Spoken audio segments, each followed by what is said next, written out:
world, but for yourself, for your own life, for your own transformations, I mean, you'll see a change in everything when you start waking up to everything, because this is about everything. Going among this, Thomas Jefferson then said, "I do not take a single newspaper nor read one a month, and I feel myself infinitely the happier for it." See, now, if you also just cut off that part, the happier for it, he feels himself infinitely. You can think that perhaps if you're not putting all your thoughts and attention toward the mainstream media, toward these external influences, and you start looking at yourself, you start listening more to yourself rather than by others, rather than by these other institutions. So as ironic as it is, you hear me and I'm telling you to not hear me. This is the job here, because many people will tell you to follow them because it's their job to make money based on your attention, watching their content, watching and seeing what they're doing. But if you have value from it, if you gain actual value from it yourself, then there's a reason to watch it, right? But are you gaining that similar value when you watch the mainstream media? I don't think so. So he's saying he feels himself infinitely.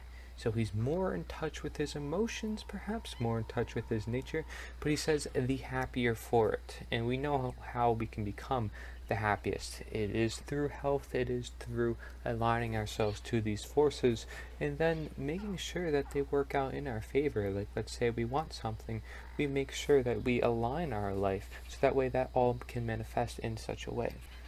Quote, "The cornerstone of democracy rests on the foundation of an educated electorate."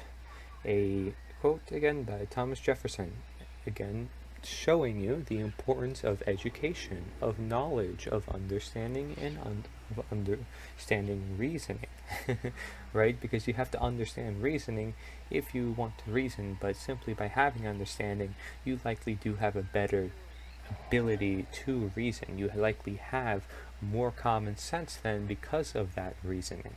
So, I mean, if real good government relies on people, being educated, having knowledge, as it says here, then, okay, well, why is it that every government starts out with education and ends up without?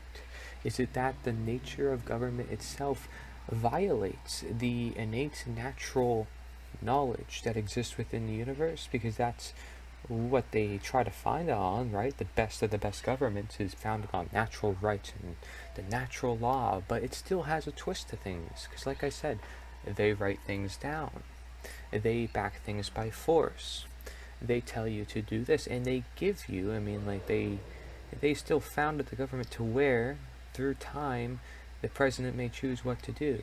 Through time, the magistrator chooses what to do. So what if those people are corrupt? And then they say, okay, well then rebel against them. Well, what if people can't rebel? What if people don't know how to rebel? What if they're kept in the dark from rebelling? What if everything is just kept under the dark? Because that's where we are now. So you can maybe say that, oh, we can fix democracy. But if you see how this natural cycle happens, even in the best of governments, as we've seen in the cycles that we demonstrated, that it's through natural law that we're going to seek our most optimum health and optimum environment. For who is the ultimate educator anyway? I mean, it even says it by this quote. Someone of a similar time period, by the way, Thomas Paine, says, quote, "Man must go back to nature for information. To be informed," I may add to that, right? Because if you are seeking information, you are seeking to be informed. You are seeking to be educated. You are seeking to have the knowledge to go about in the world for your actions. It's thinking before doing. You don't acquire knowledge for nothing. You acquire knowledge to do something about it. Now, many people perhaps do acquire knowledge just to show off to other people, have their ego, whatever, but I think it would be better to seek knowledge that is actually going to help you within your life. And not to harp on it, but natural law is something that literally has to do with your life. Something that helps you attract what you want within your life.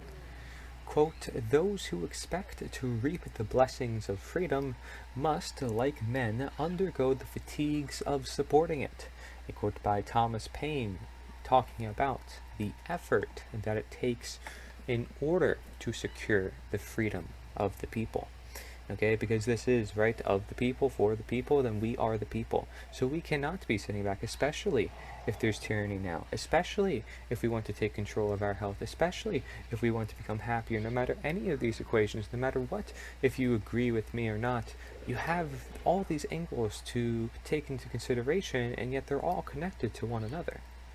Okay, so like you can disagree with this one thing, and I'll say, well, this is connected to that, in which you agree with that, but yet you don't agree with this, and that's where I can get you and say, okay, well, we can get this whole picture from looking at this whole nature that exists. So, he's saying that those who expect to reap the blessings of freedom, so the benefits of living in a free state. It's not just dangerous, right? It's dangerous to those, especially of those who have been living in a peaceful state of slavery. It's dangerous to them, like, oh, I can't risk this happening. I can't risk this person doing that because they don't want to defend themselves. They don't want to put the effort into doing so, even though that would give them more freedom. So it's like they're giving them a sacrifice from this to themselves, and it's actually doing them more harm than good. And so it's pressing down on them like a weight, which is why all those things are starting to become limits upon their lives. So he's saying to actually receive the benefits of freedom, of this natural law, it must, like men, undergo the fatigues of supporting it. Okay, we must undergo the fatigues of supporting it. There will be ups and there will be lows. It is natural. There will be attacks. There will be distractions. It is natural. It is part of trying to get these benefits. If we want to keep those benefits, if we want to keep the nature, keep the beauty of the world, all that we love, all that connects us to the world, then we must be willing to go out and support it, literally go out and support it. Now, how out of your way should you do to support it? Well, in today's era, it becomes harder to go out of your way, because you literally have to go out of here, out of that, out of this, and out of your work and out of its time, and you have so many outs to get just to do something, and therefore it's creating all these limits to actually do it, when in reality, if we are among nature, it's much easier to just go about and do it. Once you eliminate some of those boundaries, at least one at a time, little boundaries can make the biggest difference. So it's about targeting that, right? It's like adding in the right foods. It's like removing the foods that don't serve you. Just one by one, little things can make a very big difference, especially at the end of the day. Quote, but such is the irresistible nature of truth that all it asks and all it wants is the liberty of appearing. A quote by Thomas Paine, again, talking about this expression from nature. And, I did a podcast on this too, the law of nature's attraction. It's just sort of my own twist on it, because we have this attraction to nature, but the truth we also have an attraction to. And it also attracts to us. Okay, may you say, because we are living in truth, we are living among freedom. We're just choosing if we want to accept it, embrace it, and actually utilize it within our lives. This is the law. The laws of nature is choosing what do we do with this information at hand. Looking at this as a law point of view, that's what it does, and it's understanding the truth by, yes, what is right, but what is wrong, but also that this truth exists, and it's up to us if we want to put it into reality, no matter how hard it can be to do so. So it has this urge to appear because it's just in our society and can never leave. It can never leave. But it could be suppressed. So it has this urge of appearing. This liberty, this freedom is this like growing urge, especially among people who realize the state of slavery, for example, right? They're going to feel this urge more than ever, going to be like, oh my gosh, it's pulling on us. We need to take it. We need to grab the rope, and we need to bring it with us so that the freedom lives with us. And that's the thing, is it shouldn't be this long grasp for change. It should be something that's here right now, and something that's not that hard to attain, being that we are all free all the time, no matter what. But the belief is actually setting that mentality. It's setting the illusion that, no, it is something that is limiting your life. You are not free unless it's written on a piece of paper. This is what's going on behind people's minds. Even if you agree with this and you disagree with other things, this is actually what's going on behind people's minds, and they don't realize it. Okay? They don't realize that there's illusions in place, so many illusions that control people's lives. So people can agree, but they can also miss some very important details, and I'm sure I do too sometimes, which is why we hold each other accountable. As it says by this quote, "A body of men holding themselves accountable to nobody ought not to be trusted by anybody," a quote by Thomas Paine. And you have to question, how much do presidents, how much do people in power want you questioning them? Do they want you questioning them? Does the media want you questioning their narrative? Because that will tell it right there. I'm telling you, yes, you can question me all you want. You should hold me accountable so I go toward the right direction, so I do the right thing. And so it's not just, I'm not just saying that so I could be trusted by this quote, but this quote is just explaining the moral ethics, the reasonings behind why I want you to hold me accountable, why I want you to ask questions of me, and why you should want people to ask questions of you too if you're not scared and you're not of this left or right brain imbalance. Again, it's the insecurity that often forms this power that be. Okay, so it says here, quote, "To argue with a person who has renounced the use of reason is like administering medicine to the dead," a quote by Thomas Paine. So saying that if you are talking to somebody who doesn't have the ability to reason, right? They're not using this human ability that they have with willpower. They're not using this ability that they could very well use because they are born to have it and use it to their full potential, to discover their own destiny, their own creation, the own magic, essentially, because what we create is essentially like magic. I mean, look at the technology we have. It's amazing stuff. And so when people don't have the ability to reason, and they maybe don't have as much of another reason to, they don't have much of the ability to understand, then it's like, what are you working with? You're working with somebody who's like dead consciousness. You're working with a machine. You can't reason with a machine. It doesn't work like that. You'd have to program it, right? And these people perhaps have been programmed their whole lives by other things, right? But you can also look at this like, are you trying to convince your dog of doing a math test? It's not entirely possible. So somebody who doesn't necessarily have that utilization of reason, or they're not using it, so they haven't practiced the utilization of it, it's going to be hard to argue with them. It's going to be hard to even have a debate or have a conversation where you're trying to use reason, because they either may not listen or may not comprehend it. So, it's a level of them being open, and stuff like that, to even using their reasoning potential. Because we can teach people how to reason. Even, I'm sure, quotes like these can help people reason. I'm sure many speakers, motivational speakers, can help people reason by connecting the dots and helping them reach an understanding and say, this is the reason behind this, hence that's why you create reasoning out of understanding reasons. So then perhaps we're administering medicine to those who need it by reasoning with those who are open to it. So think of that like this, opposite of the quote. You're giving medicine to people by reasoning with them, by understanding where they come from. Okay, so while that context is not often seen with this quote, it gives us a good light on things, and the fact that we should seek to use our willpower and our consciousness with one another as we ought to do as human beings. Otherwise, if we're not using our reasoning and we have other people trying to reason with us, what good are we going to do one another if we're not open to one another? What good are we going to do to one another if nobody is wanting to reason or understand? They don't see the value in it. Now, going back to the nature of government, since this is essential as we see.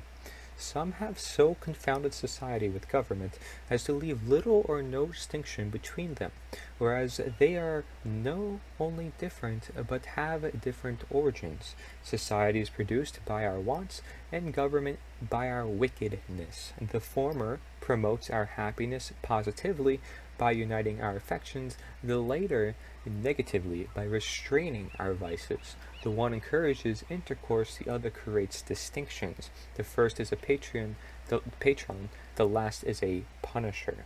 This is a quote by Thomas Paine. You see a very similar quote by George Washington saying government is like fire and that it should be feared and should never be left irresponsible.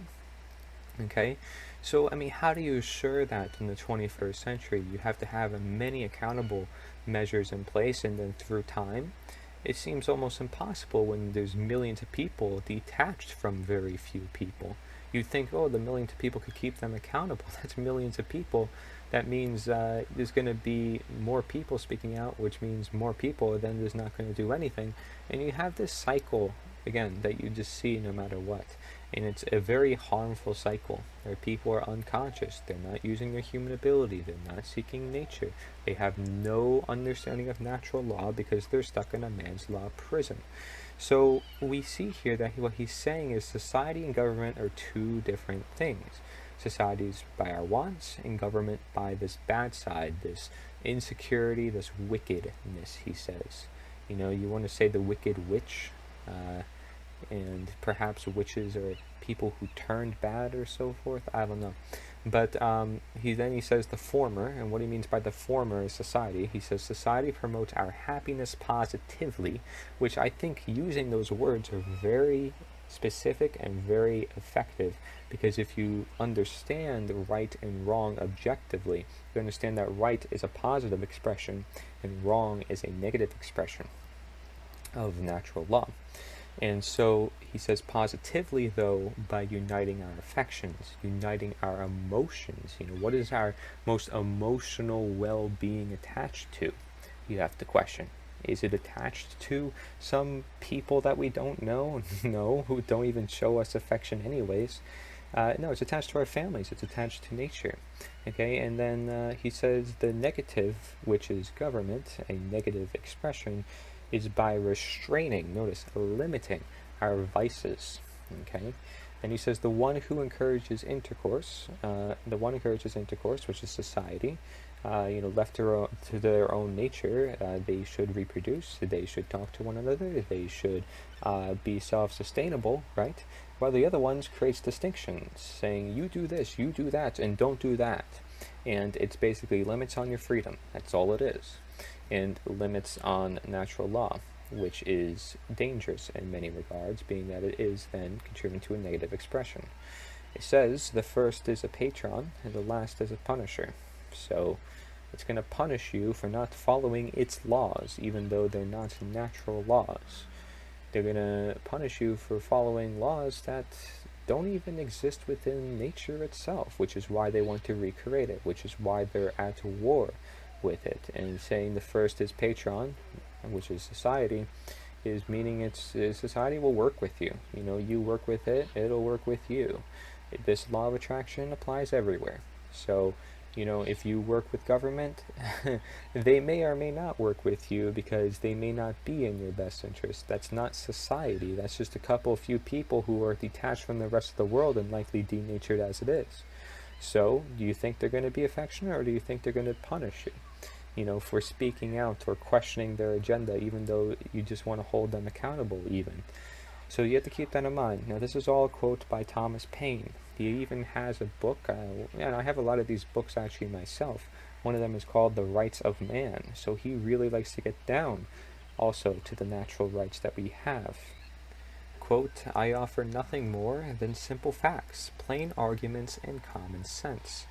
A quote by Thomas Paine, and this reinforces what I've been saying, where this must be a simple premises that we promote within this movement of NITA, of Nature's the Answer, that is simply the premises. It's simple, it's easy, it's a plain argument, right?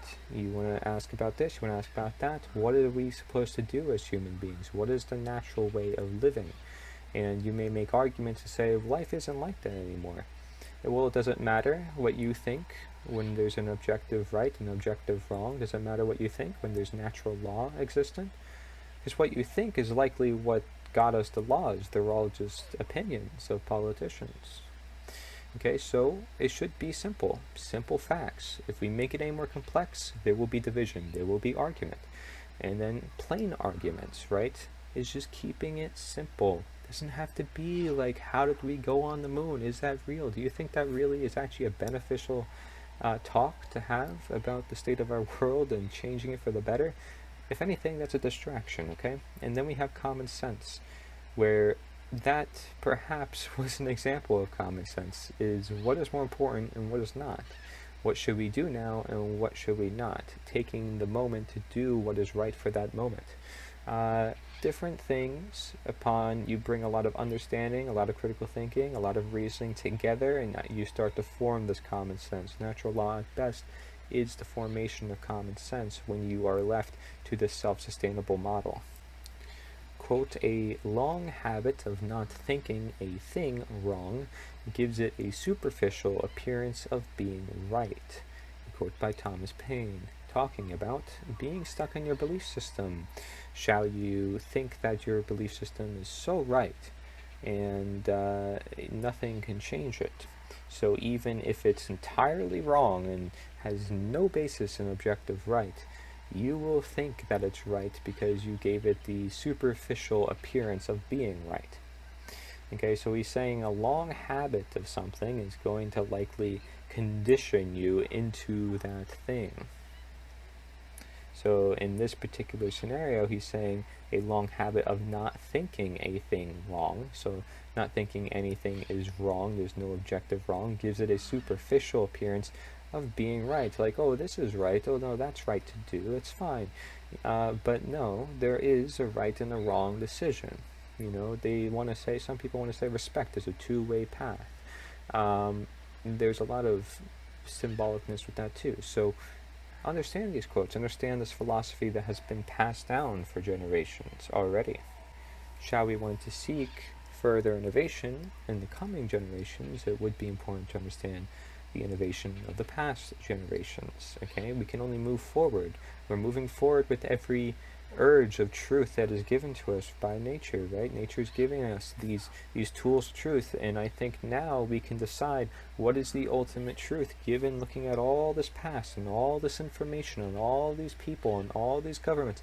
We're in an age where it's mass amounts, where it can cause confusion, it can cause a lot of emotional ups and downs, it can cause a lot of barriers to cross, but once you do, you can actually understand more than ever, perhaps, shall you wish to do so, especially with more foods now than ever, with more different types of sensories now than ever to open your mind. I mean, we have a lot of stuff nowadays to help us think about a lot of stuff. So are you using it? Quote, the most formidable weapon against errors of every kind is reason.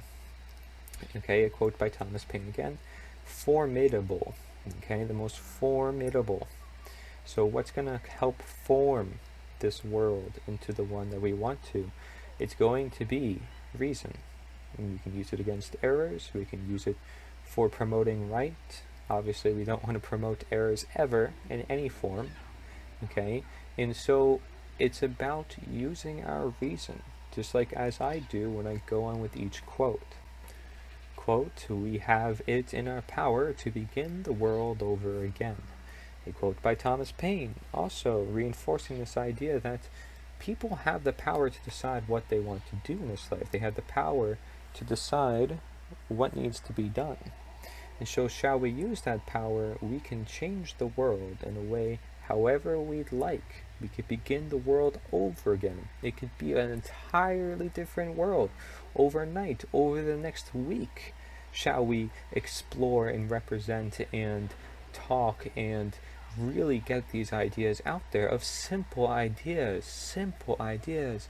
The more simple it can be, the better for this complex world. And there's going to be people that will want to push it to complex limits. And we're going to say, hey, step back, man. Relax. Sit back in nature, meditate, take a deep breath, sleep. do the things that you're supposed to do. You shouldn't have to worry about this. Now, you are trying to worry about this, but come on. I mean, the world works in your favor. Just work with it. Do your thing, live your life, have a family and stuff like that. And a lot of people will probably either overestimate or underestimate that statement from me, I'm sure. But just know that you have the power to move the world in any direction shall you choose, with the majority, with the society of people that we have here in the world. An actual majority, by the way. I mean, it just gives way to the entire world. It's not even majority. The government works through a majority vote, which is not even of the people, it's of these politicians. And even that seems very unfair, because it isn't fair. It's never entirely fair. It's man's law. It's something that innately is immoral, something innately that doesn't work fully or through all the generations. So we have to begin the world over again in the way that we want. And as you even see by this picture, it is by following the way of nature, following the way of the sun, the way of life, okay, the way that we are supposed to be. Quote, lead, follow, or get out of the way, a quote by Thomas Paine. And this is very true. It's either you lead, or you follow, or you get out of the way because you're not contributing to anything. This is what he's saying, like when you are passionately driven and you're going toward your goal, okay, just looking at an individual point of view, you're going to lead or you're going to follow because you believe the cause is just, and perhaps, by following me, I guess you can say, I'm still saying that you are the leader, so it's like a lead-follow situation. It's a perfect balance between the two. It's not putting all your blind belief and dependence in me. It's saying, okay, I can have power myself as I'm supposed to, as I am, and I will use it, and we're going to use it together, so we just have to unite, right? But this idea also of getting out of the way is like, okay, you're not going to help the cause, so get out of the way. Well, we're still going to consider you. We want you to have a good life, We're not going to just push you out of the way. But we don't want you to also do nothing and don't stand for anything. You're going to have a destiny. If you want to have change, if you want to be a part of this great change, please, follow our lead, right? Follow our lead. Both follow and lead. Because even if you follow me, you lead a whole bunch of other people in your community and neighborhood, right? So it's like, here's the thing. A leader is always a follower, and as we know, the best leaders have been followers. So there's always going to be things that you agree with others. You don't have to purely have everything come from you. This is not an ego project. Remember, this is the left and right brain in balance. So it's also not just, well, okay, I'm not going to get involved. I'm just going to sit back and not do anything.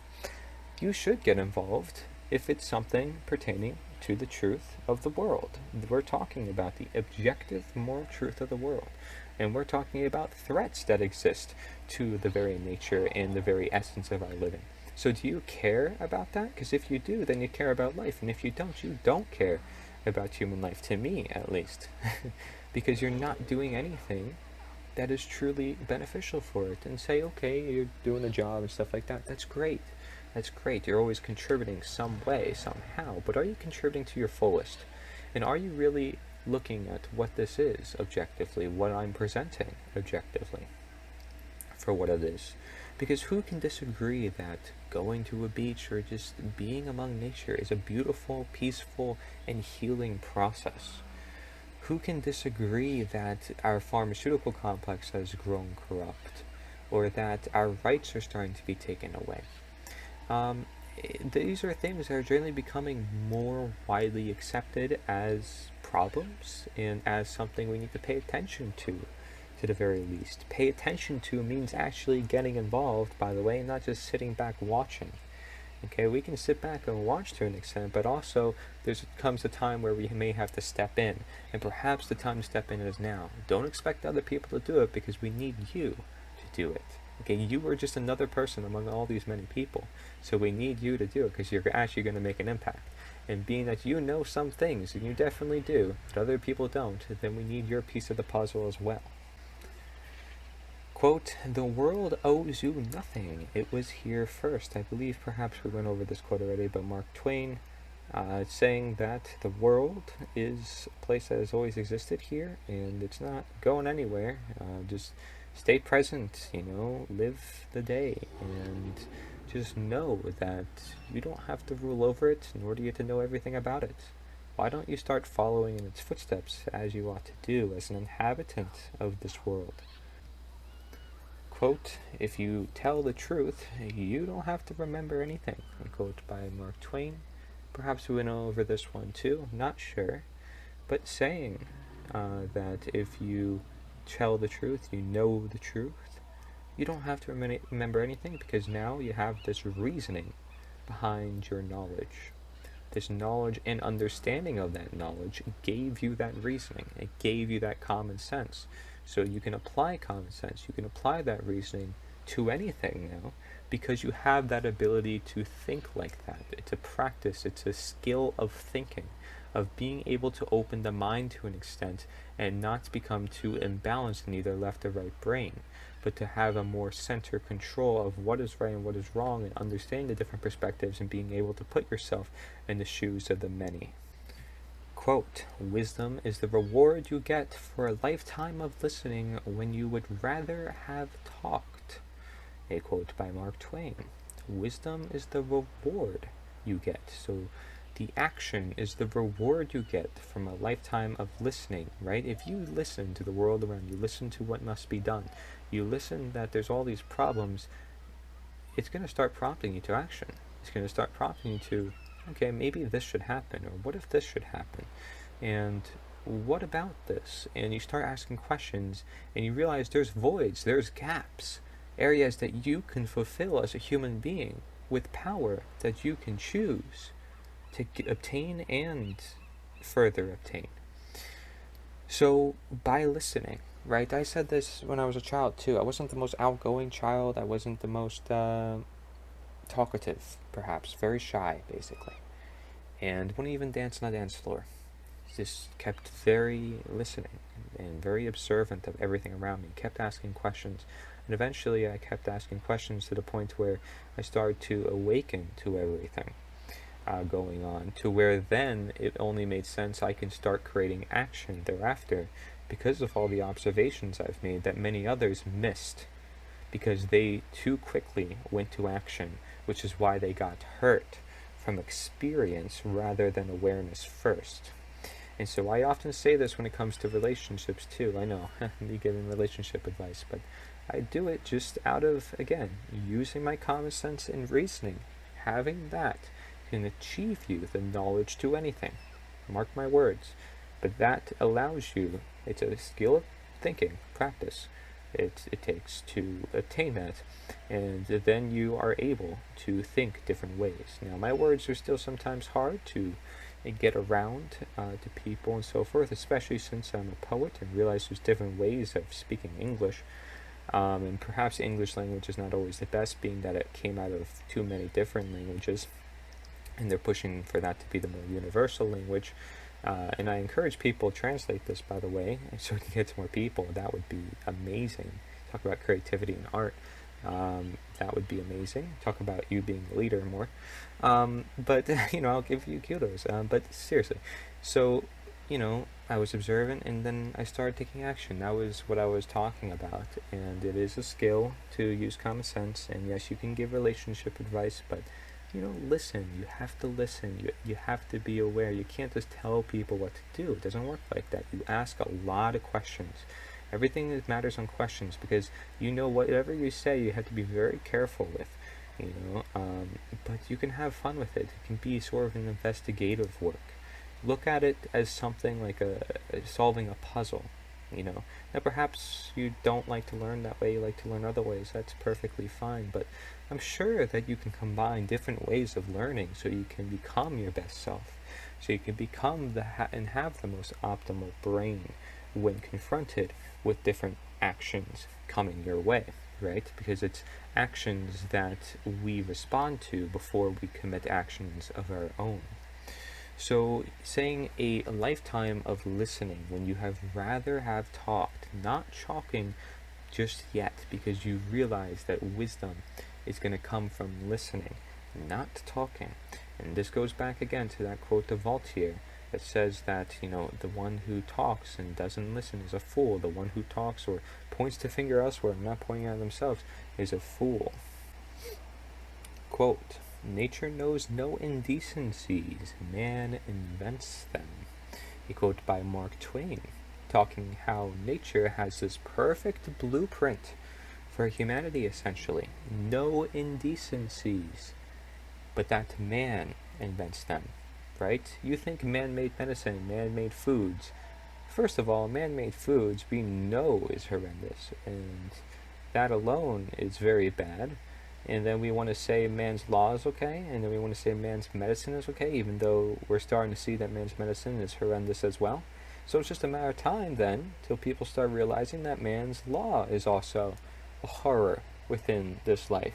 Because all such three examples is examples of man trying to be God, man trying to rule over nature. So if nature has no indecencies and man is ruling over nature, then we're trying to create indecencies. We're trying to create a world that isn't as real as it's supposed to be. And then I'm attacked saying I'm not living in the real world. I live in a bubble to those who are stuck in this system. Are you serious? Are you serious? Because perhaps it is that you're stuck in the man's world, and which is why you think it's so real, because everybody is deceived and believing it, but that does not make it objectively right. And do you pay any attention to what nature is telling you instead of the news, instead of the media, instead of the history books? Do you pay any attention to it? Because many of these guys have, and guess what? They ended up in the history books because they actually did something. And then going down the route of the great irony, the great paradox of the world that we live in, we have this amazing system that if we look at from this ironic point of view, we can learn even more. This is why I say nature is ironic. I just use that as a general phraseology of trying to achieve critical thinking. I even did a presentation among this topic, nature's ironic, in my high school because of how I saw it then. It was a little hard to explain, not gonna lie, but I could probably explain it much better now. But this quote probably says it the best. Okay, and you can say this irony in every which way, from people even in the truth community, like, oh, I'm seeking the truth. Well, guess what? You're missing this, or guess what? You're not seeking the truth here. Like this, there's always things that we can hold each other accountable for, and always things that we can open our mind for, to never claim that we know everything or know everything that's going on. Okay, quote, we have bigger houses but smaller families, more conveniences but less time, more degrees but less sense, more knowledge but less judgment, more experts but more problems, more medicines but less healthiness. We've been all the way to the moon and back, but have trouble crossing the street to meet the new neighbor. We built more computers to hold more information, to produce more copies than ever, but have less communication. We have become long on quantity, but short on quality. These are times of fast food, but slow digestion, tall men, but short character, sleep profits, but shallow relationships. It is a time when there is much in the window, but nothing in the room. A quote by Dalai Lama, and this is just perfectly said, right? And I'm sure that many people listening to this can agree when they look at this bigger picture of life that we're in, and this is exactly what I'm talking about. This is not just talking about the illusion, it's talking about the limits, it's talking about the belief systems, the mindsets, the man-made creation, and the man-made enthusiasm for more man-made materials when they know darn right that it's not necessarily truly fulfilling. And again, nature sends this message to everybody, but people have trapped themselves in mentalities. They've trapped themselves into ways of thinking and in their careers to the point where they feel like their whole life is compromised. Shall they compromise it? Okay, and I think the very last one there is a really important one to me, at least. Not just the medicine one. It says, it is a time when there is much in the window but nothing in the room. So we see and we think that there's a lot in somewhere, perhaps somewhere we think that we want to go, but in reality, there's nothing there. Nothing that's going to truly serve us. Nothing that is actually helpful. You know, you want to live in this sterile environment with no bacteria, no variety of germs, because you want to live among Western medicine, which is all technology and replacement of organs and all this.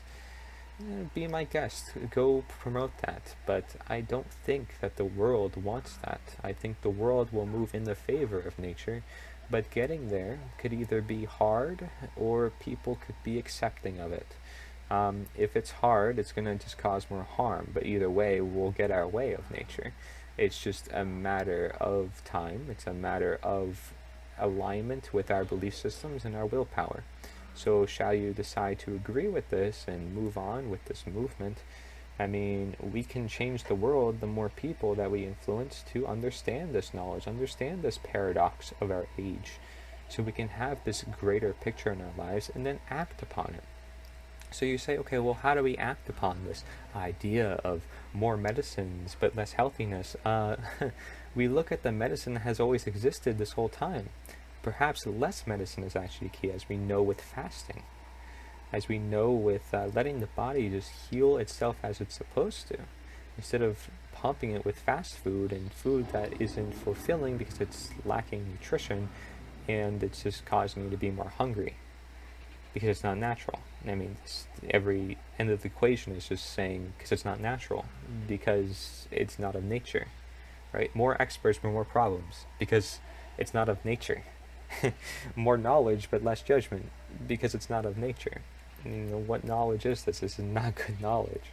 From of course the mainstream media, what knowledge they give you? Fear knowledge, the knowledge on fear. They don't even tell you what fear is, so you don't even know how they're manipulating you. But this is the thing, right? Looking at all those levels of depths beyond the paradox, then you start seeing the matrix of the system. I spoke once about Nik0la T3sla. Here you go. We're going to talk about some quotes from Nik0la T3sla. Quote, "The desire that guides me in all I do is the desire to harness the forces of nature to the service of mankind," a quote by Nik0la T3sla. And many people believe, I believe he also was raised in Serbia, a lot of people promote him there. I don't think he gets the credit that he deserves. Many people agree. But many people have also speculated, and we do know that a lot of his work was confiscated by the government because he found ways to create free energy simply through the earth. Everything's super free. Power our cars, power our houses, and everything right from the earth's core. He had all the blueprints and knew how to do it, supposedly, before his death, and all his work was stolen. So just keep that in mind as we move on here in this life, not just in this video. For any book and any video, the contents go beyond it. It matters what you choose to do with it. This is just a representation of knowledge to which you take action from it. And the action is also what I'm trying to help represent for people to make it easier, is by representation itself. And he's saying to harness the forces of nature. So he wanted to work more with nature rather than against it, rather than rule over it. And I can just only imagine how much inventions from creative people have the government stolen to advance their agenda, which isn't rooted in creativity. It's rooted in stealing from others, because that's what governments do. Everything they give to you has been stolen by someone else. Perhaps it is the same then for inventors and people who have come up with amazing things, because that's why I wanted to become an inventor, but I chose not to, because I felt like people, whatever I created, what could have been good or bad, people will turn it into something bad, and I just don't want that to happen.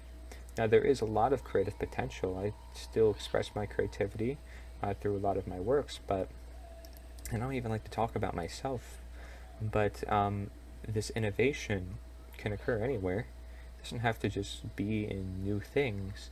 And the idea of energy like this doesn't have to go against natural law.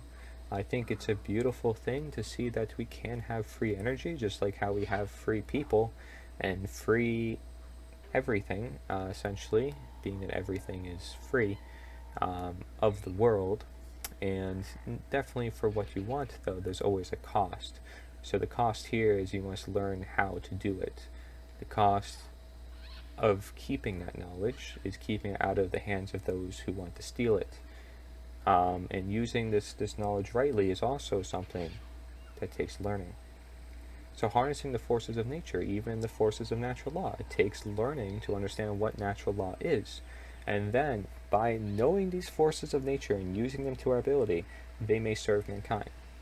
So if we harness the forces, we understand the forces of nature, or natural law, or natural medicine, or nature's energy, it can serve mankind. It doesn't have to serve the governments to then serve mankind. It can just directly serve mankind. In fact, especially if mankind knows how to serve themselves with these forces, then, man, the great wonders we can do as well, right? And then that's why you see whistleblowers that come out and say, well, the public needs to know this, that's why I'm coming out and saying this. The public needs to know this because no one else is going to tell them.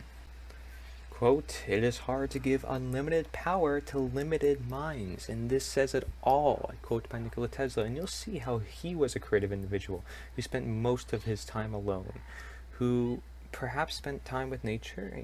Obviously it takes a lot of thinking, it takes a lot of understanding of the world around you and these equations and then connecting them together. I'm sure it takes a lot of mental work, which you don't necessarily acquire in the busiest of conditions like New York City or some crazy cars going here and all this noise happening. So he's saying it is hard to give unlimited power, right? Unlimited freedom, right? It's hard to give freedom to limited minds, to people who aren't open for change, to people who create controversy, to people who want government because they are limited minds, or to the government themselves because they want to limit. It is in their minds to limit. This is the problem. So you can't have this unlimited freedom, this unlimited happiness, this unlimited potential for humanity if everybody's limited by their mindset, by the very fact of having something rule over them that is in its nature a limit to the natural law. Something that is not there, but is created in our minds as an illusion. He's saying minds explicitly here. In our minds is where we create this belief system of an illusion, of a boundary, to which our power, our empowerment of a human species, our willpower, is then suppressed. Because we're giving it to the few, and we're limiting ourselves from the potential, the unlimited potential that we actually have. He was one individual who found that, yes, we have unlimited potential. And guess what? He used it to know that we could have unlimited potential because he freed his mind. He freed his mind from all that because it allowed him to create. Once he frees his mind and realizes there's innovation to be sought, especially from what is present and from what we know, then we can then create for shall anything we want to be unique. Quote, "A single ray of light from a distant star falling upon the eye of a tyrant in bygone times may have altered the course of his life, may have changed the destiny of nations, may have transformed the surface of the globe. So intricate, so inconceivably complex are the processes of nature." A quote by Nik0la T3sla. So him talking about tyranny, right? Are we surprised, being that he studied nature? Being that he knows how they may transform the world? But understanding nature is what allowed him to understand everything that he found. And which is also represented by this quote, him talking about how complex these processes are and how he's one person who can discover awfully a lot about it. Shall he put the effort and the willpower and all his conscious attention toward it, which he did, but that other people can do the same, and this complex process of nature is then perhaps simplified by the many people coming together to seek in simplifying it. Right? And by simplification, that doesn't mean creating government. That does not simplify nature. That is imitating and mimicking and kind of actually foolishly an excuse for nature, because it's seeking to provide, when in reality nature provides us with all we need.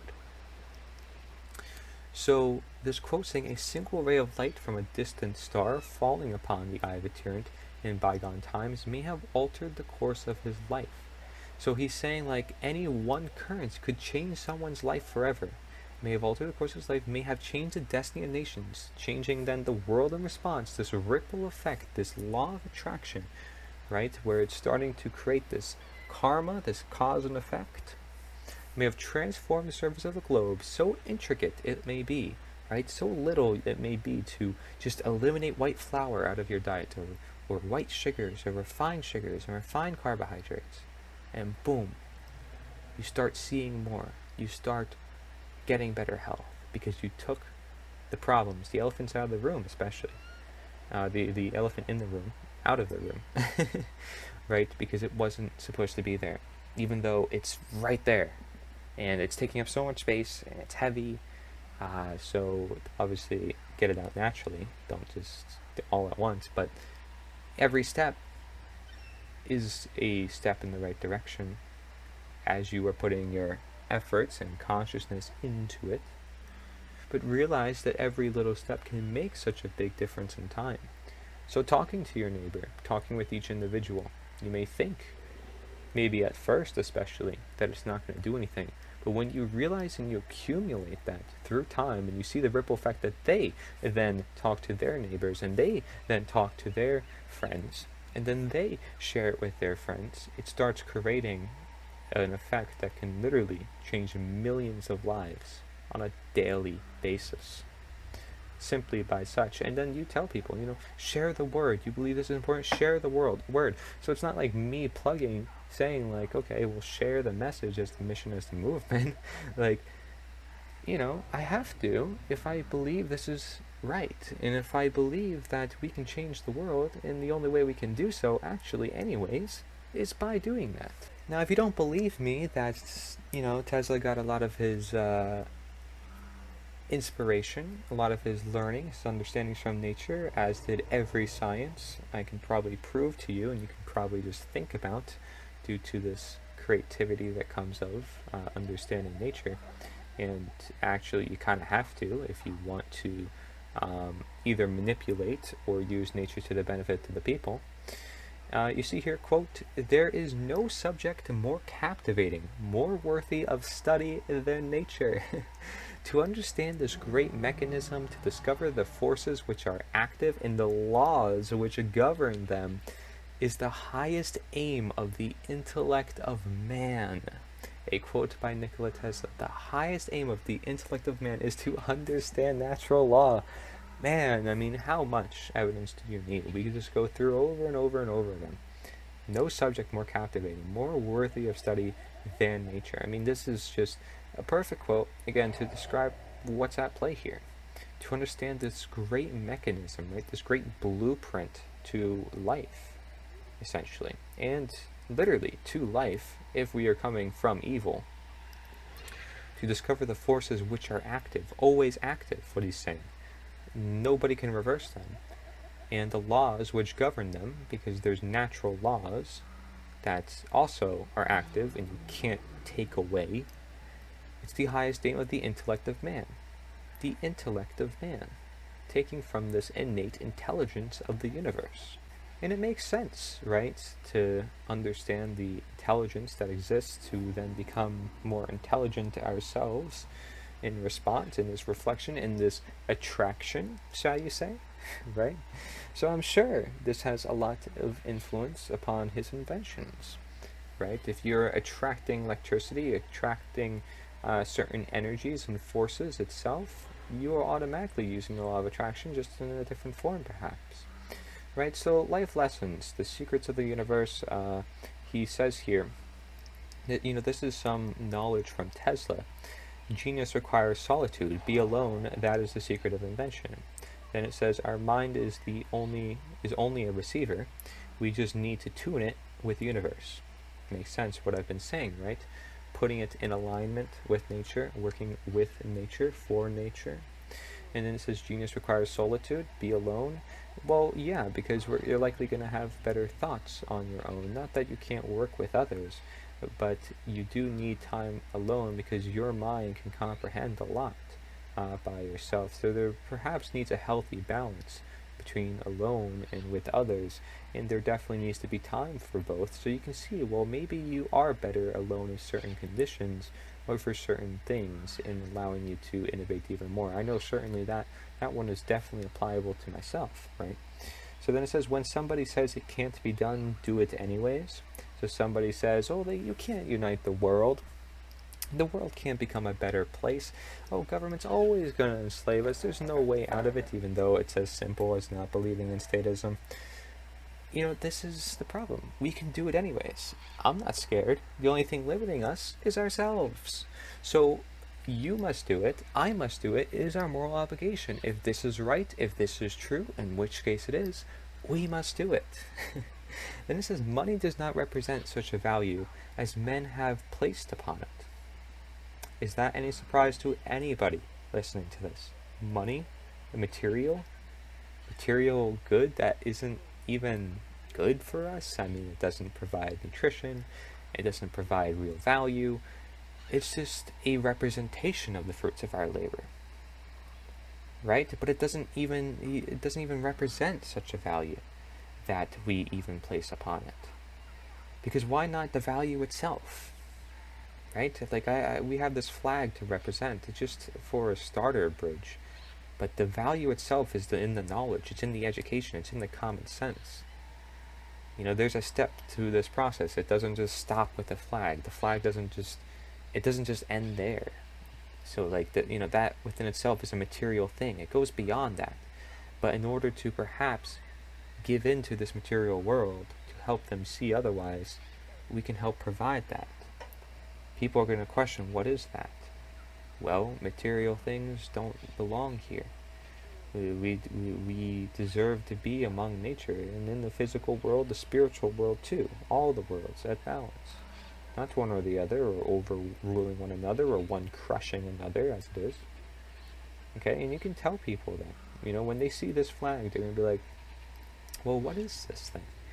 This flag for nature is the answer. Like, why would I have a flag? Well, it's like, because we need to represent and demonstrate to the powers that be and represent to others so that we all get on board what it means to actually be free, what it means to actually have a self-governing mechanism.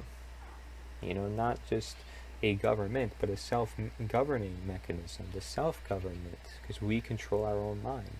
It's not under the control of other people.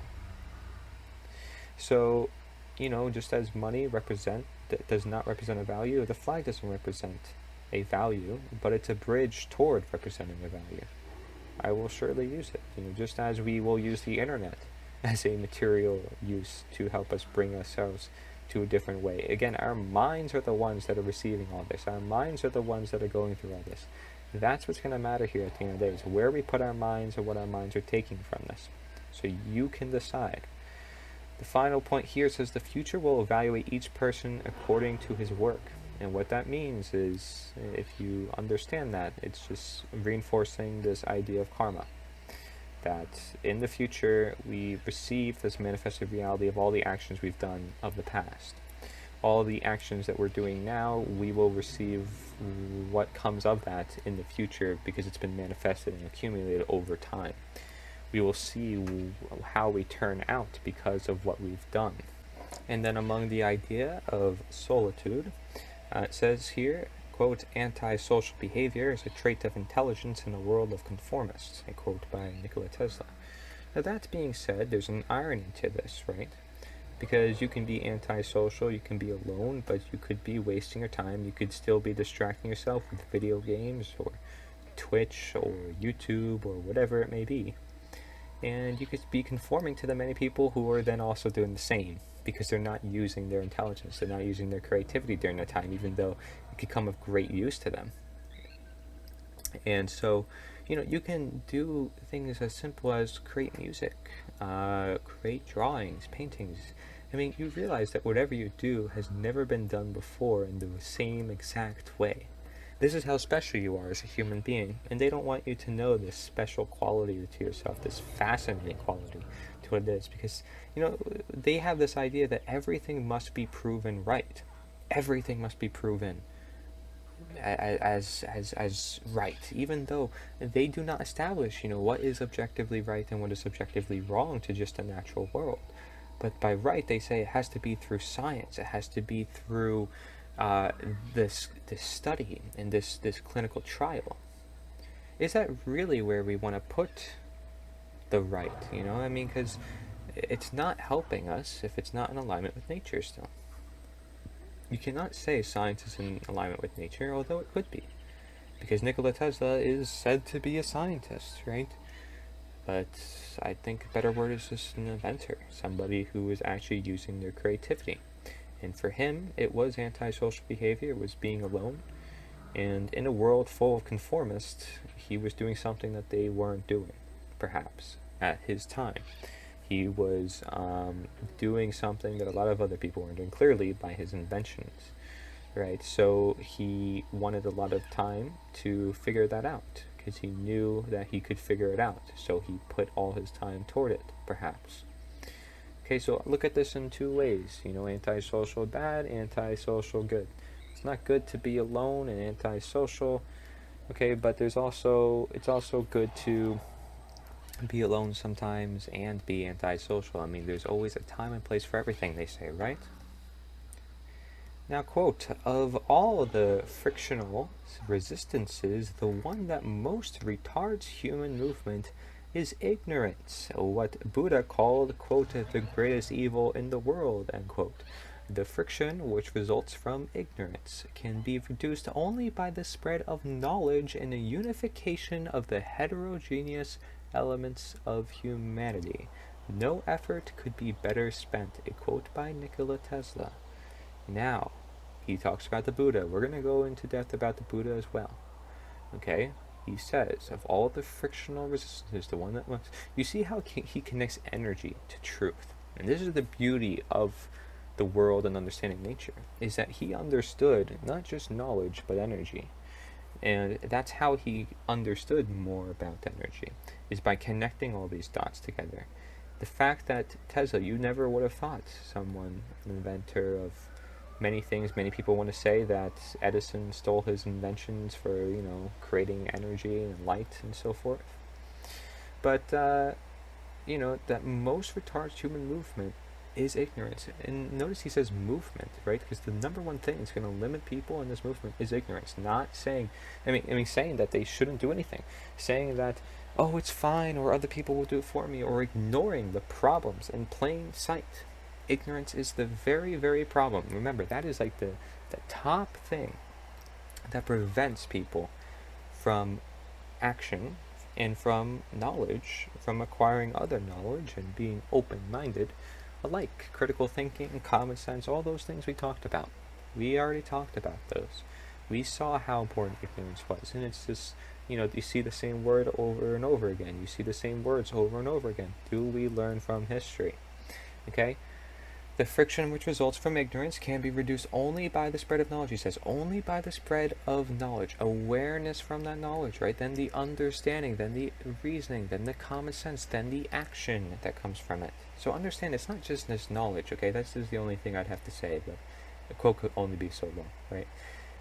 And knowledge turns into this other stuff. And that's what makes it particularly important. And you have to realize that when every step of that process is somehow denatured or interrupted or distracted, then it does make it harder, even if you are spreading knowledge, as the independent media has been doing. They've been doing it, and they've been effectively creating change through that way.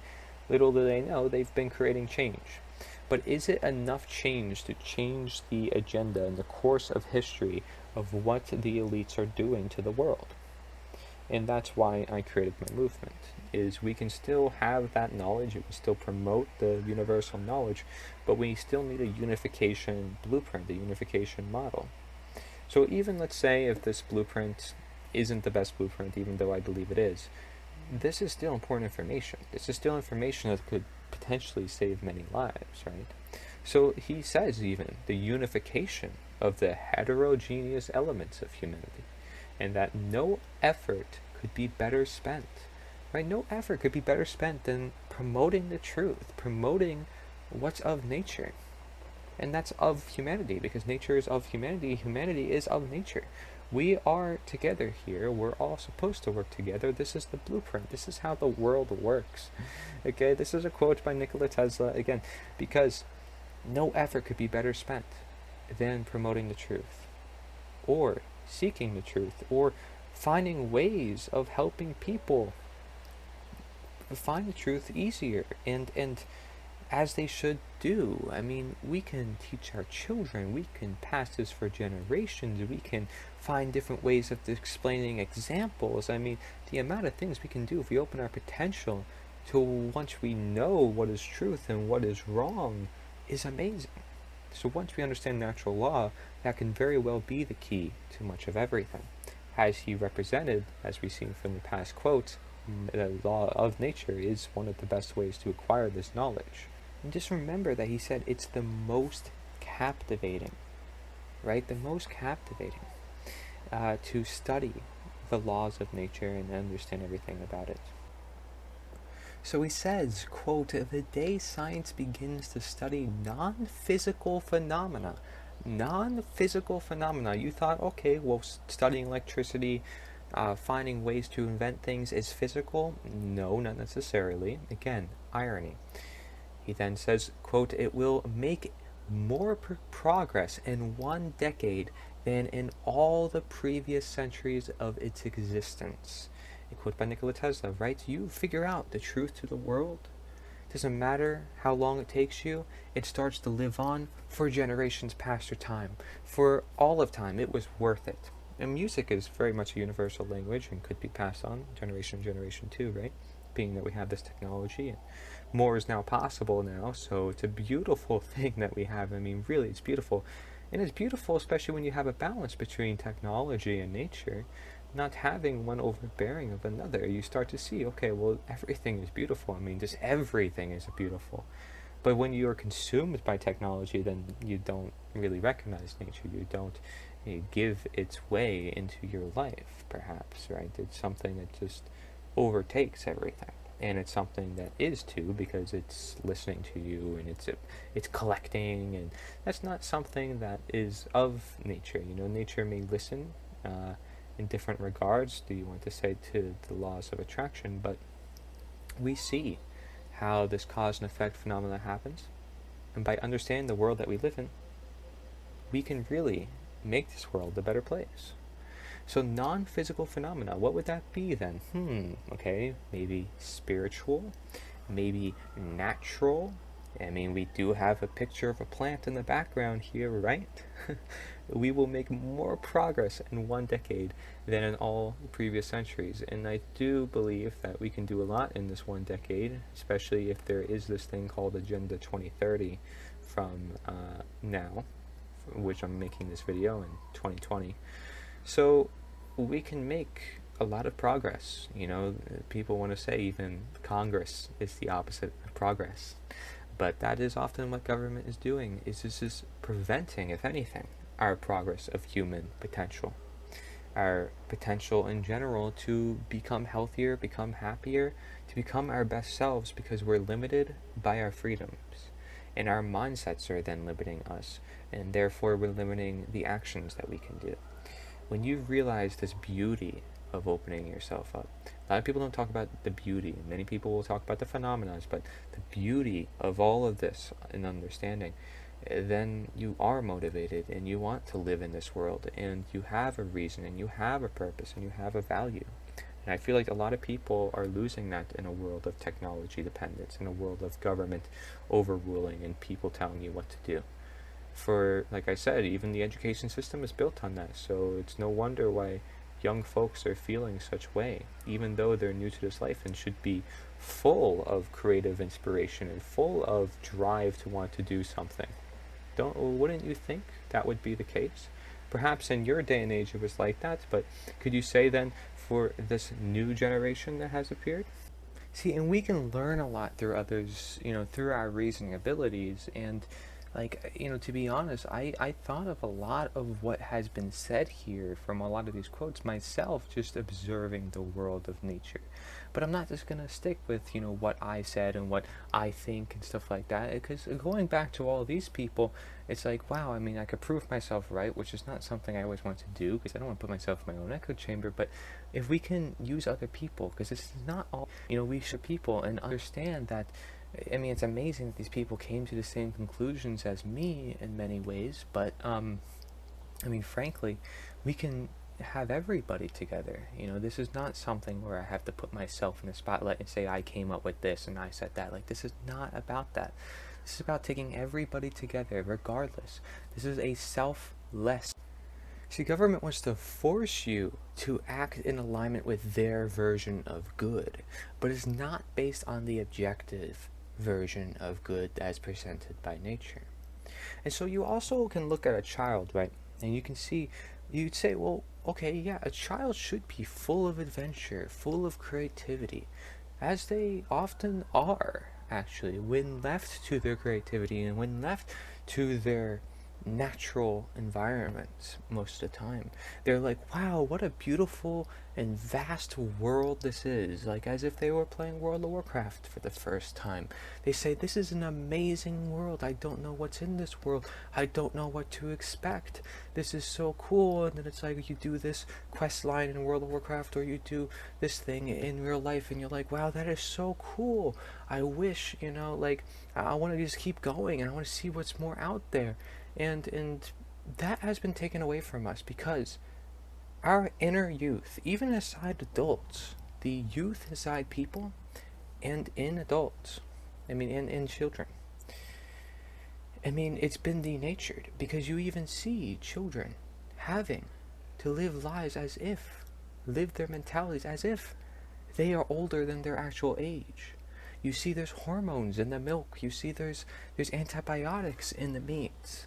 And it's causing kids to grow up too fast, and their mind can't keep up, and then they have the premature problems and the maturity problems, and the world just is not working in their favor. Their law of attraction is not working in their favor, because nature is not working in their favor. Now they can still work it out through different environments, often of nature, but the denatured environment was what gave way to those bad environments, or the bad things that happen. And of course, we can learn from the bad things, so it's not only bad. Remember, nothing's bad. You can always learn from experience. But the point is that they will denature a kid to where they have to work at an earlier age. They have to pay off college debt. They can't afford an apartment. They can't afford a car. They can't afford anything. They're more reliant on the government for their help. And then the Social Security is violated, and all this other stuff is here. And they don't learn a thing about economics in school. They don't learn a thing about common sense or critical thinking, because that would help them challenge the status quo. That would help them escape this matrix that puts them in this load of debt, which is actually servitude, which is actually denaturing upon who they want to be. These kids have to stay up late at night eating junk food, not sleeping ever, and this is their lifestyle for a good couple years. And as we know, small things make a big difference. Those years of their life makes a very big difference. And then they end up having to pay the debt while they're working those crazy jobs. And then you see all these billionaires did not go to school to get their degrees. You have to question the state of the world as to why it is the state of the world. And you have to question why kids are having bad thoughts. Kids, it's not even adults anymore. Or why kids are having obesity. It's not even adults anymore. Or why kids are having cancer. It's not even adults anymore. Because our denatured society has hit the roots of all things. Because even we see people who are born with a bad microbiome. That's what's contributing to the allergies, folks. That's what's contributing to the growing in disease. That's what's contributing to determine the rest of their life was determined at birth. Determined at the environments that child was born in, and how they were even taken out of the womb. Every stage of nature is a very important one, as we know the world is intelligently designed. So do we seek to understand that? Because then we'd know that a C-section birth could be very dangerous, for example. But oh, it's okay, because you're a C-section birth, so we gotta accept it and we gotta love it. That doesn't mean we promote it or promote it as something that we should do. Okay? You have the choice to have an abortion, but it doesn't mean it's right. You always have the choice to do whatever you want in this world, but it doesn't mean it's right. It doesn't mean it's of nature. You must ask these questions for yourself if you want to understand this world. And you must ask the old-timers too, because the old-timers often know a lot that the new generations don't know. Because in the worst part is the old-timers aren't giving to the new-timers. The new-timers are not asking of the old-timers. So what generational sustainability are we offering or giving? You have this quote here from Nik0la T3sla. My mother understood human nature better and never chided.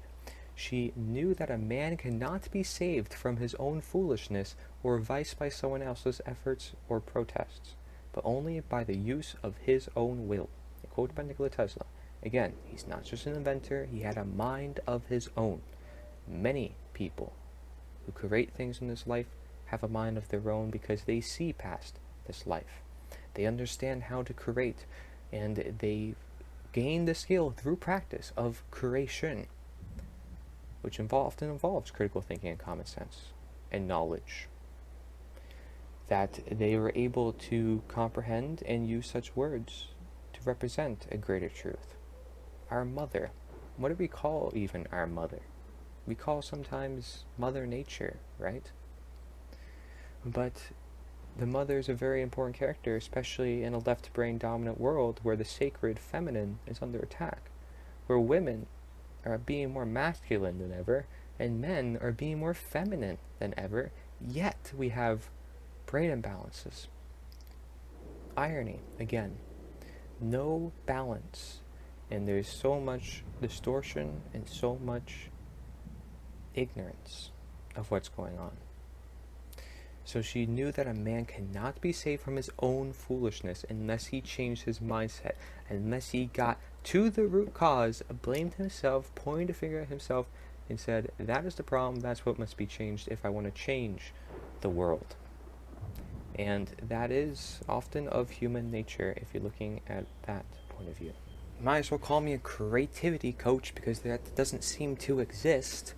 But I want people to be creative, and that's what's going to help us here, as we've seen time and time again, and through these quotes and through understanding these cycles. And this is perfectly also described by this quote here: my brain is only a receiver. In the universe, there is a core from which we obtain knowledge, strength, and inspiration. I have not penetrated into the secrets of this core, but I know that it exists. A quote by Nik0la T3sla, acknowledging the existence of nature and the forever intelligence that exists within it. Saying that he's only a receiver, kind of like what I'm saying, right? We're only messengers.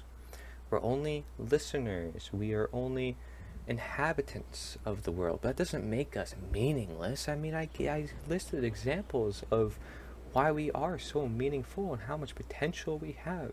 And the fact that people don't see that beauty should make you actually want to see it more. Because these people are in the dark, and when you realize and you apply this beauty to your life, you see the beauty, and it starts manifesting, because again, you're attracting it. And so it's just this like, wow, okay, I see it, and so many other people do not. This continues me to strengthen my efforts and want to actually inspire others, not through my works as well. So it's not just do my works, but also inspire others. And frankly, this is a lot of just inspiration, right? But he then says, I have not penetrated into the secrets of this core, but I know that it exists. He knows that there's natural laws. He knows that there are deeper underlying mechanisms to this world.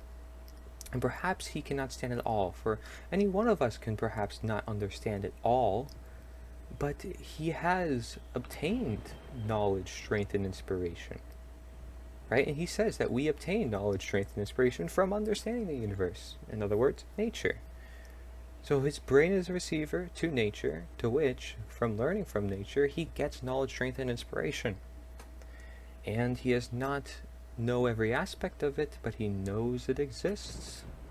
And he knows it works.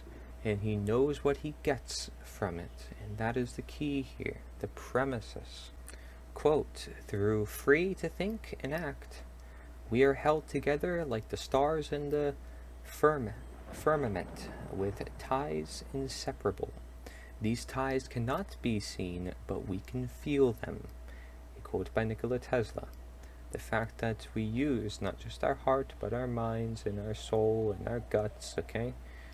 Through free to think and act, though. First off, being free. Once we are free, we are easily more able to do this. Okay? So, though free to think and act, because we already are, is what he's saying, we are held together like the stars in the firmament, with ties inseparable.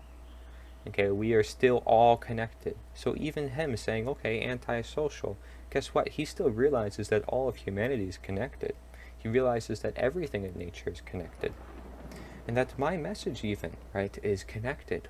And his ideas is connected to this greater truth. We're all connected here. So these ties cannot be seen, he says, but we can feel them. We can, if we use our heart, if we use our right brain, we can seek it, but we must use it. And if we're being prevented from using it, or we're being distracted or denatured from using it, you should probably think about it and start trying to find a way to use it, folks, if you actually want to create change in this world, because you have to start with yourself, as we know. And this just goes on and on. Quote, "Throughout space there is energy. Is this energy static or kinetic? If static, our hopes are in vain. If kinetic, and this we know it is for certain, then it is a mere question of time when men will succeed in attaching their machinery to the very real work of nature." A quote by Nik0la T3sla, also forewarning us of how great of an ability humans can imitate the works of nature, and therefore illusion many people into thinking or having feelings alike nature that perhaps isn't. Okay, you have to keep that in mind, is that we are very good at understanding nature, the few, the ones that are creating, perhaps, or the creations that came from it, of the past, that we don't realize what it could be doing to the many who don't understand it, who don't see it, who don't see what machineries are at work. And so they don't see that the machinery is just machinery. They see the machinery as nature. But nature is this bigger idea. It's the trees, it's the sun, it's everything. And so far as what we can see, that is still nature to many people. But their worldview is still being detached from that. And they are being distorted toward machinery, toward technology, virtual realities. It becomes their entire perception. Okay, so he says it's a mere question of time when men will succeed in attaching technology to nature. That doesn't mean it could be bad or good. It still depends on us and our minds, right? But we must understand that. If we don't understand that, then yes, that's when it will get out of control. But still, obviously, through addressing statism, we can address this big technological influence. But understanding the nature of technology would help, wouldn't it? Since we want to be so much among nature, right? So then, such is represented by this quote, talking about energy and how everything has an energy, everything has a vibration and a frequency, right? As he often says, and it's just a mere question of when machinery can imitate nature perfectly, or help us understand nature even more, right? Is it helping us or is it replacing us? There's a question between helping and replacing often with the case of technology. We see, quote, "Today's scientists have substituted mathematics for experiments, and they wander off through equation after equation and eventually build a structure which has no relation to reality." A quote by Nik0la T3sla, debunking, again, from a scientist himself, just like the other scientists, what scientism does to us. what scientism is, and very dangerous as a left brain dominance. So today's scientists are often of the left brain dominance, and they have substituted mathematics for experiments. They wander off through equation after equation and eventually build a structure with no basis in reality, no basis in natural law, no basis in common sense or critical thinking or the greater picture or the spiritual laws of nature. That's why they don't pay attention to it, because it's spiritual. Okay? It's something that is the opposite of material things. And when they seek this spiritual, they realize material things are not worth it. Their job is then not worth it. So what was all the schooling for? Well, they have to do their job, so they have to stay within this material mindset. They don't want to escape it. So here's the thing, right? It has no relationship to reality to build a structure like this that is built around scientism and left brain dominance. So what do we build? Well, we build a structure based on reality, a natural law based on what is here innately. And that is how we will then experiment and not just go equation, but actually connect the dots that exist within the universe for us to connect. It doesn't require this complex mathematical equation that we've built for ourselves, obsessed with numbers. And that brings us back to this quote on Albert Einstein that says that we must free ourselves, widening our circle of compassion, to embrace all living creatures and the whole of nature and its beauty, okay? Just again, to sum up everything that we've been talking about, bringing us back to that quote. And Tesla spoke of many things, quote, "In no way can we get such an overwhelming idea of the grandeur of nature than when we consider that in accordance with the law of the conservation of energy, throughout the infinite, the forces are in a perfect balance, and hence the energy of a single thought may determine the motion of a universe." Quote by Nik0la T3sla, again representing the power of the mind. Quote, "Then, our virtues and our failings are inseparable, like force and matter. When they separate, man is no more." Okay, Nik0la T3sla is saying that there's this natural right and there's this natural wrong to the universe as well, as we've seen in correlation with the other philosophers here. Quote, "Peace can only come as a natural consequence of universal enlightenment," by Nik0la T3sla. Again, everything we've been talking about is attaining peace at the utmost through this dangerous freedom that allows us to be self-sustainable and in the long term then help promote more peace than ever, because less harm is done, less violence is done. Violence will still be done, but it's trivial to that of government, the mass scale deception and the ones that hide things behind the scenes and let things go by in the worst of ways.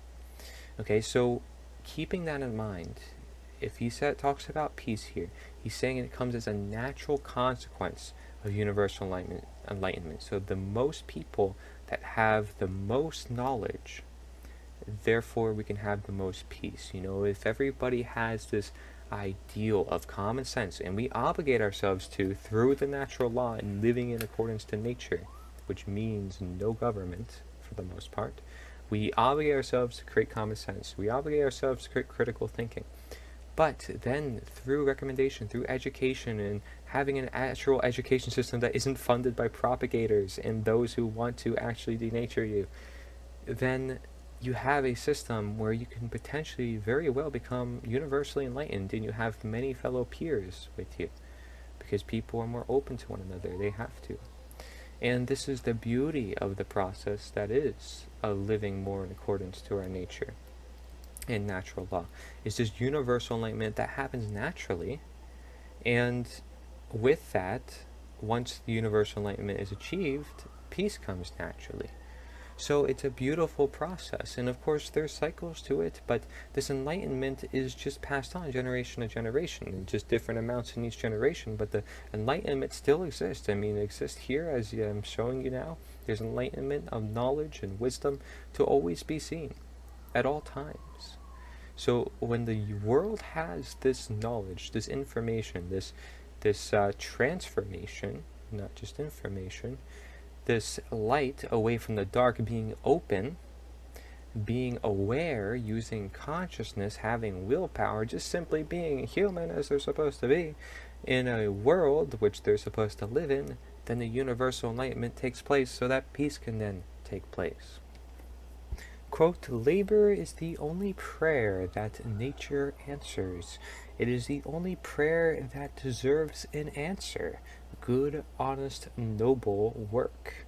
A quote by Robert G. Ingersoll. And this is key, as we've been talking about. It requires action to achieve what we want in this life. It requires work that a lot of people do not want to do. However, given the obligation, given the reasons behind the actions, given the effects of the good effects they see over time, and how valuable this could be, especially in a time of grief and of depression and so forth, that nature's answer could be a very valuable belief that to which we have actions that come from it as the real answer to the equation. Okay, because rather the answer is simply a question, and so what this quote is saying is that the labor is then the real answer to this, because that is the only prayer that nature answers to us. And so we ask of the questions, right? We ask the questions and nature answers. Typically, if we want to put labor and effort into that, we're going to receive more answers. It is the only prayer that deserves an answer, and it has to be real, good, honest, noble work, right? Objectively moral, good work that is in alignment with natural law, shall you want to receive what you desire. Quote, nature will never confront you with a problem you can't solve. You already have the answer, and that is why the question appears before you. A quote by Sri Sri Ravi Shankar. And this is what basically I just said, too, in affirming the previous quotes, that it will never confront you with a problem you can't solve. There's always a way, because there's always a reason behind everything, right? It's cause and effect. It's natural law. So it says you already have the answer. You already have natural law. You already have the truth. You don't have to go off seeking it. You just have to put work and effort into being it, into doing it. And that's the thing, is we're going to talk a lot about being as we move forward here. And that's why it says the question appears before you. So do you ask that question to seek the answer? Do you know which path to go? Because that's what I'm asking you. I'm asking you this question so you can question, so that more can question, and then it's just a domino effect of questioning, and therefore we're getting answers because we're actually questioning for those answers. We're not just giving answers. We're not saying here's a free answer, here's a free answer, because that's the very problem, is the fact that, yeah, one drug as one answer does not work for everybody. One diet does one answer does not work for everybody. So nature's the answer is actually an answer that can work for everybody, but it still poses a question to ask more questions so we can get all the answers that are existent within nature.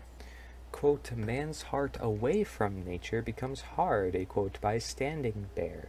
Don't know who that is, but it says here that man's heart away from nature becomes hard. This is symbolizing the right brain, having that right brain part of us, that holistic health part of us that has more compassion, more care, more connection, wanting to connect rather than divide, rather than be too authoritative.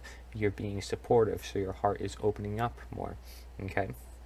So man's heart away from nature. So let's say, okay, let's apply this quote differently. Man's heart with technology, man's heart with government becomes hard. Yeah, because, oh my gosh, now you're in a position of power, ruling over other human beings, and you feel like you have that moral obligation to rule over other people and give the people what they want. So your heart becomes hard because you don't want to face criticism. You don't want people pushing you down. You know that you can help humanity as a politician, even though through that very process you become naturally denatured.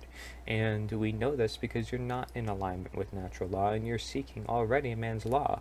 So this is a very troubling situation for people who are of that stature, where if they seek to escape and soften up their heart a little bit more, they'll be open to their families, but open to their families completely, open to their lives completely, not just of ruling over other people, which, for the record, they're still still among the masses of people who are just following orders. There's still people at the very, very top behind the scenes. Quote, nature is a mutable cloud which is always and never the same. A quote by Ralph Waldo Emerson, always going back to him because we see how much he talks about it. And this quote is perfectly representing this polarity, this irony that we've been talking about, this absolute change in the universe that is natural, but also the two different ways to look at it, the many different perspectives, which gives us those many different experiences, shall we want to understand why things come about. There's a key here, right? Even, we talked about newspapers and how reading the mainstream news or having mainstream conventional, very propagated in deep depths of denaturement, that is where it's not going to help you in this real life, in this reality. It's just going to distract you, if anything, and it's going to keep you in a state of fear. So, I want to say that no news is actually the best news. We see that nature is already the best teacher, so that's probably where you should get most of your news from if somebody were to ask me. And then also this idea that no means no. Yes, it's like if somebody says no, you leave them alone, right? It's no means no. Well, the same thing applies to the truth. I mean, the truth is the truth, and wrong is the wrong. There's this idea here that, yes, there is an objective wrong, and there's an objective right. Now, there's another note I have here talking about controversial people. They don't want to show their worth. They don't want to show that they're worthy of helping people. Take, for example, you look at billionaires. I don't want to name too many names here, but take a look at certain billionaires who have a lot of influence. They have a lot of controversy online from a lot of other people. It's often because they haven't given themselves up to this transparency that they could have been. If they were more transparent about their life, they wouldn't have this controversy. I mean, is this not common sense? Just knowing that people will not be as controversial about you if you simply just are on the record speaking to everybody and about everybody. Like, this is key here. It's just being open to your own very fan base. And YouTubers sometimes make the mistake of not listening to their own fan base too. Different content creators, I shouldn't even say YouTubers, they're censoring people there. So we have a big problem on our hands, and controversial people, you just have to look at it like, okay, why is it that they're controversial? If anything, that could be a good thing. It's like, okay, let's look at the controversial movie. Let's look at the controversial person, because perhaps they don't want you to see something there. Okay, but it also could be a psyop. It could be a controlled opposition. So be aware of that. Be aware of the many sides and angles, as I've been saying. Then I also have here in my notes, embrace the bad that you need to accept, right? Like, for example, one of the most harsh realities that we sometimes have to face is death. This idea that, somebody passes on, even though, their spirit still remains and much of their life still remains in memory, as much as everything is. But we have to learn to accept and live with that reality, as bad as it may be. We have to live presently to keep our emotions intact, keep our mind intact, which, as you know, is really key toward everything that we create in this world thereafter. So if we don't want to be in a cycle where we're basically lacking control, this is all about self-control. If we have self-control, we have more freedom, believe it or not, as long as we're not trying to control other human beings. And therefore, we can also overcome bad situations such as death. We can embrace the bad and say, we can mourn and so forth, but we're not going to let it control our lives and bring us to deaths ourselves. That is dangerous, okay? And so then there's this other idea that I have written down: the truth is out there. When people say the truth is out there, yeah, it's also present. We know that the truth is here, it's everywhere, it's present. But also, when you think of it in the other context, as the truth is out there, perhaps it's so far to some people that they just think it's so far, even though it's right near them, but it's so far out of their mindset, this prison of a mind that they built for themselves, this illusion of a boundary that they have in their mind, that it's so out there, it's hard for them to achieve it. It's hard for them to grasp, even though it's right here, ironically. So there's just the irony at play again. So we have this quote: nature and books belong to the eyes that see them. A quote by Ralph Waldo Emerson saying that if you attract nature, you want natural medicine, you want natural law manifesting in your life as it should, by the way, you will have that as your belonging. It will work with you, right? It's like if you seek a book, you seek to read a book to learn something, you must seek to learn that, to open that book, and understand the aspects in the book. And the book could help you only once you seek to learn from the book, only once you open it up and actually read the text. So the eyes, which he's also putting here in this quote, also represents perception. So whatever you're looking at, whatever is your world view, is going to be the actions that you take, as your world action steps. If you see the beauty and you see the truth, it's going to belong with you because you see it, you're open to it, and you're willing to look into it. And that's the difference between many people. And that's why that quote is so specific on, well, if you seek that nature is the answer, there you go, that's a tool within itself. Is your eyes and your mind is open to it. You're open to the ideas. You're open to the ideas of many individuals within the movement. So you want to look at it as a movement point of view. You're open to the many possibilities, and you're open to learning about natural law. You're open to learning about all the different knowledge and education everybody can share with one another. Okay, so hear this. Quote, to speak truly, few adult persons can see nature. Most persons do not see the sun, at least they have a very superficial seeing. The sun illuminates only the eye of the man, but shines into the eye and heart of the child. The lover of nature is he whose inward and outward senses are still truly adjusted to each other, who has retained the spirit of infancy even into the era of manhood. A quote by Ralph Waldo Emerson. So to keep and protect everything that we have. Health is not just freedom, it's also protection, because we are born and built to have this blueprint for healing, and it's just up to us to use it. And we have this amazing youth, and it's just up to us to protect it, right? It's like, what's an anti-aging substance that you find in nature? What does that mean, anti-aging? It's protective. It's pro-protective. It's it's antioxidant, anti-oxidation. So it's protecting you from oxidation.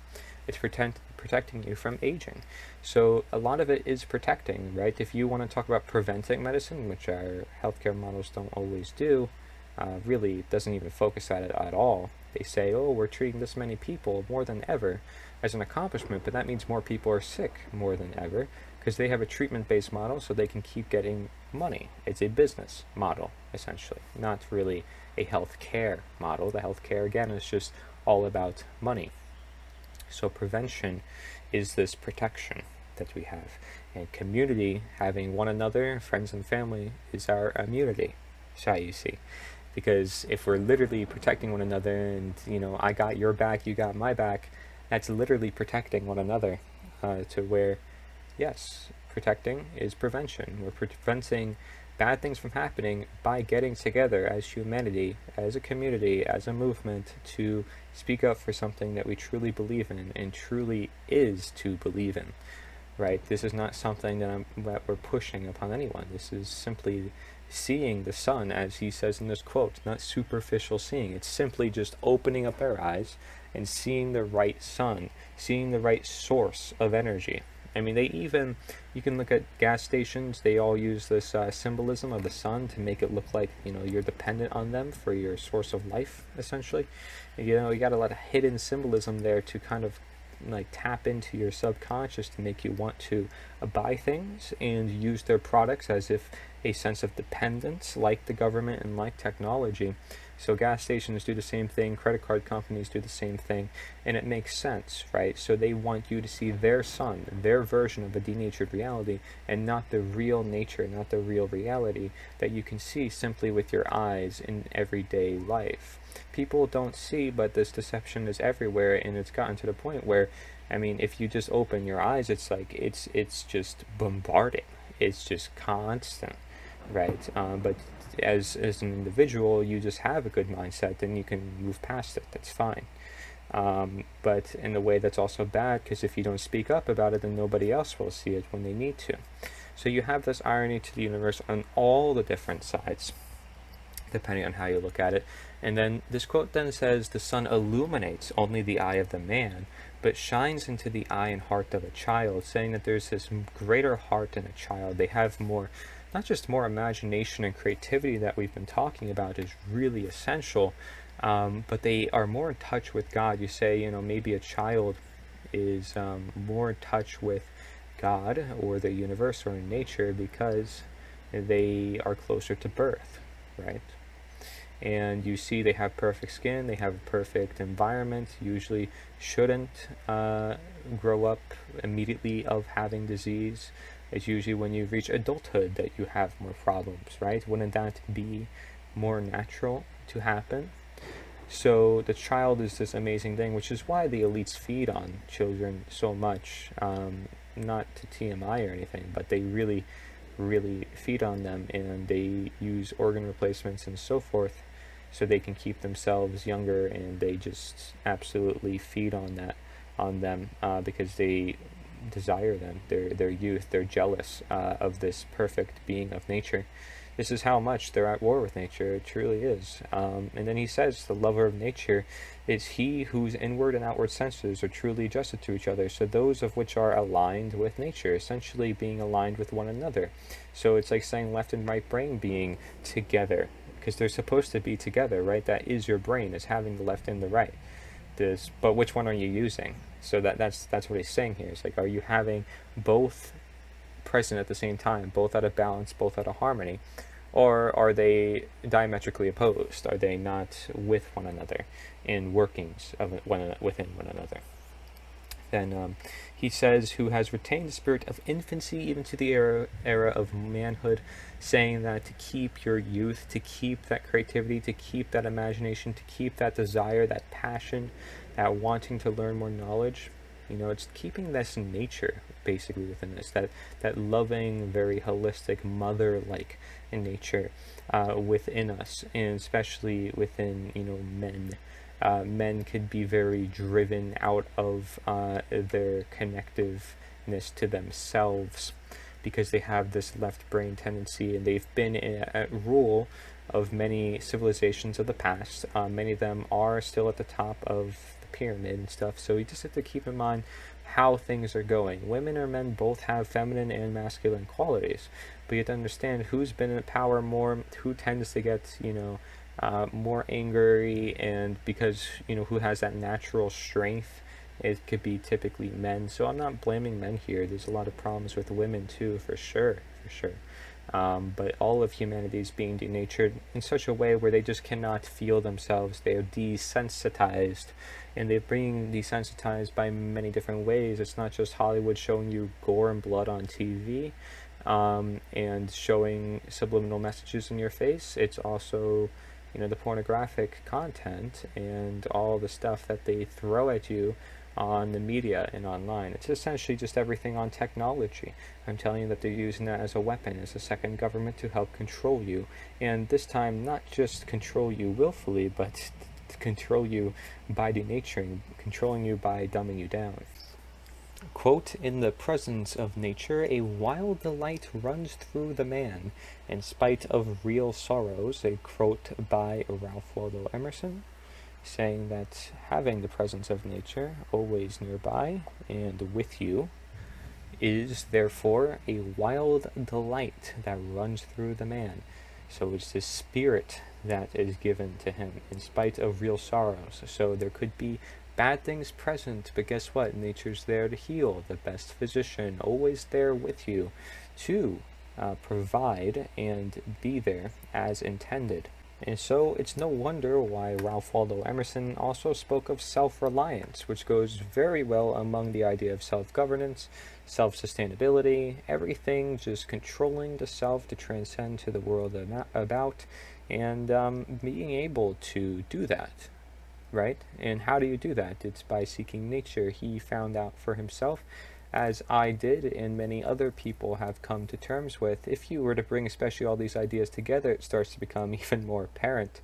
So maybe we're a few individuals actually, but I feel like we can be a lot more, given we bring these ideas out there. So he says, quote, "To talk of reliance is a poor external way of speaking. Speak rather of that which relies," which is a really good way to sum up the term self-reliance. What does this life rely on? Does it rely on nutrition? Does it rely on having life be in living beings? Having life manifest for life?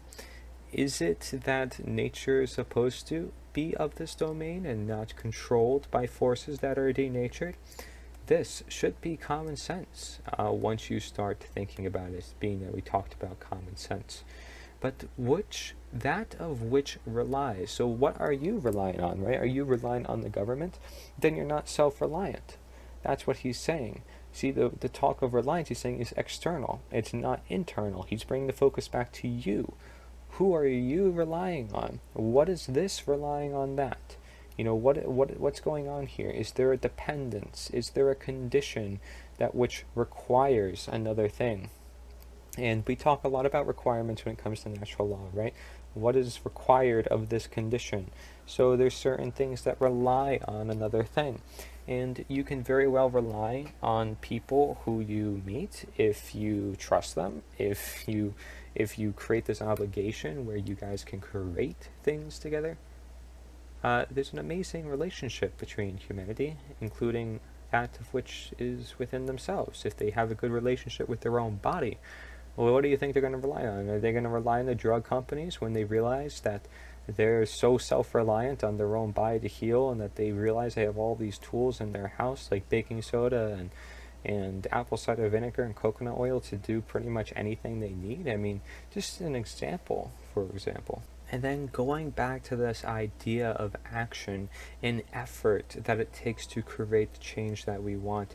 And again, it's not like you're the only one. You can have other people doing it. Once you start and you get other people to do it, then it's like a continuous inspiration and motivation because other people are doing it now. So it feels like it creates more of an obligation for you to go out and keep doing it.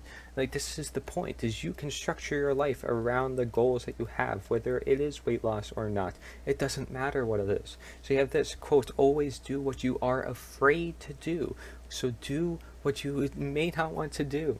And this is the point here. This is a quote by Ralph Waldo Emerson, especially if you know that it's right and that's intended for you, is to do and take that risk. This is the best time, more than ever, if I'm telling you, and this is what we see from all the evidence that we can compile between all these documentaries and presentations and quotes and philosophers and just innate truths. If this is the best time to take action, then I have to ask you, what is stopping you? I'm presenting a blueprint to help you. I'm here to show you that I'm doing it too. And then you have all these other people, independent journalists, independent media, people making videos trying to wake people up. What is the purpose of waking people up? What's the purpose of informing people?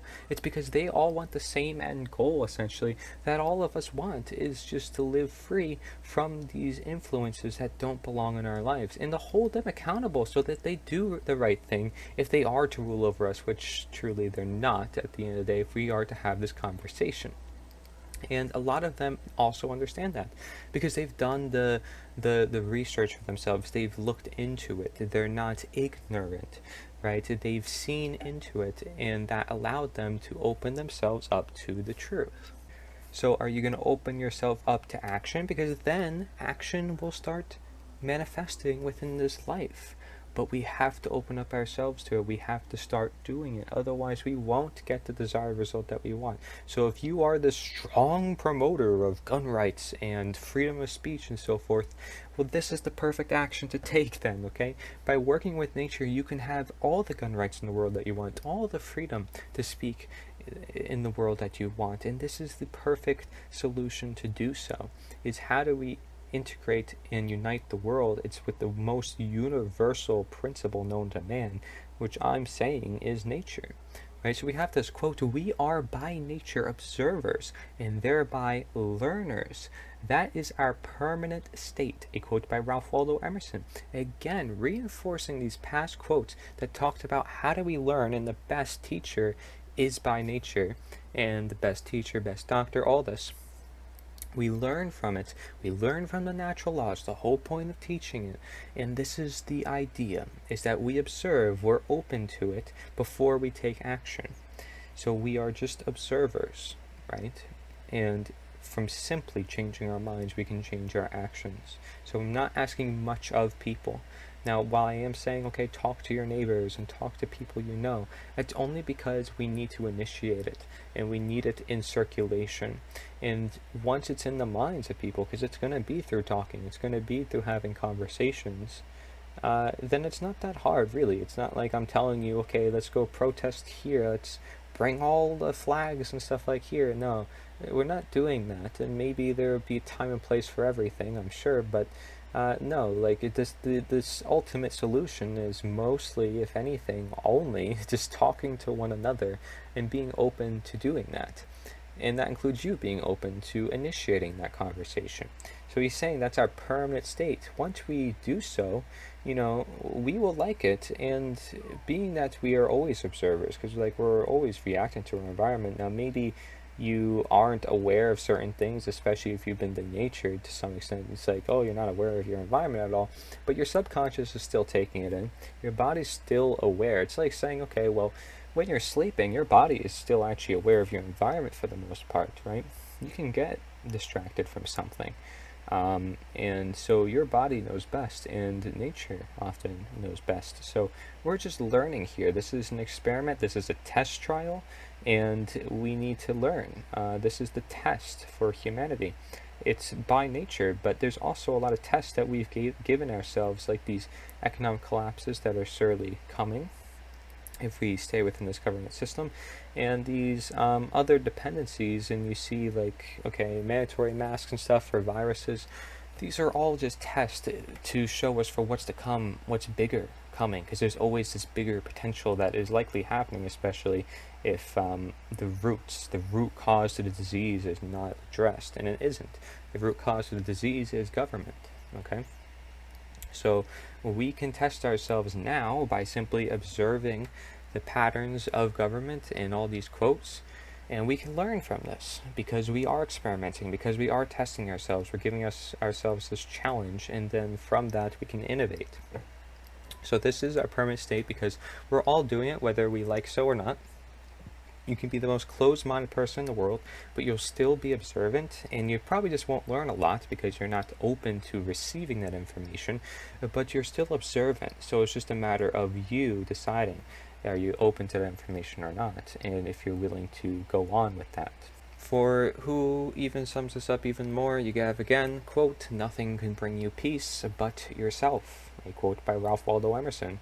So when you see all these governments saying, well, let's bring peace here, let's just, world peace, oh, we're going to war so we can bring people to peace. Nope.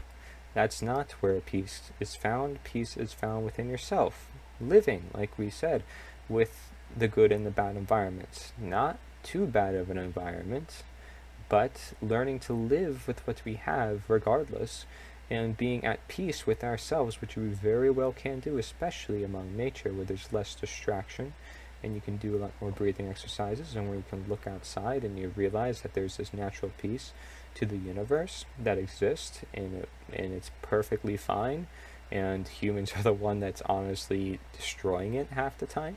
So you realize this, and you're like, okay, well, if humans are the problem, humans can also be a solution, because we can stop the problem. We can just stop doing what we're not supposed to be doing.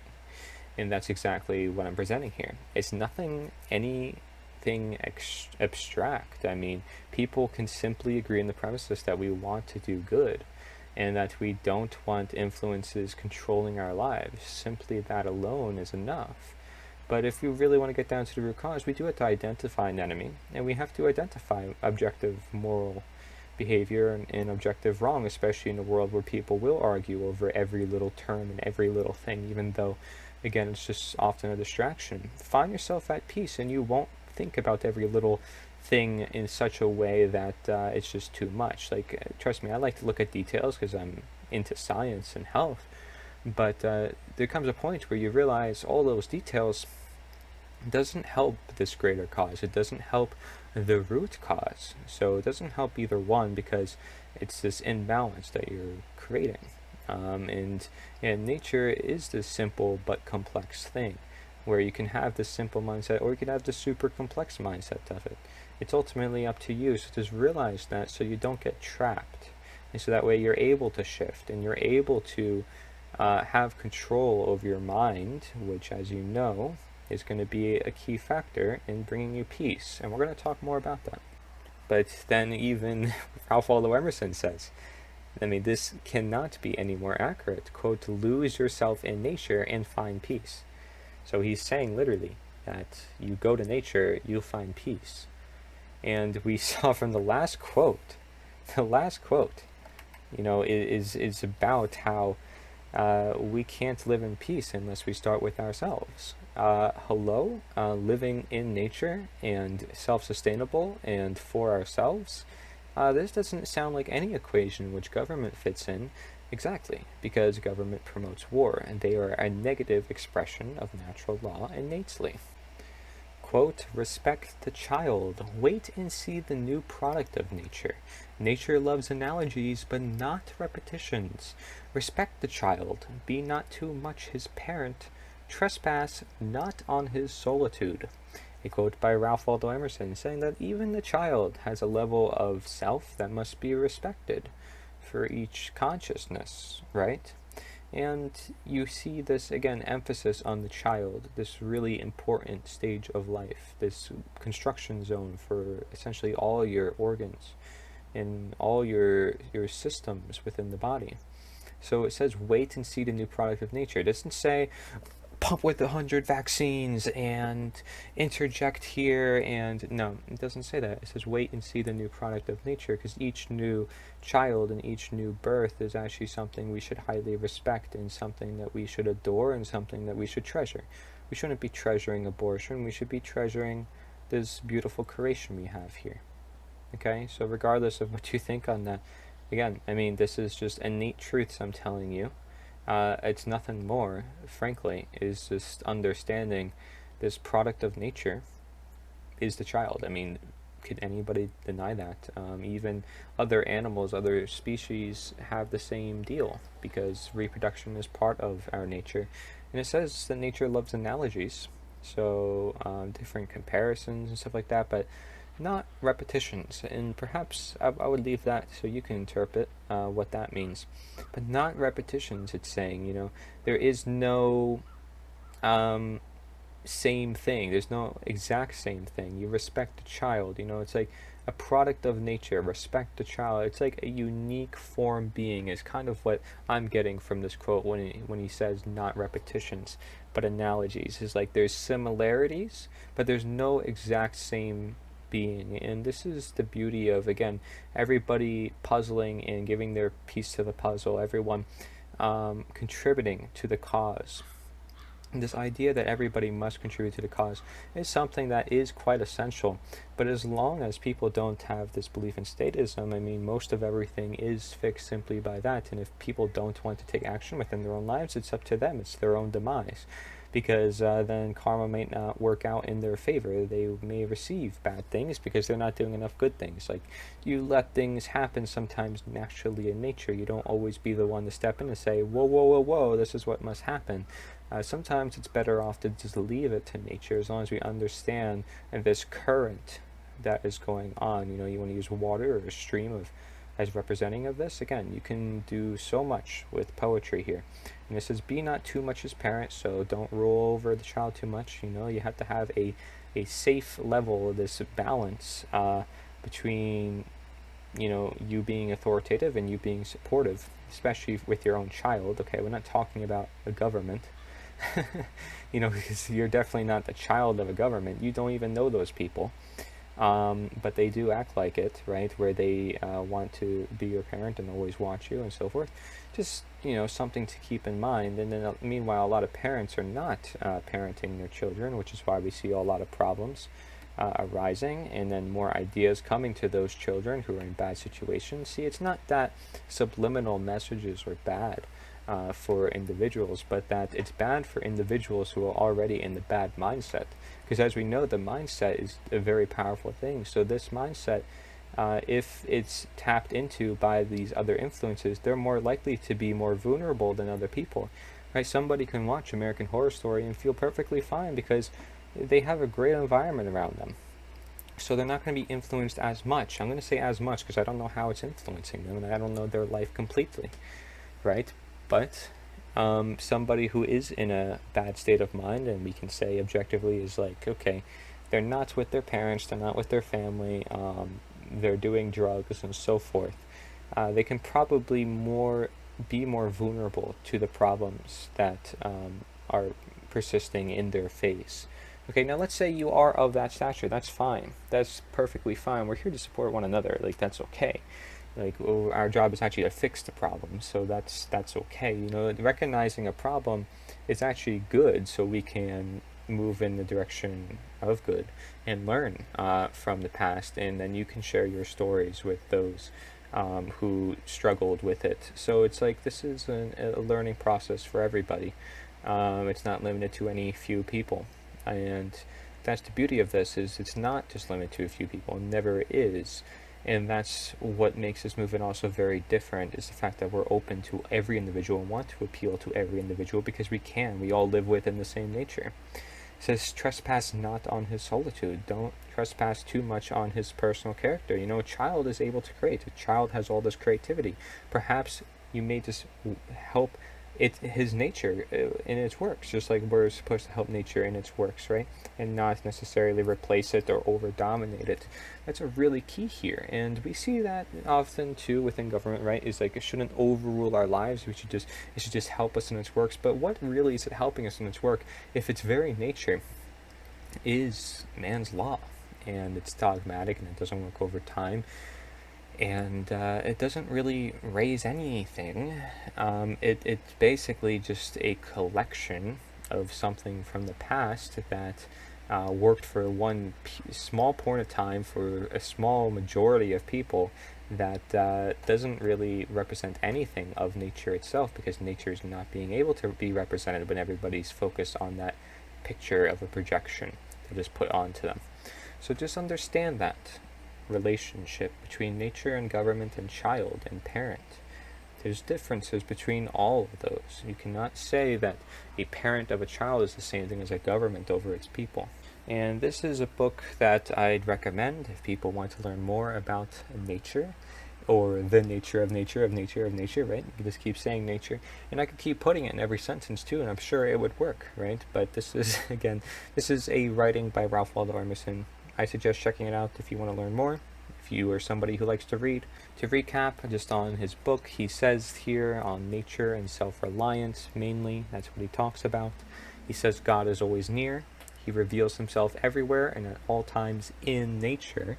He says in nature we are able to find, quote, the perpetual presence of the sublime.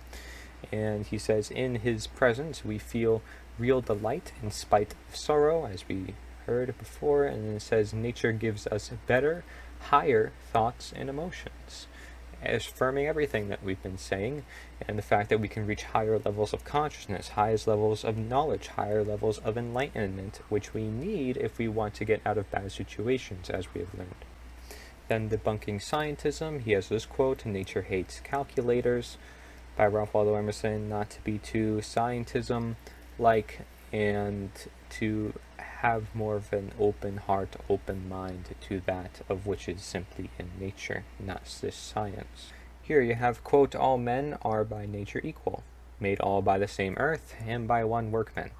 And however we deceive ourselves, as dear unto God is the poor peasant as the mighty prince. A quote by Plato. Okay, so we deceive ourselves. Okay, and he's saying that the same earth is done by one workman. Obviously, he's pointing there to God, and we deceive ourselves as dear unto God is the poor peasant as the mighty prince, saying that we're all just one another human beings. We're not different from one another. another reason why you cannot consider these people in government as any more special than you are. So why in the heck would they rule over your life? And now look at this. This is just a perfect depiction. I saw this of how the power of the mind can be helpful, and how the power of the real harsh reality of nature sometimes, because it could be harsh, can strike in here. So it says, "Dear Mother Nature, get back on your meds, pop open a bottle of wine, and start thinking warm, happy thoughts." Okay, so think of this however you'd like. I just like this word choice here. It's very interesting. Saying, get back on your meds, pop open a bottle, and start thinking warm, happy thoughts.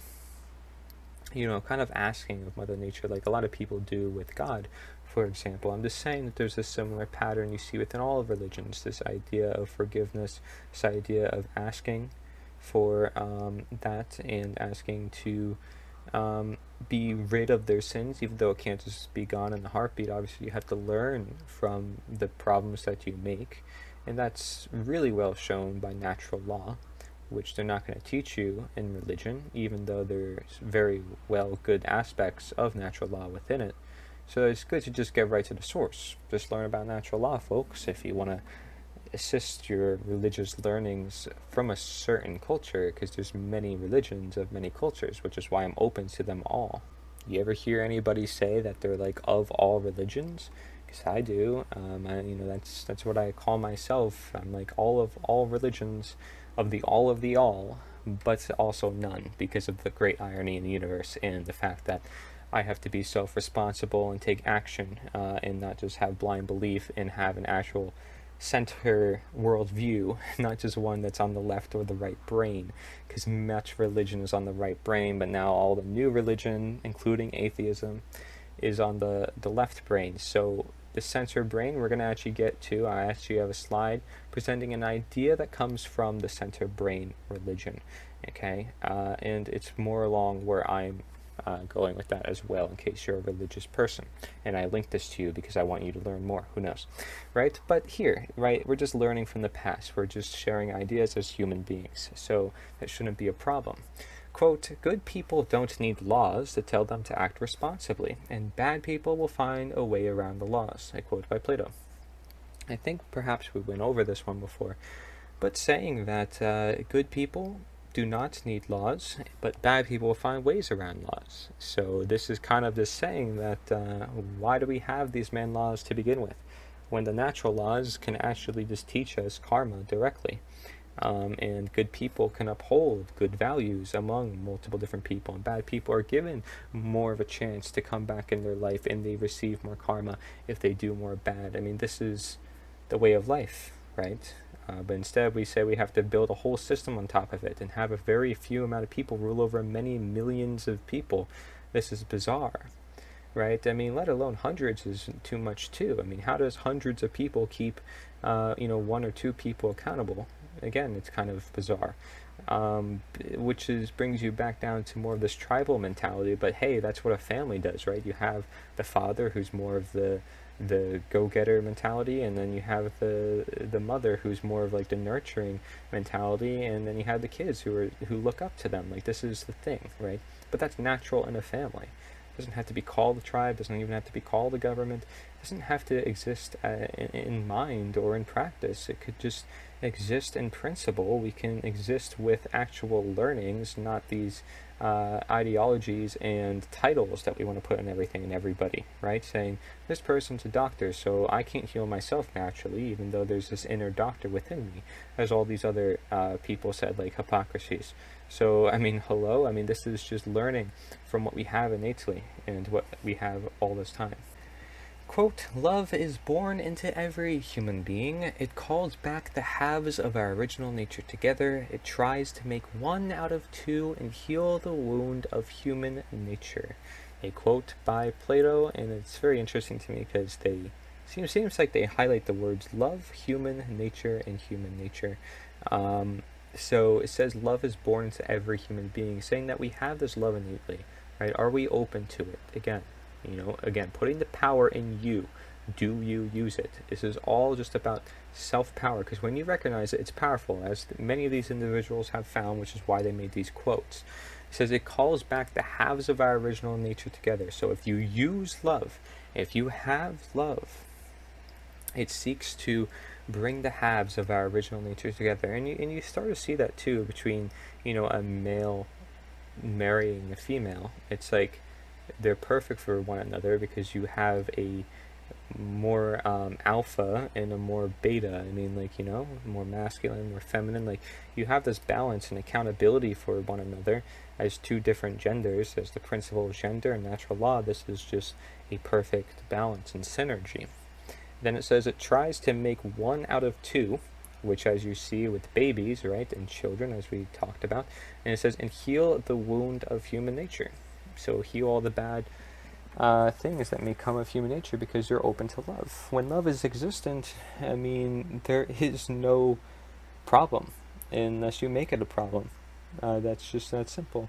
As long as love is present, then there can no be any fear because love is simply existent. You see what I mean? Now, you may say, okay, well, there's levels of love and there's levels of fear, but still, what is the one that's ruling over your life? Do you choose love or do you choose fear? It's your choice. It's still your choice. You still have a control over this.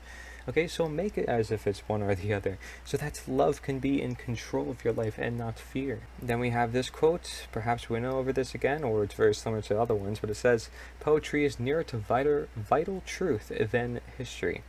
By Plato, so saying that poetry can teach us a lot more than history. We've seen this before, and I've talked about it, so I'm not going to go on about it, but basically saying that this creative expression, this creativity that we talked about, just expressing, is vital truth, right? That's how we learn from other people, is when they talk to us, is when we open the conversation, when we write to them, when we create videos for them, when we display messages, when we go up to them and stuff like that. Like, this is vital to human existence. It's not just something that just happens. It's something that's vital to human existence. Do we see the power that's in our expression? But realize that there's truth in that creativity, right? It says, learning is by nature curiosity. A quote by Plato. And so saying that learning must also be curiosity. And as we know, challenging helps with innovation, and how questioning helps with our answers. So questioning is a lot like thinking. I'd say it's a lot also like curiosity. If you're curious of what's happening and you're questioning what's happening in the world, it's very much alike. You're questioning, and that's what's going to help you learn. Is, do you question the government? Do you question the media? Do you question everything you're told? Do you question the truth itself? Because that's what I'm offering here, right? The objective truth and the objective wrong. So do you question those who rule over you in the very nature? Do you question right and wrong? Do you question, should I talk to my neighbors? Should I talk to one another person? Should I spread this message? Should I spread this mission as this movement? Do you question what's my role? Do you question what could I do that's different from other people, although I'm promoting the same cause? Okay, you have to be open to that, and I want you to, right? Because I want to encourage you. I want to encourage you to be creative, but also help our efforts in different ways, because that's what's going to help our efforts, is by promoting it in different ways. We have to be curious, because when we're curious, then we're also holding each other more accountable. Curious, like, what is he doing? Oh wait, what is he doing? Oh wait, what are they doing? And then we talk to them instead of always spying on them, like this picture, looking through a hole. It doesn't have to be like that. You can, instead of looking through that hole, you just open the door that you're looking through, and you're like, hey, what's going on here? And you just ask, right? It's not like you're afraid to see more of that light that you're looking through. So just keep that in mind. I'd say this picture, actually, of somebody looking through a hole of light is kind of like what I'd say a lot of people in independent media are doing. No offense, but they're looking at this light, but it's this tiny little section, and they keep looking through it, but they need to just open the door. They need to just literally open the door and start talking to people. They need to literally open the door and start exposing themselves to the world and expressing themselves instead of just looking through a little hole all their life. I'm sorry, but that's like the perfect depiction. I realized that just now. But curiosity, what do you curate? Or perhaps that's one way of looking at it. I don't know if that's a Latin term there, but just understanding that it's natural to the process, right? Because even the nature of learning itself, you get to the nature of everything, you learn more. Quote, man, a being in search of meaning. A quote by Plato saying that human nature has this innate wanting to search for meaning. Just like I believe Aristotle said that man is by nature, not just a political animal, but one that wants to seek the truth and one that wants to seek the knowledge and the learnings. Okay, so all that very similar in ideas here. That's why they were with them among one another. And so a search of meaning. Okay, so you're searching for that meaning. That's a meaning that you have to find yourself, right? And that one you do have to search for, because although the truth is existent, as long as you're working with truth, then the search is more of rather a grasp, right? Do you grasp this opportunity? Do you take the opportunity? Even if you fail a couple of times, it increases your chances of succeeding. And it's the search is like, well, what if it's just being conscious? By search, you may say, okay, instead of just looking in one direction, even though I'm facing the same direction, instead of just looking that one direction, though, I can move my eyes. Like I'm born able to do that. I'm born able to move my eyes any which direction I want. I see as best to maybe point myself in the right direction or see the right thing that I want to see. So it's just the beauty of the nature of it. And again, like even M4rk Tw4in.to describes, in order to put your head in the sand, your butt would need to stick out in the air. And this is just this crazy synchronicity it is within the universe. I know even the Institute for Integrative Nutrition talks about this synchronicity when they're talking about healing, how everything just starts to come together as long as you're moving along the right path. And that's exactly it, because that is the law of attraction. So it says here, quote, those who are able to see beyond the shadows and lies of their culture will never be understood, let alone believed by the masses. I think we also went over this one, but it's by Plato, saying that, well, a lot of people in the truth community, sadly, people who do speak up, who perhaps are the most vocal, who, because they see everything that's going on, will probably be the least understood because they are that vocal, or because they see so much that other people don't see, and other people are perhaps either jealous or they don't see it, and it troubles them. They have so many boundaries in the way. There's a lot of problems there that may happen. So it's about seeing beyond the boundaries that exist within the present life, to which there always will be some boundaries, but do you see beyond it? And do you embrace the bad that is to be there, right? It's not the bad that's not supposed to be there, but do you embrace the bad that is to be there? The ones that you need to accept. You ask yourself, and you ask of nature, is this the right thing for me to accept? And you don't expect an answer. You obviously can figure it on your own, but nature helps you through its ways. Okay, like it's not this magical thing, but it does help you, and it can't really be described by science, but it does help you just simply being outside, and again, having that presence, having even the birds speak to you, the trees give you that oxygen so you can breathe better and think better. There is correlations there. There's correlations everywhere. There's probiotics in the soil to which you breathe in the country. The sun itself is really good. It goes right to your solar plexus in the chakra system. If you want to expose yourself to sunlight, it doesn't need to be a whole lot of sunlight. Fortunately for you, you have supplements to even help you with that. And that's not something too invasive. That's something that could rather help nature, I guess, if the soil is depleting. And it's not going to have any downsides as long as it's formulated well, right? I mean, what's the focus on that? A billionaire may spend all their money on vaccine development, meanwhile they're not looking at what's literally right in front of everybody. Again, like this is the same thing with natural medicine and natural law. is like clean food, clean water. Like, this is still stuff people need, and yet you're so focused on vaccine development, making something that doesn't even exist. When we can deal with what we have right now, right here, with what exists. So there's a level of emphasis and prioritization that we have to make within our lives, like we do as coaches among our clients, right? Coach. Look, we're all coaches to one another. We're messengers. And you see why coaching is so growing so rapidly. I told you it's the future of medicine. It is. It's inevitable because the system of doctors just cannot be the same. Okay, anyways, regardless, quote, strange times are these in which we live when old and young are taught falsehoods in school. And the person that dares to tell the truth is called at once a lunatic and a fool. This is a quote by Plato. And you see this, evidential. Look what they do to people like Alex Jones, regardless of what you think of him. It doesn't really matter what you think of him, or does it matter what they say? Because we're looking at these quotes objectively, and we see there's so much truth in them, right? Regardless of what they did in their lives, we see that there's so much we can learn simply from what's here, what's now, that we can all agree to. Shall we align our perception with the truth of consciousness? So you look at people like David Icke. He began his whole quote-unquote conspiracy career, which is not conspiracy. He's just seeking the truth, like every human being kind of has within them to an extent, which is why people in the truth movement get so passionate because they realize that they have this power and they embrace it. They actually embrace seeking the truth, when in reality we all have this need for it in different ways. That's why everybody has a political opinion and everybody has a political side, right?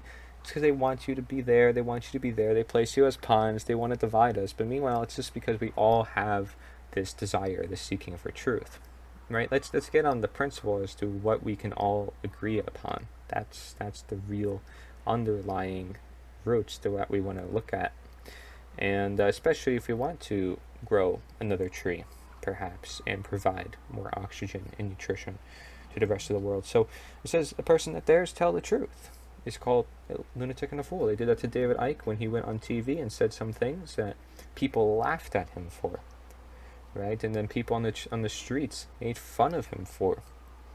So it's a perfect example. And now it turns out everything that he's been saying has been turning out right. And you can't underestimate people who think a certain way for a certain reason, and especially have evidence to back it. Okay? Just because they're attacked by the media does not give them any sense of real worth. It says then, strange times are these in which we live when old and young are taught falsehoods in school, also then debunking the education system and how horrible it can be. So let's say, I'd assume there's teachers that listen to this too. Everybody, right?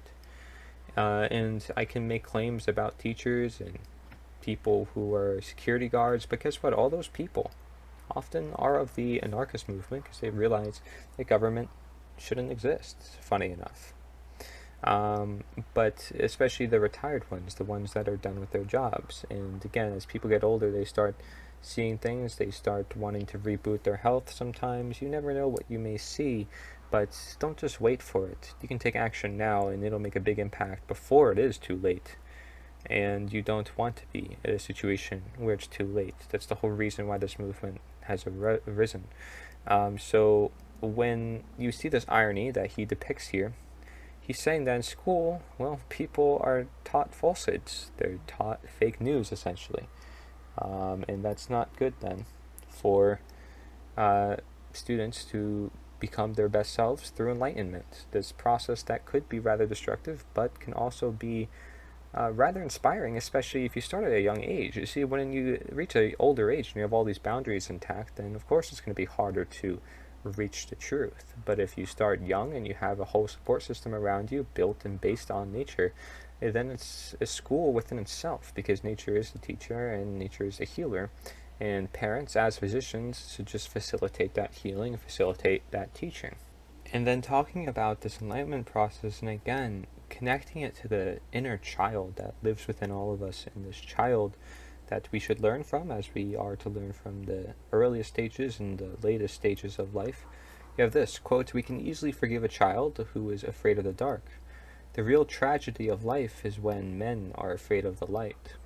Quote by Plato. Maybe we went over it before, but representing this enlightenment process that men, humans, are often afraid of the truth. It's a harsh reality, especially in a world where it's built around darkness. And we can forgive a child who is afraid of the dark in many regards, right? As a parent, we want our child to be safe.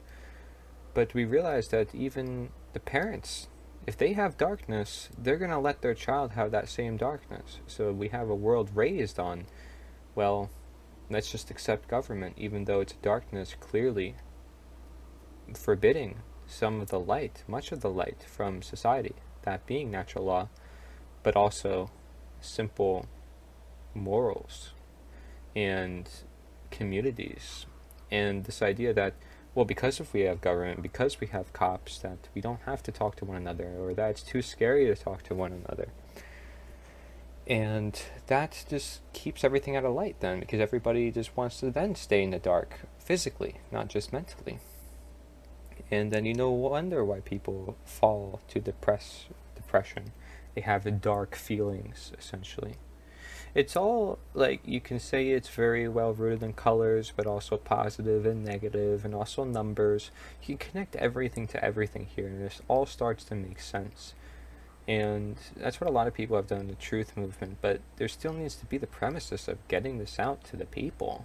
Like, there's so much premises on understanding the details, but perhaps it's more about just getting it out to the people to begin with, because we really need that. If it's a tragedy that most people are in the dark, let's get rid of the elephant in the room. Most people are in the dark. We need to bring them to light. And so the child can then see less of the dark naturally, because their parents see past that dark. They see all aspects of light. The more aspects of light the parent sees, the more aspects of light the child sees, and the more the child fears of the dark, the more the parent will be able to address it. But if the child sees the dark now and the parent is in the dark of the same aspects, they're not going to be able to address the problems for the child. They're going to feel helpless. They're going to feel like the child will just go off on their own. They'll find their way. And a lot of parents just have that mentality like, oh, the child will be fine on their own. They'll find their way like I did. But that's not true. That's not necessarily true. Doesn't mean they'll be safe, especially in a complex world where there's all this happening and crazy stuff happening because of the system that we built, and there is no trust in neighborhoods because nobody talks to each other. Like, oftentimes the root to the problem is just because nobody talks to each other. People want to complain about one another, but yet they won't talk to one another. So you'd end up being complaining for the rest of your life, essentially. And I'm afraid a lot of people just don't know this simple psychology. People in my generation, I don't think even sometimes have a grasp upon it. And I don't even know how I come to these understandings sometimes, but I know them to be true, so I share them. And that's why through time I've become more of a natural health coach before I even had the title, because I just feel like coaching people is something that we can all do as human beings. I don't think, again, anyone has to be special to do that. I think it's something that will teach everybody and hold them accountable to become their best selves. Okay, like, not just heal, not just prevent, not just treat, but everything. Everything of the everything. Whether you're in a treatment process and you need more support, you have a coach. Whether you want to prevent disease, you have a coach. Whether you don't want to do any of those things, you have a coach, because guess what? The food doesn't matter. Everything else matters. All things matter. And people are there, supposed to be there for each other. So a coach's value will never go down, but a doctor's will. Okay, so you have this, quote, "The good are unwilling to rule, either for money's sake or for honor. So they must be forced to consent under threat of penalty. The heaviest penalty for declining to rule is to be ruled by someone inferior to yourself. That is the fear, I believe, that makes decent people accept power." A quote by Plato saying that power is accepted by decent people, often at their own demise. This is so often the case, and which is why the movement is going to appeal so mostly to the people who are more aware, people who are already most enlightened. But if you seek enlightenment, then shall you receive, you will. You can receive more enlightenment than anybody else. The deeper you look upon it. Just, not too much. Not too much. In a world of complexity, you can find yourself in a rabbit hole. There, or here, or there. There's a simple nature to this. There's a simple answer. And it's been coming about 100 times over. And that's why I say nature is the answer. You got to keep it real simple. It's a good way to put it.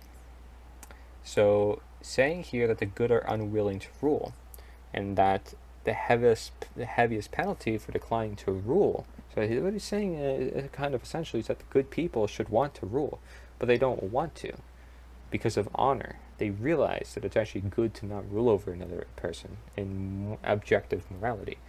Or for money, they don't want to do so. Which, if you're saying good, I would already assume that they're mostly of honor. So, but that's why he uses the word or, I'm assuming. So then he says, so they must be forced to consent at their threat of penalty, right? So they're just forced to abide to the government because they don't want to fall out of line. Kind of like, if you're aligning yourself to truth, instead you're aligning yourself to denaturement. So instead of this, you have this opposite line. It's like, do you want to be on this line or do you want to be on this line? You choose, because there's not many people on this line, but this is the truth. Okay, I'm sorry that everybody's on this other line, but they kind of have like barriers, and you can't really see past anything. You're not allowed to, and yeah, you basically just can't be human. So if you're on this line, though, you're free. You're free to do as you wish. But the downside is you have all these masses on the other line that's often dragging on your line, and it's just like, darn it, you have to deal with this, really. But that's how it is. The truth movement to the many masses who just don't care or call them fools or lunatics. That's literally the relationship.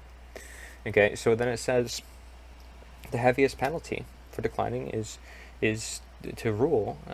For declining to rule is to be ruled by someone else. So what he's saying is that good people should rule, because good people would do good, and that makes sense, right? That makes sense. But why would good people want to rule if it is innately against their own honor? There's a reason why good people don't want to rule, because of honor. Maybe because it has something to do with the objective morality. Maybe because it has something to do with natural law. I don't know. You tell me. Why are good people unwilling to rule over others? You say, oh, well, there's good people who are willing to rule over others. Are you serious? You serious? Like they were actually born into this life, like saying, oh my gosh, I want to become a politician. Or like, okay, I believe I have what it takes to help the world. And that's like, hello, I'm like trying to do the same thing. But by help the world, what are you talking about? By help the world, you mean like remake it? You mean twist the will of nature to turn it into your version? Because that's what you'd be doing, essentially, by ruling over other human beings. By ruling over their nature and ruling over nature itself, because you seek to be their God. And you seek to be of their belief system, of their mind, always in their mind, and a plague to never get out. The biggest plague of them all. That's why they have to make all these signs like, vote for me, right? Just keep voting for me, and make sure, he's the best candidate for this, he's the best candidate for that. Like, you have to be serious. There's no principle, there's no self-reliance. Again, it's just questions like, who wants change and who wants to change? And that really distincts it from it all. And the fact that no matter who you vote for, it's all the same path, because you're not seeking the roots, you're not seeking the bigger picture, you're not seeing the cycle that's happening in the very nature of government itself. Okay, quote, the object of education is to teach us to love what is beautiful, a quote by Plato. And what is beautiful? We talked about it, all that is marvelous is in nature. This beauty is in the creativity that we come of it, in this enlightenment process that could be destructive at times, but could also be very empowering, to giving us the power that we deserve with willpower. So the object of education, so the role of education is to teach us. Okay, first of all, is education even teaching us, like actually assisting us, or is it just pushing down our throats whatever they want us to know, but not something that we are personally seeking to know, or something that actually has worth within the world to know. Is it about the knowledge of the innate knowledge of the world, or is it about knowledge that we've come up with based on that, which doesn't have then the roots set in place, or the bigger picture seen, or the dots connected? And you say, okay, well, do you have a textbook with dots connected? Dots connected where? It's still not connected to the roots. It's still not connected to the bigger picture. The book is limited. Any book is limited, actually. And what about the emphasis on self? Education should be a self process, right? Like if a parent was teaching their kid, they learn about the kid. If the kid had a problem in their own life with other kids or with their relationships or whatever, the parent would sit down with that kid and talk about their specific condition. I mean, isn't that what we're supposed to do in medicine too? But no, we say, okay, everybody get together, take this drug. Everybody get together, learn this. And no wonder why people don't want to go to school, and no wonder why people don't want to be part of the medical system anymore. Because it's a failure of a model. It is based on faulty knowledge. It is based on, literally, immoral teachings. It is based on man's law. It is not based on natural law. It is based on dogmatic beliefs, again, of certain individuals. I mean, good luck not creating bias somewhere at some time. It's a human tendency. Admit to it, though, and help us see past the barriers that prohibit us from moving forward in this life, okay, as individuals. So, to teach us love, it's saying. Education is to teach us love. You can stop it out there too. You can stop the quote anywhere around here, and this is all good, right? Like, are we teaching people science, or are we teaching them love? Are we teaching people science, or are we teaching them nature? Are we teaching people history? Are we teaching people math? Or are we teaching them love? Like, these are completely distinct things, folks. And that's exactly what we're teaching in education, is not love, and not nature, and not God. And you say, okay, well, that's what religious schools are for. Is religion teaching us about love? And how do we acquire that? How do we acquire the result that we want in this life? How do we realize that nature is an expression of God, either way, regardless, and has much of the truth for us universally, or that all these religions often come by the same roles of knowledge? Okay, and then it says, what is beautiful? Okay, well, do we see that everything that we create then from nature is beautiful, and that when we open up our minds to more and more, and that we see how much we can do with our willpower and belief system, that's beautiful?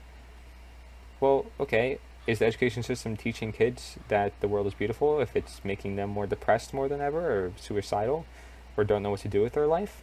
Then, yeah, not beautiful. Is it putting them in loads of debt where they can't even get what they want or support their own life, and they have to eat fast food and stay up all night?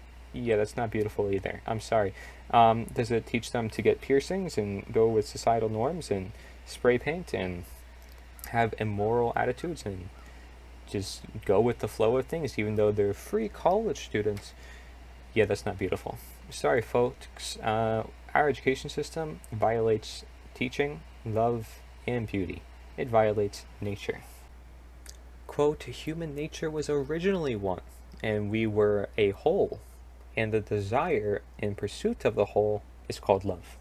A quote by Plato. Again, now we see this relationship with love and education, and how education comes from nature. Education comes from your parent, and it comes from yourself, ultimately.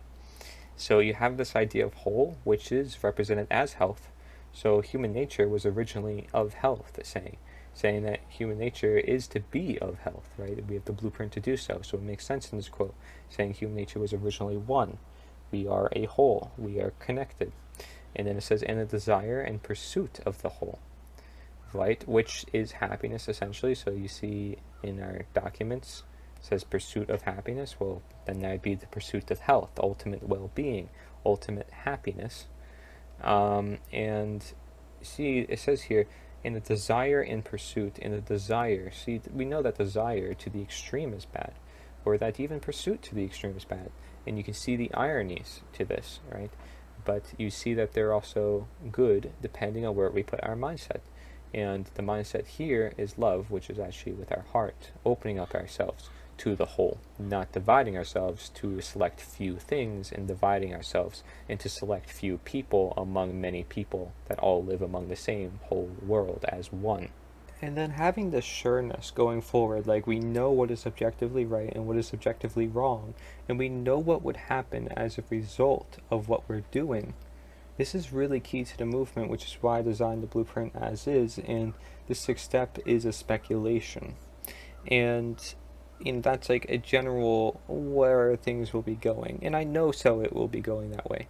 But if our argument, which our argument is based on nature's the answer, which we have evidence to back, it's not idle, it's based on fact. It is based on universal innate truth. So this quote sums it up perfectly. Arguments derived from probabilities are idle, from probabilities, things that we're not entirely sure for a fact.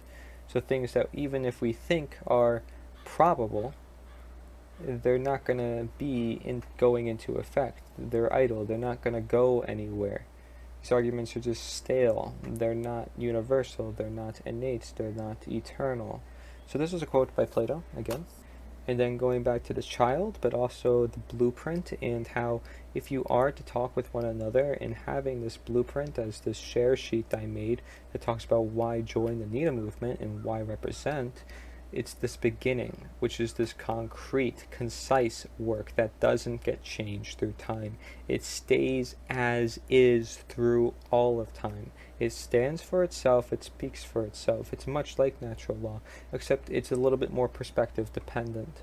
Okay, it says here, quote, "The beginning is the most important part of the work," said by Plato. And notice work is really big here because this is a process of work. It's how do we get to work? How do we do the actual good work, the right work for humanity to move us in the right direction?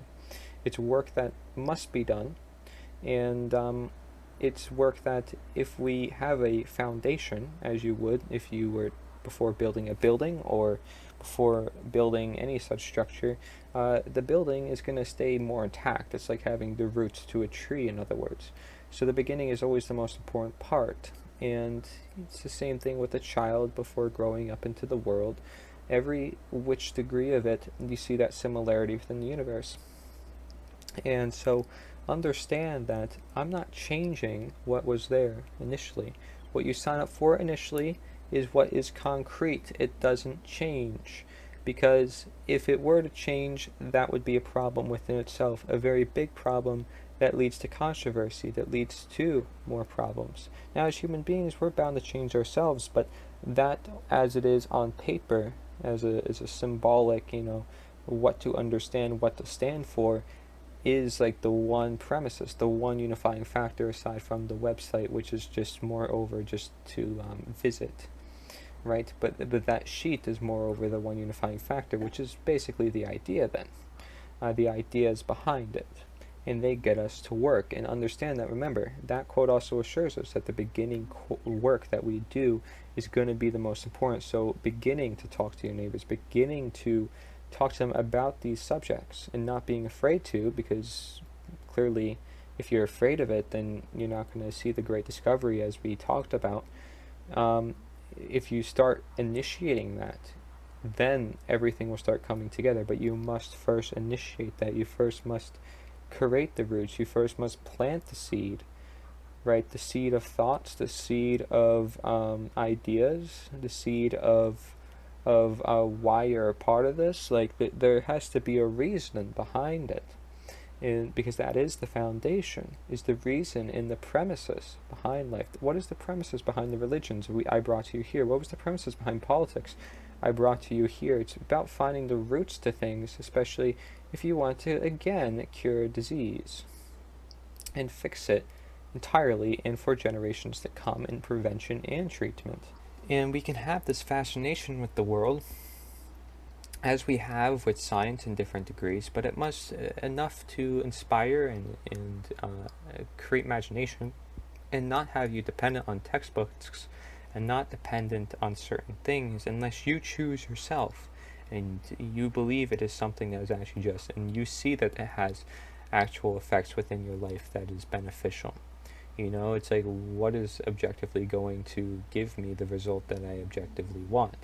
My objectives. And it says, quote, geometry will draw the soul towards truth and create the spirit of philosophy, quote by Plato. So you see the depth here and like this geometrical shape and how there's so much layers to it. You know, each part you may see as a layer. For each color, for example, you decipher the black from the white to the gray to the certain texture, and you start to realize that's kind of like what the world does, you know, through its trees, through its branches, through its leaves, through its plants, through its molecular compounds. Even at a cell level, it's the same thing. Even at a solar level, it's the same thing often. I'm not sure, though, solar entirely, right? But you see it everywhere. This reflection, this correspondence, as represented by natural law, the principles of such, and the laws that exist within. So it makes sense that geometry will have that relationship. So just realize that although maybe school and education isn't the best, there are some topics that you can decipher from there, and they come of use for certain individuals. And even if it is just for certain individuals, it still comes of use for all individuals to an extent, because we're all exposed to geometry on an everyday basis. We're all exposed to science on an everyday basis. We're all exposed to all these things on a daily basis. We're just most exposed to nature, though, as a general whole. So it makes sense that if there's geometry in nature, that geometry is bringing us toward the truth, because nature is often of the truth. It is the truth, you know. Connect those dots there between all these quotes, and like I said, you can come up with so much. Here you have, those who know, do. Those that understand, teach. Now this is really big, a quote by Aristotle. I think what I'm doing here is I'm trying to help teach people, right, by deconstructing each quote. So I sort of understand this because I did a lot of the work that was involved on a personal level before presenting this information. Now, if I just knew, like I knew I had these quotes, I would just talk about them. I would just go over each one, and that's it. Let you interpret, and that's cool too, you know, because I understand too that you can just make understandings of that for yourself, and perhaps make more discoveries, being that I wasn't the one that told you. But I'm making your life a little easier here and explaining each one, because I feel like that's okay, and sometimes it helps me out a little bit too in experimenting with my words and how I portray things to people. I will always, you know, practice that skill, and I think a lot of people should, especially if they do understand topics and they want to portray them to the world around them. So saying that if you know, do, but if you understand, teach. And so it's being a walking representation of what you say, walking the talk, being the change that you want to be, but also that you're willing to teach if other people don't understand, and you want to give them understandings. It's because you know so much now, and you know so much of also doing, perhaps, that you can use your understanding abilities to reason with them.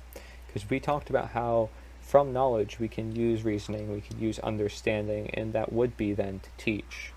So we would be doing nature a favor by teaching natural law if it's in its favor, right? Of course, though nature doesn't have feelings, but are respected for the work that's done here, you know, by, I guess, the generations that we're saving, the lives that we're saving, by simply having good information and making good choices in life. That's that simple.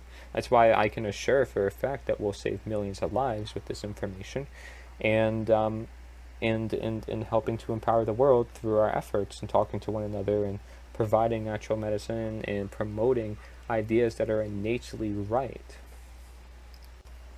Quote, the power of the good has taken refuge in the nature of the beautiful. We talked about what is beautiful, but if we're going to talk about the nature of the beautiful, here you go. The power of the good. So if you want to create beauty within your life, you do good. It's like, do you treat your body right? If you treat your body right, what do you think is going to happen? You're going to have a good environment in the body, and it's going to perhaps show up on your skin. You know, if you treat your gut really well, you see the gut is really well connected to the skin. People who have dairy often mess with their gut microbiome, causes a lot of acne and breakouts. So you have this representation where if you do good, you get good, as by the law of attraction. but also that you get beauty. It's like, do you put all the good, hard working effort into making a painting? Because then it'll turn out beautiful, or as you want it to, it'll be a full expression of what you wanted to, of your willpower, as it says, the power of good. And what's of good is of natural law, right? Of your right attraction, essentially, the right law of attraction, the law of attraction toward the right, the objective right. So the willpower of using natural law as benefit can then create beauty in the world. That's what you can then decipher from this, okay? This is a quote by Plato talking about the nature of beauty and how it's found in us doing good to one another and the world around us. And then when Plato had to speak of ignorance, this is the perfect way to describe it. And this also goes along this idea of respect is a two-way street, and that it's either you choose love or you choose fear. It's either or. There's no in-between option. It's like, do you choose right or do you choose wrong? Which one are you in alignment with here? Quote, neither do the ignorant love wisdom or desire to become wise, for this is the harshest thing about ignorance. Okay? Now, one may say, okay, well, there's degrees of right and degrees of wrong. Well, it depends. You can break it down and you see that there are certain things that are aligned with right and there are certain things that are aligned with wrong. There's certain things that maybe you don't know if they're aligned with right or wrong. And then you're nescient, you're not ignorant, okay? Ignorant is acknowledging, okay, well, this is right or wrong, but I'm going to do it anyways. Okay, so like you're ignoring what is simply present. So that's what we're saying here. So it says, neither do the ignorant love wisdom or desire to become wise. They don't care for knowledge. They don't care to listen to you have to tell them why nature is the answer. They don't care to represent because they don't care about the world or saving lives or wanting to make the world a better place. Like, they simply just don't care. Perhaps they've given up at that time. They just don't want to move on with their life. Now, you can appeal to them more, but it could do more harm than good, I warn you. Because you don't want to push it too much. It could make things worse. However, you do want to plant the seed. Plant the seed. Leave them off on a note that shocks them, perhaps, right? They say torture with tenderness. Well, say like, okay, well, thank you anyways. Be nice. Be nice if they're giving you a hard time. And they might be surprised because they want you to just leave, but instead you're like, oh, okay, that's cool. But to realize that this is like the biggest thing in the world, like this is something that we really need. Just don't push it. Just be able to express it, and don't be afraid to use, tenderness as a way to appeal. Okay, and that is a beauty within itself, is being able to, again, overcome the problems. There will be people who just fully embrace the problems to the fact where problems control their life, and they just don't seek any sense of good, and that would be these highly ignorant people. So being that all people of all people and all ideas exist, if you do come across one of those people, don't give up on your efforts to seek other people.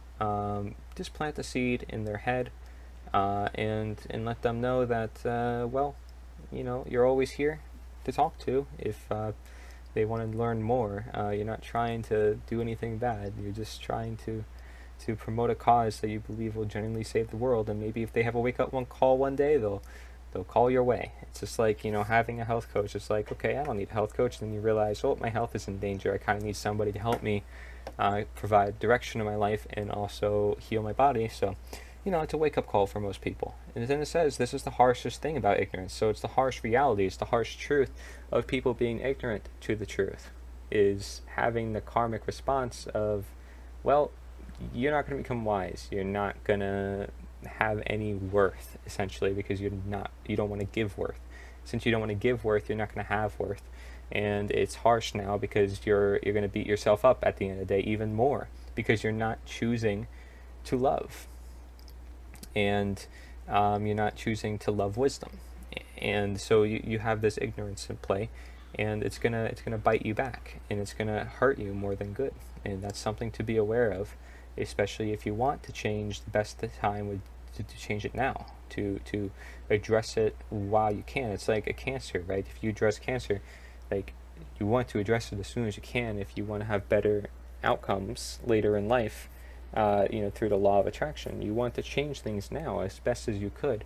You can very well do it. You just have to put your mind to it, and anything is possible. As we've seen, government is possible, even though it's a complete myth and belief system of the mind, but it's got so many people fooled because we're so easily conditioned as humans, so easily manipulated and vulnerable, as we see also with disease and businesses, and going with policies that aren't even humane after a while, that we can definitely take control of our mind. And when we do, it's very powerful. And I like to keep things on a more positive note. As you see, I tend to end my quotes like trying to provide some sort of lesson from it. That's only because it's more of a tendency by now to look at the worldview through a certain way, but not a constricted way, just through the way that has to be.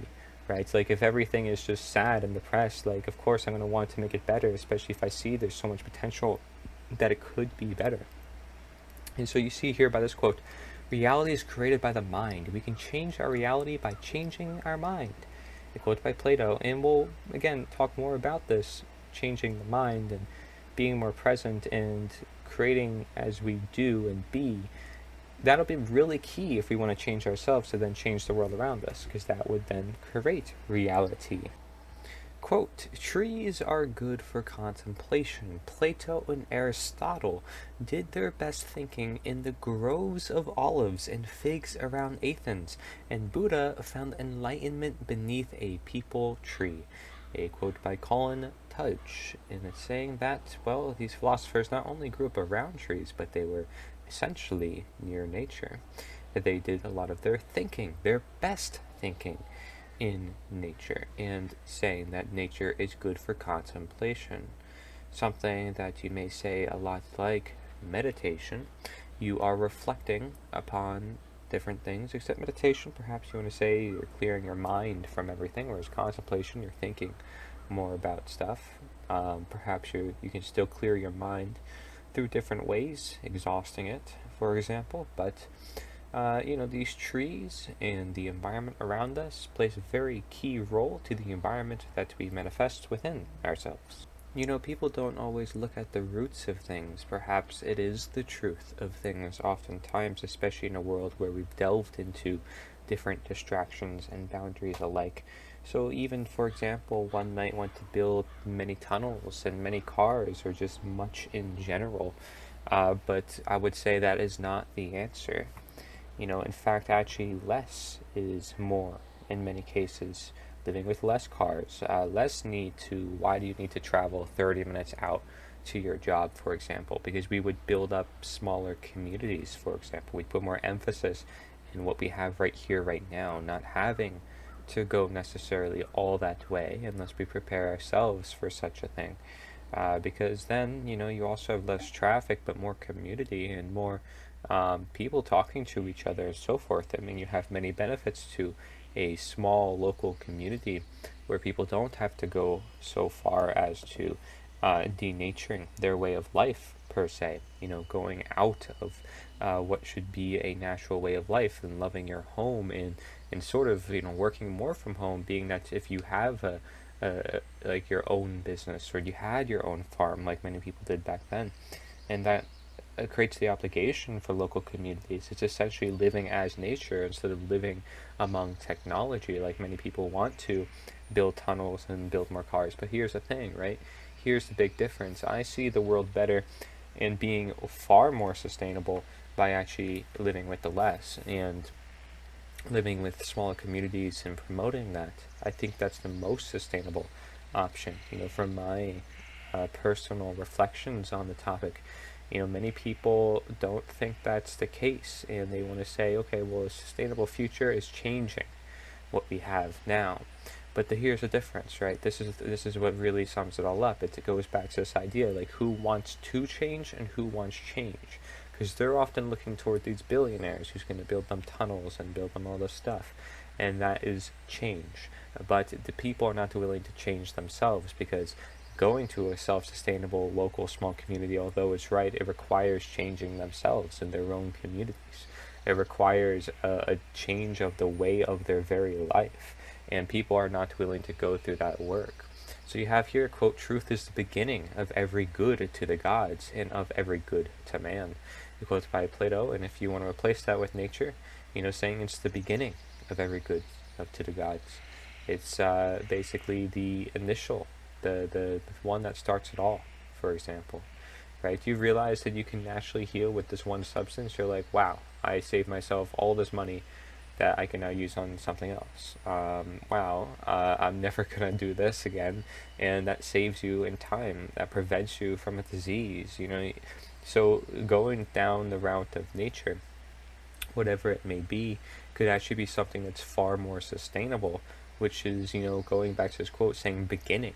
If he's saying beginning, it's something that is going to be leading up to new things. And so he's saying if that's good, if it's the perfect beginning, it's like building a perfect foundation for the building to arise. You want to have a good foundation. You want that foundation crystal clear too, something that is not probable, like it says, something that is by fact, something that could be enforced, something that can be justified, and objective morality, objective truth. This is what we're talking about, and that is the every good. That is all good, right? Because good is good and bad is bad.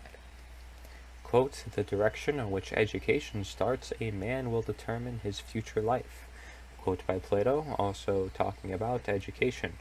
But not just education alone, which we know has to do a lot with nature and knowledge and understanding and reasoning, but direction. So who's going to direct it? Sometimes it's good to have that coach with you, but also you are the ultimate one who's leading that direction, right? But that direction also has to do with where you're putting your mindset, where you're putting your beliefs. Is there a boundary? Is this a road where you have lines, telling you which way to go?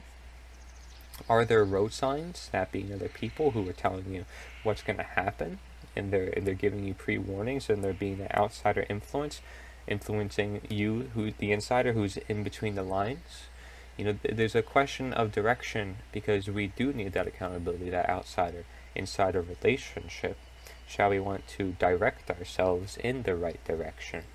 Like you want to call somebody who directs the music a director, but then you want to say that everybody in this life has a direction. They should have a direction if they want to be successful, right? So therefore, yeah, people want to self-govern themselves always in order to be successful. They need to self-govern themselves and have their self-discipline, have their self-sustainability to provide themselves with a direction, because they're taking direct charge of their direct life, because it is their direct life. And it's very funny how that word works, but director and direction. By having a direction, you're directing your life. You are the director of your own life. There's nobody else directing it for you. They could provide a path to which you might go down, but you're still going down that path. They could provide a direction, but you're still the one going down that direction. Okay, so the direction in which education starts. So if we're looking at knowledge, where is knowledge starting? Is it starting based on faulty knowledge, like the idea where you're born into this world and just all of a sudden believe in government and that these people have the natural right to rule over you? There's many people who are just born into it, which is pretty much everyone here, because they have never consented to the Constitution or the Bill of Rights or the Declaration of Independence or any of the first foundations of this so-called government. And perhaps because it's more aligned with nature, it's a more prolonged nation, not just because of technology and denaturing, but you look at all that and you just see that it still doesn't end up in the most sustainable terms. What is the most sustainable? People want to throw around that word. Well, what is the most sustainable? And then it says, so direction in which education starts, which we know knowledge is pretty much everything. It's power, essentially. So it's, if you want your own power as a director, as directing yourself in life, and you want power, which you have willpower innately as a human being, shall you choose to use your human nature? It will determine the future of your life. So if you want to determine the future of your life, perhaps you should start looking at the direction you're going and what you're educating yourself with, right? Because that is what's going to determine your future life. It's basically like saying the law of attraction. What you are going to attract is what you're going to get. Even if you are somebody who attracts fear, You're attracting a negative expression of natural law. If you don't think that's related to disease, it is related to disease. Having fear is going to be related to that. Having fear is going to build upon government. So even just one aspect of a negative expression can contribute to the other aspects of negative expression, and you combine all those together, and you can see not just the depth of trouble that we can be in as a nation, shall all those be consistent, but if they are taking up the majority and there is no promotion of these other things that we call love in stuff that we would rather just call off as cheesy or cringe or something that doesn't really matter, but in reality we know we want it and we know that we're connected to it and there's nothing we can do about it. Nobody's going to change the fact that a woman and a man can get together and make a baby. Like, it's only a woman and a man. You cannot change that. It's just innate, right? But people will convince and say, okay, well, it could happen this way, happen that way. So be it. They can say whatever they like, but nobody's going to change the innate natural laws. And for the record, nobody can. So as much as they have power over their own life and own decisions and the manifested reality of human conditions, that does not mean you change the natural conditions, the nature's own conditions. It's ruled by itself. It's not something that we have rule over when we think we do. Like, just because we have this amazing thing called willpower and being able to create does not mean we can just create over everything else. And that we can't just create over everything else. We just create over our own lives. And this idea that we can create over other people's lives then comes into the mix, and they say, okay, well, we can do that. And that's where government was existed. You have here, quote, a grateful mind is a great mind, which eventually attracts itself to great things. A quote by Plato. Again, you see the law of attraction at work again and again. He even uses the word attraction, right? He says eventually attracts itself to great things because you are grateful, and that is a great mind. You're being thankful, essentially. You are being reflective, because saying thanks is being reflective. Like, somebody did something, you reflect on what they did, and you tell them up front, like, thank you for doing that. You're reflecting on that, and then it actually helps them reflect on what they did, and it provides positive reinforcement, as they would say in psychology, where now you're promoting good actions because now you reinforce it, and now everybody agrees upon it. So it's this domino effect of not just more attraction within both parties, of both influences and both ideas that are meant to be about positive expression, but within their own lives they see great things potentially, because again, that's what's forming their future. They educated themselves with the idea of saying thank you, which they likely precondition because they know that's something that shows their gratefulness. What's going to show your gratefulness? Perhaps thank you is one of those ways. Okay, it's just one of those ways of showing that you're grateful. And so that precondition helps set in this positive expression for humankind, where it can provide positive reinforcement for great things to happen in the future. The direction is set based on that education of thank you, and that then determines the future of great things, as we see by this quote. Quote, the greatest wealth is to live content with little. What was I just saying before? This is a quote by Plato, okay? Saying that the greatest wealth, though, the greatest wealth, so people want to talk about money, the churches want to ask you for money all the time, okay? Meanwhile, they're involved with some of the greatest scandals and crimes sometimes. I'm not going to throw it out there, but these are just my personal thoughts. And generally speaking, the greatest wealth is nature. It is to live content with little. You even see, this picture here. It's kind of symbolic as well. Sometimes I like the pictures they put here, but you have a ship in a bottle and a sea, just a regular sea. Sometimes you don't need the ship. Sometimes you can live with just the sea. Now, if you're on the sea, well, that's a little different. Maybe you just need a ship. You don't need all the ships in the world, just at least one ship, right? What do you need to do with all those ships? You're probably going to lose control, right? Which is often what governments have done with many people, is they lose control over the many people because there's just too many people or too many things to go about. So if they denature all people to one status, it's easier to control them. It's easier if they can create all the governments, multitudes of governments, and actually act as one, even though they're showing the illusion of multiple as well.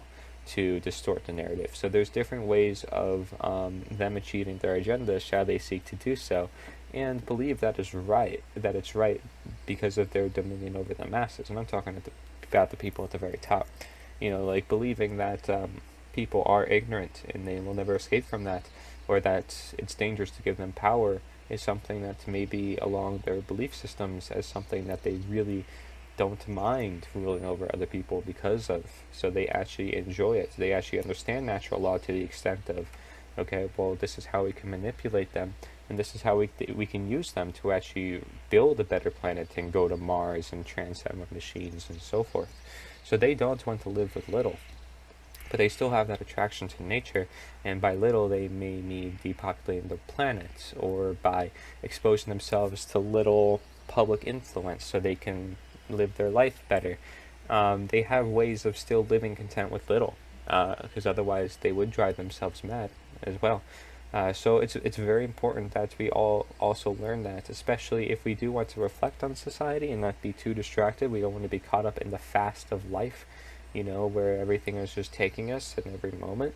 It's good to fast ourselves, but when we are being, in this fast society, we're taken by the wind, we're taken by the tornado, then it's a different scenario. It's like saying, well, okay, I choose to fast. That could be good because now you're choosing to potentially lose weight, maybe detox, cleanse a little bit. You're doing it voluntarily, but if you're not choosing to, you're probably starving, you're probably not eating as much food as you need to, and so forth. So there's two sides to that. And as there is with every perspective, that's what we seek here with these quotes. Quote, "This city is what it is because our citizens are what they are." A quote by Plato, also representing the power of the people, and that the governments are essentially the people. Although, civics wants to tell you the governments are the people, even though clearly the people don't make any of the decisions. It's just because the citizens don't do anything. They don't do anything. So what's going to come of this is just some one idea, some another idea from individuals who are in power, who shouldn't probably be making these decisions over the many people. I say probably shouldn't. I mean, we know by now, right, what these people should be doing and probably should not be doing based on the natural law. And this idea that you have a city, this idea that you have citizens, who are loyal, and they pay taxes, so they are loyal, and that's their freedom. Like, that's not where their freedom comes from. That's the exact opposite. It's like making opposites a thing here, where it means something completely different. Someone will say they're free, meanwhile they say, okay, well, it's because I pay taxes. Like, that's literally counterintuitive. You realize what you're saying, right? So some people won't realize that, and perhaps maybe you see some things too like that. That's okay. It's part of this awakening process. It's part of this destructive process of breaking those boundaries that were set in stone since our very birth. So it says that basically this government is essentially what the people are. So even if the citizens are making the rules or not, they're still reflecting upon the attitude of the government and what is put out there. So if you don't see much happening, in government, or you blame them for everything, just look at the people around you and see what they're doing. See if they are talking to one another. See if they're actually talking to people in government. Like, it makes sense here. And you can't say that you can have a government then where people are just constantly talking to the government, because what's going to uphold that? And, it's like, what's going to uphold simple human behaviors between the governments? That's often the question here that breaks the cycle. And that cycle then results in mass amounts of harm before a new government is formed on somebody who claims that it could be a better form. And we've kept striving for a better and better form. And when we can see the best form of them all, that's when I have to speak out, right? So this natural law has been essentially at play here, even since classical Greece, as we see here from these quotes. And these people understood it to an extent, as did many people. But do we actually apply it into our lives is then the next question. And based on all the governments we've seen in the past, do we learn from history? So this is this is the part about philosophy and past. This is all about it. And quotes involves learning from the past, because these people were from the past. They had certain beliefs about government. They were not anarchists. That probably wasn't even an idea within their books or understandings. Okay, maybe they thought, okay, well, a world would be in chaos without government, but they've never actually lived in a world like that. So how would they be able to know for a fact? And this idea that government must always exist is the very problem that we see that exists within statism. So if you take out that belief system, then what are you left with? You're left with still free commerce and people, deciding what to do for themselves, but also being able to discipline themselves and receive the laws of karma as they are to be in action. So the citizens are what they are, and that's what's going to reflect upon the rest of society. But that's always going to happen, no matter if it's in a government or not. It just shows the power of the people. Okay, let's move on here. Quote, education is teaching our children to desire the right things, a quote by Plato. So instead of education being just about what they want to teach you, and the children having little to no interest and just wanting to go home and play because they're children and they want to have fun, and teaching should be fun if anything, they desire, it should be teaching our children to desire the right things. And notice he says desire the right things. Again, like using this word right, because there is an objective truth. There is an objective right, an objective morality to this life that a lot of people have just simply not, super overestimate and underestimate in our society, because as morality declines, freedom declines. And so that's where we are as a society, where morality is not upheld and freedom is declining as well because of that. So you have that relationship there, and you have this relationship of education not educating the children, and not educating them correctly, not educating them naturally, and children not being raised naturally, and children not being taught by their parents as is to be natural. So question all that is natural, question all that is to be of nature, because what is of nature is the right thing.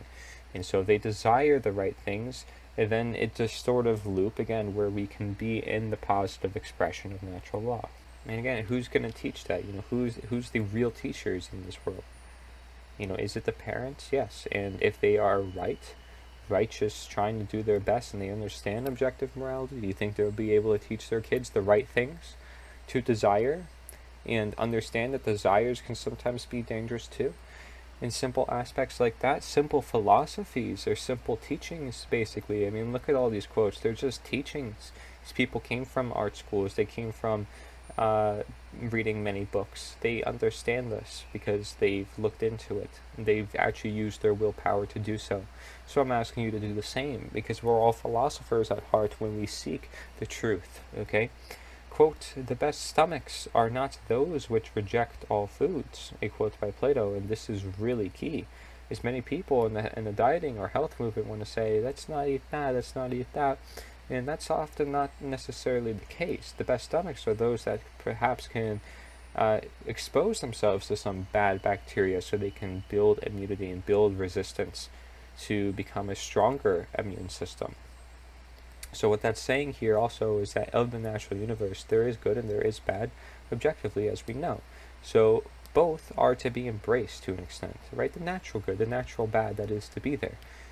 We don't reject everything. We don't reject entirely the idea of government, but if it is in alignment, out of alignment with natural law, it is in the negative expression, then perhaps we should reject it, but we're not going to reject everything. We're not going to reject all things of everything, because there still is a government existing. It's just called self-government. It's called who's controlling your mind, because that's what it means, a government in its Latin terms. So there is no full rejection of anything, essentially, and there's always going to be a reminiscence of everything, but we can't reject everybody. It's like saying, don't reject everybody. You can't reject every culture. You can't reject every race and creed and so forth. Now, perhaps, yeah, sure, you want to uphold your own ancient traditions.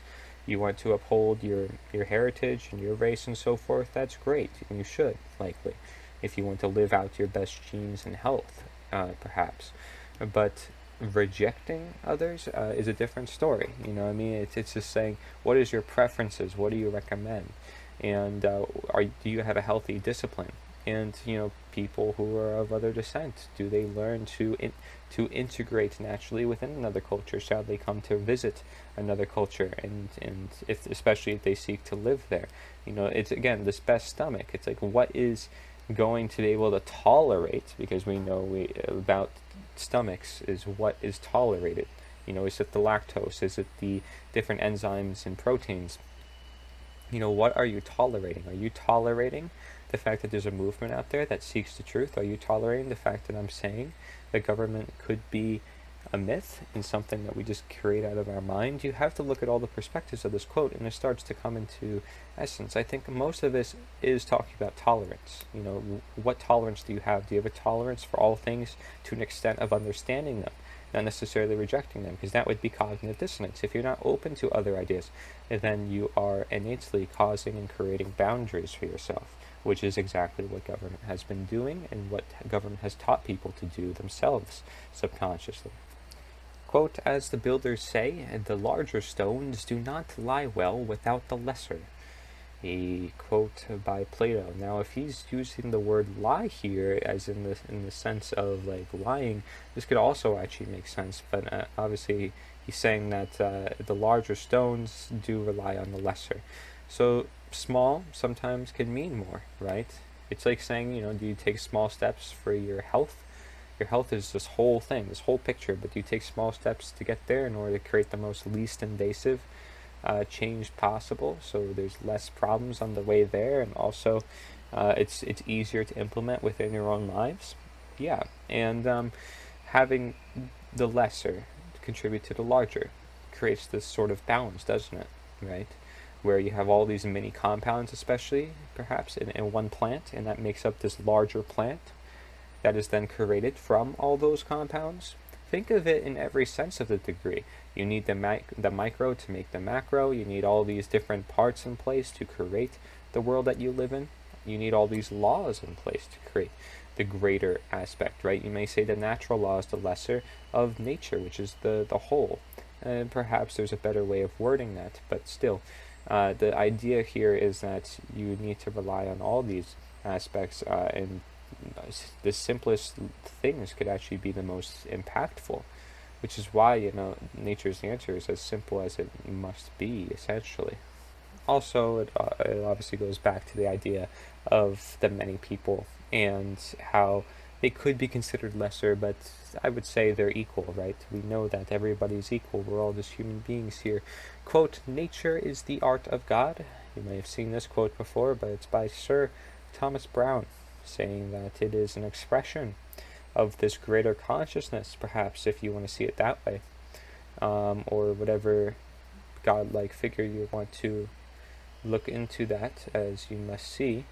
Nature is this representation of such. It is the manifestation from such. So if you respect nature and you understand nature, you're essentially understanding much of that of which is the creator, the collective consciousness that's here in this environment that connects all one of us. And so when you understand that it's an art, you bring it back to the idea of creativity and how creativity is essentially essential for every society and for moving on this movement. It makes sense then, because it really is what we express, what we feel internally from an internal person. Again, inside to outside, which is why I prefer, people don't actually protest in this movement either, and they simply change from the inside out. You have people who are insiders changing from the inside out, changing those around them to changing themselves, stepping down and talking about why, promoting their cause, using their human skills, using their human knowledge that they have innately. This is what I'm talking about. It's an art. It definitely is to simply speak, to speak out, to write, to convey in different ways the message. And nature has done so through many different ways. And so it is an expression of this greater collectiveness. As you see, humans have made it into their own art as well, especially since they think that they are God. But there is already this underlying art that is here. Shall we respect it, we would understand more of its expression. Shall we leave more of it intact, even, we may understand more of its expression. Shall we live among it, then of course we're going to understand its expression, for we are in it, folks. We are in nature. We are in this art of the world. So if you consider the fact that you're this pixel in a painting, you have this gigantic painting, you are part of this beauty, which makes sense then, right? That we talk about this whole truth being, very marvelous, being beautiful. You see these terms pop up again and again. So art, creativity, see the essentialness of that if you go back on this video and you connect all the dots, you can create an even bigger picture, as we are pixels in a picture. Quote, good actions give strength to ourselves and inspire good actions in others. A quote by Plato again, saying, again, this law of attraction and this karmic reaction that happens among different people, this positive reinforcement that we spoke about before, how if you act good, you do good, you inspire good, and you get good. It's not just that you get good, you also inspire good. Hopefully, like I said, the main mission of this is to inspire you, right? What else is this to do? Yes, it provides you with some knowledge to a great extent of the universal world around us, although Mark Passio perhaps puts it best because he's talking directly about natural law. But this is to inspire you to perhaps seek that out, or inspire you to create action within your lives and do it in a way that is aligned with nature. Because that's essentially what all of this comes down to, right? Is what is aligned with nature and what is not. It's an inspiration of an aspiration, I like to say. So it gives strength to ourselves. We feel our willpower. Good actions give willpower to ourselves. It feeds our consciousness, our soul. We feel like we've actually done something in this world, something productive. It all makes sense. And then it says, and inspire good actions in others. Okay, so that way they can have the willpower that they were also born to use. And so, there's a reason why you see a lot of celebrities out there promoting confidence, promoting that, good actions and all this, and many people don't understand what they mean, but they've already taken the step forward into their life, into the public stage. It was a step that required overcoming fear. So they're used to already doing things that perhaps are that they can overcome, which many people, it's harder for them to overcome. So especially at first. So taking this first initial step, which we see is the most important, beginning and going all the way, as we see, is also very important, and how facing our fears and being brave is really key here. If you wonder why these celebrities perhaps go on to do more things that keep them as a celebrity or make them famous in other ways, it's because they've overcome some of those boundaries of fear, and that's why they're trying to help others see that, but they perhaps can't convey it in such a natural law perspective, a perspective that perhaps the whole world can unite upon, since it's of nature, right? But they're promoting it still in a way that will still inspire people, just may not entirely appeal to people, is what I'm saying. If you understand how they've come about with that idea, with that mentality that set them up for life, as we say, like the health that sets them up for life once you have your immune system intact. Same thing with your brain. Once you have that mentality intact, you set yourself up for life. So if you start talking to your neighbors now and you start talking to your friends and family about this mission as this message, you're setting yourself up so that way you can create the desired environment that you'd like. And it's not just about you. Again, it's about nature. It's about the truth. It's about all of us, essentially. So we all need to get together. We all have to talk to one another. And you initiating that, you taking the step out of your way to do that, you're gonna reap a lot of benefits from that. Now, perhaps there are some downsides that, of course, the media wants to push, your way, or later in time, maybe people will attack us and so forth. I'd expect. And you still can't let that bother you. You know what I mean? Like, there's good actions that if you know they're good, like if you're just talking with one another and using your simple human nature, nobody can say that's bad, because it's simply using your nature. And so it's sort of indisputable that you have this truth and that you use it as a human being because you were born to. So I ask you to do so, and it becomes a practice, it becomes a habit, it becomes easy to talk like I am, it becomes easy to convey these points and connect these dots. And then sooner or later, we have a whole society who is thinking not just more self-sustainably, but promoting the most optimal environments within their life, and then sharing great ideas with others that others, including myself, would never think about, because we're all here contributing our pieces to the puzzle and thinking outside the box in such innovative ways that we've never thought before. Because trust me, in such a world that we've gone through all this time, we can still come up with ideas that we've never come up with before, or in the same way, because that's how beautiful our creation is as human beings. So you have this quote: "The great hope of society is in individual character," a quote by William Ellery Channing. Okay, the great hope of society is in individual character. So the change that you make, and that will give you the hope to set you on toward your path. That direction based on knowledge, and that direction based on willpower. Okay, educating yourself and then educating others so they have more direction, and they, you're promoting their positive reinforcement, they're promoting your positive reinforcement. This is a win-win scenario for everyone, as long as you do overcome that initial stage of fear, initial stage of maybe you'll be mocked a little bit. Look, you get over that stage, you're in, you're done, right? That's what it's about. It's like, are you going to talk to the girl that could potentially be your wife, like, like this is your moment to shine of truth, like this is the only time you can?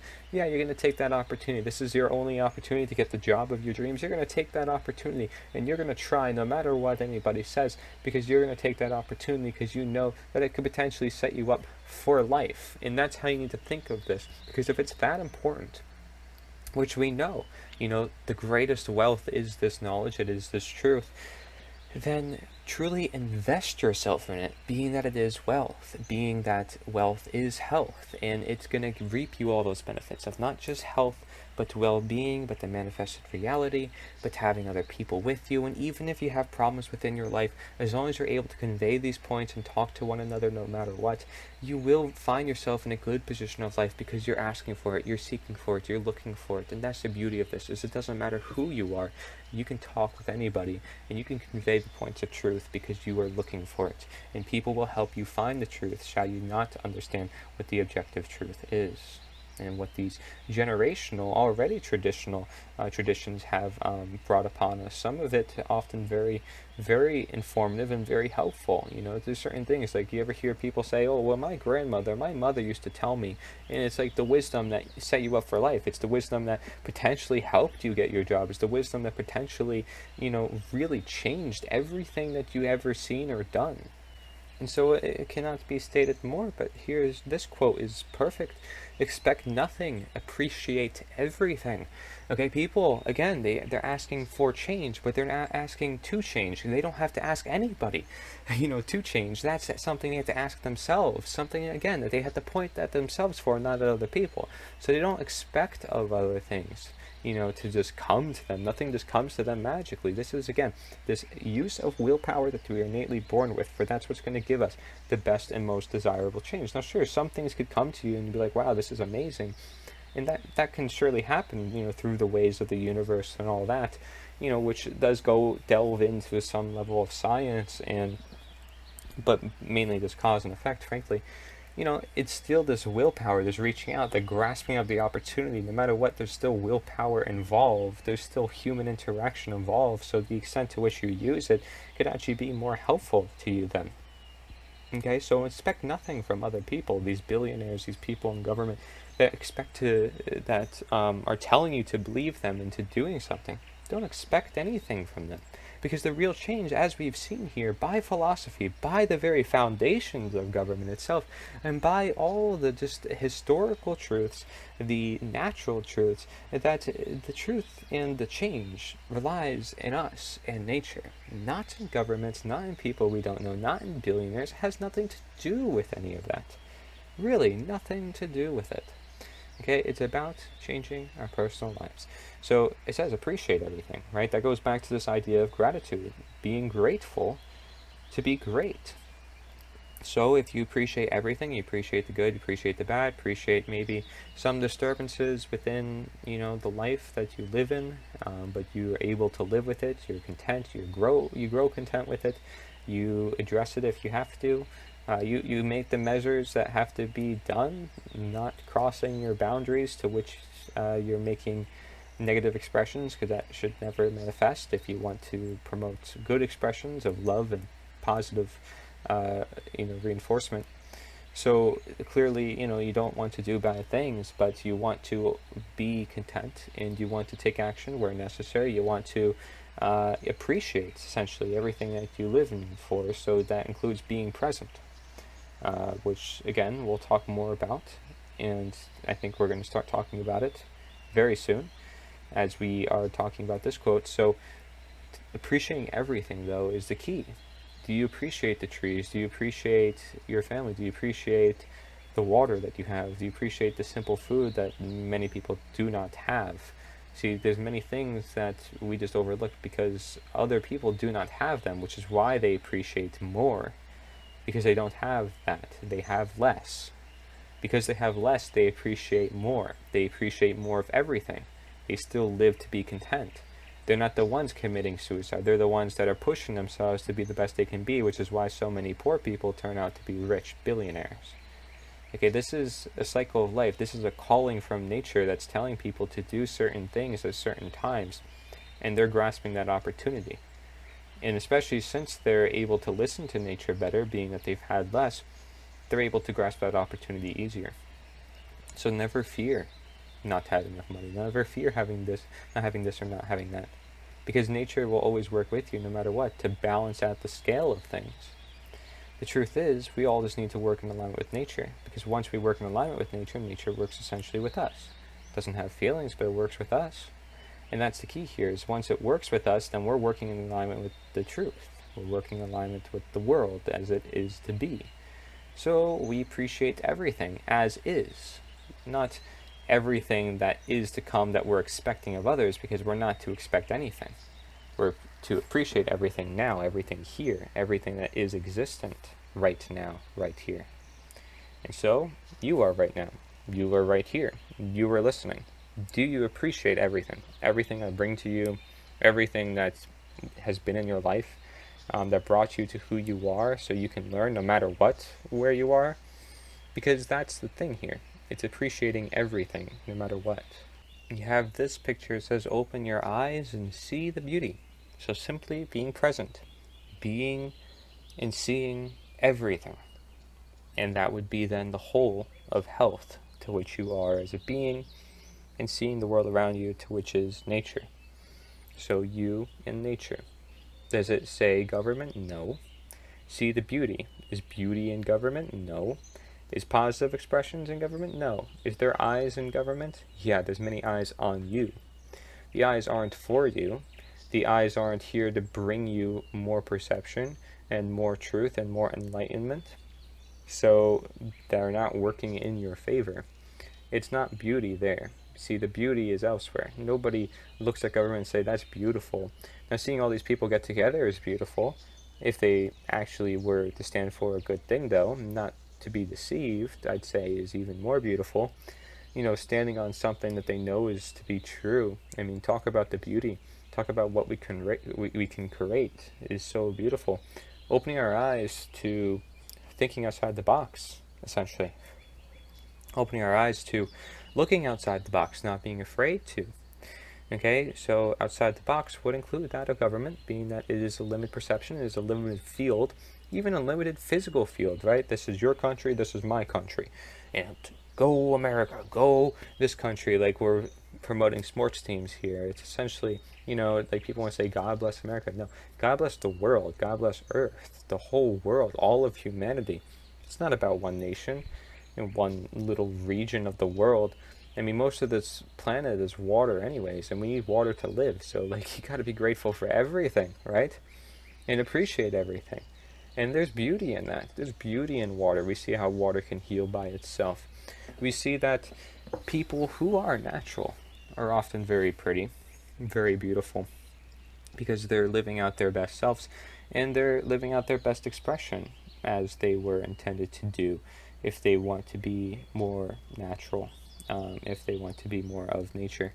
And finding the beauty within, this is something that, my sister says a lot, but, what does it actually mean to find the beauty within? Is it seeking this gratefulness? Is it seeking nature? for ourselves and for the world around us. Because that's what I see it as, essentially. It's not about seeking makeup or cosmetic lines or what could I put on my skin next, what could I color my hair next. It's not about that. It's about embracing, seeing, looking at everything, and understanding that everything works in a harmony. And like music, some people want to cry over music because it's beautiful. That's what I'm saying, is there's beauty everywhere. And music, as a harmony, as what is everything in nature, is then very beautiful. And perhaps we don't just use our eyes for music, we use our ears, right, for music, but all the senses, everything is beautiful. So we use our eyes to see the beauty, but what's really interpreting the beauty is what's seeping inside, right? The thoughts, the emotions of that, not just the eyes. The eyes just start the perception, the acknowledgement, the identification, but there's still an underlying principle behind that. All the senses are at play. See, when you're in nature, it's not just the eyes that are at play. You're smelling, you're feeling, it's everything, okay? So it's not just a play on one or another or creating an imbalance. Everything is always out of balance here. So you have here, quote, leadership. When in doubt, wave a flag. And that's exactly sort of the direction I've gone with this movement. As you see, I'm promoting people use the flag, and perhaps you've come here because of that too. Leadership. When in doubt, wave a flag. It just gets people's attention, right? And the idea here is to shift our attention from one of deception, from one of keeping people in the dark, to one of putting people in the light. For even the flag is very bright, essentially. And I don't really know of any other flags that are white. It's not to represent surrender, but perhaps that government should surrender itself to the people.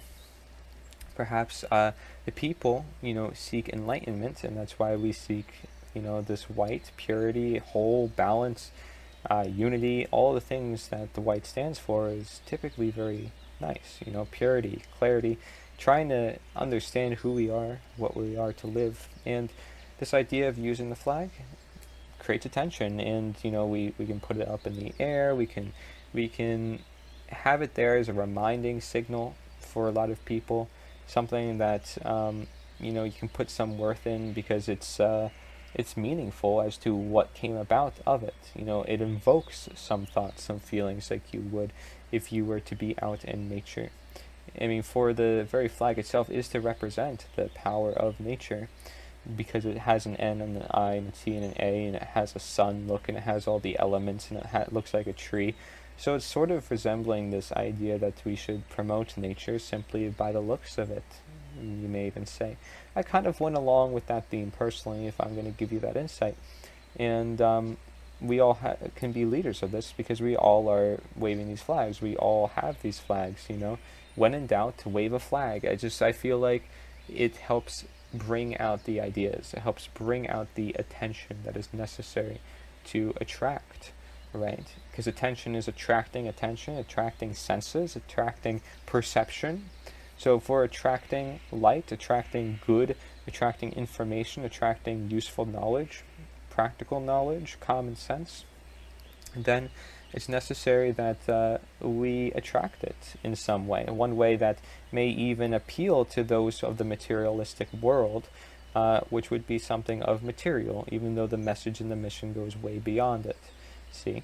So that's typically why it's step one. Okay? Quote, to be content doesn't mean you don't desire more. It means you're thankful for what you have and patient for what's to come. A quote by Tony Gaskins, and this is again a good perspective of it as well.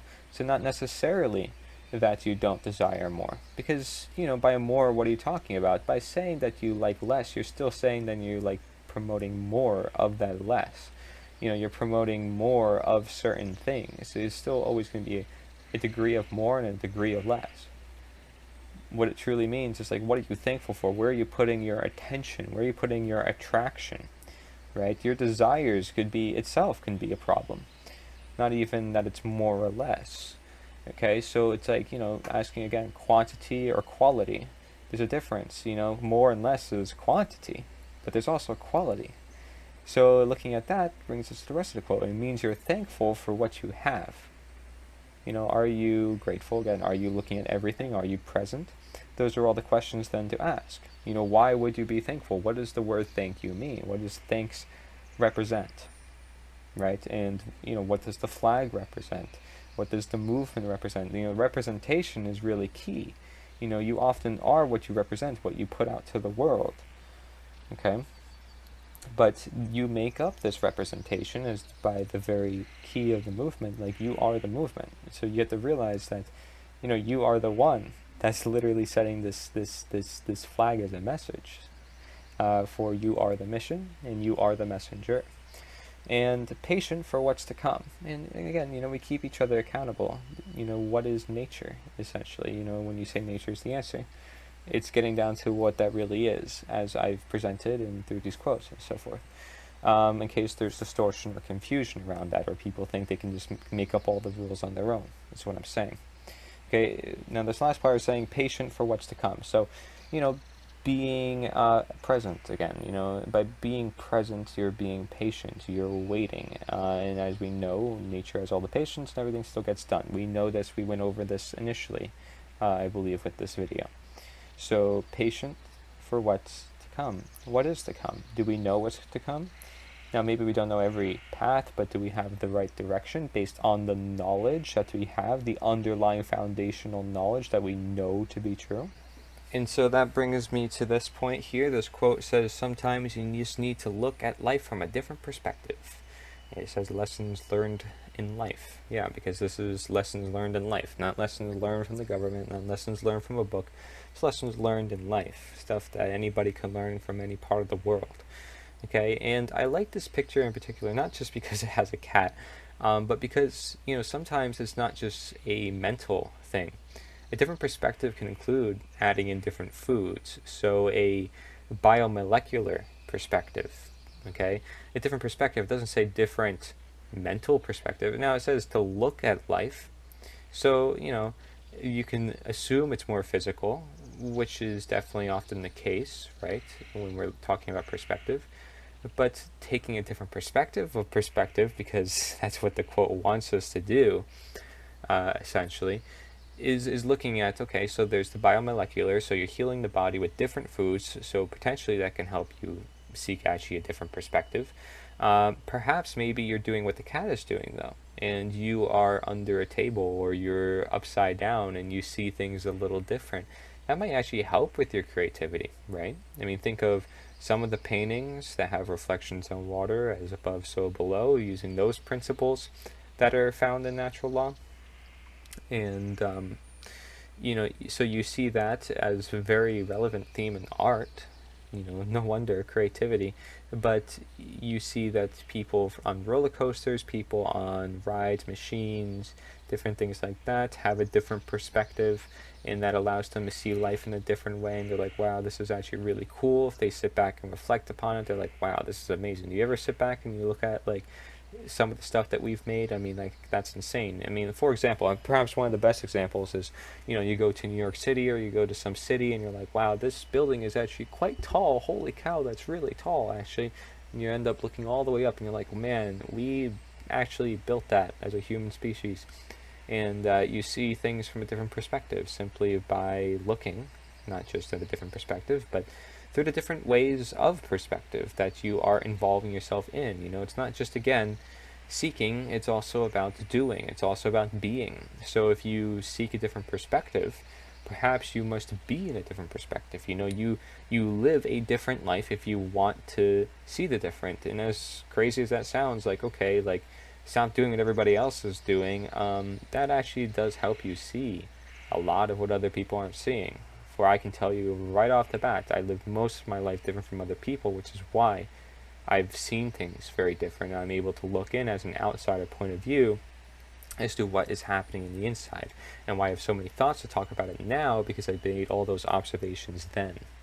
Okay, so there's an attraction there, and then now I'm able to use the law of attraction, and it's sort of natural to me to where I know I can lead myself in different directions how I wish to choose to do so with the great willpower that I have. Now, some people are going to use their willpower better than me. I'm sure there's many people who have. But I'm going to try to do my best with the willpower and the opportunities that I see, at least from the perspectives that I have gained, right? Because perhaps if you get a different perspective, you see also a different way to solve the same problem, or the better way to solve a problem, right? Is there a better blueprint than mine to solve the problem that we're in? Potentially, but I try looking at the different perspectives to see what would be the best blueprint. And I'm sure if there is a better blueprint, it's somewhere along the same degree for, I say, what is a speculation and what isn't. Like the share sheet it is what it is innately. I'm sure that can't really be disagreed upon. Maybe people want to add contents or remove things or change a word or here and there, but I mean, to be honest, we're just to agree on the premises, right? Just the underlying principality. And there's simple points there, like if you do good and you believe in good. But when I talk about the 6-step speculation, it's like I'm saying it's a speculation. It's something that I'm just looking upon from an outside point of view, looking at the different perspectives where I can see things are leading, in case people want to see more information about that. And in case you're interested, it's on NITA.ONE on the part of the website that says disclaimers. So you could just go to NITA.ONE/disclaimers to see stuff like that and the 6-step speculation. Quote, ignorance, the root and stem of all evil, a quote by Plato. And I know Hippocrates, the father of medicine, said digestion, bad digestion, was the root and stem of all evil. So I can probably connect the dots there too and say that, okay, well, by ignorance, ignoring the problem that is present, and then saying, okay, well, bad digestion is having a problem present that isn't fixed and isn't addressed. It's kind of very similar, except perhaps in the body's smart, it knows what to do, so it's never going to ignore a problem. It's going to typically try its best to solve it, or if it can't solve it, then yeah, it could probably cause some problems, but it's not going to ignore it. It knows it's there. Now maybe in time it could moreover ignore it because certain pathways are closed or circulation is not kept intact. Who knows what, right? But obviously 2 different perspectives from 2 different people around classical Greece, okay? The point is here, we're not talking about medicine, but we are talking about ignorance, which I'm sure can, again, also really relate to everything. Bad digestion is going to cause bad moods too, and perhaps ignoring other things that are happening in life. So you can symbol the 2 as well, connected in different ways from which the symptoms that come from each other. But you see here Plato saying that ignorance is the root and stem of all evil. Then you have to wonder, what is the tree of ignorance? Is it everything that is built on top of it? So think of it like the government. If that is the major ignorance right now, is people not recognizing that it is a problem, they're ignoring that it is a problem, they're ignoring that there's a possibility of living free from government, then what's the tree that they've built up? They've built up a tree based in ignorance, based in wrong, based in negative expression, based in something that is ignoring the truth, essentially. And so that's exactly what they've built up for themselves in the system that we live in today, where I shouldn't even say that. I don't want to, because we do live among nature, and we're just kept from seeing that. So ignorance, the root and stem of all evil, ignoring the fact that that's the truth, ignoring the fact that we are innately free, ignoring the fact that nature is the answer. Okay? Now, nature's the answer is, of course, just a phrase, and something that can help us see the truth in a way. But ignorance of the objective truth is often what we're talking about here. If you're ignoring what is simply true, that is the problem, and it's going to contribute to evil, because evil is a negative expression of natural law. So it makes sense. Again, applying this logic to natural law, ignoring the truth, ignoring a positive expression, ignoring freedom, then you're promoting evil, which government in its very nature is to limit freedoms. So it all makes sense. He then says, quote, those who are too smart to engage in politics are punished by being governed by those who who are dumber. Okay, so those who are too smart to engage in politics because they're too smart. They realize, okay, this political game is dumb. Why should I be a part of it? Why should I rule over my fellow men? And so they're punished by being governed by those who are dumber because they think that they actually have the right to rule over them. So this is the problem, right? Is when are the smart going to rise up and realize that they can use their smarts to say easily say like, no, excuse me, nope, not cooperating, not doing it. When are they going to be smart enough to do that? And, what exact action is that? Is that not paying taxes? Is that everybody not paying taxes? Potentially, if we can all do so on the same time, but I like to say inside out often because people who are in politics should wake up to this fact.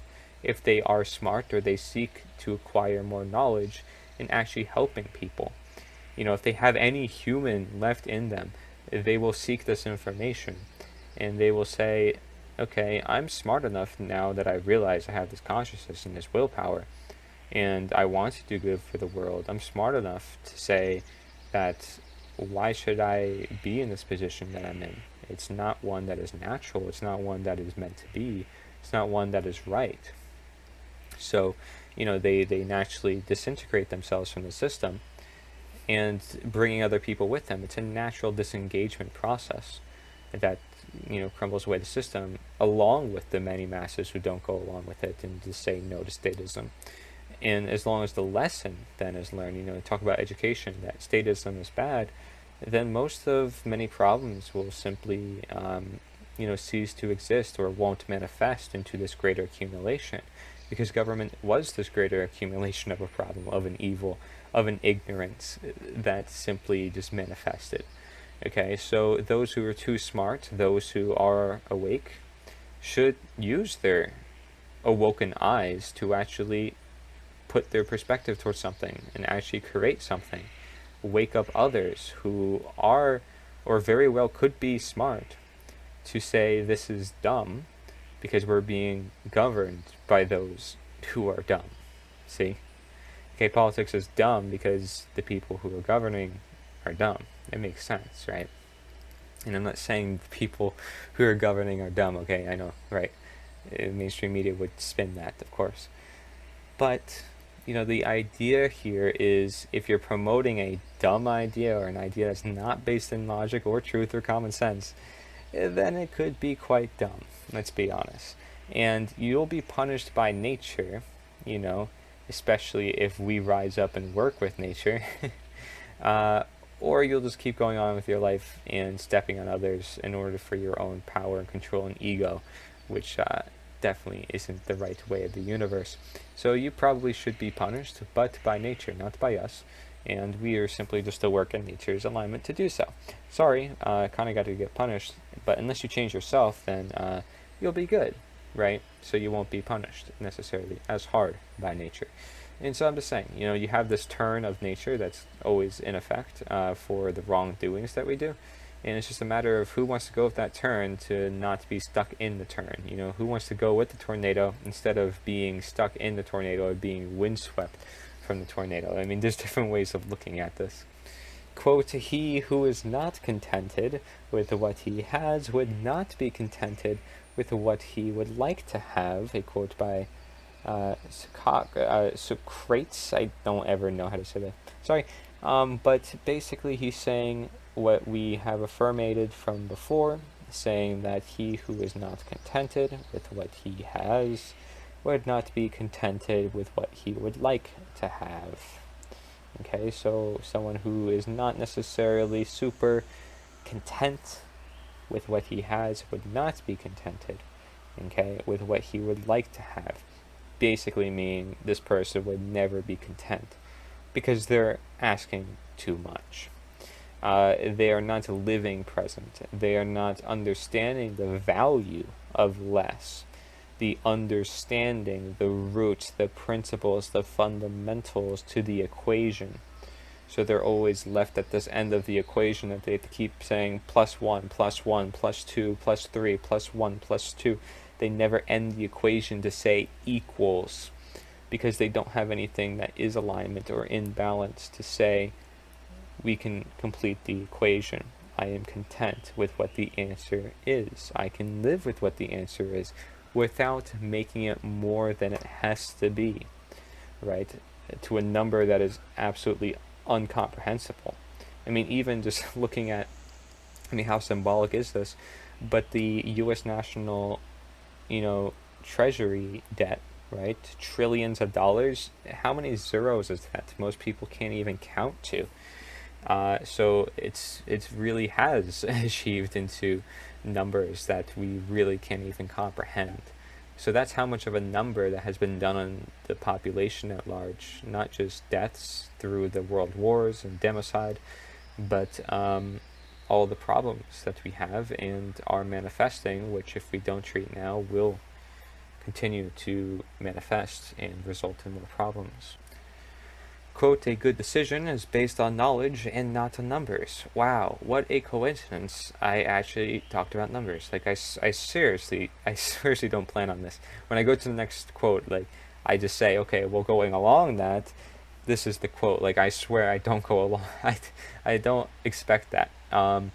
So it just says here, a good decision is based on knowledge, not on numbers. Again, dissing scientism, dissing this atheism point of view that thinks that numbers prove everything and that having all these calculations is actually useful to attaining the truth of the world. Well, sorry, it is not. Okay, they didn't have maybe the most complex mathematics back then in classical Greeks. In fact, that's probably when they were making all the mathematics, okay, with Pythagoras and all those other folks, part of different conspiracy groups too, by the way. But you have a good decision based on knowledge, right? Because if you know what's going to happen and you know what you're doing, obviously then you're going to get the desired result that you want. So it's a good decision. It's something that you desire. It is something that is of a more positive expression if you have knowledge based on what would happen. Okay, simple awareness, uses of our consciousness. And not on numbers, because numbers can't bring us consciousness. They can't bring us common sense. They can't bring us any aspect of natural law, essentially. It literally doesn't mean anything. Okay, now people who maybe are obsessed with gematria may think it does, and that's okay. That's obviously what the elites have probably attuned themselves to, is numbers and using it to resemble certain things. But that's like hidden messages and hidden codes and stuff like that. When we're talking about natural law, we're often talking about, hidden truths. I don't know if you can say, though, necessarily numbers are part of this natural world.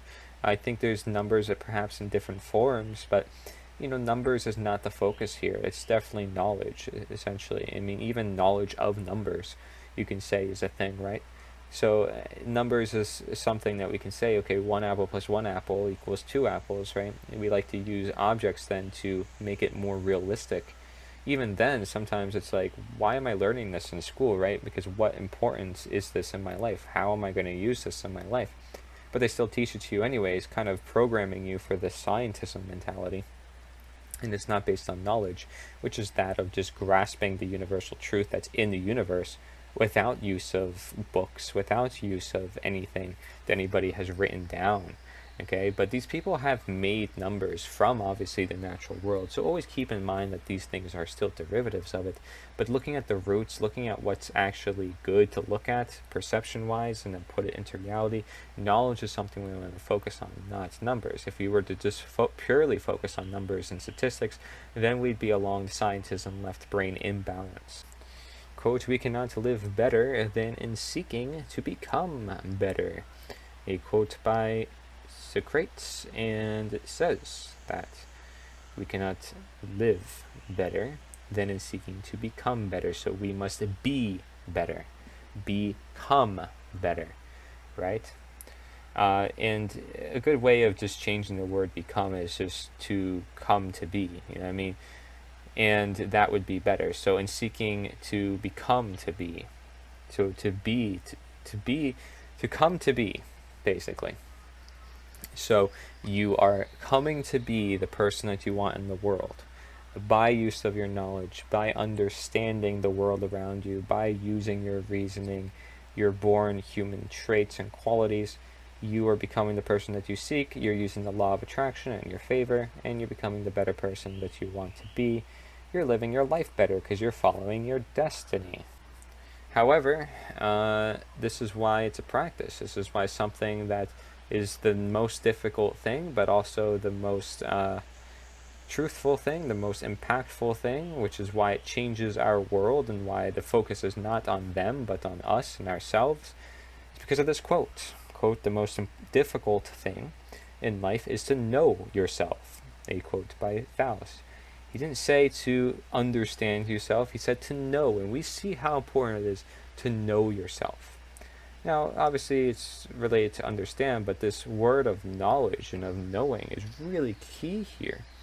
Because again, whoever has the knowledge has the power. Knowledge is power. So if you want power, in your life, you know yourself.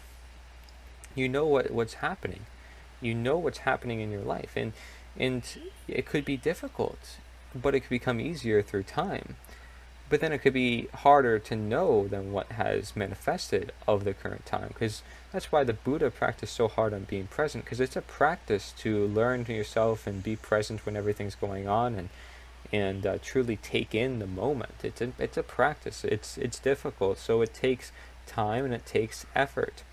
Okay, and it's something a lot of people may not want to do, but it's something that is ultimately necessary, especially in a world where other people are doing everything for other people, which is, sounds good in theory, but it's not people doing it for other people, it's government doing it for people. This belief that it's a boundary that decides what is done and for who people, what people, by which people.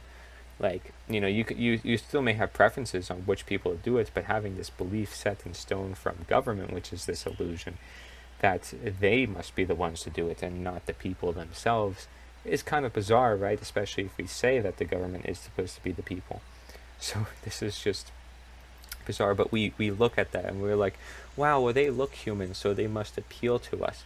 Okay, see, the most difficult thing is to know ourselves. So we can understand and know the government and know more of their actions, but by knowing ourselves, it's much easier to then transcend to the world. So, okay, maybe you want to talk to your neighbors, you want to get out the truths to them, but it would be important to also know yourself. How do you present yourself? What is your personality? Do you do things with character, with fun? Because that's what shows your humanity, and your genuine humanity is actually going to appeal to people more than anything. So just find yourself first and live yourself, practice, finding yourself, and then once you think you're able to talk with other people and have conversations and use common sense and so forth, then start going out there. And don't be afraid to do so, even if you don't. Just as long as you have good intentions at heart and you don't seek to do harm, and you're not making the movement as a whole look bad. You want to keep in mind what other people are feeling, what other people have to go through, and what I'm trying to bring out may be different. So you want to find the consensus. You want to see, not necessarily abide to what I'm saying or by what exactly I'm thinking or so forth, but just understand my point of view and understand what you're talking about. Because if you don't understand what you're talking about and you don't understand what you represent, then wouldn't it be hard to to convey that to others? And if they ask challenging questions, you're going to look dumb. You're not going to look like you know what you're talking about. So you need to know first, what you're presenting and who you are yourself, maybe how it connects to your own life. That's a good way to do it. A lot of people, maybe in the health movement may say, oh, well, I changed my health by doing this. They talk a lot about themselves, right? They use themselves as that sort of, that bridge and mechanism to help them connect with other people. And they say, okay, well, I went through this experience. I used this methodology and it worked for me. And you gotta, if you want to think through those terms, that could help as well. So it can be difficult though to understand yourself in this regards of knowledge.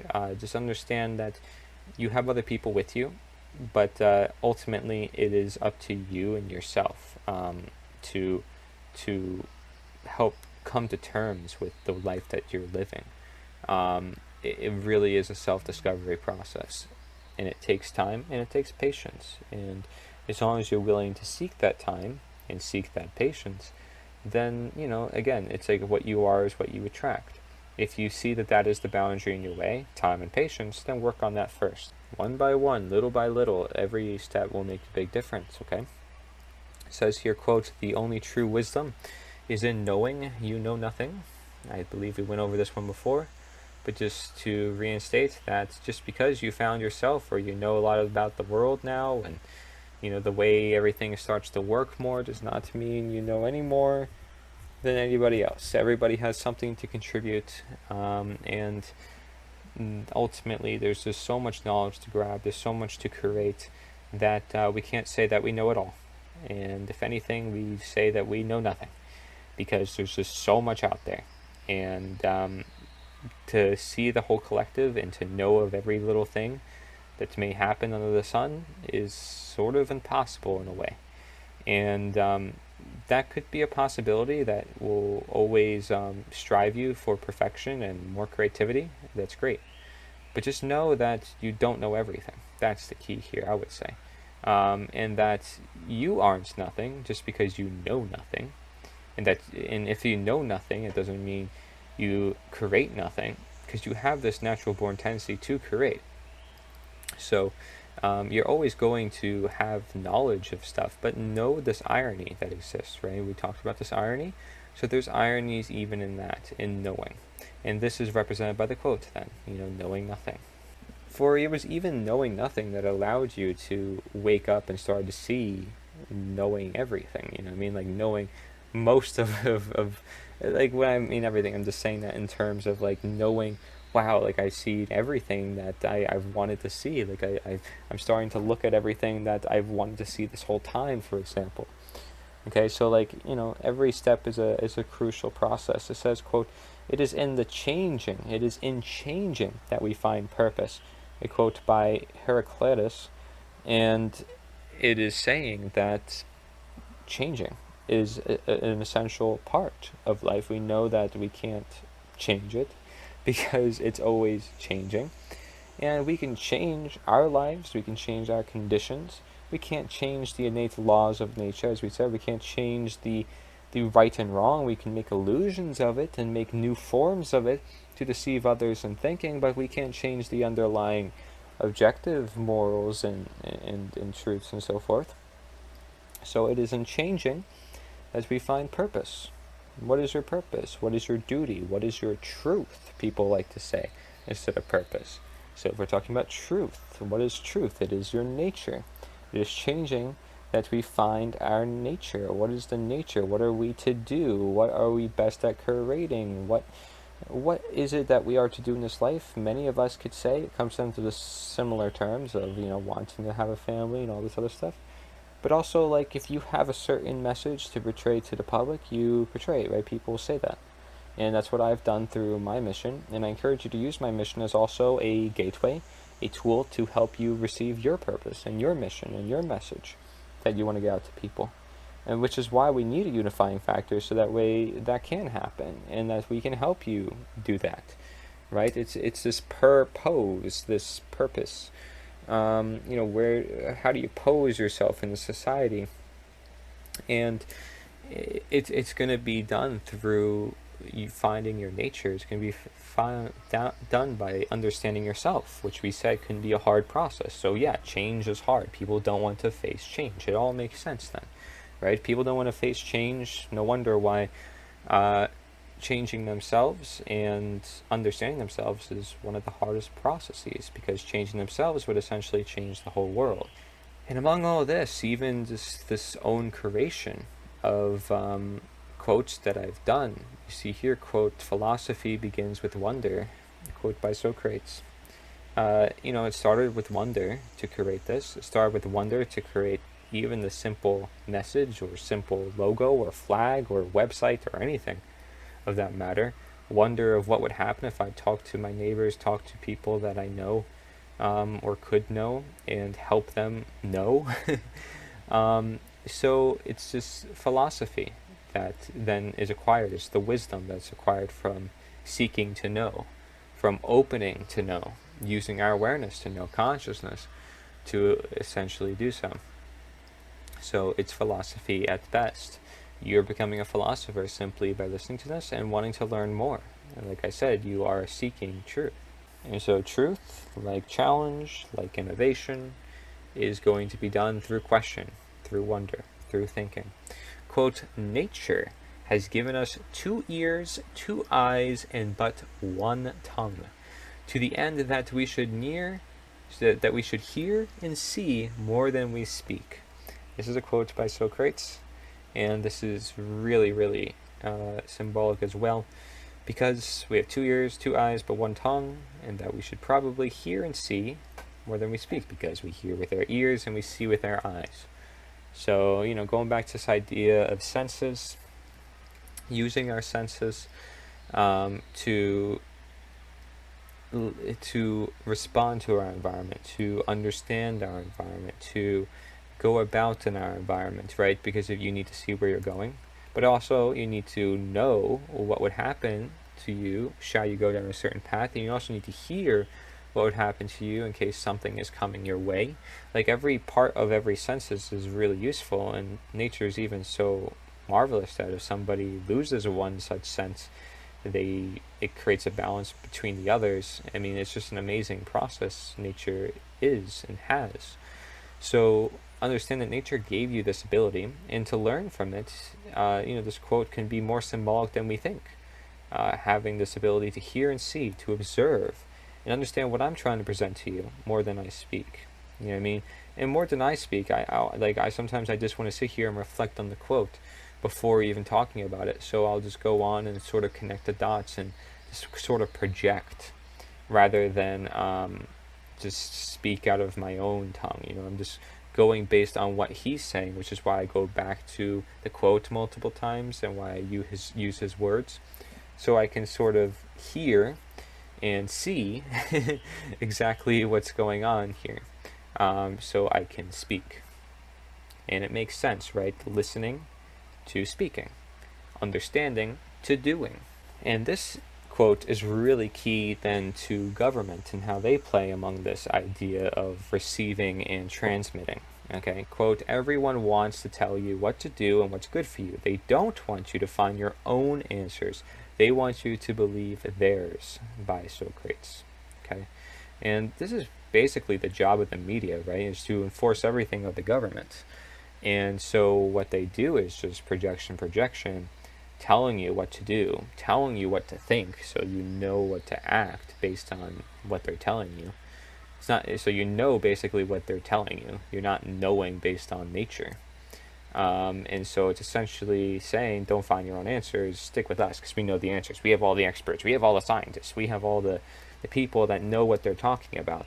Like, oh, we're talking about this. Oh, here's an expert here. He's going to tell us exactly what we should think about this. Like, what are your thoughts?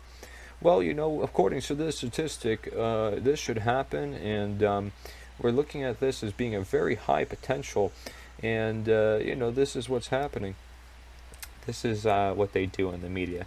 Okay, and then they set up all these people to debate each other. Okay, so we have this person over here, this person over there, this person over there. Okay, now every one of you guys, I need you to debate each other and talk about it and create the most controversy in like entertaining TV, theater, so people can not only believe it, but also be distracted because it has nothing to do with reality or truth, but also get us good ratings so we can make good money because that has nothing to do with actual contentness and happiness in life. So, the media itself does it, whether they realize it or not, in so many different ways. And then how do you receive knowledge from a bunch of people arguing with one another? I mean, it's like you realize how much to decipher within there, and then the best knowledge is just getting it right from nature, getting it from your own instinct, getting it from yourself, folks. Getting it from yourself. What prompted you to experience what you experienced? What prompted you to feel the way that you're feeling about this certain thing or that certain thing? Everybody has this. Everybody has the answers inside of them and in the whole world, in fact. That if, in fact, we actually looked inside of ourselves, we'd realize that's actually similar among all these other people, actually. All these other people saw the same thing in themselves. They saw maybe fear because of the media. They saw maybe love because of their family. And they saw maybe certain factors all within themselves, even though they're all different people, because we all have these similar answers. We all live within nature, because nature has these answers. And it is designed for us. And we've, sort of not just distorted ourselves from the design, but deceived ourselves from the design. Okay, we were ignorant to it. We were in new science. Okay, so people want to tell you, go this way, go that way. Listen to this, hear this.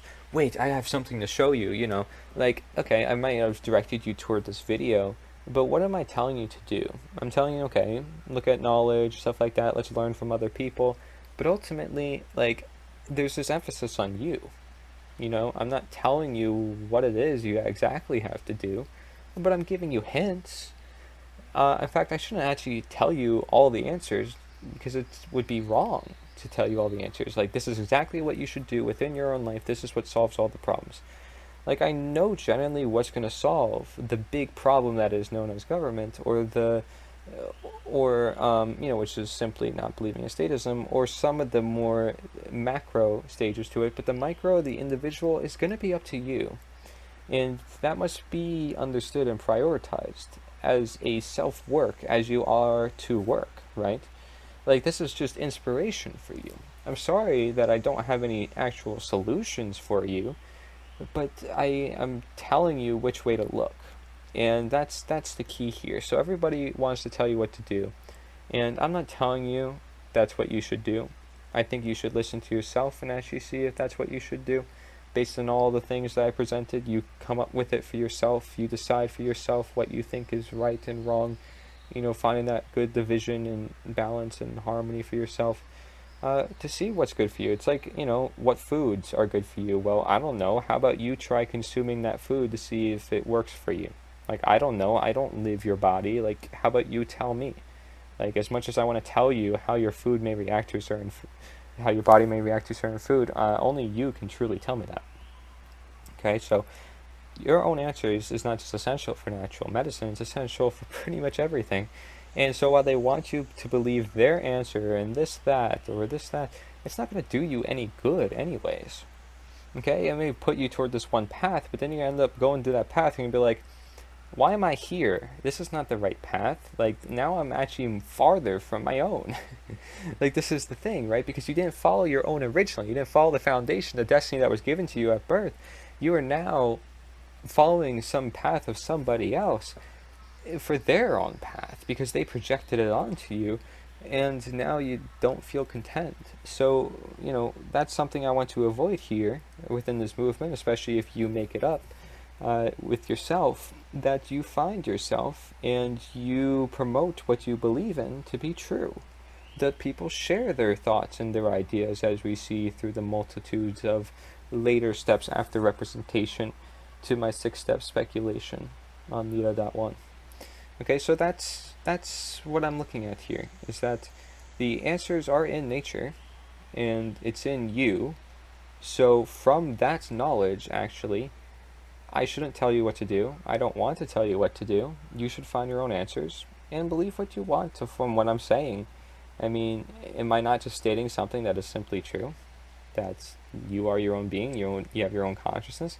Because if you disagree with that, then, I mean, how much of a slave or a robot could you be programmed into somebody else's mind? I don't know what would be a better example then. Okay?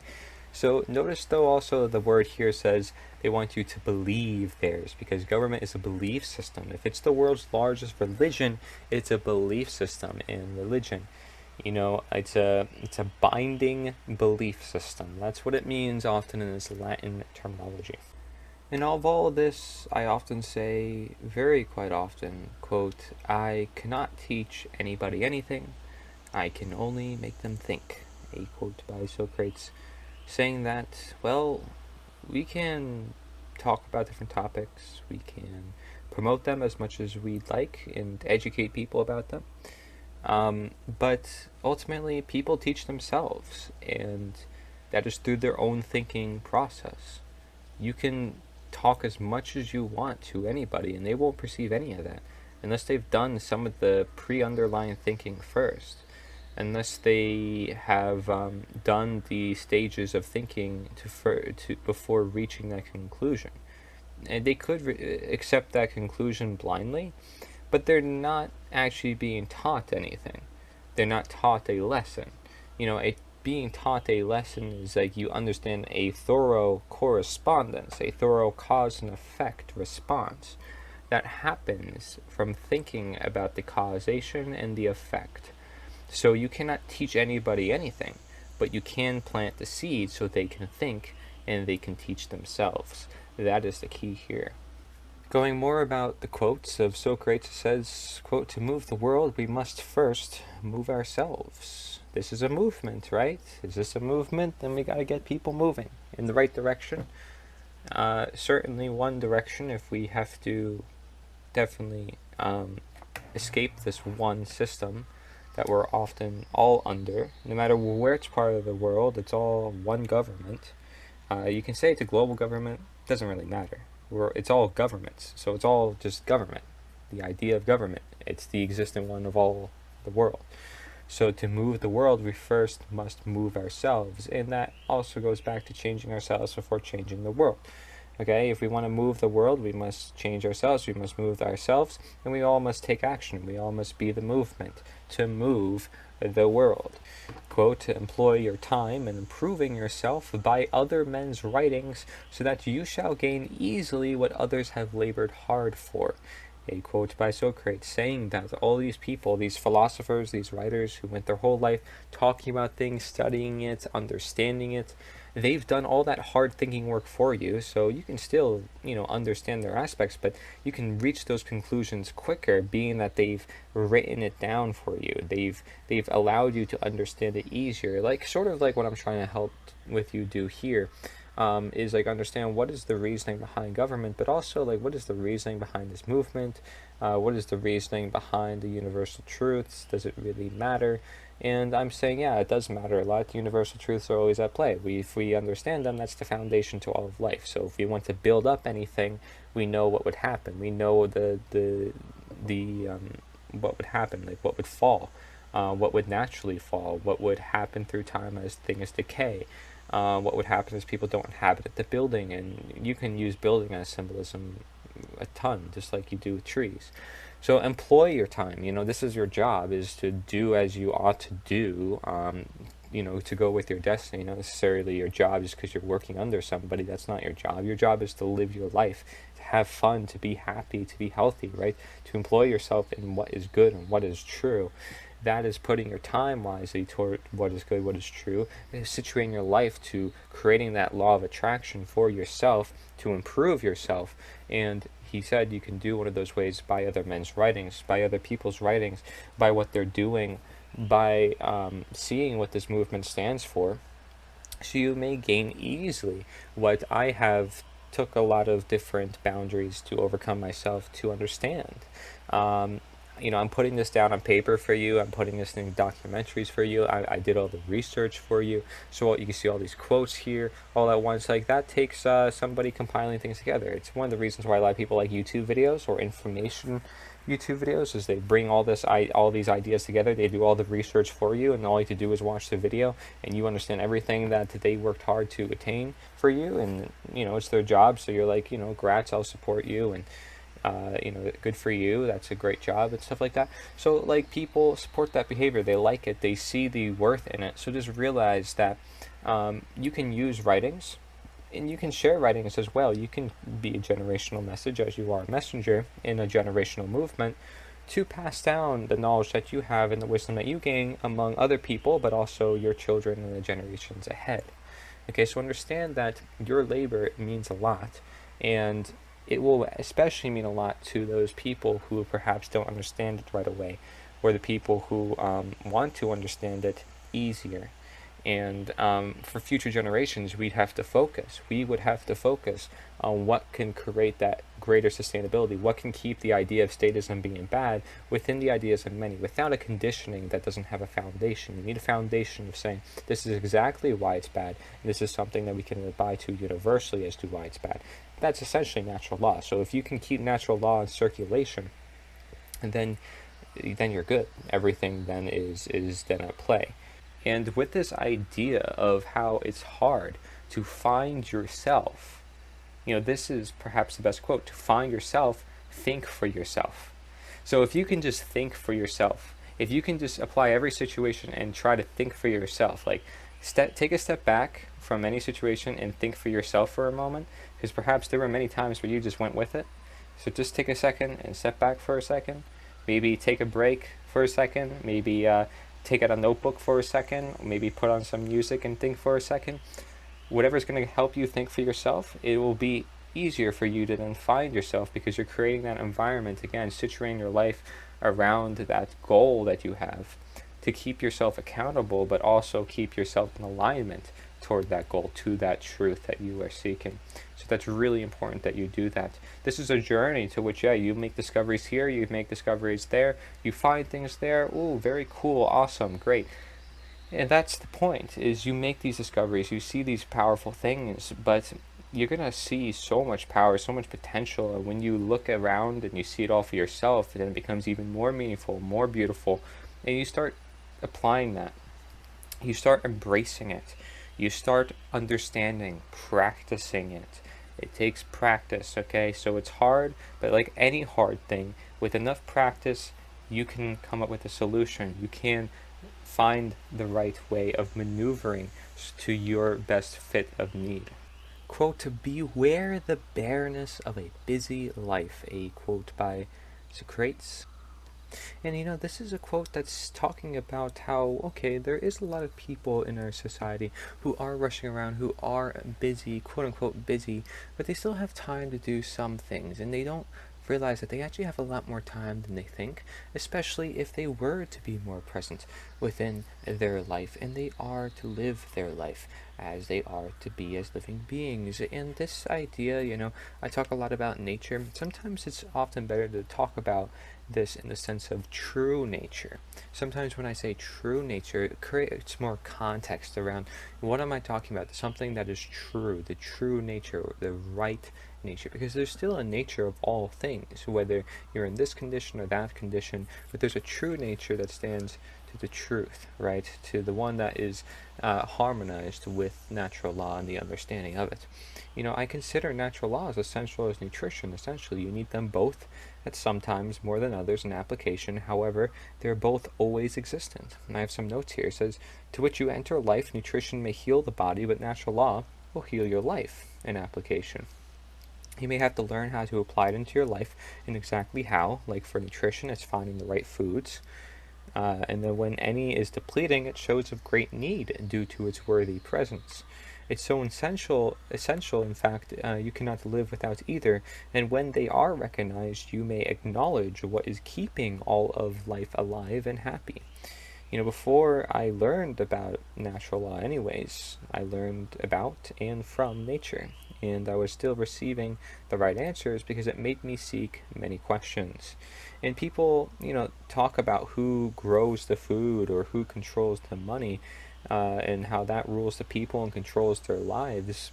Yes, however, it's also those who write the rules and force others to obey, and don't allow rooted criticism, and to move in a world fast-paced motion, to setting the stage and creating a denatured reality based on faulty belief systems and worthless knowledge, with a lack of morality and lacking inspiration, like creativity. See, like that's not the world that I want to live in, and this is what oftentimes is being pervaded by these systems that be. And it says, here, it doesn't matter what you do or support if you cannot disintegrate from a system that doesn't serve you or nature. It is not nutrition, it is disease-based farmer and agribusiness. It is not natural law, it's negative expression man's law, ingrained into the foundations of life as illusion and deception. That's what I have in my notes there, is in addition to this. And when you understand this irony of, okay, we live a very busy life, but yet we still have time to consider these things because they were born into us, literally ingrained into us, that took time, right? They took the time into propagating this narrative into your head. So that took time for them to do that. And again, take this how you wish, but you live a busy life. I'm sure you are busy. You got things going on. Depends on what time of life, but I'm sure you also definitely have some time set aside for yourself, some time for self-reflection, some time to question change and question nature. And this is a really big thing, right? Because if you are living a busy life, what this quote is saying is that it's bareness. Beware the bareness, meaning the emptiness in it, because you're being consumed. Your consciousness is being used by another force. It is not being used for your own personal destiny. So you're essentially, I wouldn't say that you're a slave to your job or that the work is consuming your life, but if you have a busy life, you're not able to necessarily focus on your life. And that could create, because it says beware, meaning be acknowledging, be conscious of the life that you're living. Be conscious so that it's not consuming you, not drying you up, like a lot of people want to say. Beware that your work is not shriveling you up and dehydrating you, essentially. And that's hence why so many people are always looking for energy. It only makes sense because you connect those dots and you realize it's not just about food. So we have a lot that is bare. It's not just nutrition. It's a lot in our lives, right? Do you have this to fill the void? Do you have this to fill the gap? Do you have that person there to talk to who can provide that source that is missing? And does that mean do a life of nothing? No, that doesn't mean that either. But, however, if you are doing less, you probably have this desire to do more. You know what I mean? Like, you have this natural balance in the universe, but you have to realize that there's a balance, because you can get too caught up in doing too little or too caught up in doing too much.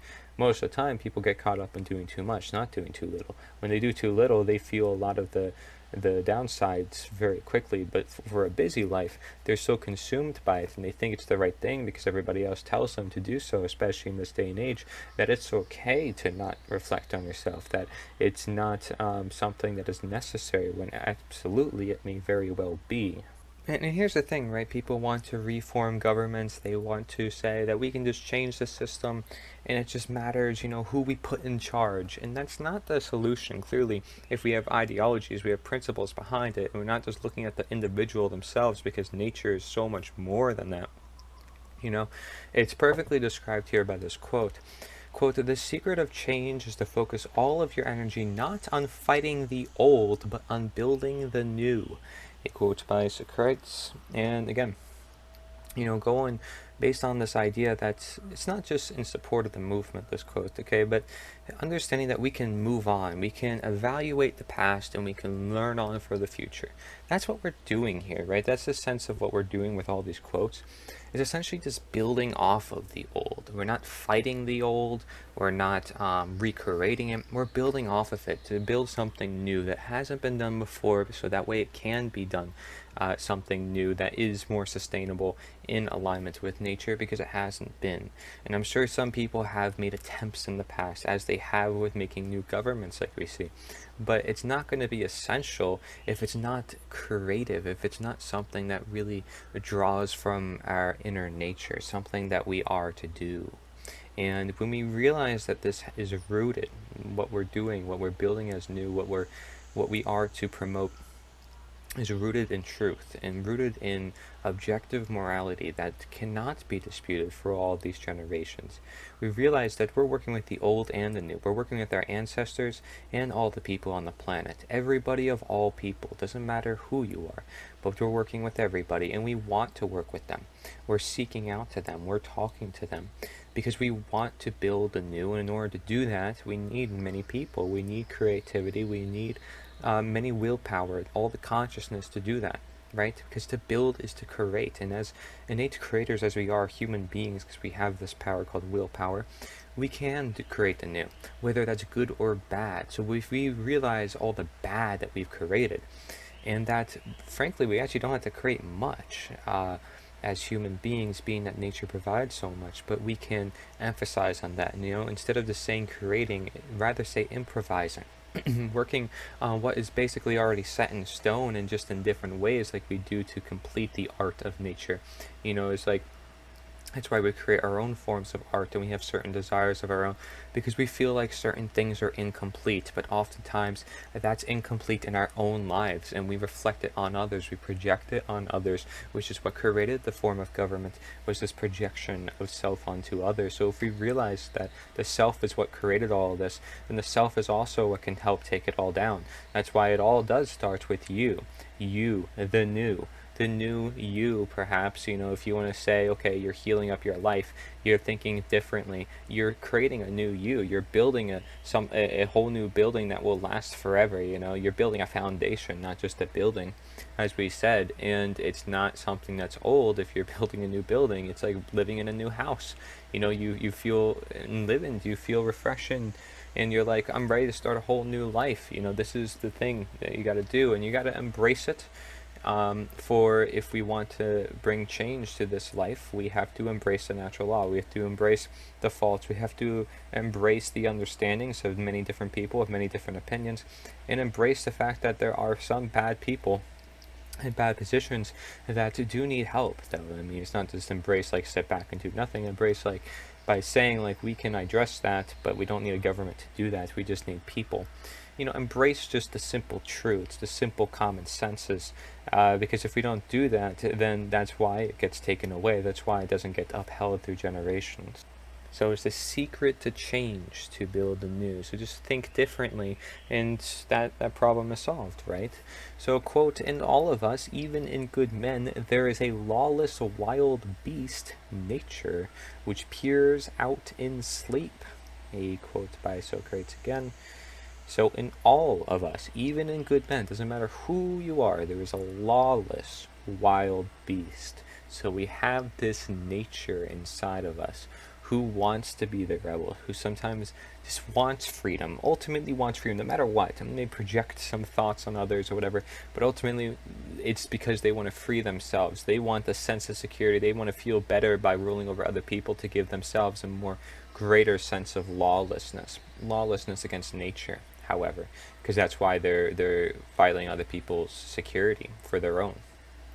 So, taking this from a lawless point of view, what law are you talking about, manslaughter or natural law? I'm saying that there's a level of both here. That if somebody's in the man's law system, if they really embrace that position, they're essentially loving the lawlessness of being over natural law, and it's like being a wild beast, over the nature, over the natural law, and then also making man's law about that. And then you have the many people who follow man's law, the people who are below these people who are embracing it, and you have, and they want to be lawless. They want to be the rebel. They have those feelings inside of them that wants to do something different, which is why often you have protests for this, protests for that. We want change, but again, they don't want to change, and we see that as the problem, and they don't recognize that we all are pretty much wild beast animals among many other animals. And although we have this higher consciousness that we should use and could use, as I'm presenting here, we still have this lawlessness inside of us. We still have that inner child that we talked about with the creativity, the vulnerability, the ability to be imaginative and empathetic, but also follow orders too much, but also be too skeptical, but also be too out of line. So all those traits still exist within adults. So even if he's saying, all of us, that really does mean all of us. And so a wild beast, people may do things that they never intended. People may do things that they don't realize is bad. You have to realize that, what is bad, what is good. If people cannot define that by itself, then the law is going to be everywhere, and rules are going to be everywhere. People are going to be everywhere, and that's exactly what we have now. People are everywhere. You have people that believe in this, people that believe in that. People are divided left and right because there is no objective underlying foundation or principle that people can base things off of. They're basing things mostly, if anything, only on their thoughts, which is a dangerous practice, and it leads to ideologies like solipsism. So it's not a good practice, and if anything, that's going to make us more wild and more lawless than we are actually in our true nature of being able to be conscious and work with one another. So you have this irony to that as well, is we have this natural lawlessness and we have this extreme lawlessness, that if anything, government is bringing this extreme lawlessness out more than ever. Okay, and so you have, this is what peers out in sleep. So while people don't think it's happening, it is happening. And when people aren't looking, when things are more settled down, as hence this word sleep here, perhaps if you want to look at it in this perspective, you have people who are going to say nope. And again, it's this idea that you can't agree upon peace. It's this idea that there's always a war for peace, as we go back to that last quote there. Quote, smart people learn from everything and everyone. Average people from their experiences. Stupid people always have all the answers. A quote by Socrates. You know, if this idea of knowing nothing is ultimately very high knowledge, among wisdom, right, in education, and having knowledge from that in understanding it. So, you know, if you realize that having no answers, you know, realizing that you don't really know anything, but you do have some answers, you have some questions, of course, but ultimately, like, if you're looking at the greater scheme of things, what do you know? You know, nature speaks for itself. Nature knows the answers, not you. That's the general sense to get from it, is that you're not God. You can still find certain answers here and there within your own life, but the answers, the true knowledge, I mean, no, you don't know anything of it. If you think you know any degree of it, then it's like you're asking to control it in a way, right? I mean, that's the sense from that quote. So what you have from this quote saying that smart people learn from everything and everyone is they're being open to everything. They're being open to different ideas, different ideologies and theories, whereas stupid people, people who aren't open, who are stuck in cognitive dissonance, think that they can just shove their opinion perhaps up everybody and just say that's what the answer is, because they think that they can be God. They think that they have all the answers, and that's exactly what science has proved itself to be, right? Oh, well, we can prove a thing like this. Oh, wait, but we can prove it with this. Oh, wait, we need a statistic for that. Oh, wait, we need to make sure we stick by the statistics. Like, this can be a dangerous thing because it doesn't consider our nature. So average people from their experiences, but the experiences are not enough, okay? Because the average people, although experience sounds great, like, wow, okay, we should learn from experience. No, because I said that people can get hurt from experience. Whereas smart people, they don't just learn from experience, they learn from awareness. What is going on around their environment? Not just from their experiences, not just from everyone that is spewing their nonsense or whatever, from the stupid and average people, all the people. It's everything. So not just experiences, but the world around them and the different writings they see, the different quotes, philosophies, teachings that they see. They learn from everything and everyone.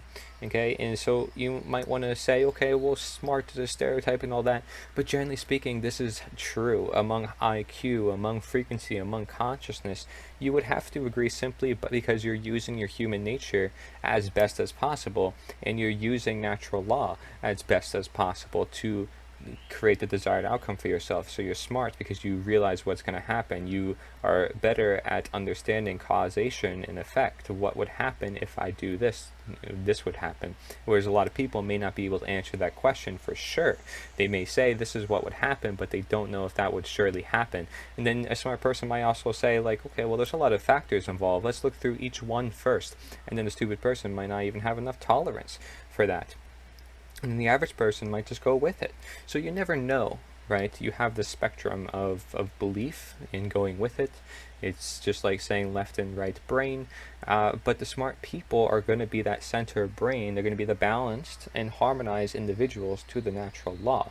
And they're going to be the smart and balanced individuals to their own lives before interjecting and talking among other people's lives, as they are to do if they're going to go into quote-unquote politics, right? Is spewing what they believe everybody should be doing, or what everybody should be under of a system. So smart people generally consider then most of the environments, but most people are going under. The rich and the poor, this and that, right? This and that, and all these considerations to make when you're in lawmaking. But the problem is, is that really still smart if you're not looking at the bigger picture? Because if it's everything and everyone, how big are you looking is then the question, because there's still this boundary that you can still have to get over, which is government, right? If you still believe in government and yet you're looking at everything and everyone, I don't think you're looking at everyone and everyone, because you're not looking at the very nature of government itself, where you're putting yourself. You're not looking at what you're doing yourself. If you are putting yourself in politics, and okay, sure, you learn from everything and everyone, but does everything include the nature of politics, the nature of people, the nature of order following, the nature of leading? Because if you were to look at that and get it from the people here that are literally the founding fathers of philosophy in general, it really teaches us that perhaps we need to rethink everything, and why should we presume the answers upon anyone? Shall we even find it from everything and everyone?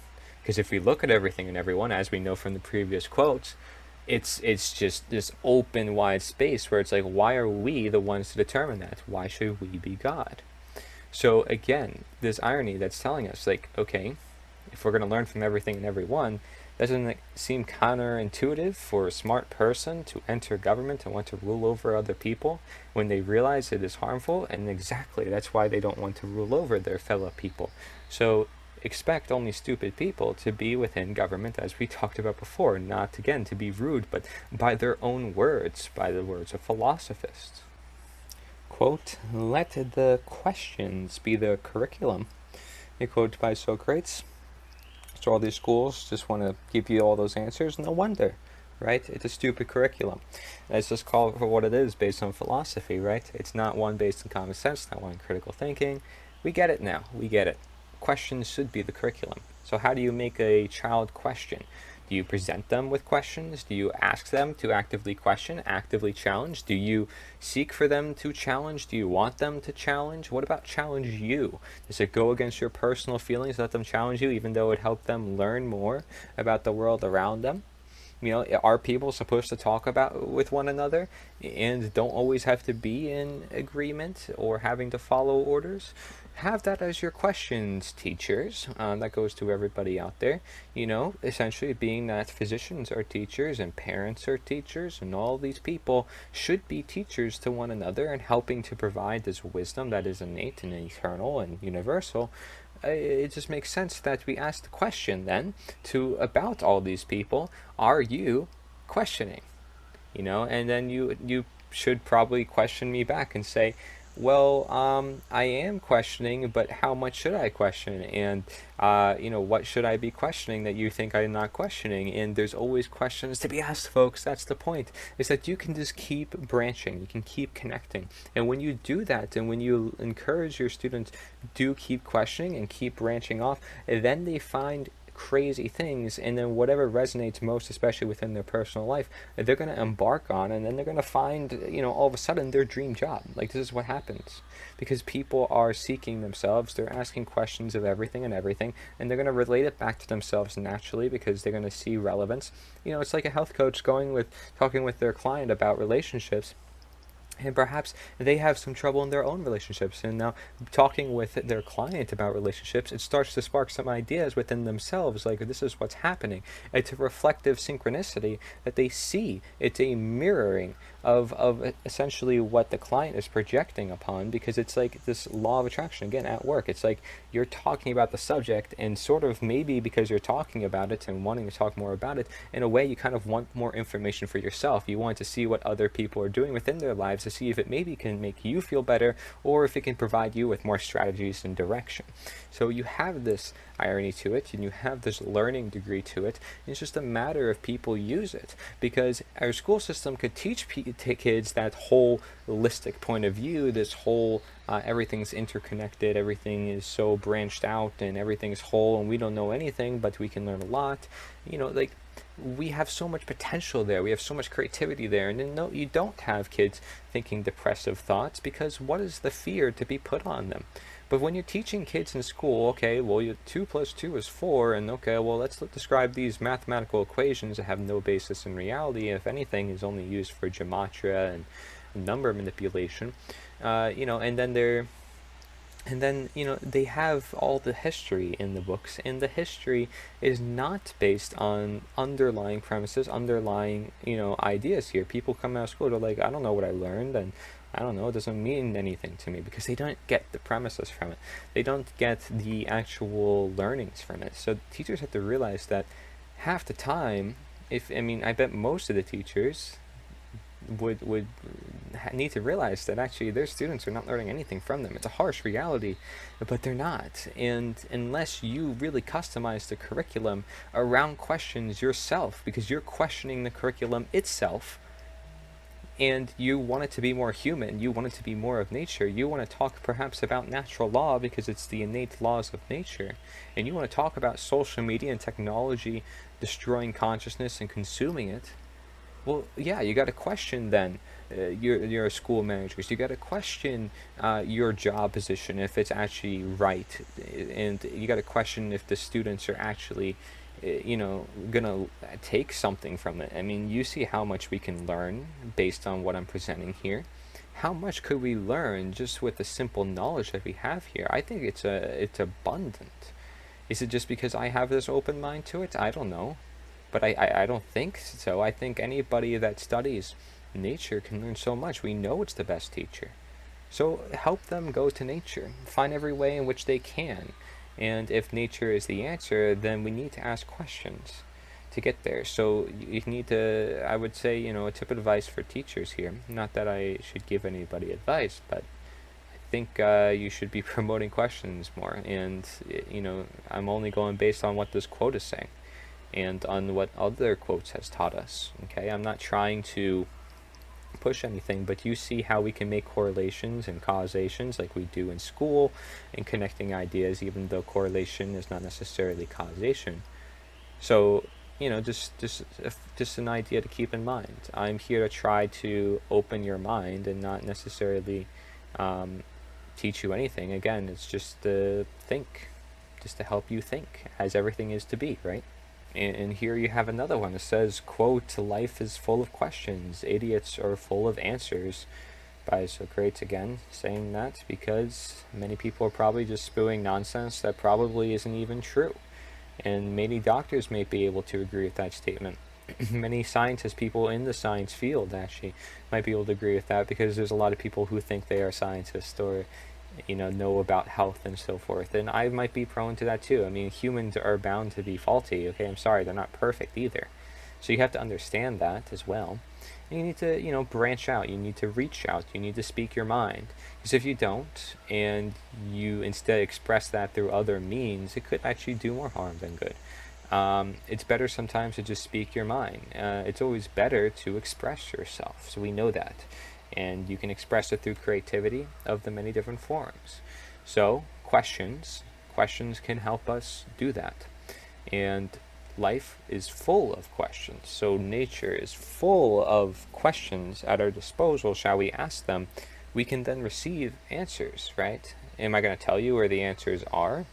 Well, here's the thing. If idiots are full of answers, I can't. And it's not because I'm going based on the quote, but because the answers are sort of for yourself to find out, and the answers are already within nature, and then nature has essentially all the answers.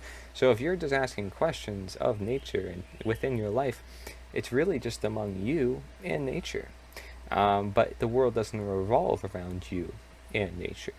The world revolves around all of us and nature. So just keep that in mind. We all are questioning. We all have answers of our own. That's why I'm speaking about us all. I'm not just speaking from on behalf of me or projecting on behalf of myself. I'm taking this consideration for everyone. I wouldn't be doing anything that I'm doing or promoting anything that I'm doing without understanding that everybody is part of the process, and they must be part of the process if we want effective change. And the big deal, too, is this quote: the value of a man is measured in the number of those who stand beside him, not those who follow. I don't see why we all can't be leaders here, and why we can just have more vocal guides than others who are still just trying and striving to always just be one another, and not purposely trying to rule over their fellow man and trying to be better. I mean, come on, you can embrace power to an extent, but if you embrace it too much, just like any imbalance, it's not good. So we understand that, and if you are willing to, be a very vocal guide, or because you have a lot of influence, do so, but say that you are a guide, put the disclaimer out there that you don't want to be corrupt, and that you don't want to be denatured. And in fact, by coming out and by promoting the movement and stuff like that, you're holding yourself more accountable, and you are preventing yourself from being more corrupt because you're admitting to it, you're admitting to the possibility, you're keeping it more in your mind, your followers will let you know. This is the beauty of the process where we can all guide one another as we are to be coaches. So the value of man is measured in those who stand beside him, those people that are there with us, who are there to help us toward our path, toward the change that we desire. So this, okay, a number, we're just saying a number is the premises of the amount of people who stand beside us. Is it, you have a good amount of people with you, or are those people all bought off just there to put there on TV for as puppets, as we see within governments? Who actually stands beside you? Now, maybe they actually stand beside them, okay, but then, what about all the followers who are just following, who actually has like a voice among them, and it's not just following what one person is saying, but is actually just among them, and so they are beside them and they follow to an extent, but they also lead to an extent, so where they don't just follow and just say, okay, well, the president said this, oh, and the president said that, and that's their only job.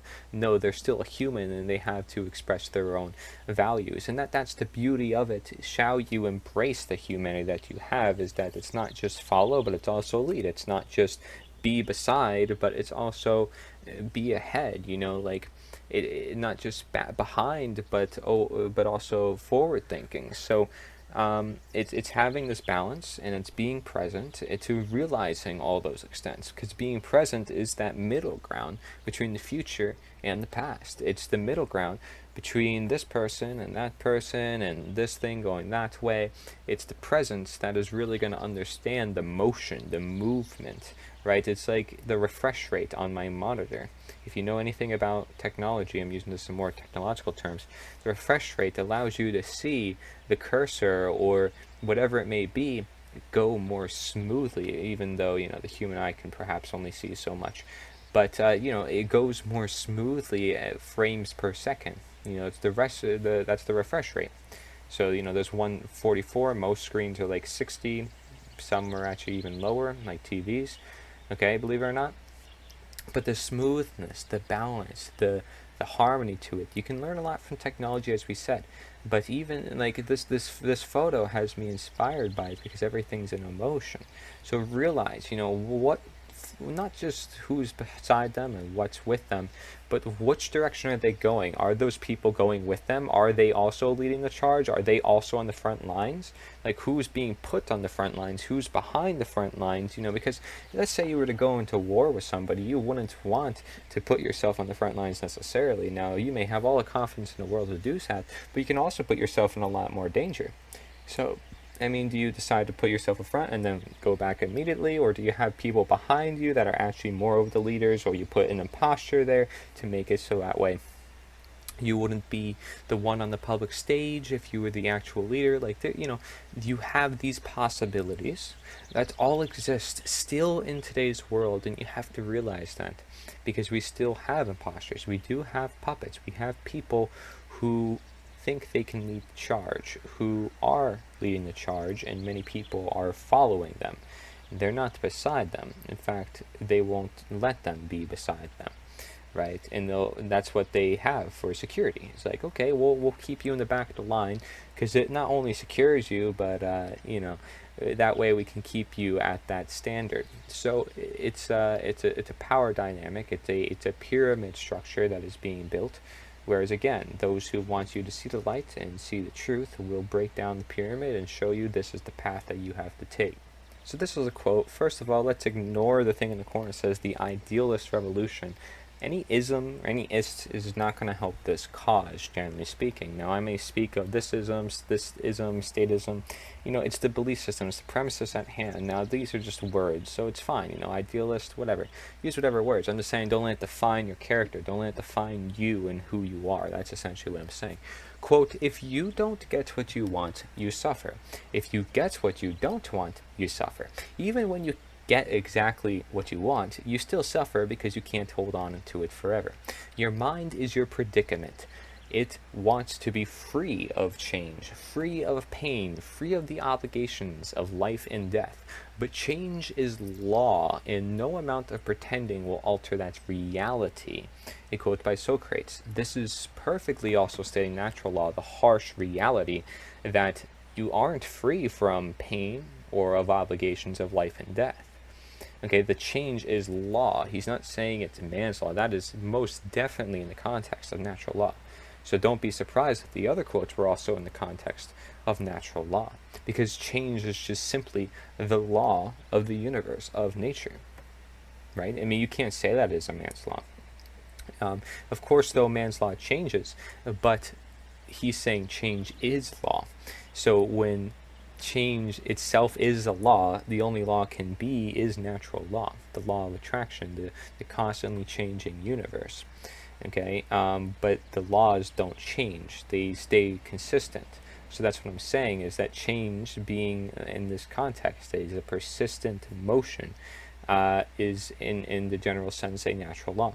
And it says no amount of pretending will alter that reality. So no amount of acting or listening or following orders or blind believing, will alter that reality of the fact that change is going to happen no matter what, that people will have pain, they will have obligations. The idea here is to minimize it, not to rid of it. This is what I talk about with the movement, minimize harm. When I say minimize harm, I don't mean get rid of it. When I say we can save millions of lives, I do actually mean it, okay? But I'm not saying we can't, that we can just change the natural law. I'm not saying that we can just all of a sudden be free of all these other things, but we can be free from one source of pain and one source of obligations that isn't in law, in natural law, and that is man's law, that is government, by the very nature, by the very law it is. Okay, by the very natural law it is of pain, it is of obligation, it is of limits. We explored this idea. Okay, so your mind wants to be free of change, but it can't necessarily do that. The problem is, your mind wants a lot of things, and it's much easier to embrace this change when you don't have belief systems that are telling you that it must be changed this way or it must be changed that way. It's the belief systems like that of government that they're trying to hold on to you forever. See, because he says, you still suffer because you can't hold on to it forever. Your mind wants to be free of certain things, but they want to hold certain things onto your mind, and it's holding you in shackles, and you don't realize these shackles are holding you, but they're holding you, and they're holding you in place from getting to where you want to be in life. They're holding your mind from expanding as far as it can. Okay, and they're holding your mind from doing as it can in very creative potential for its ability to change, in fact. So they're preventing the change, and that's why it's programmed your mind into wanting to be free of change, because they're preventing the natural change of the universe. They're preventing the natural karma that tells people this is a good action and this is a bad action. So it's a programming. And it says, if you don't get what you want, you suffer. If you get what you don't want, you suffer. And it's this idea of uncontentness that we see that came from government, right? So, and if you get what you don't want, if you don't get what you want, you have these desires, as we saw also previously, that control your life. And it says, even when you get exactly what you want, you still suffer because you can't hold on to it. It's this material possession. It's this idea that you have these parts of your life that matter more than others. So there's a lot of meaning in this. It comes to government, that comes to materialism, that comes to the natural world, that many people may not explore in that context. But when we see all the other quotes and we bring it all together and we realize that these people were trying to understand government as well through many of their writings, this perfectly puts it into place, so that the people who have mindsets, who make up the government essentially and allow them to rule over them, it's important for them to understand their own mind and the change of the universe itself that they live in, shall they want to change their reality. and align it with nature, where there is this natural process of change. We have, as human beings, the great ability to adapt to our environment, adapt to change. So we should use it, no matter what happens, right? The problem is when that's suppressed too. So we have to embrace change. It's part of being a living being. It's part of natural law. However, how are you going to embrace change? Because eventually you have to embrace it. You're not going to like change from government if you realize that what the government's doing is bad and against natural law. You're definitely going to want to free from that. But eventually you're going to have to accept the change that is of the natural world. And you have to recognize what has changed from the natural world and what has changed not from the natural world, right? Because that's what then it comes down to. Is this change of denaturing against our nature? Then that answers the question. It is not a natural change. It is a change that somebody's pushing onto you. They're actively putting shackles onto you, more than you already have, more responsibilities that you have to deal with than you've had, like technology often does. More responsibilities, although it's supposed to free you from other responsibilities. This is the idea. For even Socrates said himself, quote, "I am a citizen of the world, and my nationality is goodwill." This says it again so perfectly.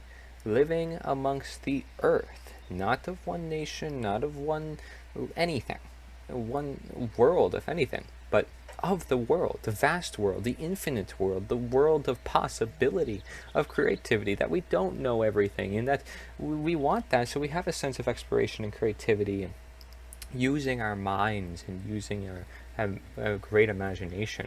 And then nationality, right? What's our nationality? You could say it's your culture, your people, whatever. You're just saying that because of modern day technology and people being torn apart and stuff. But essentially, that stuff is natural when people are, in their natural environments. Okay, so his nationality is essentially goodwill, because that's what he follows, right? He's got to follow something. He's a citizen of the world because he lives in the world. But what does he follow? Like, what is he of? He's of the world, but also of goodwill, because that's what comes from the world. That comes from natural law, right? This understanding that you have this willpower, this consciousness, and you have this good that you can do, no matter who you are. You have good that you can do, and it's about how do we get there? Well, let's use our willpower to start, right? But let's also listen. Let's sit back and actively listen. Something a lot of physicians forget to do is actively listen. And it's something that every physician always has to practice more on, no matter who you are.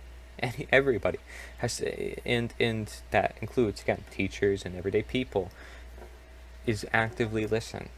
What is going on here? What is going on in the universe? What is this person saying? Do they have a lot of sense behind them? How can I connect what they're saying to something they said before? How can I grasp and put myself in the same shoes? These are questions that are among active listening. You're active listening. You're not just blindly listening. You're actively listening because you are there paying attention to the words, what's said, and the emotions perhaps that are said, the tone of voice, because that all gives way toward the truth, right? Especially if a psychologist wanted to understand a condition, is what words are they using? What emotions are they sharing? That would be very key, wouldn't it? We're talking about emotions, we're talking about mentality. So especially if you use the right words and you use the right emotions even to convey your own points as a physician, then you can also invoke emotion in different mentality. So that's how the governments have controlled people too, is because they understood psychology. You had people like the father of propaganda, not going to say too many names here, but they knew the psychology. They proposed models to the government saying this is exactly how we can push this upon the people and have them follow. We put this in social media, we put this on advertisements, and this is exactly what people will follow because it tricks their mind to doing this. It's like dopamine hits hitting their brain, right? It's the same thing that you see with sugar, alcohol, caffeine, all the other addictive stimulants. It makes people feel good, right? Voting for politics, voting for sports makes them feel good. In reality, crashes them, hits them a low. Not good for them, not even good for their health, provides no nutrition, not even essential, something we just made up out of nowhere, like soda, that is essentially not even a thing, but we make it a thing, and all of a sudden it's a thing that we should be consuming, something that could be consumed. Like, this is not something that has to be consumed at all. Hello. Just because it could be created does not mean it's a good thing. We can create anything, shall we put our mind to it? Yes, we can create zombies, shall we put our mind to it? Look, we've done it in the movies, and people have acted very similar to zombies. People have acted very similar to sheeple, as we like to put it. Any depiction that you want to put it. Robots taking over the world. Who's the robots right now? I'd say it's the people, the masses, the millions of people who are just following orders and not thinking about their actions. I'd say they're robots right now. Yeah. So it's not even that we have to wait for robots. We're asking for it. Simply by being robots, we're asking for robots to just take over. And it's just this blind and uncaring belief. And then you wonder why so many people are obese. Because they don't care about their health. They don't care about their life. So it's just that simple. It doesn't have to be any more complex. Like, oh, you have the metabolism that's out of balance. Like, of course your metabolism is out of balance because your whole stinking life is out of balance. How about you look there, folks? Because that's the root cause, and that is the whole cause of everything most of the time. And so then going based on this idea of goodwill, what does he talk about when he says goodwill? So goodwill power, good utilization of consciousness, good utilization of our awareness, essentially, of our environments and all the environments about, because that's what consciousness is. You have, quote, the only good is knowledge, and the only evil is ignorance. So if you can bring this down to simple terms, that's what it is, folks. Are you seeking knowledge or are you seeking ignorance? Do you care about the knowledge? Because then you might be ignorant, folks. That's how it is. Do you care about the innate knowledge of the universe? Because that is especially ignorance, because it's all around here and you're just ignoring it in plain sight. You're not using your eyes. You're not using your consciousness. You're not using your willpower. Oh my gosh, something could happen to me later in life. Oh, I'm going to ignore. I'm just going to let things happen. Oh, something could happen to me because I'm drinking soda. Oh, well, I'm just going to ignore it, because even though I have knowledge of the fact that could be something that's really bad and can give me cancer and can cause obesity and diabetes and so forth, I'm just going to ignore it because it helps me feel good about myself in evil, embracing evil instead of embracing good. So what are you putting your focus on? Where are you putting your mind? Are you putting your mind on awareness, on human, on nature?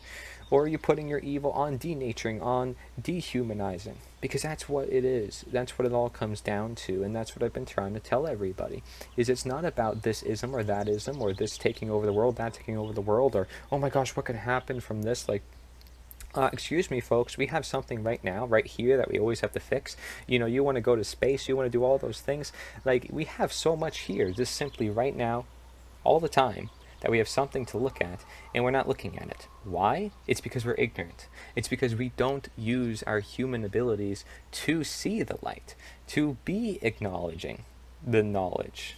Act knowledging, I like to say sometimes too, is acting upon the knowledge. Realizing it's there, and then doing something about it, creating understanding, creating reasoning about it, so that way good can manifest in every which direction it may. So you say, oh, okay, well, if you do good in the world, many good people, they don't get powerful and stuff like that. Some people may say that. Some people they spew a lot of things, and it's okay. It always has some sense of truth behind it.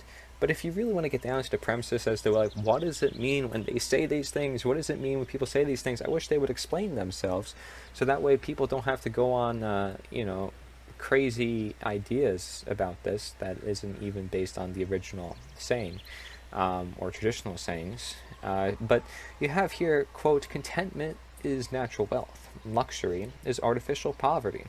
Quote by Socrates. And I get, everything's an interpretation, but like, we really have to look at it for what it's for, oftentimes. Just looking at nature for what it's for, not necessarily making every speculation of it. Because then we're too trapped in the human brain, and we're not enough about in nature. So, or truth, I'm saying. Because what we did with truth was just turn it into something more of the human mind, and that is something that we literally transformed. We took the truth and we gradually to sometimes just jumped immediately to the gun and said this is what the truth is, based on this mentality, because we've so long just debated what the truth is in our heads. We didn't use our hearts. We debated what the truth was one another in debates and so forth like that in our heads, and it didn't create a harmony with the universe because we're not using our hearts and we're not using our guts, because we're not taking action based on what we want to be, based on what we want to know, and based on what we want to see. Like, we have to be the change that we want to be. So contentment is a natural wealth, it says here. Okay, and this is a quote by Socrates. Contentedness. I talk about this a lot. Really important though, because that is the natural wealth, and of the wealth of nature, essentially. It's saying that it's being happy with what you have, being happy with what you have now, being happy with what is present. Okay, what is here. So if we were happy with what was here, we wouldn't create government. We probably wouldn't be creating too many spaceships either, frankly. We wouldn't be creating a lot of things, actually, because we're content. We're happy with what we have. We feel like we need to do more things like that, but that's going to help provide us with some sense of satisfaction. But it's because of something else. It's always because of something else. Or it's because we presume that as some sort of way of satisfaction when we can't be content. Some other way which we actually can. We can become content through certain ways that we tell ourselves, oh, we can't. And it's understanding that we actually can. And we've exceeded expectations, especially in a modern world where you have a lot of things, things like wealth that isn't certainly natural. So it's no wonder why contentness is natural wealth, and why we're losing contentedness and contentment is because we're not of nature. If we are more among nature, then yeah, we're going to respect more contentedness. We're going to respect the fact that we probably worked for everything that we gained, that we used our knowledge for action. And then it says luxury. So luxury is usually based on over materialistic things being in overly presumptuous amounts within our lives. And it's saying it's artificial poverty. Okay, so luxury is artificial poverty, meaning that you're still poor, even though you have supposedly everything. And it's artificial, it's fake. Okay, so it's fake, it's faking. It's the fake of the fake. It's not natural. It's essentially not of nature. Like, this is what the quote is saying, if you were to break it down to its terms. Contentness is natural, artificial materialism, and anything artificial is basically just as bad as not having anything at all. It's just another extreme. It just causes more harm. It is not of nature. Okay, so, and again, let me remind you that the people who have the least in the world are very much content often, and they learn how to be content, which is a really big thing, right? The learning and education, we know how big that is, and where we can get our education from, by the way, nature. And so when you consider that luxury is essentially the opposite of contentedness, why would you want money? Why would you want all the material things to make you happy? So it makes sense if you want to join this movement, whether you're a celebrity or not, whether you're this or that, it doesn't matter, because we're just simply basing reality on reality, and the fact that we can become content as long as we have one another and we have good health, and we have a good life, essentially. We have a good amount of play, a good amount of fun, and that's what it comes down to. So maybe it's that you're just looking for people, you're looking for more things of nature. Instead, you're seeking it through materials. I mean, that's essentially what most people do with technology, is they're seeking what they want through technology and is delivering to them in an artificial way, which is why he uses the word artificial. It is a mimicker. It is an imitation of what we can actually do. And the government is such thing too. It's an imitation of what we can actually do within our personal lives. Again, it's a projection of one person or several few who are projecting upon many. It's an artificial imitation of expression. It's an artificial imitation of freedom. And it's a illusion, essentially, to the masses, where they too consume themselves in artificial realities based on the fact that they accept a gigantic artificial reality over them. So it makes sense that because they're accepting an artificial reality over them, that they would manifest it within their own lives, and it would grow within their own lives, especially as the greater artificial reality grows among all of life. And that's exactly what you have. Bigger governments cause bigger problems because the artificial comes more to light. It becomes more apparent that what is artificial is so abundant in government, in big government, that it becomes so apparent that we see problems starting to arise, and especially the people who are using their nature and understanding nature. Now, if you only have select few people understanding nature and seeing it, and I believe a lot of people can and do right now, I don't know about the future, which is why I'm speaking about this. When you have a few people out of, let's say, millions of people, it could still make a very big impact for sure, but I mean, just the level of depths of deception that we can be placed under for an artificial reality has to make you wonder. It doesn't matter how much money we have. When we have these mentalities that are breaking us down, and we have this denaturing society, that's all that needs to be said, which is why nature is the answer, simply as is. As is all there needs to be, simply because that's what we need to do. It is simply all that there needs to be said. It doesn't need to be more complicated than that, because we have complicated things so much, and I feel like sometimes when I go on here, I can make it a little complicated, but this is just trying to help expand your mind, and I feel like sometimes some of the things I have to say are really essential to understand the whole condition. If I didn't say it, sometimes it would be hard to hold ourselves accountable, or it would be hard to see the bigger picture, so I make sure to say it anyways, because I want to express myself as a human being, and when you realize you can, then yeah, you will talk as much as me. So essentially, if you want to put a different light on things, then you can say then contentedness is the opposite of government, right? If you were to connect all these dots, like this is the beauty of if you were to take a lot of these quotes and bring them together, like I said, if you want to do that and show me the different combinations that could be made, that would be beautiful. I would love if people can do that, if they really are interested in that, or they see really close resemblance between these quotes, which I saw among doing this. But it's just so much.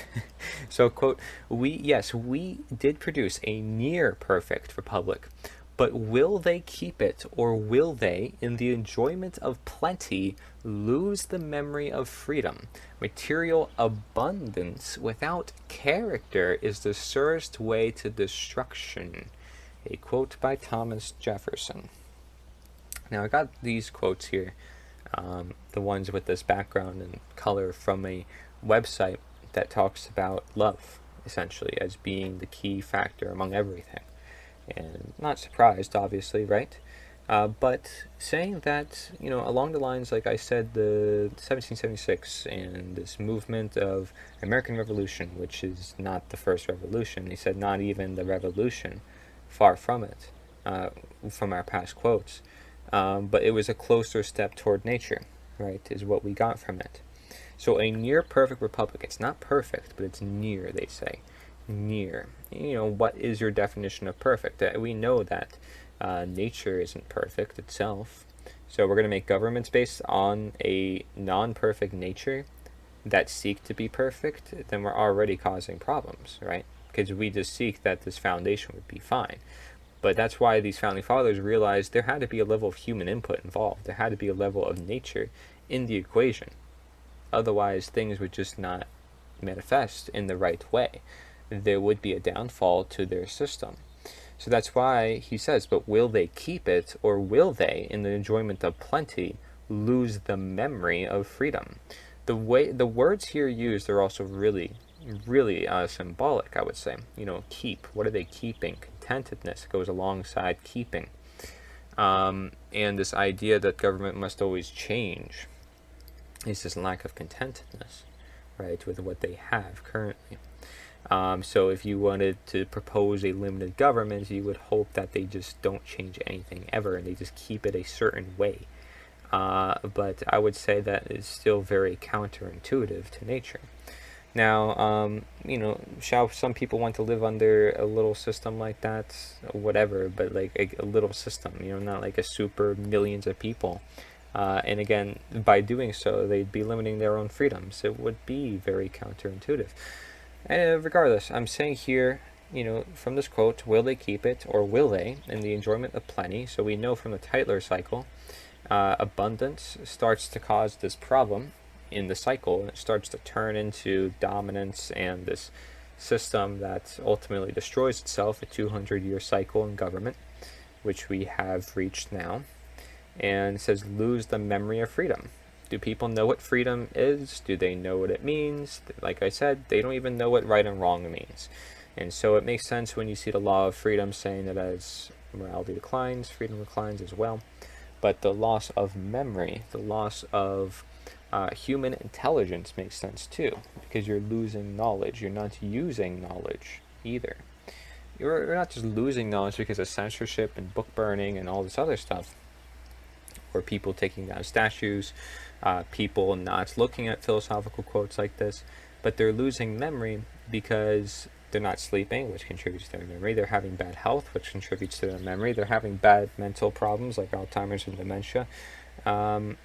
That contributes to memory. They're losing memory of all their ancestors in the past that brought them to where they are now, so they just don't care about their lives and willing to commit suicide, even though there's been like billions of ancestors before them who worked so hard to bring them to where they are. They don't realize the value in life of it because of it. And that's why they don't realize the value of freedom, however precious and beautiful it may actually be, even though it's dangerous. So what, it's dangerous? It's fun. Ever hears things that are dangerous and fun? Yeah, there's a lot of things that are dangerous and fun. But, oh my gosh, it's illegal, quote unquote illegal. Like, give me a break. You want something that actually is fun, something that's actually free. You create a society that is based around fun and based around freedom. But right now we have a society not based around that. And it's not based on memory. It's based, again, on fear. It's not based on knowledge. It's not based on intelligence. So it has nothing to do with the brain. If anything, it's so much in the brain that they don't want you using your brain. They'd rather use it for you. And so they'd use their nature instead of you using your nature, and that's often the problem. Material abundance without character, without nature, essentially. Character, who you come to be, who you are, essentially. Material abundance without character, because the material abundance is often what's consuming your character now, especially compared to the 1700s. You just had materials, but they didn't speak to you. They didn't tell you what was the right answer. You have to consider that today's technology does. It tells you this, it tells you that. So this is a big signal to everybody of the future who maybe hears this, is you need to think about technology, especially if it's just going to keep moving forward, and the potential of what some people can have, an imitation of nature and using the powers of nature that be. You have to really study technology to make sure that it cannot destroy us, or that we understand its potential. Because back then, they warned about material abundance. They've always warned about material abundance. But now we have, again, these material abundances that are now telling us how to live, and that are now uprooting our lives and are feeding our consciousness and are designed to self-live, even though they're not living beings. So, talk about the level of denaturing you have there.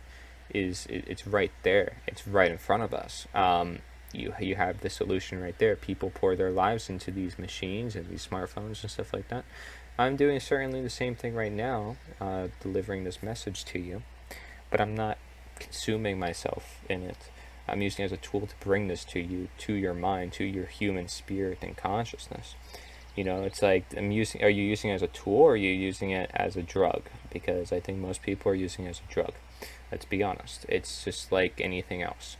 And except it's built even worse. It's built with so much that it's so bad. But it doesn't provide nutrition. It doesn't provide nourishment. Okay, so, but it can help you understand what has nutrition, what has nourishment. Okay, so there's a difference, okay? There's a difference. Let's study the way technology goes in the upcoming centuries. That would be something that I would suggest a lot of writers and future philosophers look into, among still promoting this cause that we have here, which should be of utmost importance, because that would pretty much eliminate all worries and boundaries among that. Okay, but material abundance without character, he says, is the surest way to destruction. So, being that that is such the case, as I've described, the surest way to destruction. I don't want to be in the surest way to destruction. Do you want to be in the surest way to destruction? I don't think that anybody in the right mind wants to be on the way to destruction. But anybody in the wrong mind might actually be okay with that, because they're okay with hurting themselves, they're okay with depression, they embrace it, stuff like that. So you have problems here, even to where people are just straight up accepting them and not even going against them. I mean, problems are meant to be addressed. That's what a problem is, essentially. Again, it's not a bad thing. The problem is when you actually embrace the problem. And the problem, like that I'm using this word problem now like a bunch of times, not even realizing it here. Just, it's hard to actually describe it now because I'm using the word problem. But problem over problem over problem. I mean, I'm caught up in a little loop there. Okay, let's focus on solutions. Focus on what we know to be true. Focus on what's right. That's going to be really key to naturally crowd out this evil that is existent. So you want to talk more about love then? Well, you have here a quote, where love rules, there is no will to power. Okay, there's no will to power. And where power predominates, their love is lacking. The one is the shadow of the other. Okay, so I want you to sort of see this one as you wish. Okay, and this is a quote by Carl Gustav Jung. Okay, saying that where love rules, there is no will to power. So there's no essential need for power when you have this love existence, right? This acceptance, oftentimes, this embracing, which often is associated with the word love. And it says, and where power predominates, so predominates love, love is not really existing. So it makes sense. It's sort of like this idea of freedom and morality, just in a different context.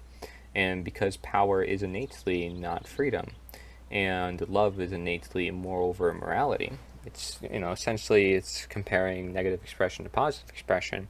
It makes sense to where this is, one is the shadow of the other.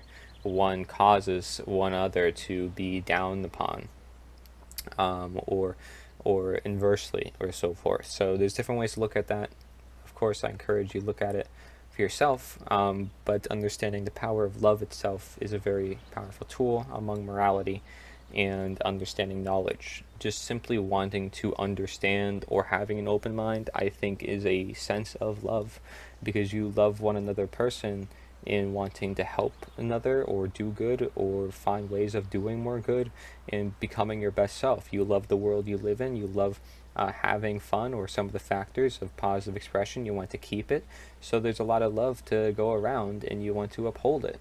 So there's love in places of all good minds. And as long as you keep a good mind on your shoulder, love will come to you as long as you give it out as well. Love is really a key factor at play here, as much as nature. Like I said, some people like to say love is the answer. It's a very common phrase as well. So it's hand in hand. I just believe nature just provides more context.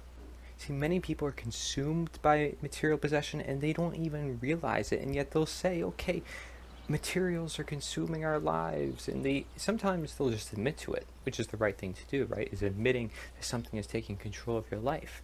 But the problem here is that they're not actually taking any steps to address it. They're not taking any steps to move on in the right direction that is to be done for right, for truth. And that bothers me, because that is ignorance. And that's just going along with the status quo. It's going along with the government committing mass amounts of crimes on a daily basis. Shall you see it as such?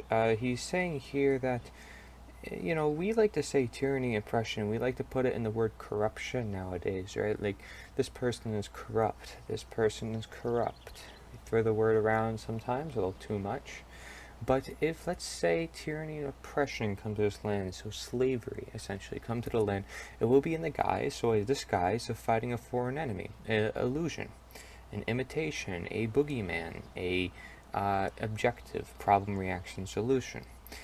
And then it says, of all the enemies to public liberty, war is. So, as we know, war causes the most mass casualty here, and we put a lot of our funding toward it. It's to be the most dreaded because it comprises and develops the germ of every other dread, every other enemy. So war is really the sign that we're in a bad state of the world, literally in a bad state, because we refer the state as the government oftentimes. But you see, war, yeah, is definitely used as a tool to gain land, gain resources, and stuff like that. And when there's similar agendas and stuff like that, obviously, it's not all that good. I think most people can agree in the right mindset that war is not a good thing for anybody. And it's definitely not good for peace, right? You're talking intentional war, people risking their lives. Oftentimes, they're either doing it because they actually believe in the cause, or they're just doing it because it's their job and it's something they pulled themselves into, so they're not going back out. And they've had to learn how to devote themselves to it. It keeps them active, it keeps them alert. They are set for life, after being in the Air Force or being in the Navy or whatever it may be, after their time is done. So, of all the enemies, it says, to public liberty, war is perhaps the most. And what really sticks out to me in this quote is the fact that, well, the U.S. has been at war for most of all its history. For over 200 years, we've never not been in a time of war. And that just shows a sign that government is this propagator of war, because it, by its very nature, is divided. This government is that government, this government is that government, this people are those people. And again, it's this idea like America first, and it's not necessarily that I disagree with that, but what about the world? Do we consider all people on this planet? Because if we did, then we would consider natural law, because we all live under that same law. We all live under the same premises. And, I have a big problem with a lot of ism words. You have this Scientology crowd, scientism. You have, even what's popping up recently is Falun Gong. Like a cult in China. What they want to call it a cult, some people don't. Doesn't even matter. The point is that people want to group themselves up, thisism, thatism, and simply that alone is, I would say, very dangerous to the cause. It compromises our individuality and our humanness. Where if we are content and we are happy and healthy in life, I don't think we need all these isms to keep us happy. I'm sorry, but I don't. And we can use that as a descriptive term, but again, it's like, are you representing your whole life under that ism? That's what it depends on. So some people are devoting their whole life toward war. Some people are actually letting war go by. They don't even know what the war is for. They don't even know what's actually going on. Nobody knows what's going on. Most of everything people see and hear and even believe is just something that they can't even, it's something they just have to believe. Just like government itself, it's a belief system. So people have to believe all these things on a daily basis. Like, we don't know if anything is true half the time. More than half the time. Most of the time. Most of the information is just the internet. It's just the internet. But you have to understand that there is a source called nature. That is a source. It's a very credible one. If anything, the most credible.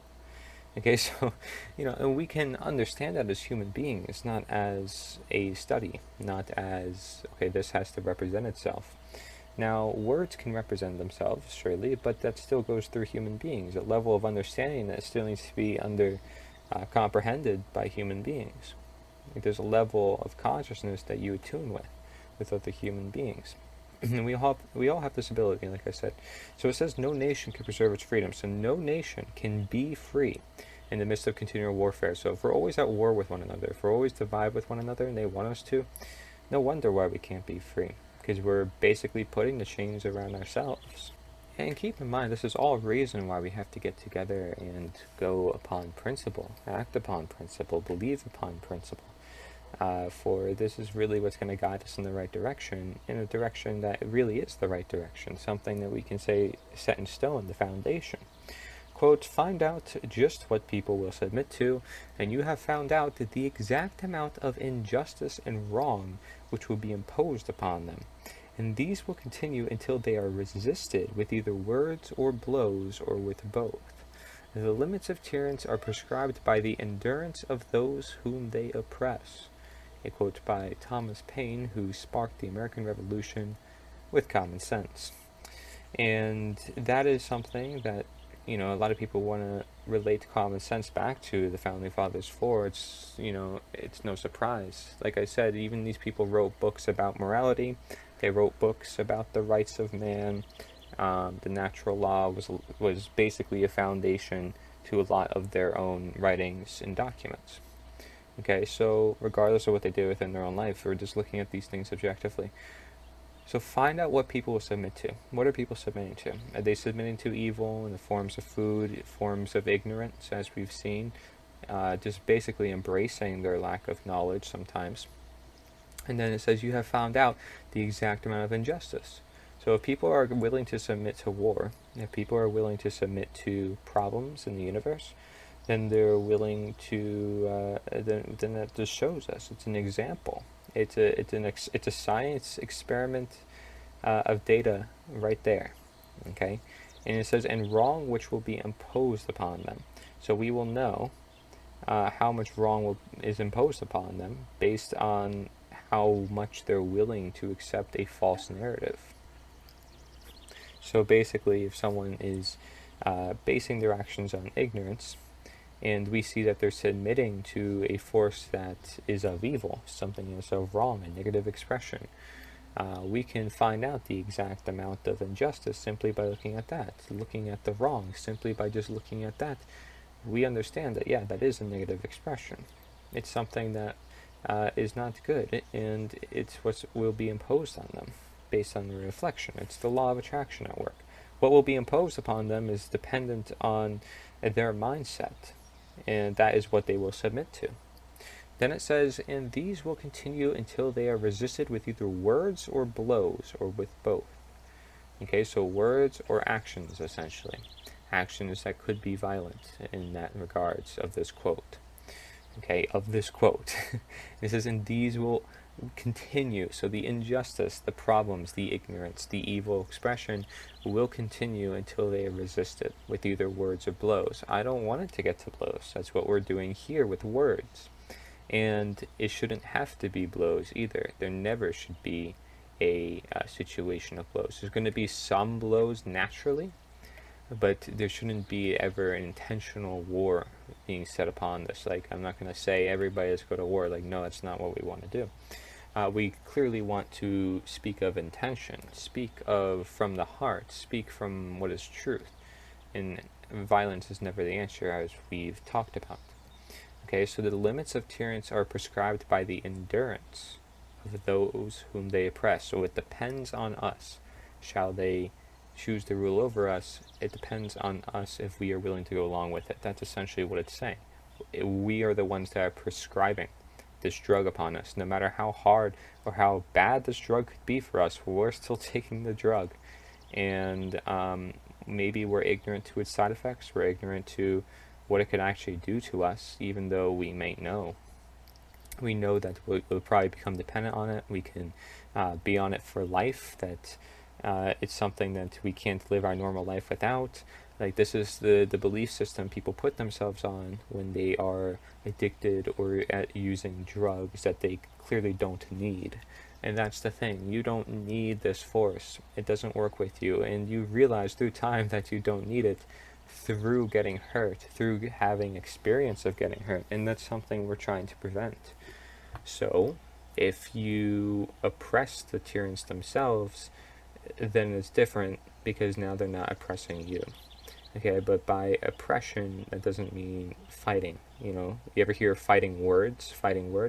There's some people that will stand up real tough for their liberties. They'll say, I'm a patriot, I'm never going to let things down. Let them do so. They have an endurance, right? They have this passion with them, this burning, desire now within them. They don't want this desire to overconsume them, as we've seen. But they realize they have this desire because they've seen the chains that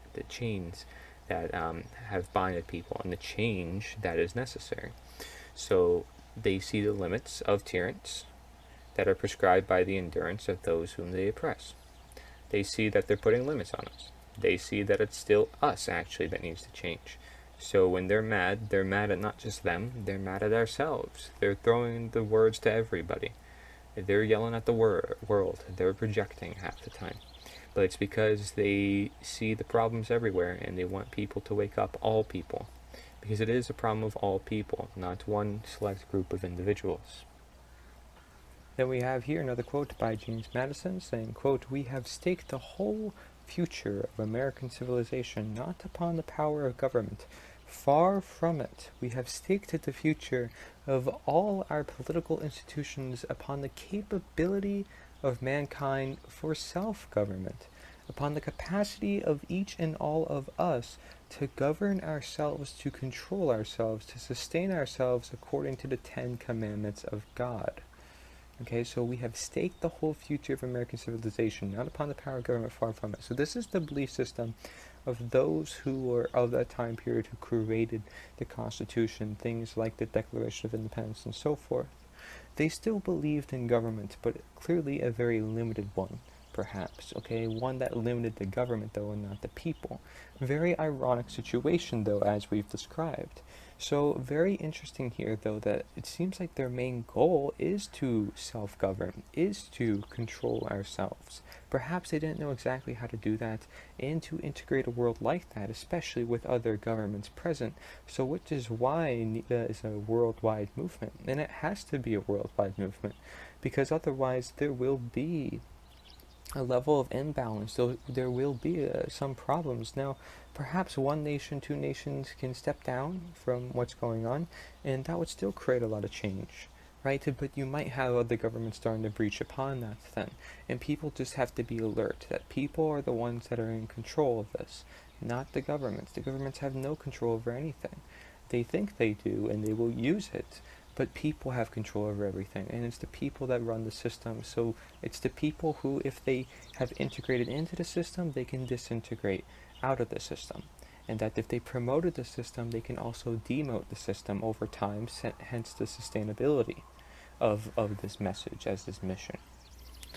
Quote, "The quality of journalism and the quality of democracy go hand in hand," the quote by Bill Moyers, in saying here exactly what a lot of people have been talking about with fake news, right? So we see journalism not always being accurate, something that some people just believe no matter what. Again, it's this blind belief. It's the ignorance. It's really that at play, not necessarily just the journalism itself. You know, what I recommend to most people is they get the closest to first person to the source that they can get. So like whether if you're watching a speech, you know, you pull it up on YouTube, you watch the full thing yourself without extra commentary or editing. You know what I mean? Like this is the ideal. And obviously the most first person is going to it in person, seeing it in person, getting involved in person, not always being behind the screen technically. You know, this is what journalism is also about, is getting the right source, making sure it's accurate. So you have to go there to the scene. You know, this is what they're supposed to do for the record. And it says the quality of democracy goes hand in hand with that. So no wonder why our government has been failing with the amount of fake news. And that's not going to go away anytime soon until you fix the morals, until you fix the other problems that come with it, because all of this goes hand in hand. You've seen all the dots that we've connected so far. In this crumbling of our rights, taking away our human rights, our natural born rights of nature, okay, going away, is also represented by this quote. Quote, "Step by step, American liberty is disappearing. Americans are being ruled, regulated, restricted, licensed, registered, directed, checked, inspected, measured, numbered, counted, rated, stamped, censored, authorized, admonished, refused, prevented, drilled, indoctrinized, monopolized, extorted, robbed, hoaxed, fined, harassed, disarmed, dishonored, fleeced, exploited, assessed, and taxed to the point of suffocation and desperation." Now, if you're going to take this perspective, clearly you see that we are in a big problem. And like I said, honestly, it takes a really open mind to see all these aspects. Once you look down one rabbit hole, you realize there's all these other sides to the rabbit hole that you can go. I mean, right, going down one hole, it's like, oh, we can go this way, we can go that way. Oh my gosh, there's all this stuff down here. It's like, I don't want to go back up there. There's so much stuff down here that people aren't seeing. It's so down in the hole. It's like, oh my gosh, how far could we go? I just want to see more and more depths to the situation. But that's what happens when you start to wake up, when you start to take this journey for yourself and seeing all the truth around you. It's not just a journey in the health field, not just a journey this way. When you wake up and anytime you align yourself with nature, you're likely going to receive more than you thought, right? That goes back to the quote that says, you receive more than you think, and that it's the best teacher, best physician. It's all for all those reasons. If we are among it, it only makes sense that it speaks to us better when we are more attached to it. So when we seek attachment, we're going to get attachment in return, as the law of attraction goes here. But you see that we have a suffocation, a desperation, a suffocation, someone holding you instead. It's taking a hold of you. You can't control it. You feel like you have to be in control of it because you can't control it and you can't embrace it, is the point. You can't be present. You can't be content. Desperation, being desperate, having dependence. You cannot be self-independent. You cannot be self-sustainable. That's the message here by governments, right? Is suffocate and be desperate. Because, by suffocation, it's something that they're not going to obviously tell you that. I mean, they're not going to tell you some of these things.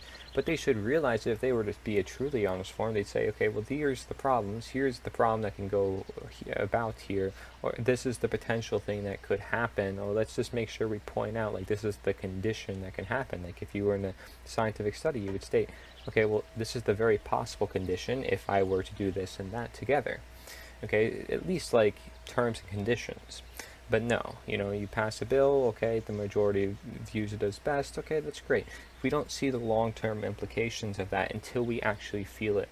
So there's a lot of suffocation involved in the process, whether people realize it or not, and there's a lot of desperation as to people looking up to these laws and believing that this can control their lives and not them themselves, because it's more work to put their own input into things rather than just receive it from someone else. And when you have an accumulation of toxins in the body, what happens, right? You have to detoxify the liver. You have to go on a cleanse. You have to do a detox, right? You need to clean out the body before even reintroducing anything, because even if you were to give your body the most nutritious foods, the nutrition won't even be absorbed without the toxins being removed first.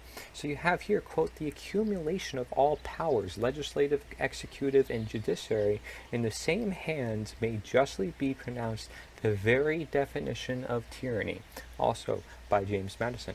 So this is really important here that we understand this, because he's saying that too much power, ultimate power corrupts ultimately. That goes back to a different quote, okay?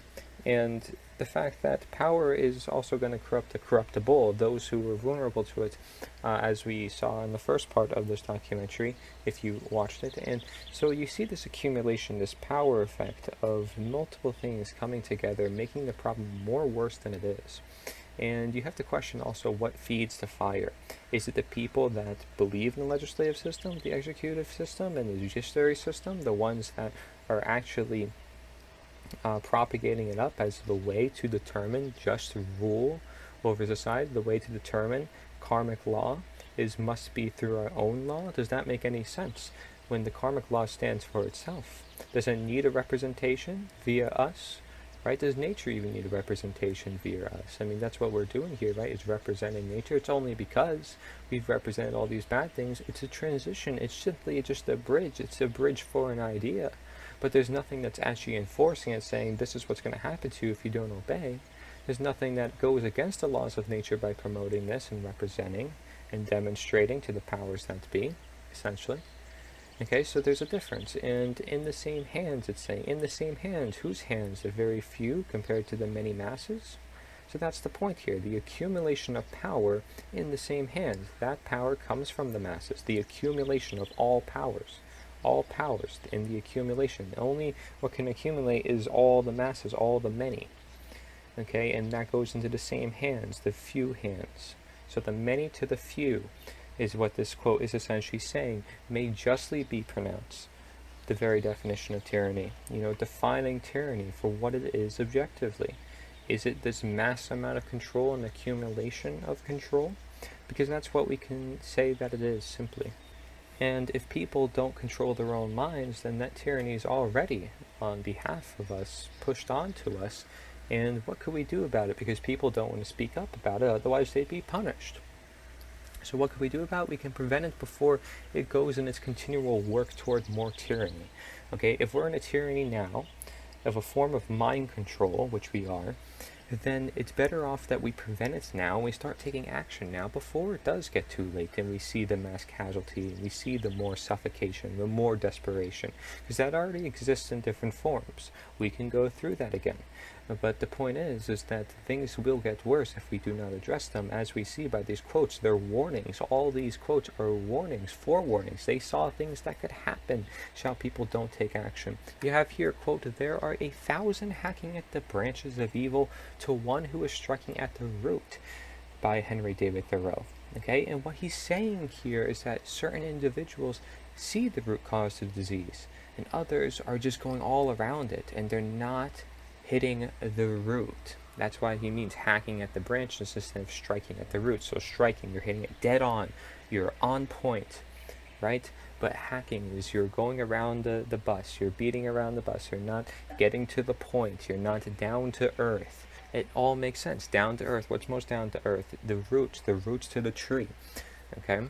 All these famous, I don't want to say famous, but more traditional sayings can teach us a lot, as we've demonstrated.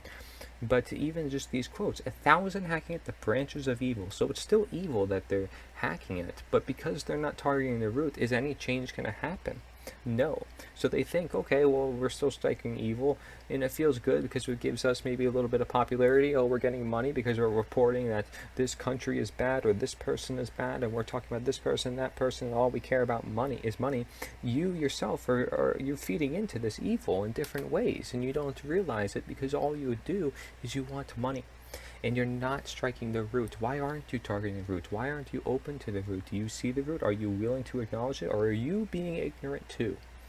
And you're claiming others are ignorant when in reality you are. There's a question there. There's a shadow that exists for the person who's striking the tree. There's a shadow, and guess where it casts? It casts on the ground, on the root.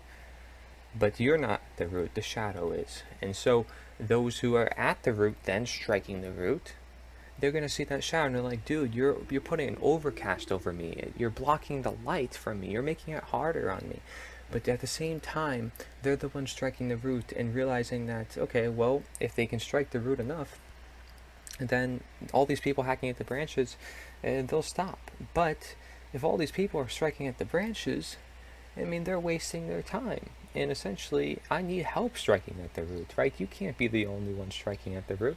So that's what the point of this is if natural law is this more rooted perspective, this more premises perspective upon the universe, then we really need to strike the roots of the problem and not go around it. And we need many, many people doing that. I can't be the only one. I cannot do that by myself. Nobody can do it by themselves. Nobody. And it cannot be done. You have to have it as a mass populace. It's the only way that we can strike the whole roots down to this tree. Again, disintegrating from the system that we integrated into. You think a tree, you think integration, all the branches coming together. A tree is a very symbolic form of talking about how we've grown into this mess that we are in, with all the leaves in the way, with all the branches in the way, and all the ways that people can go, but they're not going down to the source, to where the tree actually first began. How did the tree begin? It began because of a belief system in government. And this communal effort is perfectly described here as well.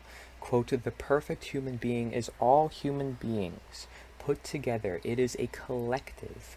It is all of us together that makes perfection." A quote by Socrates. So that only all of us together that makes perfection. One person cannot be perfect. We know that, right? We want to say, no, nothing's perfect. But guess what we can say is the closest to perfect? Well, we can say nature is, from a perspective, but also all of us coming together and just living in the peace as best as we can. Don't you think that would be as close as to perfect that we can be?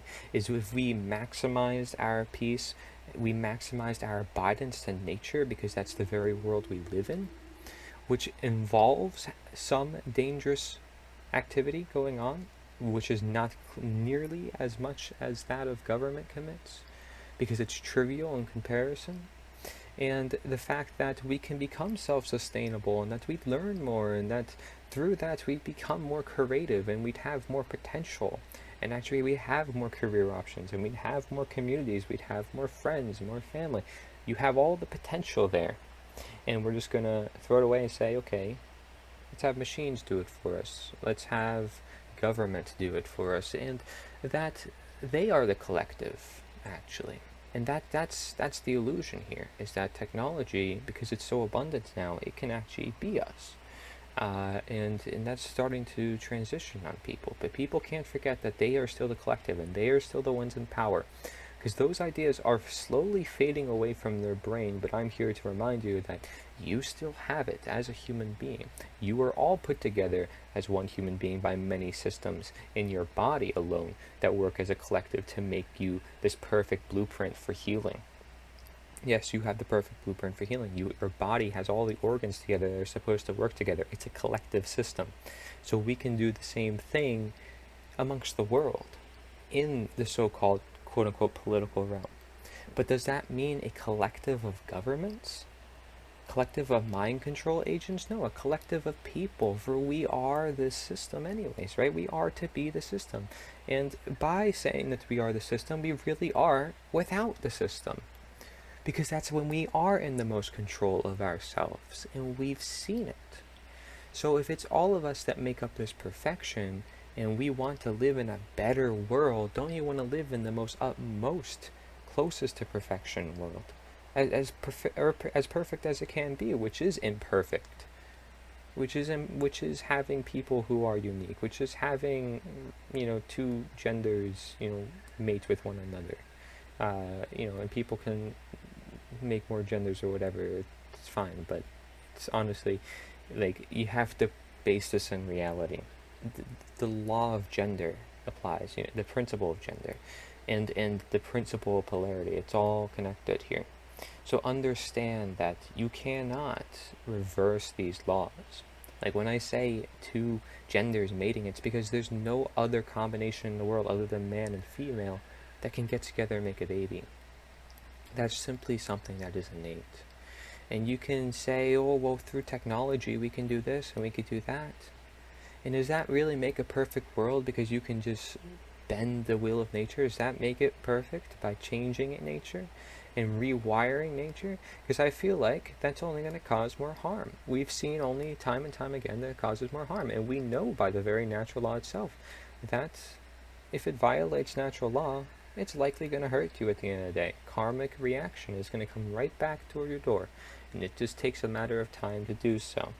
And it takes a matter of time till people learn. And I hope people learn, which is why I'm here, so I could help people learn in this process quicker without it being a delayed reaction and then hitting them in the back in some way that might be even more dangerous than it initially was in beginning stages. Because the earth reminds you multiple times. As we saw from the previous quote, nature tells each secret once. It's telling you everything. It's just a matter of acceptance and seeing it and being there and able to listen at that very moment. Yes, your consciousness is that powerful, and you need to embrace that because of how much you could be missing without it. How much are you missing without your awareness? If you're not aware, you don't see anything. So if you're super aware, you're going to see a lot of things, and that's what causes some people to go crazy and say, wow, there's a lot going on in this world, and if everybody else is not seeing it, then especially, you're like, wow, there's a lot more in this world. And there's a lot we can learn from this world then. Quote, one who is injured ought not to return the injury, for on no account can it be right to do an injustice, and it is not right to return an injury, or to do evil to any man, however much we have suffered from him. Okay, so however much we have suffered from the hands of men, or from oppressors, or from governors, whatever it may be, it doesn't matter how much suffering they've caused to us. We cannot return the injury. Now, let's say, in the case of defending our life, then there's a difference. But actively going out of your way to cause an injury is different. Okay, it's different in the fact that that's the whole reason why the Second Amendment was, written based on natural law, was just protecting your property. And if we want to protect our property, we'd ultimately want to get rid of government, since it's the number one breach upon our property, our life, our goods, what we work for, essentially, is stolen through forms of taxation and so forth. So it's important that we understand that we cannot use violence to solve any of this matter.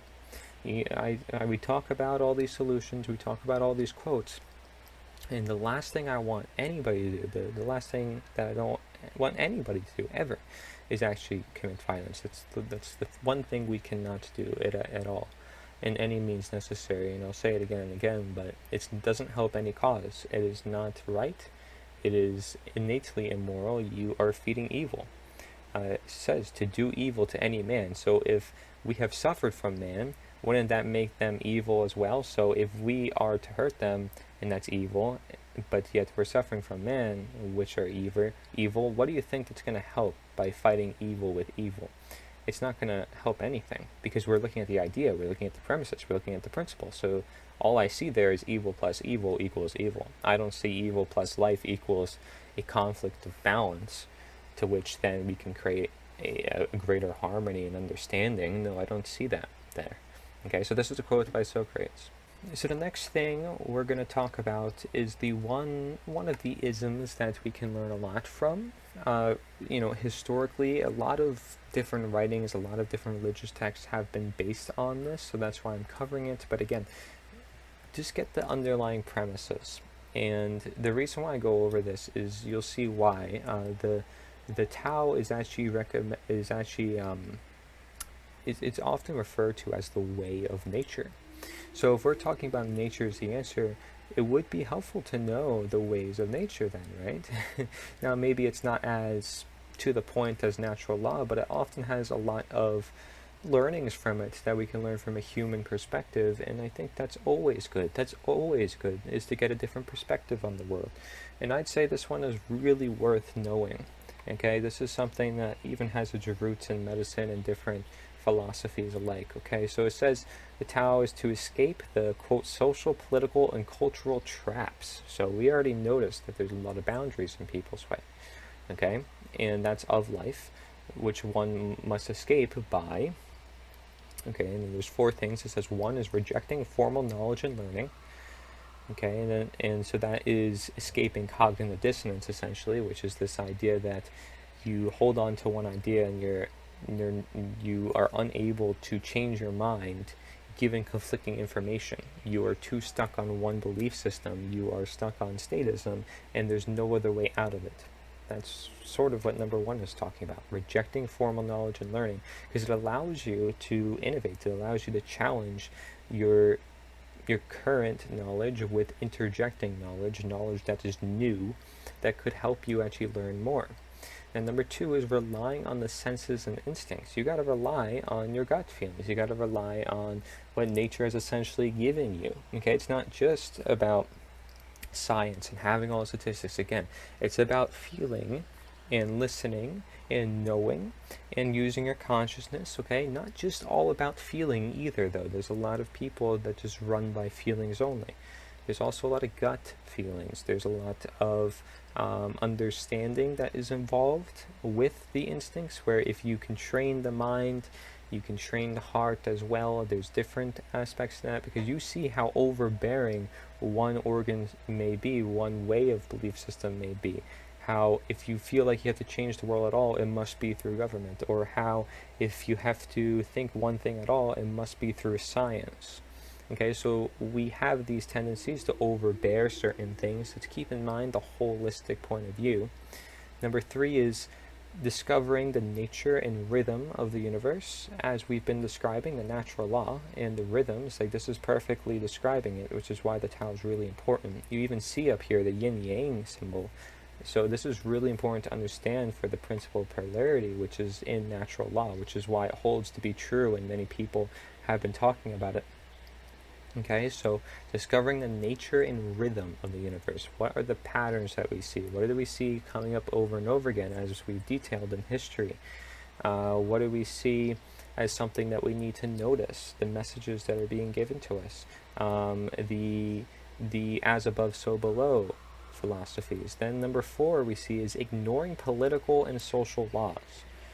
Okay, so one must escape by ignoring political and social laws. So ignoring the man's law, which is actually amazing that they say this, but this is true. The Tao is often about being present, and we're going to talk more about that. I have more stuff on this, but understand number 4 is kind of going along what we're talking about. Political laws. What would that be? That would be essentially most of everything from government, because the Tao is the way of nature. And that's why people have read it, they've learned a lot, and for some, they've applied much of it to their life, and they've seen the differences. So you got to find ways to apply this to your own life, of course, for your own understandings. I think the best way is always just understanding cause and effect, making a diagnosis, understanding how do you change that. Maybe changing your health, to doing different habits that are in alignment with nature. That's the point here. So learning more about this, you see Taoism or Taoism is the way or the path, okay? So if you had somebody who gave you the path, you can walk along the path. Only you are going to walk along that path. However, somebody could help guide you the way there as a coach, right? As somebody who is not necessarily a leader, but somebody who can guide you so you can lead yourself. If you are confused on leading yourself, a lot of people don't know who they are in this world, and that's perfectly fine, especially a lot of people who are still growing up, and that's perfectly natural. It's like finding yourself, finding who you are, finding your belief systems, finding how to talk to girls and all this. It's a practice, it's a learning, it's something that people are like, well, I need some advice on this, I need some advice on that, because it helps them to seek outside perspectives other than just simply from their own. And so that's what human beings can be there for, not necessarily just textbooks and quote-unquote the science, right? So it says a belief system based on the Tao, okay? A belief system that seeks harmony with nature and inner feelings, exactly what we've been talking about. Right, is this self-transformation process and seeking alignment with nature. Then it says, quote, the only human actions that make sense are those which are in accord with the flow of nature. So this is exactly what we're talking about. What is in alignment with nature? Then we have here denounced violence as reflecting the ultimate ignorance of the way of nature. So denounce the violence. Involuntary violence, so violence that is unnecessary, essentially, that is just done on one person to another, is reflecting the ultimate ignorance, which ignorance, as we know, is this really bad force that is often at the roots of most of evils that we see within our society. And you can say it's the government itself, but again, it's the beliefs behind it, the ideas behind it. Like, I can't just say it's government. Now that with this information of looking at the whole picture, I can say it's statism. Okay, so it's not being ignorant of what's actually in control of things. It's not just that, or not just this, it's actually this. It's actually these ideas behind it, and there's always deeper roots to which you can get, so which is why you always have to be open to the mind and open to the premises here. And it says opposed Confucianism, which I don't know, but I put this picture up because obviously I'm getting these pictures from different places, because it says the way of nature, it says the flow of nature, it says harmony with nature. I mean, this is apparent. This is why we can learn from it. I actually have the book with me, the Tao, the Ching, and it has a lot of insightful quotes in it, a lot of insightful things about all different topics within society. Teaches you to be a lot more present, a lot more thankful, a lot more open-minded, which is never going to hurt when it comes to consciousness. It's never going to hurt for opening your mind and for seeking new information. However, you don't consume yourself in it, because people have always added isms to everything. And this is simply just a book talking about the way. That's it. It speaks for itself, frankly. It says it teaches the way, how to work with nature's forces and not fight against them, to achieve harmony in oneself and with nature. The Tao is the goal, path, and journey all in one. Okay, so you always say nature is the answer. It's essentially a goal, it's a path, it's a journey, it's a forever progression. It's not necessarily the final answer, but it's the answer. It's the way to start looking, it's the way to view the world, in a different view. So that's why they even say here, the Taoist view, okay? So what's really interesting here, though, is it says the government shouldn't have power over people because it breaks the Wu Wei. Now, the Wu Wei is the method of following the Tao, and it's translated as non-doing. So it means that everything humans do should follow the natural course of nature. We should not try to change it. It means to go with the flow, do nothing, and everything gets done. Yeah, but here's the problem, right? It doesn't mean just do nothing, because there's a lot of people who are doing something. So unless those people don't do anything, then we'll be fine. I think a lot of people sometimes don't interpret this correctly. By doing nothing, it's by just living content, essentially, living amongst themselves, and meditating, as they say, is this concept of emptiness and nothingness, the Wu part here. And it says, by achieving emptiness, we can observe nature and understand ourselves.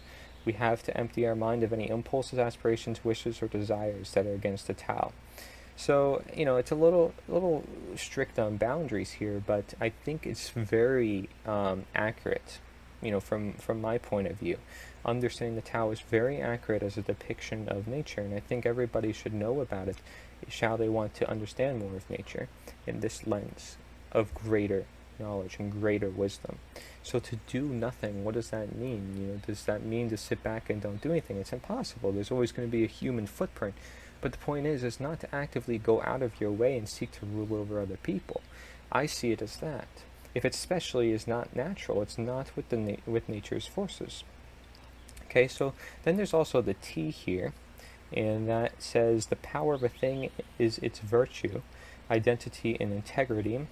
And says, by understanding ourselves, we can be happy and reach Tao, which we talked about, and that the T is expressed through humility and meekness. There's a lot you can probably go based upon this, but I want you to just get the premises, like I said. It's this fact that we should be present, the fact that we should be content, and that is the ultimate happiness. It is not in materialism or technology. There's not mention of that in the book. If anything, they'll talk about abundance and how dangerous that is, and that's no surprise to anybody who really reflects upon the world here. It's about this mentality, it's about this spiritual self that we have, okay? So then it says, because everything has life, Tao believes that it is wrong to fight each other in wars. Of course it's wrong to fight each other in wars. So this, again, is very aligned to be correct. And then it says, man is unhappy when he has to follow rules and laws, which we've seen. Because man is this natural wild animal, as we've discussed before. So, is this a matter of embracing what we have in nature, or are we going to bend the will, again, to what we want it to be, even though it's not natural, and it's not of nature, it's not of the Tao? That is the question here, and that's what leads us this way toward the ultimate contentness, toward the ultimate solution and sustainable path. It is not in government, and the Tao represents this, and nature represents it. So the very way of nature represents it, the very laws of nature represent it. How much more evidence do you need? The cycles of government itself represent it. I'm hoping you're getting the understanding of this by now, but it says, quote, life is a series of natural and spontaneous changes. Don't resist them. That only creates sorrow. Let reality be reality. So it's saying to let the truth, which is, right, the truth is, that simply is what the truth is. It just is to just let it be. And if you want to be the change you want to be, you be it. See, it's a very, very present mentality. It's a very self-focused mentality. Like, if you want to be present, you be present. If you want to live content, you live content. It says, let things flow naturally forward in whatever way they like. Exactly. But does that mean government is a natural force? Does government let things go naturally? No, because they always seek to rule over it. They seek to change it. They say, okay, global warming is happening. We need to, do this, but it's man-made. And I'm not going to go among that debate, but I mean, obviously, as I'm human, so I could talk about it too. But the point is like, is that really important at the end of the day when we realize we have some simple oppositions to nature that make a really big impact, like believing in government? When we have simple things like just eating well, that can actually prevent most of all disease, then we see that just simply going with the flow of nature in circumstances like that can make such a really big impact. And people want to resist this natural change that happens, that is reality, and that only creates sorrow. And it starts to bend the will of nature. Again, it's going against the Tao because you're not going with the way of nature. And so this is a quote by Lao Tzu, who is somebody who I believe revisioned or wrote the Tao. I'm not sure. I think it's a more mysterious book behind the actual writers and beliefs behind it and so forth. But I know he gets his name on top of it often. So that also is what it says on the book that I have here. Now, another way, again, to look at this word Tao, it says the Chinese word Tao is usually translated as, quote, way, path, or principle. I've been saying those words this whole time now. It says, although this usage takes its meaning, however, from reality or nature, which the word Tao can also mean. So there you have it.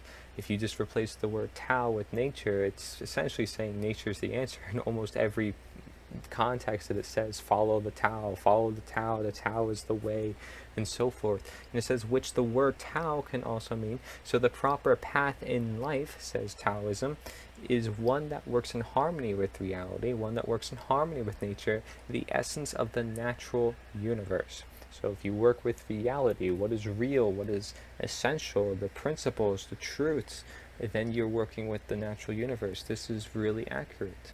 So this is another way to see it, and it's important we get all these different perspectives from all the photos that I have here. It says the Tao is the force that exists before all things. It's the way, or the way of nature, the way to understand how to achieve balance. As we've talked about, there's a lot of different ways to see things, and we need to achieve balance within our personal lives. It says, quote, by giving birth to one, this must be from it, Tao gave the world a mechanism for balance. The birth of two means the birth of opposites. The birth of three refers to heaven, earth, and humanity. Thus, creation can be related back to the Tao, back to nature. The Tao, nature, is not God and is not worshipped. Nothing, especially material, because Tao is supposed to be this book, this guide, is not to be worshipped. It's just a guide. It's meant there to be a way, a showing, a representation of this greater truth. Okay? So it's saying the Tao specifically in the context of the book here is not God and is not worshipped. And that is something that sparks to my brain and says, hey, that's something the whole world can agree upon. It's a universal concept, especially since we're dealing with the matter of nature, which is a universal concept. And we're dealing with truth, which are a universal concept. So I don't see why people can't understand these things, or at least want to understand more of it, just to get a greater outlook on this society. It's like, do you do your reading? Do you do this because it helps expand your brain? We're doing some exercises here, and the mental work is necessary, shall we want to change the world as we've seen. This photo then says Taoism is the way of the path, an energy that flows throughout the world, an energy which is really symbolic to what Tesla said, how everything is energy, vibration, and frequency. And then it says teachings focus on humanity's relationship with nature. So again, a different slide from a different picture, a whole different thing, and it's saying that it's our relationship with nature. So again, coincidence or not, it's simply what is it's representing. And I think if everyone were to understand nature, we'd learn so much that we see is so similar, being that we are looking all in the more same direction. We're looking for unification, we're looking for truth, we're looking for what's right, what's meant to be, and we're not looking for somebody's belief system, we're not looking through the lens of somebody else. We're not putting on a virtual reality headset and saying this is the reality we're in. We're saying, okay, well, we need to really open our eyes to the reality we are to be in, and that is the reality we are to embrace. And then we have another slide from one of those presentations, and it says the Tao Te Ching is one of the most famous texts in world history, traditionally attributed to Lao Tzu, right? So he's the one that gets most of the credit there. And it says, holds that Tao is the nature of things, and that we are all called to live in harmony with the Tao, the way things are, essentially. The way things are, so with reality. And then it says, excerpt, the Tao is infinite, eternal. Why is it eternal? It was never born. Thus it can never die. Why is it infinite? It has no desires for itself. Thus it is present for all beings. And I say exactly the same thing for nature. It is infinite. It's eternal. It was never born. Thus it can never die. This mission, it's always been existent in different forms. I said there were many people before me. I've said this before. And I said how no matter what happens to me, this is something that people can agree to. And now I have all this stuff out there. People can move on with through the generations, regardless of what anybody says, regardless of the state of the world, regardless if people even take action on anything, like on a mass scale. You can use it still within your own life, because you'd say, okay, well, what is the answer? Well, it's got to be something that's in alignment with nature. And it's just that simple. It's just that simple. It's just that simple, folks. So, I mean, natural law is, sort of this more complexified way behind it. And so is the Tao, if you want to look at the way it's written. It's just fancy poetry. It's fancy ways of displaying this truth. And I think it's something that should be treasured upon for its creativity as something that we see. And people can also find other ways of promoting this natural law, because that's what this book is essentially doing. It says, why is it infinite? It has no desires for itself. Thus it's present for all beings. Nature is present for all beings. Heck, it's supposed to feed us. It is the laws that rule over all of us at all times. And it says, Taoism, the way of harmony with nature, a philosophy profound and paradoxical, a way of life playful and practical. So two polarities. So it says, so keep that in mind when people maybe take from the Tao and just say, okay, well, I should do nothing, just let things be. No, there's the paradox to that as well, that by also not doing anything, you should also do something. Great. So perhaps I'd say, nature is the answer, is the perfect description for this. We're creating a big impact to do little impact, but to create much impact. Like there's an irony to it. We're creating a system to take down a system, and it really works in alignment with this paradox, I would say. Shall you look at it in depth? And it says it on the slide too. Nature knows best, essentially. We want to be God, and essentially what we're saying is, nope, let's not be God. Let's understand our limitations as human beings, which we don't have limitations. The paradox here is amazing. But we need to learn that this paradox is existent. Shall we want to learn even more? I feel like, I say this a lot, but the irony is what helps teach us. I say nature is ironic. It's the same thing when we're talking about with paradox here. And you notice it says the way of harmony with nature. When we talk about balance, I often say the word harmony, because if you had one musical element just dominating the whole song, it would be out of harmony. So bringing that into harmony is bringing in those other aspects, and then at the right tune. That's how you make music. It's creating a complex mixture of things, to which a balance also is, right? A mixture of things. So you can look at things like the balance or harmony point of view. You could look at things from a Tao or a nature point of view or a natural law point of view. A lot of this could be resorting to the same thing, just like how we like to have fancy words for blood sugar, for example, just as a simple example. In medicine, we want to say it's glycemic index, we want to say it's blood sugar, we want to say it's insulin, we want to say it's blood spikes, so we want to say all these different fancy terms for it.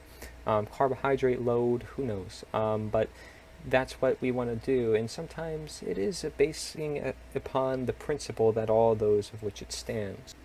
Again, understand that knowledge is one thing and understanding is another. Understanding is getting this understanding of the knowledge. It's creating the common sense out of what has been existent knowledge. See, and people want to say, okay, well, the opposite of thoughts would be words, the opposite of words are actions and so forth. But you see here that it's all connected, and we can break it down. We can be very specific as to what does it really mean? How does it really come about? This is a quote also from the Tao. It says, watch your thoughts, they become words. Watch your words, they become actions. Watch your actions, they become habits. Watch your habits, they become character. Watch your character, it becomes your destiny. We've talked about words, we've talked about habits, we've talked about actions, we've talked about desires, we've talked a lot about character too, essentially, which a lot of this is, and how it becomes your personality, how it becomes your manifested reality, and that's what then becomes your destiny. It becomes what you attract. It's your law of attraction. What are you bringing to yourself through your words, through your actions, through your habits, through your character? It's what you're attracting from all those things, and all of them contribute to one another, and all of them build up this energy that we can observe. For even this slide calls Tao, it calls it the law of nature. It says practicing Tao is being in accord with reality. It says events fall into harmony if left alone. Everything grows and operates independently on its own, but in harmony with all. A follower of the Tao is someone who intuitively understands the energy and balance in nature and works intelligently with spontaneous natural phenomena. Okay, and exactly. So here's the thing, right? The problem with government is it's something that it still came about, and it's something that a lot of people have learned to live with naturally, even though it's clearly against the laws of nature. So we have some things to observe with that when we are applying it to the Tao. And people have to keep that in mind. It says the great way is easy, yet people prefer the side paths. Be aware when things are out of balance. Stay centered within the Tao. Stay centered. So your mindset matters here. Your mindset matters for all the change in the world to happen. Okay, so this is something that is really key then to having our sustainability through time. Once we are closer to nature and we are able to live with the laws of nature where there is more imbalances and we're able to see it better and so forth. But when you have this overarching government, it does make things a little difficult. I like, though, this last part says, with a follower of the Tao, someone who intuitively understands this energy and balance in nature, because there is this natural balance in nature, as I've been talking about, how it doesn't matter whether we succeed or not, nature will have its way likely. The scientists of the world want to think that they can keep their control, especially through different methodologies, but nature will have its way ultimately all the time, because it's just too powerful of a force. It's too overriding of a force. And the problem for me is that it's still going to cause a lot of problems, especially with governments still in direct opposition and war with nature.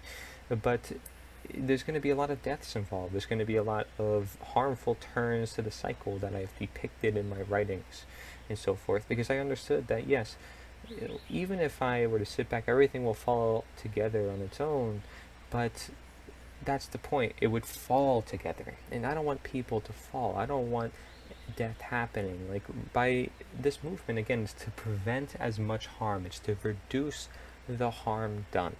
Because no matter what, things would fall on its head, with the imbalances and the denaturing and so forth, given the power systems that don't perfectly plan around their agenda. But either way, I'm thinking about the average person. I'm thinking about the masses of people. That's the mindset I'm taking here, okay? I could take it either way. I could take it on their mindset or our mindset behalf. And I'm saying that, things will work out in nature no matter what, oftentimes. But that doesn't mean there's going to not be mass casualties. I mean, we've created the system that already creates mass casualties, so we can take it down. And when we see that most of the casualties that are being made anyways is being done through man, then you have to question, how much are we in alignment with nature, if anything, which we often are to always some degree, and we always seek it again, intuitively, to some degree. So if we understand this intuitive balance and energy as it says, we can work intelligently, which I'm not saying that NITA is an intelligent-based movement, but we're trying to work with the intelligence of the universe, the natural law. So we're trying to base this off of the pure intelligence of the universe. So we're going to try to work with this natural phenomena by working in alignment with it, realizing that the whole point of this is to ultimately find our true selves and to live with the truth. And that is ultimately the ultimate of the ultimate. It's not to say, okay, well, we all need to be on natural medicine or whatever. It's not for any agenda like that. It's just to live as we ought to do and to live in balance and harmony with nature and to frankly do nothing. Which a lot of it comes down to, as I've also depicted in other writings. So it's a very ironic situation, but it's one that you must understand that the cycle will still come into balance, but there still can be mass preventative casualties. We can still prevent so many casualties by moving in the right direction if you choose to take that direction. And that direction is represented here by the Tao. So shall we be that intuitive person who understands the energy and the balance, who understands all these polarities, someone who understands natural law essentially, we can work intelligently because we're working with the intelligent. That is natural. So then it says here on this slide, it says in summary, it has the Tao, which is the source of existence or the root of all being, seen and unseen. And then it says is achieved through, so the Tao is achieved through meditation and self-reflection and solitude, or acting thoughtfully, not impulsively. And that leads to the Wu-Wai, which is the non-action, which is acting in harmony with nature and living in peace, simplicity, and tranquility. So notice, the Tao is achieved through acting thoughtfully with our consciousness, with our nature, as we've been talking about, is that we need to use that to escape the condition that we're in. We need to use our we need to use our nature before we're denatured, or before we're not even able to act or think for ourselves at all, before it becomes harder to talk to one another at all. And we need to realize that situation because technology is a force that we have to consider now. Okay, so it says acting thoughtfully, not impulsively, not just jumping the gun, not just going with this this very instant gratification society as we've been programmed into oftentimes. Okay, and then it says meditation, reflection, in solitude. So we've seen with Tesla what he said about. Tesla talked about being, with yourself, being as the most creative, being reflective. We're going to see from the Buddha, he's going to talk a lot about meditation, being reflective, just being present. I'm not going to promote anyone here who meditates. I'm just saying that reflection in all its forms and just taking a step back for once is a good thing. Okay? I'm not one to say this is new age or whatever either. Like that, these are all dangerous isms, dangerous movements that aren't, I believe, as sustainable. They're not in alignment with nature, essentially. And people think it is. They redefine the law of attraction as something that it's not. And that causes people like Mark Passio to clarify and say, that's not what it is. We're talking about the objective truth. Careful with what you're talking about, because you're actually twisting the truth by changing what the law of attraction actually means. Okay, so now through changing our thoughts, which we are changing our belief systems, we're not believing in government. Okay, now we're more in alignment with the Tao, the way, as we know, which already goes directly against government, which makes sense since natural law is directly against government. And that we're also reflecting on ourselves, we're reflecting on our current environment to make sure we're not projecting upon others what we want within our personal lives, so we can make sure that we're moving with the objective truth and not one that is purely personal. Even though I'm sure you have some personal aspirations which could still be achieved through following the Tao, it's just don't push it on the rest of society, and try to be respectful of other people's goals as well. You have to keep that in mind. Okay, every health coach has to do the same thing, which is why being a health coach and having that mentality of yourself would be a very healing model for the whole world. Okay, so then it says, once that's achieved, so once we achieve the way of nature, going more with nature is the answer, we have this non-action stage where I say it's the step 6 part where we're keeping the sustainability. It's the willpower creation stage, I say. So we are creating, we're just doing our thing, and although it says non-action, we're following our destiny. So we're going to do what we feel is best, right? We're going to become self-sustainable because we feel like we need to do that. If we feel like we need to build roads, we'll build roads. It's not that hard to flatten the surface and do that. So we're still going to obviously take actions. We need to eat, we need to do that. There's things that we do it, but we do it with the thought as we got here. We do it with reflection as we got here. So we understand that there are natural things, there's natural actions, and there's not manipulated actions, and there's not unconscious actions. We're aware of what we're doing within our daily life. We see the cause and effect. We're applying natural law. Okay, and we are more obligated to use it because we don't have boundaries in our way like government, because we've achieved getting rid of that out of our belief system at this point. I'm saying, like, by the point that we've gotten that out of our brain, we're more toward the non-action period where we can just sustain the message, which is that nature is the answer. Maybe the Tao you want to include in there just for more reference, more knowledge, in case you want to keep it for generations. It's acting in harmony with nature, it says, the non-action part. So we're just acting in harmony with nature. We're still eating, we're still reproducing, we're doing all the things that we ought to do. We're just not doing too much, because then it says here, living at peace, simplicity, and tranquility. Simplicity. Can we be content, like I've been saying? Can we not be at war with one another and say this is the truth or that's the truth? And can we just accept the truth that is here right now, all the time, everywhere, at all times? And then tranquility, which frankly, if you were to be out in nature, you realize how tranquil it is, how healing it is within itself. Why can't we reflect that?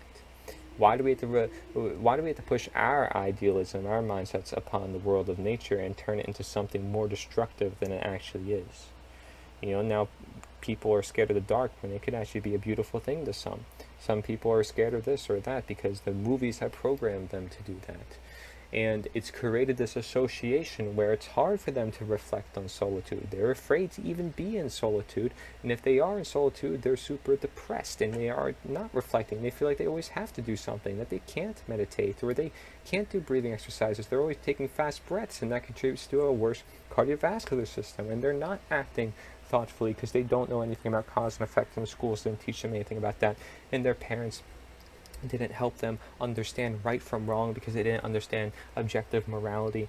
And impulsively they're always going toward new things because the phones are impulsively interacting with them, so they expect things to just come to them. They don't want to work. This is some dangerous ideologies that are going through the brains of some people, I'd say, in the coming generation. So we need to be aware of that. Shall we want to change the world for the better in alignment with nature, which is using, again, what we have in nature. So it makes sense that if we want to be in the harmony with nature, we go toward nature, which is the way, the Tao, and we use what we have in nature to be in harmony with nature. It's just that simple. We do what we are to do as nature, to be in harmony with nature, to be in the way, for the way of nature. Okay? And instead of replacing it, instead of manipulating it, instead of ignoring it, instead of throwing excuses, because that's what we've done. And these truths and these polarities, I hope it's not confusing you. I'm hoping that you use this as a way to expand your mind more and see that there's these different perspectives on lives that actually still hold true despite being different perspectives, okay? And they all hold true in different ways because they've been said, because they have reasoning and understanding behind them. And that's the point. It's because they have human consciousness behind them. The consciousness is that awareness of the different aspects and degrees that this universe contains, okay? You have here, quote, "There is no human nature as such. There are just human natures. Each individual is a universe unto him or herself. You cannot make any general rules. All general rules go false." Sounds familiar, right? Sounds like man's law. He says this has to be remembered deeply, because on this path there is every possibility that you may start following rules, and once you become the victim of rules, you will never come to know who you are. And this is really key to understanding the governments that be, is because they have rules, they have guidelines that aren't guiding you, but are forcing you to obey. And you feel like you cannot break the rules, otherwise, consequences. And certain simple things too. You can't go there. It's this property of the government, and you can't take photos of this building, even though they are tracking you all the time and always taking photos of you. Does this make any sense? Doesn't make any sense. So you are the victim, and then some people embrace the victim. They're like, I'm a victim, I need help. And that's not good either, right? Because then we have a left brain and right brain mentality differential that is imbalanced. So it says that you will never come to know who you are if you are a victim of these rules. These general rules that go false because they're not eternal, they're not universal, and they're not innate. They're not natural law. So understand that it's making it hard to see who you are as a human being yourself. Which is why living amongst nature and realizing that nature is the answer is actually going to help you find yourself more. But it still depends on you and the boundaries that you have within your life. And are they in your way? Do you have enough support mechanisms within your life? Do you have enough nutrition in your life? I mean, because that even influences your brain and allows you to think clearly and more deeply, perhaps, because you're still more in line with nature. Okay, so understand that when you are more distracted, it's like having a cloudy mind. Think cloudy, right? Foggy. You can't see what's going on.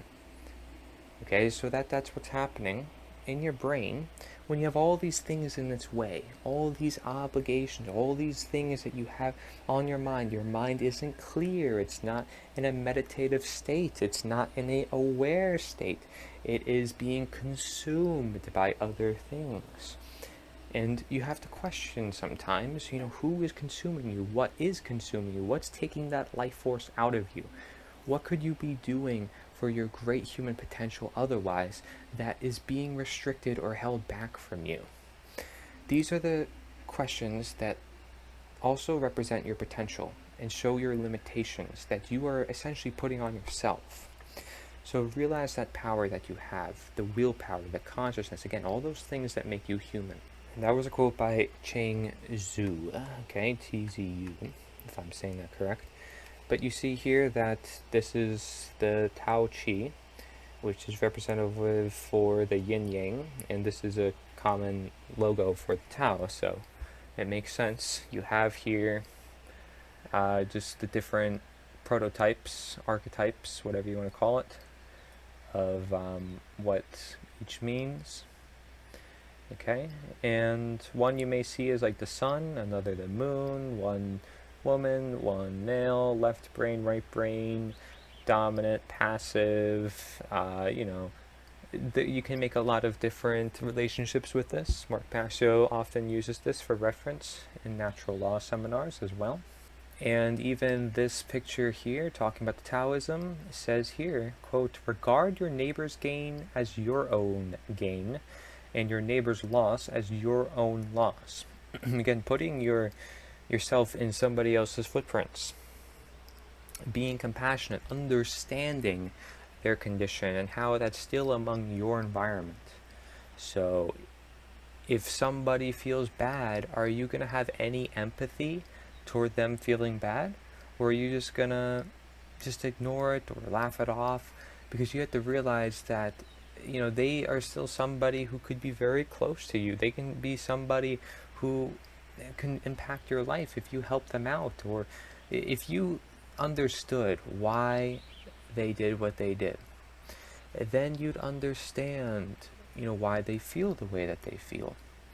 So understand that everything here is this balance, and everybody is moreover one. A lot of people like to sing, but it says, regard your neighbor's gain as your own gain. It's just a less cold belief system here. It's a more empathetic, more right brain, more understanding, compassionate worldview here.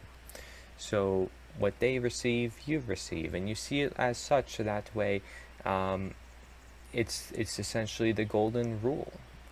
What you want to do unto others, would you want to do unto you? Because that's what's happening here. Because whatever they get, you get. And so if you keep that in mind, it's essentially the golden rule, which is natural law. And again, just more examples you hear as well as you see. Basic principles of Taoism. Early Taoism was synergetic. Includes shamanism, hermit ideal. I don't know what those are. It says desire for unity with nature, which is obviously the big one. It says fascination with health, long life of breathing, meditation, and trance. And then it's like, it sounds like, I don't know what it sounds like, and then it says mystical. What does a mystic want to experience? It says life in harmony with the Tao includes experiencing the transcendent unity of all things rather than division. So which other traditions have this unified vision idea?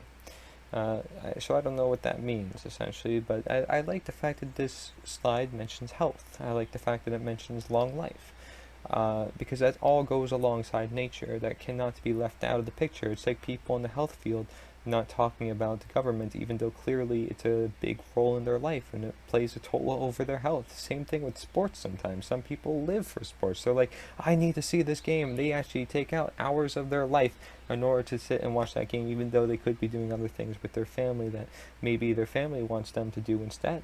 You have to consider these environmental factors. It says the Tao is transcendent. The Tao is the way of ultimate reality, above, beneath, and behind everything. Sounds like nature, right? Always here, everywhere. It says it is the womb from which everything is born and where everything goes when it dies. The Tao is immanent in everything as an animating spirit, the driving power of all nature. So just an interesting perspective I wanted to share with you in case you wanted to learn more. I think it's always good to have that opinion, that perspective here. I'd say, like I say, natural law is really at the roots of a lot of this. And then starting to go along this idea of being, we're going to start with this quote, and it says, quote, "The way to do is to be," by the Lao Tzu, and this is telling you to be the change that you want to be. If you want to do something, if you want to do something big, you want to change the world, well, why don't you do it? Why don't you be the change yourself? If you want to do health, you want to do health seminars, why don't you be the example of that health seminar? Because simply by showing you have a good body or you look healthy, then people will see you, not necessarily the seminar, and say, man, I want to be like that. That already inspires me enough to want to do it. Okay, so same thing applies in health, same thing applies with this mission. If you really live to be the best person that you can be, that's the best you can do, right? What is the best you can do? Is it the best you can be? And you have to question that. So if you want to promote the idea that nature is the answer, live that life where nature is the answer. Apply it somewhere within your life before you go out talking about it with others. How do you apply it within life? I do it with foods. I do it with my mentality, right? You can say that for any scenario. You can say, it's my mentality. I believe that by seeking the nature, we can understand all things, and that nature is a universal concept, and that within nature is the truth, and that it is the best physician, it's the best teacher. These are the ideas here. So, can you understand those ideas from nature and essentially be this representation of the natural law by sharing the natural law with others and starting to be the change that you want to be? And another slide here saying the Taoism, an introduction. The Tao Te Ching means, quote, the way of life. It is a very short book in English language translation, and it's only 128 pages. It says the Tao Te Ching recommends bending to accommodate rather than breaking under the stresses of life. The book discourages learning or ambition, instead stressing that we should live according to our nature. And I would have to say, well, living according to our nature would still mean learning and ambition, as does our nature's call. You know, I mean, there's the call of nature, the messages that come from nature. Let's look at this bigger picture. Let's not jump to conclusions. This book is all about irony, as it is. So we see how much we can learn from it. It says the Tao of business success, leveraging diversities and finding the balance, because everything's about a balance, right? So you have the yin and the yang, and you see all the different traits of yin and all the different traits of yang, how they're sort of opposites of one another, however they're both necessary, however they're both present. However, given an individual point of view, we seek balance within our own lives of the two. Then you have the Tao leaders, quote, are wise as the ages, their depth cannot be sounded, yet we can describe their actions, mindful as if crossing an icy stream, focus as in the midst of danger, respectful as if an honored guest, fluid as melting ice, honest as an uncarved block of wood, open as a yielding valley, blending as if water and earth. Okay, so it often talks about leadership. It often talks about just ironies in general, and you see it here as well, because it's simply within nature and the path of nature. So one who is to be among the leaders among this path would have all these different qualities, is what it's saying. You know, being open, being honest, being fluid, like flexible is what I like to say. Respectful, like being in accordance to the objective morality. Being mindful, being conscious, being alert, right, of what's going on. Therefore, to then address what is necessary to be addressed, hence the word focus, to put your attention where it is due, and then attracting what you want, hence the law of attraction. Blending, so bringing things to a balance in general, so having all these different aspects makes up this greater aspect of nature. Essentially, it's just seeking nature. It's seeking the ultimate balance of nature. It's seeking to just live your nature as best, as most optimally as you can, given all the conditions. So it says here, quote from the book, it says, quote, if you are depressed, you are living in the past. If you are anxious, you are living in the future. If you are at peace, you are living in the present. So living in the present, and that's something I have to ask you, especially even with you listening to this. I'm sure you have stuff to do. There's always stuff to do, right? But that's stuff to do in the future. And then you have stuff that you go to in the past, right? Because you realize that you've been thinking a certain way all this time, or you haven't really been exposed to this information before. So you're thinking before, you know, how did you see things? And you start to see a revelation when you look at the past, and then you see the impact of the future and what would happen if we don't act upon the future that we want, and that starts with the present. So you realize that everything essentially comes down to the present moment, because you look at the past and you look at the future, and you see both as sometimes extreme, sometimes not helpful to focus or put our attention. And if it is helpful, it's still contributing to our present. Our present moment is what makes up those aspects. It's what considers those aspects. So just keep in mind how important the present really is. It's more powerful than one may think, which is why peace is more powerful than one may think, even though war, some people assume, is the answer to all things. No, war is not the answer to peace. It doesn't make sense. It innately doesn't make any sense. It's just like using violence to promote your cause. It's the same exact thing. It's like you're asking for a war. That's how most civil wars happen, by the way. Okay, so it's about being present. Oftentimes, wars, what are they for? It's for something that people want, something of desires, something that they can't live with right now and of the current moment. So just keep that in mind. You know, what wars will people start? What wars are actually necessary? And do we even have to call it a war? When oftentimes everything is just a matter of seeking balance itself. And everything is just messages going through us, and learning is happening all the time, everywhere. You need to know that you can always learn no matter where you are or what you're trying to do. It says, quote, stop trying to leave and you will arrive. Stop seeking and you will see. Stop running away and you will be found. A quote by the Tao as well. So it's saying to stop trying to leave. Stop trying to leave and you will arrive. Okay? Stop seeking and you will see. Stop running away and you will be found. We're going to talk still a lot more about this presence, but this is exactly what this is talking about, is presence. You know, do you want to arrive? That sounds like a destination, but in reality, it's a progression. It is a journey. Okay, it says stop seeking, because you will see. The truth is all around us, all the time, always here. You don't have to go on this long tangent, rant, or search for the truth, because it simply is. It is here. So it's not that you have to seek it, rather you just have to see. It's not necessarily that you have to to know how to do it, but that you simply have to be. And by the context of do, I mean, it depends on what context you're using there, but you do as you be as you do, you are the change that you want to be, right? So you simply see, and therefore, if you simply see what is present, you simply see what is true, then you simply be. But if you were seeking far from what is simply present, you might be far from who you are, far from your nature. You might be detaching yourself naturally because you are not looking at yourself. You're not pointing that finger at yourself. You're not looking at your current environment. You're looking at other external factors like we do with government. It's this external force that does not serve or have any relationship to our current environment. Part of the reason why it is so dangerous simply in the mindset of keeping us less present. Therefore, we're not living our lives as we are to live.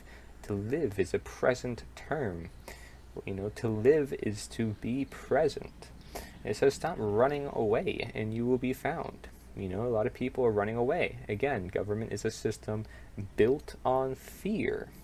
So they are running away. If you want to stop running away, it's about self-sustainability. It's about controlling yourself, gaining governance over yourself. You will be found. You know who you are. You know what to do. You know what you ought to do. This is this self-discovery process. It's a self-discovery process. It doesn't entail other people. Other people can help you find that. Okay, but you have to question, is the government helping you find yourself? Or are they helping you find a version of society? Because that's what they rely on, especially for their power and your dependence on it, is they build a system around them, their ego. Okay, so they're building a system around themselves. Meanwhile, you are not building a system around yourself, and that's why you fail to have power, and they do. They realize what they're doing to you psychologically. They found the solution. You don't know the solution. You were kept looking for it. And that's what keeps people divided and always running in different directions toward each other, away from one another. It's just this constant confusion and distortion and distraction. So frankly, I mean, also enough complaining on behalf of myself. There's a lot of good things. Shall we want to be present? We do see that beauty within the universe that we talked about. So we can keep among the good things. We can keep talking about the positive things and actually crowd out the bad things. But we do have to identify the bad things that are in clear sight, because we don't want imbalance, and we want to be present. We want to be aware. We want to have knowledge, and with that, acknowledging. And with diagnosis of disease, you diagnosis because you are through a way of knowledge before you treat the disease. Okay, so that's what we're doing here, is before treating the disease that we may call the government, I call the plague, because it plagues the minds of many people. Okay, it's a belief system. Before you can treat that system, which essentially is done through ourselves, you must diagnose that. You must diagnose that the problem is in ourselves, that is the root cause of it, statism. And you know that that is the problem. And you know what statism is in its very nature. You know the nature of government and nature as a whole in general. So you're using knowledge as a way to help you discover the reasoning, the actions, the understandings, the wisdoms for the reality that you want manifested, the result of the treatment, per you say. And treating, treating. They say you can't say prevention or treating. You can't claim that you know how to do that, but we all do it within our daily lives, with cause and effect, because it's the law of nature. So, identifying the problem, finding the solution, but not being stuck in their own problem react solution system that they want you under. Because if you're getting down to the root cause, you're looking at them themselves and you're looking at yourself square in the eyes, honest, real, raw, as nature intended, you are going to find the reality because you are looking at it right at it, and you're not looking around it. You're not being distracted. You're not being distorted.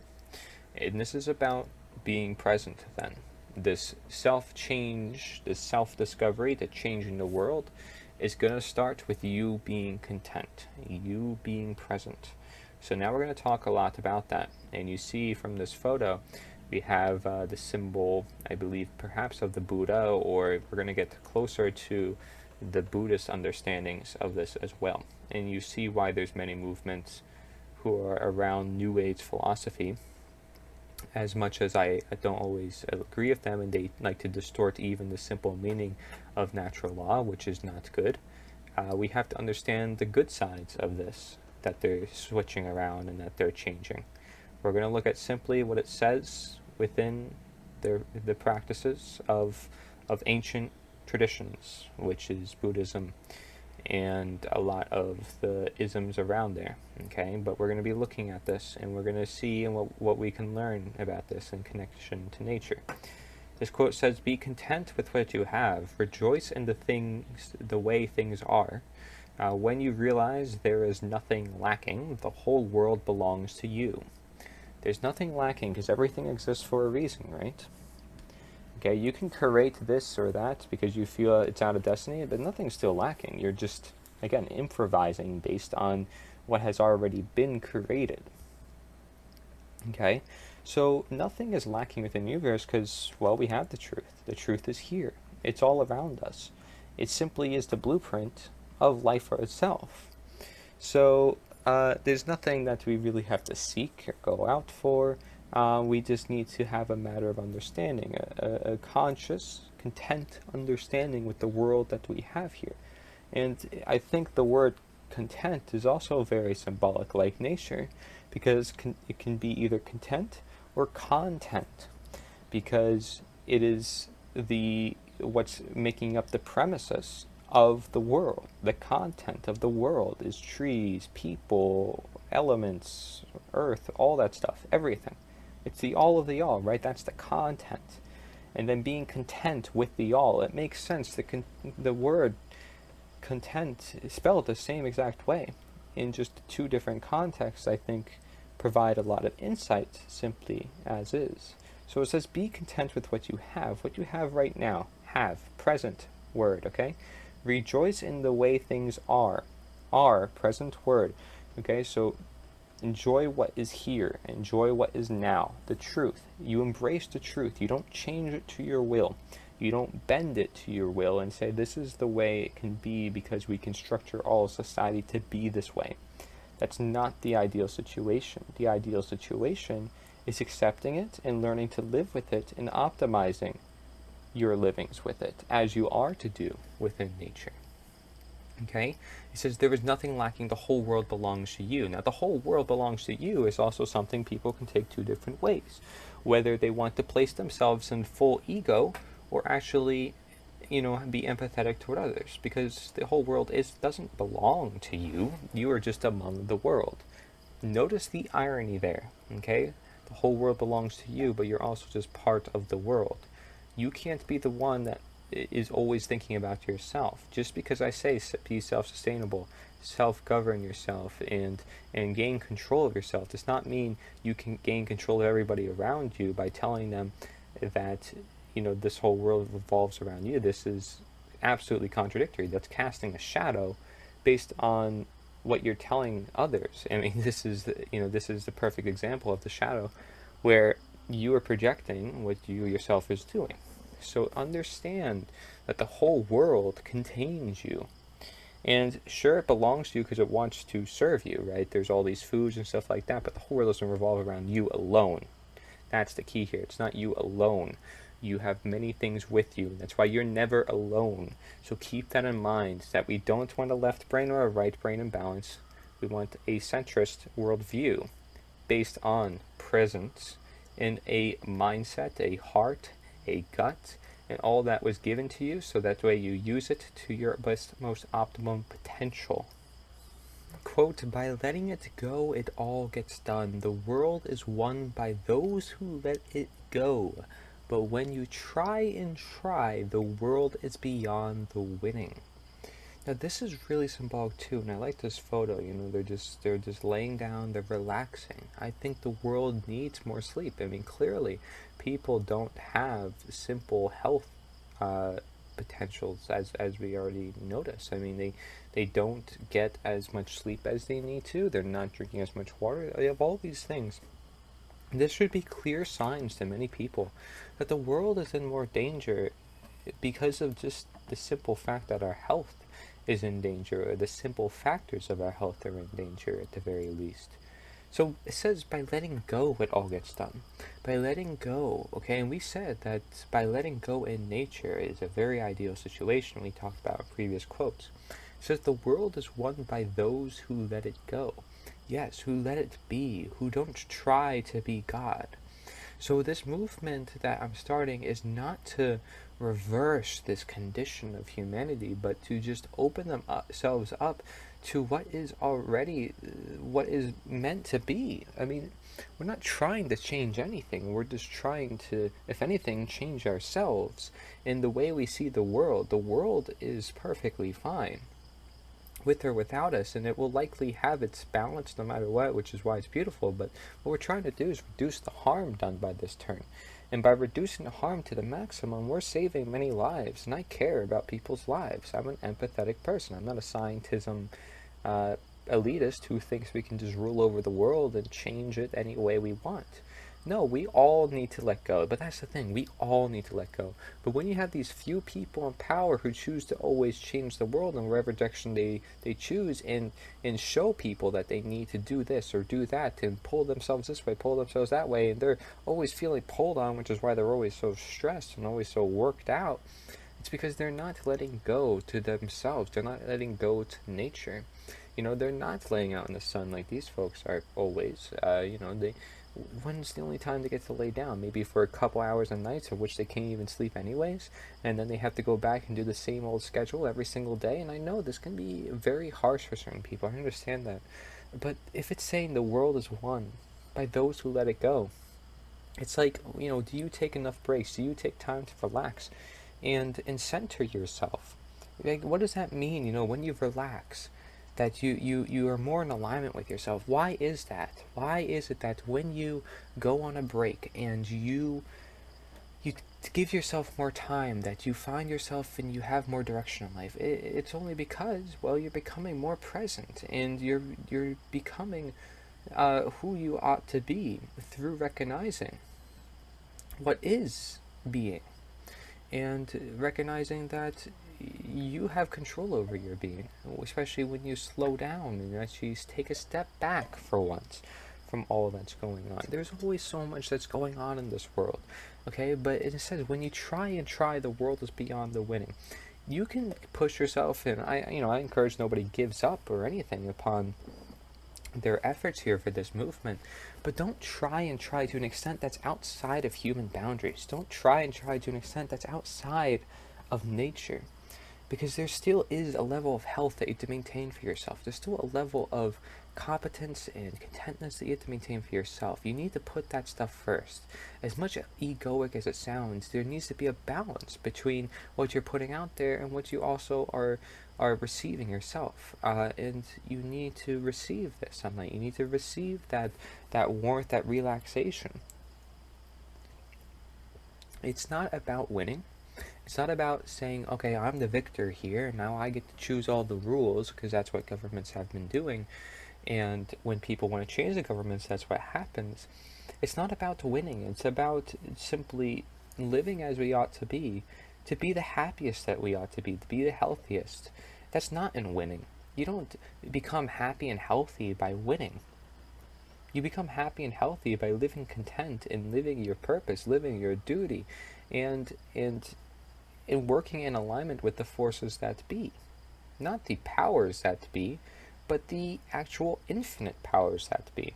The natural powers that be. Not the fake powers that be, they're the very opposite. So, it only makes sense that when they want you to try toward things that aren't even benefiting you, and then you try to something that you think will benefit you, you're still deceived in the fact that you're not looking at yourself. And you're not realizing this bigger truth to the world, that you need to a great extent let go. And that if everybody did that, if everybody did it at the same time, the world would be a simpler place, because we wouldn't be so needing to change everything out of our own security, out of our own grievances and grievances, both. Grievances is probably not a word, but you get it. Greed. Over wanting money, over wanting this, over wanting that. Technology has us believing in this winning system, for all the games are formed around winning this, winning that, ending the max level, hitting this certain point, and then being able to do that. So we're very calculative, and it trains our brains to do that. So it's not that that's bad. It teaches us a way of learning for sure, and could actually help us become more analytical in different regards. So hopefully you're analyzing these words as well and what I'm trying to convey. But the point is here is the premises. So regardless of if you're analyzing this or not, you can still understand the premises that, yeah, nature is the answer. And with it being the answer, that answer is already simply present. And if that's innately true as this answer to this world, is there really need to then ask the question? We can ask the question, and then we can understand that, yeah, that's the answer. But it's the action that it's talking about here. When you try, when you are going up and beyond your means, and you're not letting it go, you have this desire that starts to take hold of yourself. We talked about desire. What did we say about desire? We said desire can take control of you. We saw that belief can take control of you, right? The belief that by having to do this, this is what we need. And the movement is certainly still obviously rooted in some sort of belief. It's still rooted in some sort of action to partake. But the actions that we partake, and the reason why I'm releasing this, is because it will hold ourselves accountable. The fact that we cannot try to bend the will of nature, and that we do have limits to what we should and should not do, shall we want to understand the greater knowledge of the universe. So that we should not go beyond our limits, because we do have limits. And although we live in this infinite world that we can perceive, and it's beautiful when we do, we see all this potential, there's the irony to that, which is that we should not want to do anything. We should just want to sit back. We should be happy and healthy. And if we're healthy, what is it more than we need? We just want to be healthy. We just want to live on, right? If we have everything that we want in this world, what is it more that we need? There needs to be a level of contentness that is here, a level of presence that is found. So let's go on with this. It says, quote, "The essence of Taoism is really expressed by these few words. Taoism is the way of the child, the way of the fool, the way of someone who doesn't need to be noticed." And this is a quote by Frederick Lenz. Yeah, you don't see necessarily leaders of promoting Taoism, because if they did, like we notice, they don't promote natural law, because it would certainly disintegrate naturally their power systems that be. Their power systems that be would not nearly be the same in its very nature with the people promoting it, with statism and other belief systems like that, which is all basically around statism. It wouldn't be that way if people realized what Tao is and what natural law is, and what it really is speaking about the is. Because it's speaking on behalf of truth, right? The way of the child, the way of the fool, the way of someone who doesn't need to be noticed. So the way of imagination, the way of creativity, the way of the fool, the one that's looked at as the fool because they're thinking different, or the way of someone who doesn't need to be noticed because they don't want to rule over their fellow men. They don't want all the public attention. They don't want to be the one being attacked on the public stage. I don't want to be the one attacked on the public stage. And even more of a reason for me to say that this movement's about all of us, not just about me. But I'm willing to take attacks, heck, because it will put us in the right direction of understanding these truths, that we shouldn't want to feel noticed. Because if we want to feel noticed, then something is out of balance in our lives. It's because we're not receiving the natural attention that we should be receiving. And now we're seeking it in others, and now we're ruling over their lives because of it. We're using others as a coping mechanism for ourselves. We have to realize this reflection of self onto others, which is what created this system, which is what keeps this system in its going, in its forever motion. This statism that controls many people's mentalities, and they believe that it is oh so necessary. Okay, so it's something that we can notice that, and we can notice the problems of the world, and again, make that diagnosis for the treatment. But us ourselves, do we need to be noticed? Well, when in a world where it's centered around few people, all the many of us can bring to notice the truths that are present for all of us, the same people who want to live a happy and healthy life.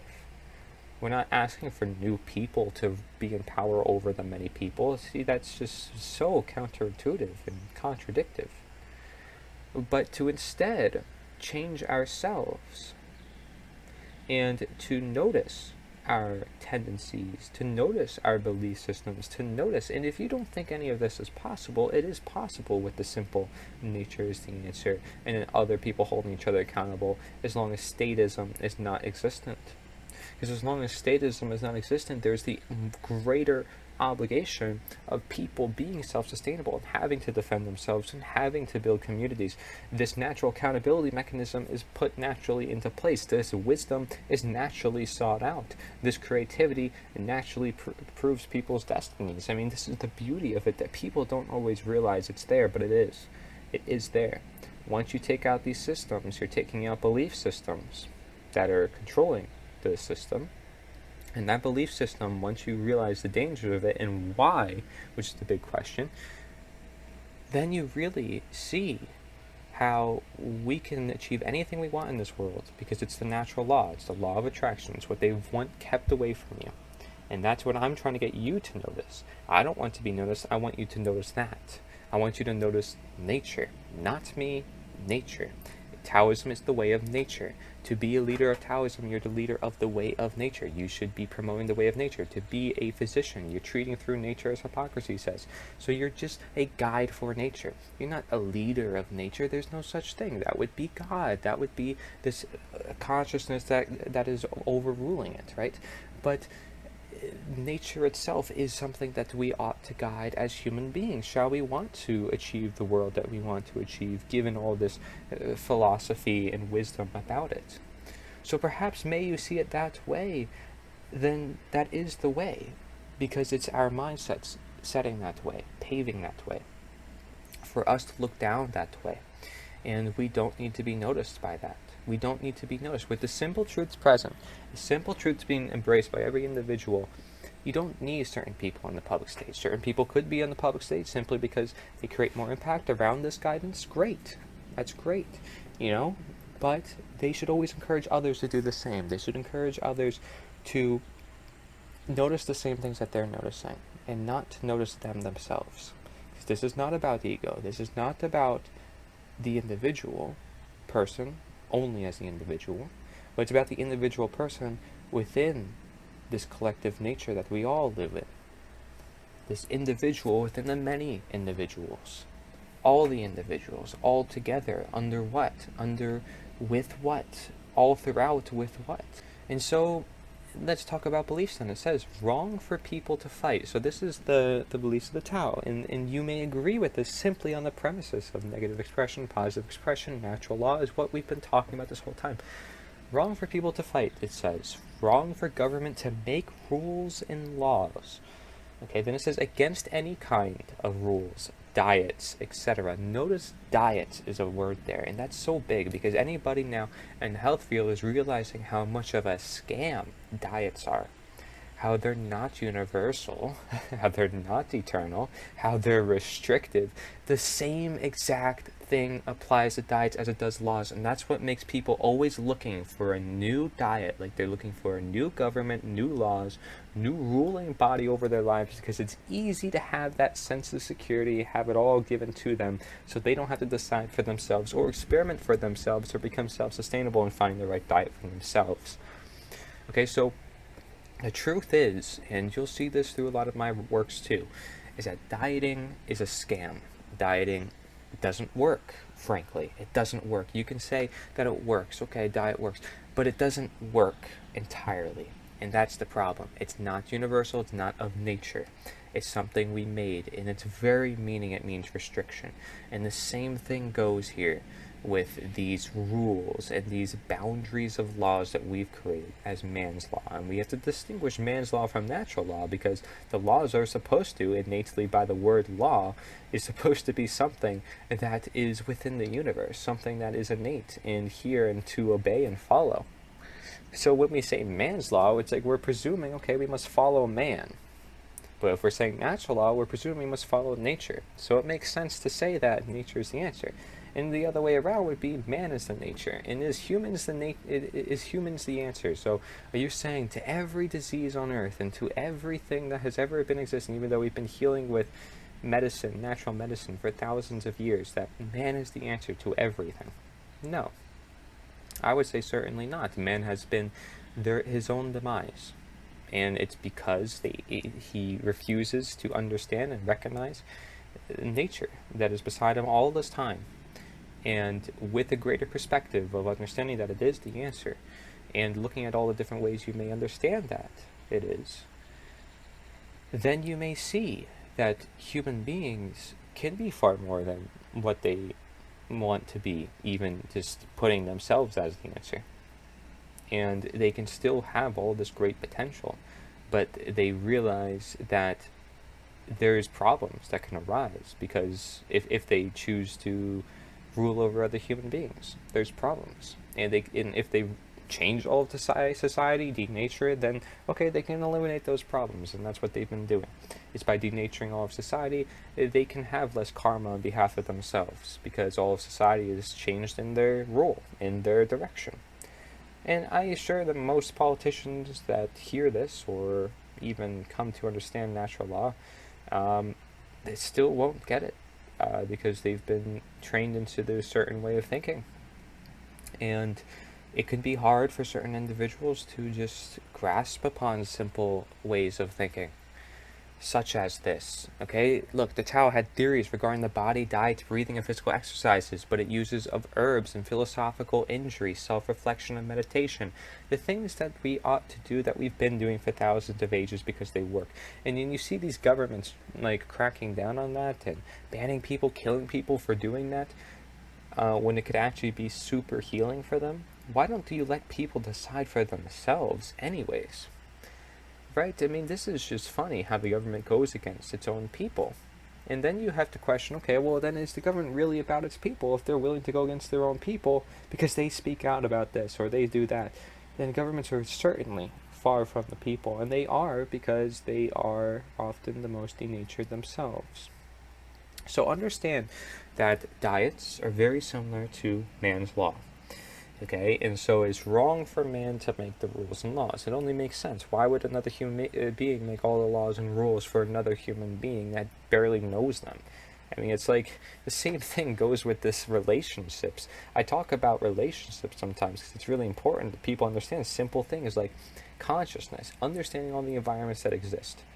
It plays a very big role in relationships, you being with another person. A lot of people jumping into relationships, they're not aware of the current environments. They're not being friends with this person before getting involved with a major relationship. So without going super in depth with this, you just see that this lack of understanding of different environments is exactly what's creating this blind belief and getting hurt in time, getting hurt by experience, not learning from awareness, not being willing to even learn from awareness because they're so suckered into it and they don't see any girls. They don't see any people. So they just jump into relationships. It's the only one they can grasp. They feel like it's fate. They can follow fate. And they follow fate initially, but then they jump in with putting a title saying girlfriend, boyfriend, and then because society puts it on them, they feel like it's just, and meanwhile, it is absolutely not in their favor. They jump in to an extent with fate, and then all of a sudden they jump in interjecting with human rule, and it starts to crumble down because it wasn't the natural way it was supposed to go down. Now, there's a lot of different ways to interpret that, of course, but I'm saying that there's a consciousness of different environments that often doesn't exist. And when consciousness breaks up every relationship to an extent, given you look at that perspective. Okay, but then it says the Taoist feels these ideas bring a human being, so these ideas of breathing, physical exercises, herbs, and all that, brings a human being into closer alignment with, quote, the natural order of life and living. So just to discern that the natural law is not the natural order, but just understand that the learnings from nature in general are something that can be very helpful for all regards. See, and I actually encourage that people don't protest because that's not going to change anything. It's just asking for government to change, when in reality we need to change ourselves. This is the root cause to the problem, okay? So, like, ultimately, I have here in my notes, like, this is what I essentially want people to have. I want people to have faith. I want them to seek their positive expression. I want them to seek their inner imaginative fun child at heart. Because when they realize this child at heart, if they can see that, that too is really powerful. Now, do I expect everybody to see this and NITA? No. Like I said, there's simple things that will naturally bring us to these mentalities. Things that will change the world naturally without any super big interjection or putting this on display for everybody to see. It's about just bringing these ideas to people, having conversations, and if you can open up more conversations and you open up people to one another, this stuff naturally comes about. When you open up nature to do its thing and to allow karma more in its motion, then this stuff will naturally still come about. I mean, it's like trial and error too. There's an extent to which you need to do that. You need to have some downfalls to rise up. There's a reason why the word self-govern exists. Because if government stands for mind control, who are you referring to as the government? Are you referring to somebody other than you? Because if you are, then you're not in control of yourself. Because it's mind control. So are you in control of your own mind? And that's what this comes down to. Who's in control of your consciousness? Society, in the case of relationships, this greater desire that's ruling over your life, or consciousness, yourself, being aware of the environment that you're living in. Did you address all the different factors? Did you address environmentally and mutually what you would do before you took action and put this label on it and went on with this proceeding? So just question that when we move on here. And this brings us back to the idea of this progression, okay? It says here on this photo, it says you don't always need a plan. Sometimes you just need to breathe, trust, let go, and see what happens. So I say, okay, we have this big blueprint, right, for humanity. And you say, okay, well, that sounds cool, perhaps, or, okay, I want to learn more about it, but why do we have a blueprint? Like, isn't that still something we want to structure society? No, it's just a blueprint to see society, a blueprint to change the way things are now into transitioning to a more natural world. Into transitioning to a more natural world, the world that is meant to be. It's not necessarily that we need a plan, but we need to understand that transition. What's going to get us there naturally, actually, if we want to be with nature? So a natural transition to nature. That would be the only way that makes sense. So we have to understand that you need to use nature to get nature. And by doing that, you breathe, you trust, you let go, and you see what happens. All those things that we talked about. We talked about being present. We talked about trust and essentially moral regards, okay? And being conscious of the different environments. If you're conscious of why people come to be who they are, you can understand them. You can let go of the current life you live into this reality of nature if you find ways to do that.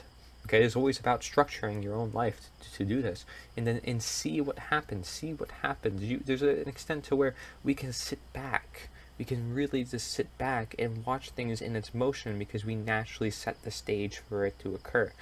By naturally representing with this message, and by naturally bringing this idea that nature is the answer to the public, and we start realizing what that means, and naturally, let's say natural law is already manifesting within this reality. Many people know what it is, and they're able to recognize it and acknowledge it. That will naturally set in this greater conscious collective of people who realize that there's no real role of the government, and that, frankly, we just need to live in according with these laws. If we understand these laws, which most of us already do to an extent, we've just been suppressed from seeing them, then we can also apply them within our own lives and attract what we want, which allows us to be happy in order to also breathe, trust, and let go, which allows us to also be happy. So it's a cycle where you have to be to do. Okay, it's not that you need a plan, you just have to do as you ought to do. So the plan lives in you. If you are the one to change, the plan lives with you. You have to plan out your own life. We don't need a plan for this greater collective. We just have a simple blueprint sheet, this simple video that helps you see the world in a different perspective. But the plan comes from you, right? What do you plan on doing about this? What do you plan on doing if you're in a position of power to help encourage others to see the truths that are present? You can get a plan for that, right?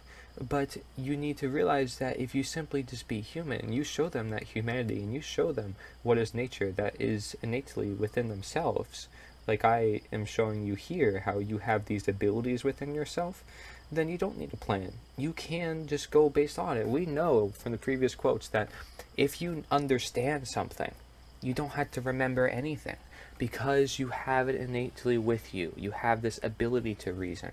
You have this ability to display this information in regards of a human context, not needing this super okay, let me present you with a charter and I need you to read this charter and then sign your signature at the end, and therefore we are signed up for this initiation. This is ridiculous. This is not going to create the change that you want within the world, especially in a natural world. For it even says in the Tao, it says, knowing others is intelligence.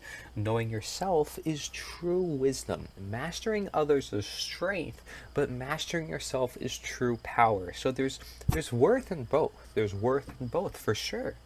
But knowing yourself is going to be the key to this, because what you're going to talk to other people, you can know other people, but you still have to talk to them, right? So you can know perhaps what their response is, their environments and so forth, but you still need to find a way to convey to them, to talk to them, to build a relationship with them, to work with them.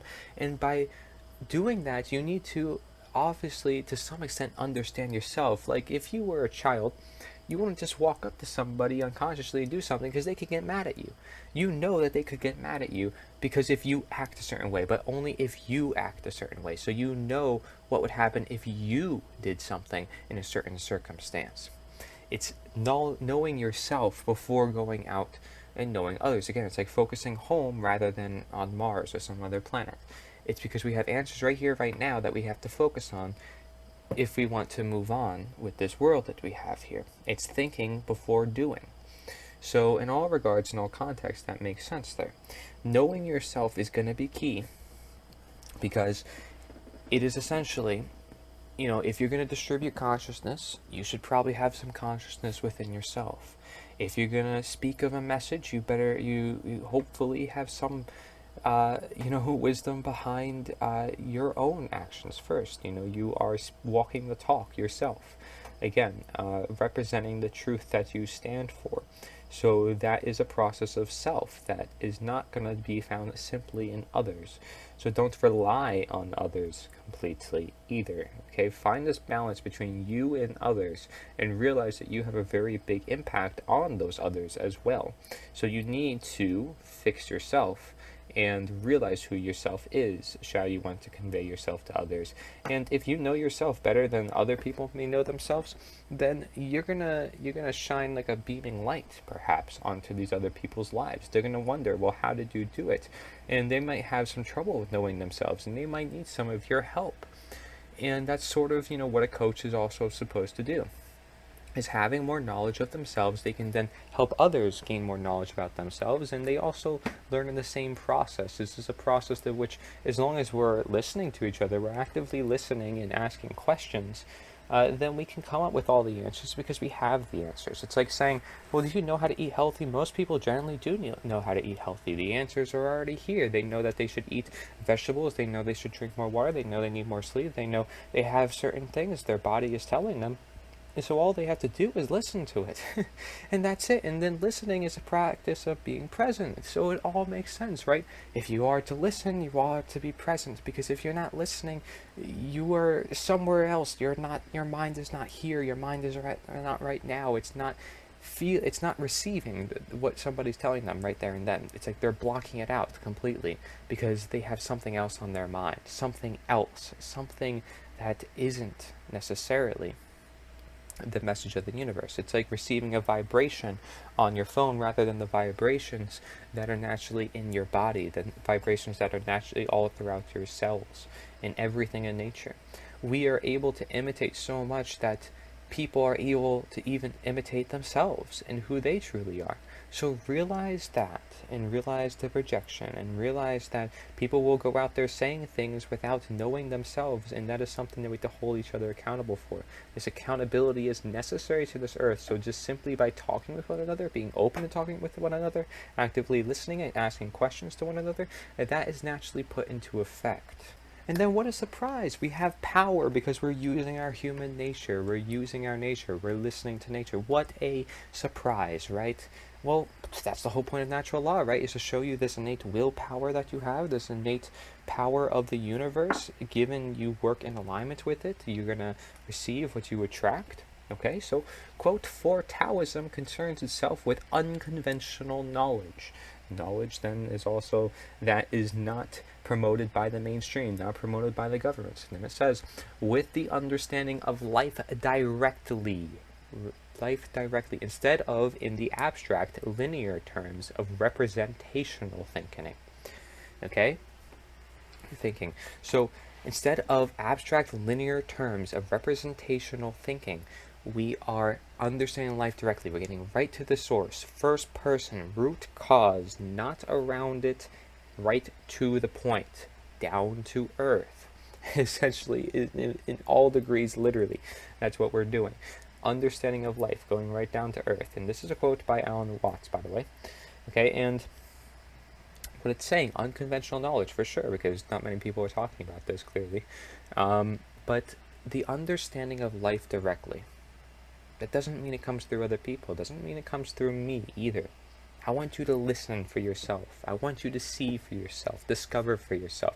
I want me, if anything, to inspire you to do that on your own. I don't want to tell you anything. I don't want you to believe anything, right? Previous quotes told you that too. It's about getting people to think. Okay, not necessarily me telling them anything. It's just that I want you to think. I want you to use your human power. That's it. That's all I care about. I don't even care about having you know this or that. I just want you to use your human power. Because statism naturally takes that power away from you, I'm going to call it out. I'm going to call out for what it is. It's naturally taking that power away from you. So if I want you to think, I'm going to say, okay, well, we have to get rid of that out of your brain. And if you come to the same conclusion, which I know you will if you do the investigations for yourself, then great. Because now we're on the same terms. But we're still unique individuals. We're still living our own lives as we ought to do within nature. And we can still help one another, hold each other accountable, because the beauty of every person having their own unique life is that we can greater hold each other more accountable, because we all live in different conditions that allow us to then better understand all the different conditions. Wow, what a surprise. Other people helping other people, that's what we're designed to do in this world, folks. Okay, so just understand that the Tao, this way of nature, is unconventional knowledge, but it's knowledge that is here, is knowledge to know, because it is of life directly. And it's not based in this abstract, linear terms of representational thinking. So sure, we're representing an idea called nature is the answer, but the premises behind the idea is what matters. The knowledge behind that idea is what matters. The understanding of that idea is what matters. The understanding that this idea as a representation can only go so far because it's only step one. because the rest of the steps is about, well, understanding life, understanding that a flag doesn't really mean anything. It's just a bridge out of materialism to hopefully keep ourselves accountable. And the flag could be a sign that then represents more of this understanding then as a whole.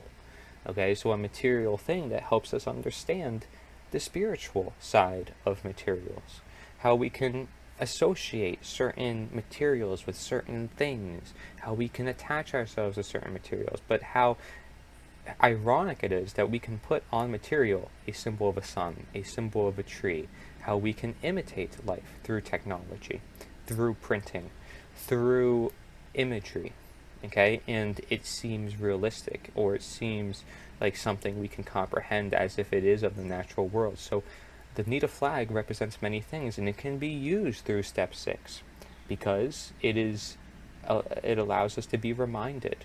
It holds ourselves accountable to the extent that other people may not always be able to hold ourselves accountable as well, but other people always too hold each other accountable. It's what we're supposed to do in nature. So this idea, this flag is a bridge. It's a connecting point, and as is a health coach, a bridge between your doctor and yourself, but more essentially, yourself and nature. So understand that everything just goes by nature, and that's why it is the answer, because how many times do I have to say it in one saying? So let's move on here. We're going to get into quotes from Buddha now. So, quote, "Neither fire nor wind, birth nor death can erase our good deeds." So understand that when you work with the positive expression, the good of natural law, clearly being that natural law is this innate mechanism within the universe, understand that as long as you're working alongside those good deeds, and you know for a fact that what you're doing is indeed good, objectively moral, and in alignment with nature, then what doesn't matter what will happen, because it cannot erase your deeds. Those deeds are permanent. Those deeds will stand through time because it works in alignment with the world. Okay, so understand that the impact you make is big. The simple good things you do are bigger than you even see because of the law of attraction going through many different ways. Okay, you never know. You help one person one day, that rest of their day is so amazing that in fact that prevents them from sitting a bad way, that prevents them from saying bad things to their wife or husband or whatever, that keeps their relationships intact, that keeps their sleep better. You don't understand that a simple good deed can actually make someone's day. However, also, if you were to do a bad deed, why should that one person let that affect their mentality so much to where that takes down their whole day? Look at the two sides of it, that both parties should want to do good deeds to one another. Both parties should have good intentions toward one another. See, neither fire nor wind, birth nor death. These are polarities that we talk about here. But both of them cannot erase our good deeds, because what is good is good, what is bad. Understand that. So you have these polarities like good and bad itself, and is there a balance between them? Yes, but is there one that we ought to achieve, being that we are in a state of extreme balance of bad, I would say, or of evil, or of ignorance, which we've seen is the worst of all? Then we need to move toward the good. We need to move toward the positive expression. As long as we move toward that direction, I know that we're in good hands. I know that what's going to come to us is good. Now, maybe from the media and all these armies and all these things that they use against us to try to hold their grip of power, maybe that will be seen as bad and pushes down our cause, but that doesn't make sense, because our good cause is good within nature. They're the ones making it bad. They're the ones that would put it in a bad light, just to make our cause seem bad when it is actually innately good, and they are jealous, they don't want it out there, and that's why they would want to shut it down. So understand that. Understand this power of your good deeds, that it does transcend. It does mean a lot. It can mean a lot, especially accumulated over time and done with many people. Many people who can also give you great opportunities to life, given you put in that effort involved. Now you put in that effort involved. You say to me, okay, I don't have that effort. I'm unable to do it. Then find it, because you have to work on yourself first, right? Find the good that comes to you. and fix you before you go out to others. We know that, right? So if you're going to do good deeds to others, also do good deeds to yourself then. Okay? Are you giving yourself the right foods? Are you providing yourself with the right environment? Because it only makes sense that somebody would do good deeds to others if they are also were raised in a good deed filled environment. Now maybe you weren't raised in that environment. Guess what? Doesn't matter. As long as you create that environment to where good deeds are coming to you, good things are coming to you, desired, objective, true things are coming to you, and then yes, you can transmit to others. You can attract toward others. They will attract from you because they like what you're doing. And this is the key here. You know, many people in the independent media, many people in today's world, they're spewing out words. First of all, many of the times they're spewing out words without even being conscious of what they're saying or having real meaning behind it. But then they're using words and they're not speaking through their actions, because their actions speak for themselves. And when you look at these people's actions, you realize that it's actually contradictory sometimes to the words that they're using. So let's understand here this quote: my actions are my only true belongings. It is the only true things that actually matter. Now, yes, words matter too. I'm not saying it doesn't matter, but actions speak louder, we say, right? Because they also speak. They also speak. We need to know that. They're still comprehensible. We still get something from it. And we get, well, what's the response from it? We understand it. We see what it does. We see the reaction, that cause and effect. And we see it at greater work, especially through actions than through sayings. We should say to act, just like as we should be aware to have experience, right? But oftentimes we're saying as if that is our action. We have to understand that talking is another thing from actions. It's not the same thing. Now, talking, you may say, is an action, and it certainly is, but it's not a very impactful action. It's not one that actually creates any great big act, you know? I mean, you want to say, in government, they call this the act, this act, this act, the Patriot Act, when clearly it has nothing to do with patriotism. Even though, I mean, obviously patriotism kind of can go hand in hand with statism, dangerous as it is, ironic as it is, since all these people who believe in freedom want to call themselves patriots. However, you have this idea, right? Act. You're creating an act through your actions. Just realize that those actions are manifesting in the same reality as other people who are also taking actions. So it is your true belongings. If you want to attract what you want, then you have to act according to what you want to attract. Okay? So just get that through. And it's your belongings. It's something that becomes part of you. Something that you have. Talk about actual wealth. Talk about actual things that are held with you and through time. You know, if you want to say, okay, well, my father, my grandfather, my ancestors fought this war, whatever, it's their actions, right? And that's why it's so memorable. That's why it gets passed on. So your actions can truly become your belongings, given you take those actions and you make those belongings because they mean to you. Do your actions belong to you? Do they actually mean something to you? Are they purposeful? Are they toward the value that you want to give? Do you have a value that you want to give? What are you to give? Like, this is the questions.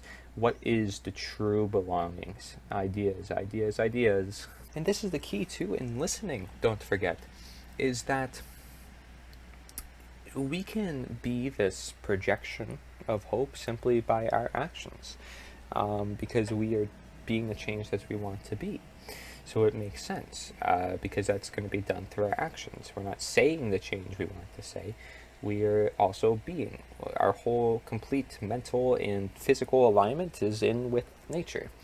Okay, so understand, however, that active listening is a practice of silence. And as you see with this picture, it says speak only when you feel that your words are better than your silence. And what that is essentially saying then is most of the time silence is actually good, and that people could be silent and they would listen more. They would be more observant. They would be more conscious. Are you really surprised?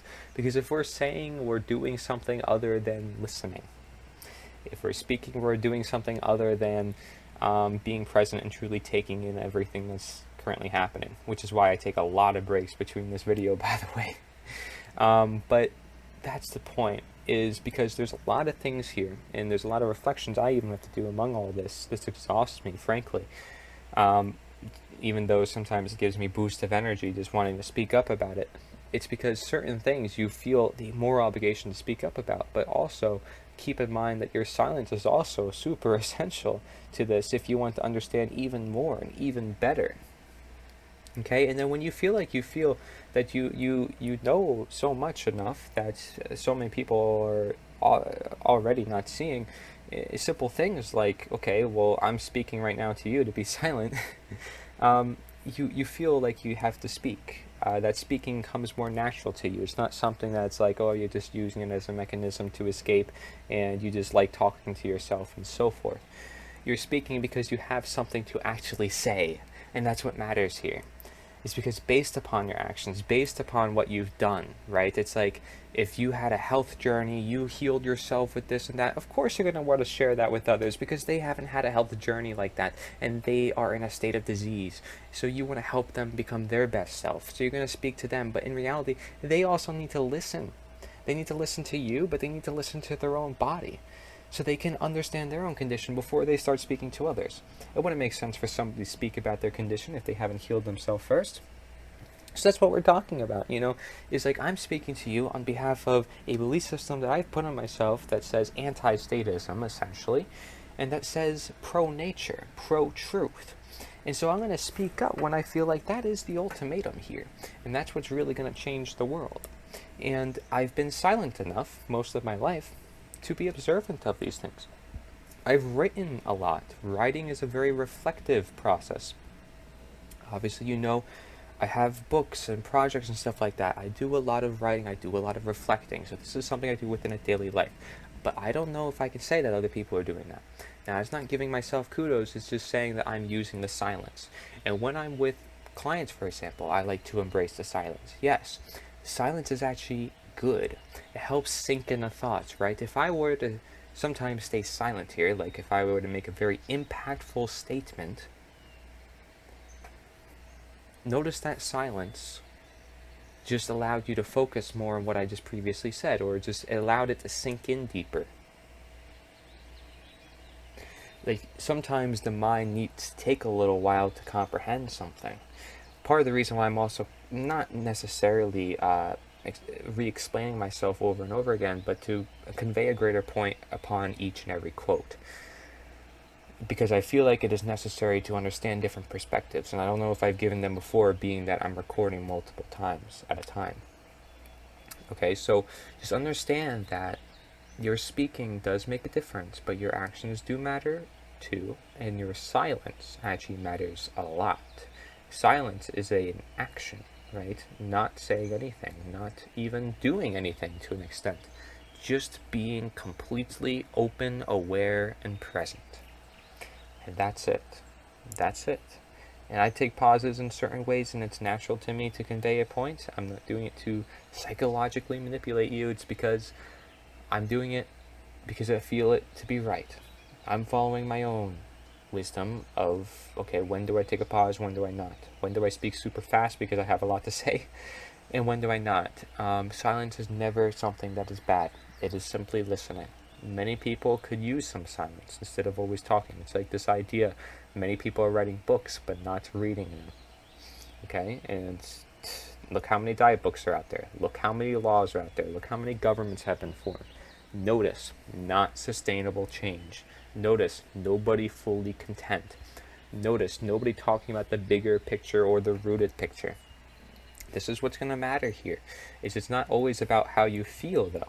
So you speak only when you feel that your words are better.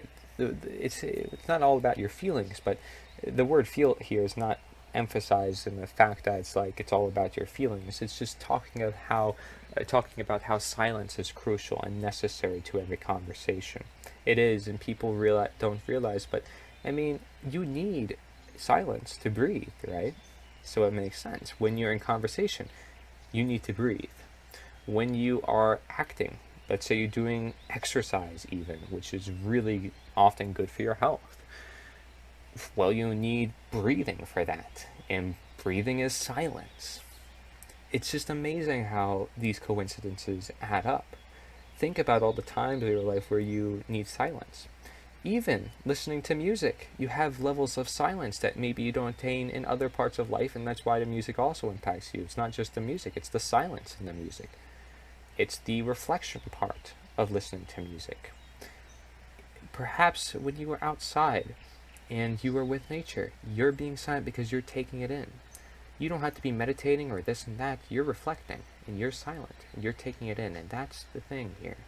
Is if you can understand the premises just like that, and how powerful silence is, how powerful self-reflection is, and then finding yourself, is it really as hard as it can be? Enlightenment, is it really as hard as it has to be? When we realize that it's just a level of getting there, and that it's all just a progress, it's all just a journey, and that as long as you don't give up, you'll be fine. But as long as you also let go, and let go to the right forces, you shall find your way. Question that. Question that within your own life. We're still going to provide more direction for you here, but the point is that there is a great emphasis on yourself, and you are the one to breathe. You're the one to provide silence and not necessarily always talk within the current environment. You're the one perceiving all of this and understanding it. So realize the power that you're using right now. Okay, it says here, quote, when you wish good things for others, when you wish good for others, good things come back to you. This is the law of nature, a quote by Buddha. So you're going to see a lot of these natural law ideas also coming back to mind here and now within the Buddha. Perfectly said, as we've been going through all of this. So this idea is you are what you attract, and this is what the law of nature entails. If you seek simplicity, you seek silence, and you seek peace and harmony, well, guess what? All those words go well together. And if you are peaceful yourself, your own life is very quite peaceful, not a lot of arguing, good relationships and stuff like that. You're at peace with yourself. Your body's not fighting off a disease 24/7. You're sleeping well, and these are all signs of peace. Then of course the world's going to be at peace if everybody can maintain such a state.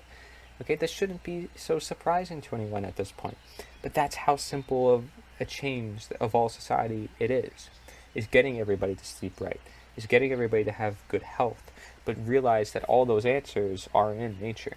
Because people have been resorting to drugs, people have been resorting to man's law, people have been resorting to government, all things that are not of nature. Here you have, quote, holding on to anger is like grasping a hot coal with the intent of throwing it at someone else. You are the one who gets burned. Okay, so this idea of karma represented in a different perspective, holding on to anger, just like holding on to fear, for example. Very similar in this regards, how it's essentially an evil force where if you are in any alignment with it, clearly evil is evil and good is good, as we know, right? So like grasping a hot coal with the intent of throwing it at someone else. So you are taking something bad and saying, okay, well, I can just get rid of it. But you are the one who gets burned anyways, no, regardless, because you have anger within you. The whole point of this is because you have anger to begin with. As long as you have anger, you're going to get burned. You're going to get hurt, essentially. So don't have anger. Don't have these bad forces that don't work with you. Now, could I say just don't have it? Don't have this? Just don't have fear and anger? Well, I'm afraid, yeah, it's also not that simple to just say that. So just understand that, yeah, it's a process to get there. But first recognize that if you have anger, try to be a little bit more present, understanding that you have that anger. How does it make you feel? What is associated with that anger? What is causing the anger? Why do you have the anger? The why. And of course, that goes for any such emotion, okay? Quote, see the false as false, the true as true. Look into your heart, follow your nature, quote from Buddha as well. Exactly what I've been saying, Wrong is wrong, good is good. Look into your heart, open your heart, stop using always the brain divides people, follow your nature, nature's the answer. Simple.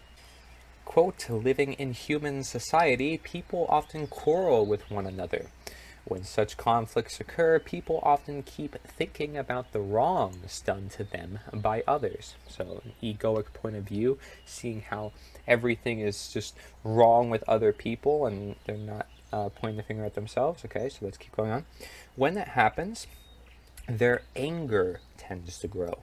But in those who forgive and forget the wrongs done on them, anger quickly vanishes because, well, they're the ones receiving the anger. So if they're the ones receiving the anger, they could also choose to be the ones receiving forgiveness, the ones giving forgiveness, the ones that are actually not feeding the fire, the ones that are actually destroying the fire with water, right? Because they are acknowledging that that's anger. That's something I should not attend to. That's something that I should immediately take out because it's not serving, the human cause. It's not serving nature, essentially, in the fact that it's a negative expression innately.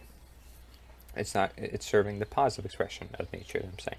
Because nature obviously has both, but we're talking about going in positive alignment because we want good coming to us, right? We don't want bad. So he says they are then at peace. Okay, and I'm saying he, the Buddha, okay, then at peace. They are at peace with oneself because they found peace. They're not at conflict with themselves. It's just that simple. So it doesn't matter what happens elsewhere. It matters what they're receiving. And if everybody had that mindset, again, the world then lives naturally at peace. It's not about changing them or changing that, changing the system that we call government. It's about changing ourselves, which is why the government has no matter or meaning or essence in this change of a system that needs to occur. So nature is the answer. Peace is the answer. Love is the answer. All those things that we call the answer for great reason, because it is. And with that, what is not the answer? Well, the opposites, the anger, the fear, the ignorance, most notably those three.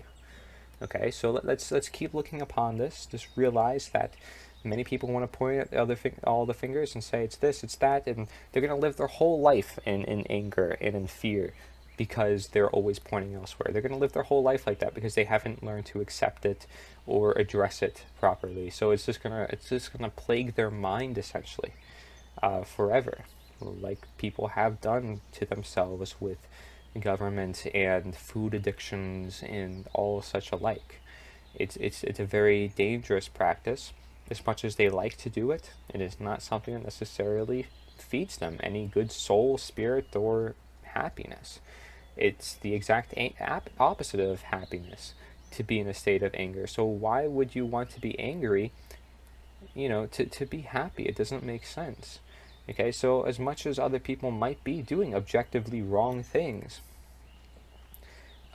you can tell them, you can address it yourself the best ways you can, and help them see the same things that you're seeing. But when there's wrongs done to you, you can address that too. But realize this anger that could grow in you. Are you going to let that manifest like a virus? I see here, there's like these, in this picture here, it looks like a virus, frankly. It looks like a little virus picture, but I mean, it makes sense here. Do you let these viruses go into you? And many times, okay, the viruses could go into you, especially if it's airborne or you're touching a certain surface. But guess what? Your immune system will get rid of it because it acknowledges the enemy and just says, okay, I'm going to add in life. I'm gonna target that. I'm going to say it gets out. I'm going to fix the problem by myself because it's in my blueprint to do so. So by doing this, you're using your blueprint of being able to take a bad situation and turn it to something where you have control over it, to embrace it, to not necessarily change it, but to rid of it completely as something that doesn't need to be there because, well, what service does anger or virus do for you and your body? It only causes more havoc if you let it cause more havoc. So your immune system and nature is intelligently designed to handle problems like that. But human beings have still not learned from nature or their own bodies that have these systems in place to discipline themselves in such a way and be able to cope and understand why things manifest? I believe humans can, but they've been suppressed from being able to do so and understanding that they can. So we have here, quote, "There have been many Buddhas before me, and will be many Buddhas in the future. All living beings have the Buddha nature, and can become Buddhas by the Buddha." Okay, and this is the point here, is that we're all among each other, and I love this quote because, frankly, it's like saying that God lives within each and every one of us, which a lot of people like to say as well. It's this idea that we're all connected and that it doesn't matter what government you're from, we can all come to these similar understandings. That is an essential part to this life here if we want to actually create change. So, just understand that you can be the change that you want to be, and by doing so, as said by Gandhi, who I believe followed a lot of these practices as well, you can definitely just do that. You can be that, okay? And so you can be a Buddha. We all have this nature inside of us to be present, to see the good, and out of bad that may be present, recognize that it's still not bad. It's not something that has to be considered bad even. It's something that is still just part of this life, and we realize that, and we don't let it control us, because we want to have control of ourselves, and we want to recognize this control and all the control mechanisms that exist. And that's often what the Buddha is very good at recognizing, is the control systems that have people in these loops, in these feedback loops, in these uncontentness loops, in these problem cycles, in these forces that don't work with them. And the law of nature is one that he even referred to, being that you are what you attract, as we saw before. I say, let humans be how they ought to be. Well, exactly, this idea of being is being present, is being listening, is, every sense of the word be makes sense here. And, I truly believe that this movement is unlike any other that we've ever seen in the course of human history, ever. And it is something that I believe is the most sustainable blueprint that works with nature and naturally. And this is something that can completely reverse this disease-like condition, given enough recognition and acknowledgement and understanding and knowledge behind it, which is really the mechanisms at work behind all things. But as a movement, quote-unquote movement, don't be skeptical of that either. Just because people want to put things on there and whatever, like, making stigmas out of stuff, but it's a movement because we're moving in a direction. We're moving in what direction? What direction are we moving in with nature? That's the thing. We're moving among steps. We're taking steps to ensure the human optimization and potential with nature. This is what we're doing. So it's a movement. Now maybe you want to call it a global community. Maybe that's a better way to put it. A community. I don't know. There's a lot of words you can use, but I'm not going to get stuck in this word prison. The idea here is the idea, the premises, the be, the you, the all, okay? That's what matters here, to me, at least, when I look at this, okay? It says here, quote, "Your purpose in life is to find your purpose and give your whole heart and soul to it," a quote by the Buddha. Okay, so the purpose in life. People don't know their purpose all the time. People aren't always seeing their passion, and they are where they are because of money. They let that rule over their lives all this time. They let other things, materials, rule over their lives all this time. And that's what posed as their purpose, their purpose. That's what posed as their purpose, okay? And that's what was proposed to them as well. And it's something that is something that we were unconscious of. They were unconscious of the fact that this would eventually result in their own downfall, even though they thought it would give them happiness, because they have all this money and stuff. And they're like, okay, well, that's still great. I'm not going to diss it. But I haven't found my purpose. I haven't found my passion. These are people that sometimes are very successful in their career. Why is that? It's because they never initially took the steps to find themselves. They never took the steps to initially know what to exactly do within their own life. They just went along with what essentially society was to do for them, and what society would be best as for them.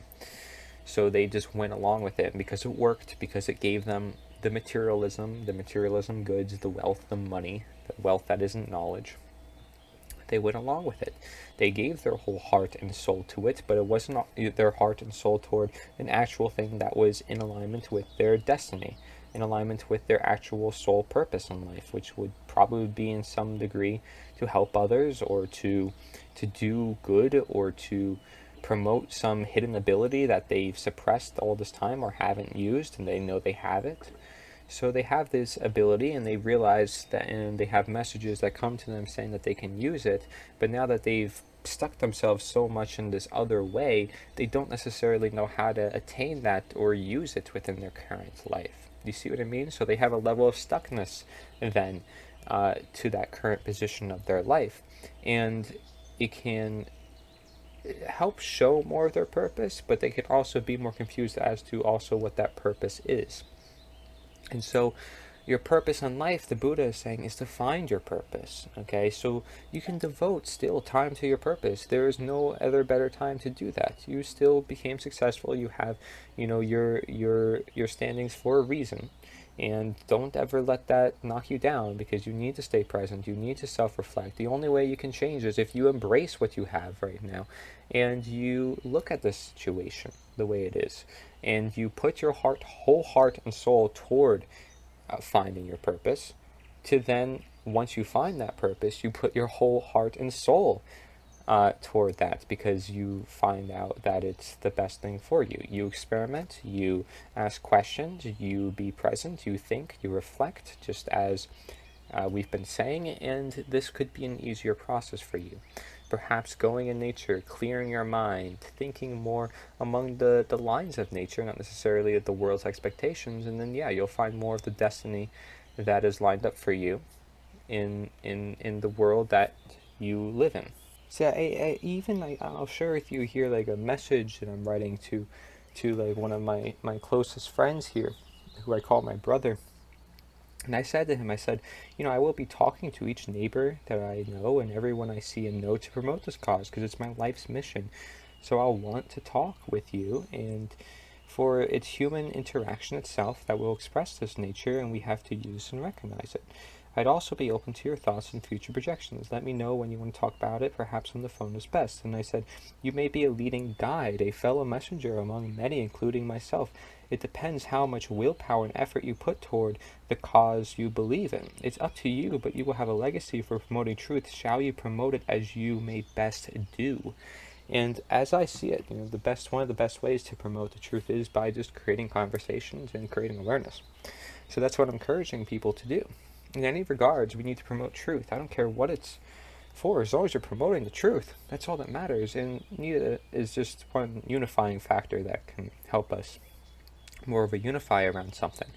But it's still the truth ultimately at hand that we want to bring out, obviously.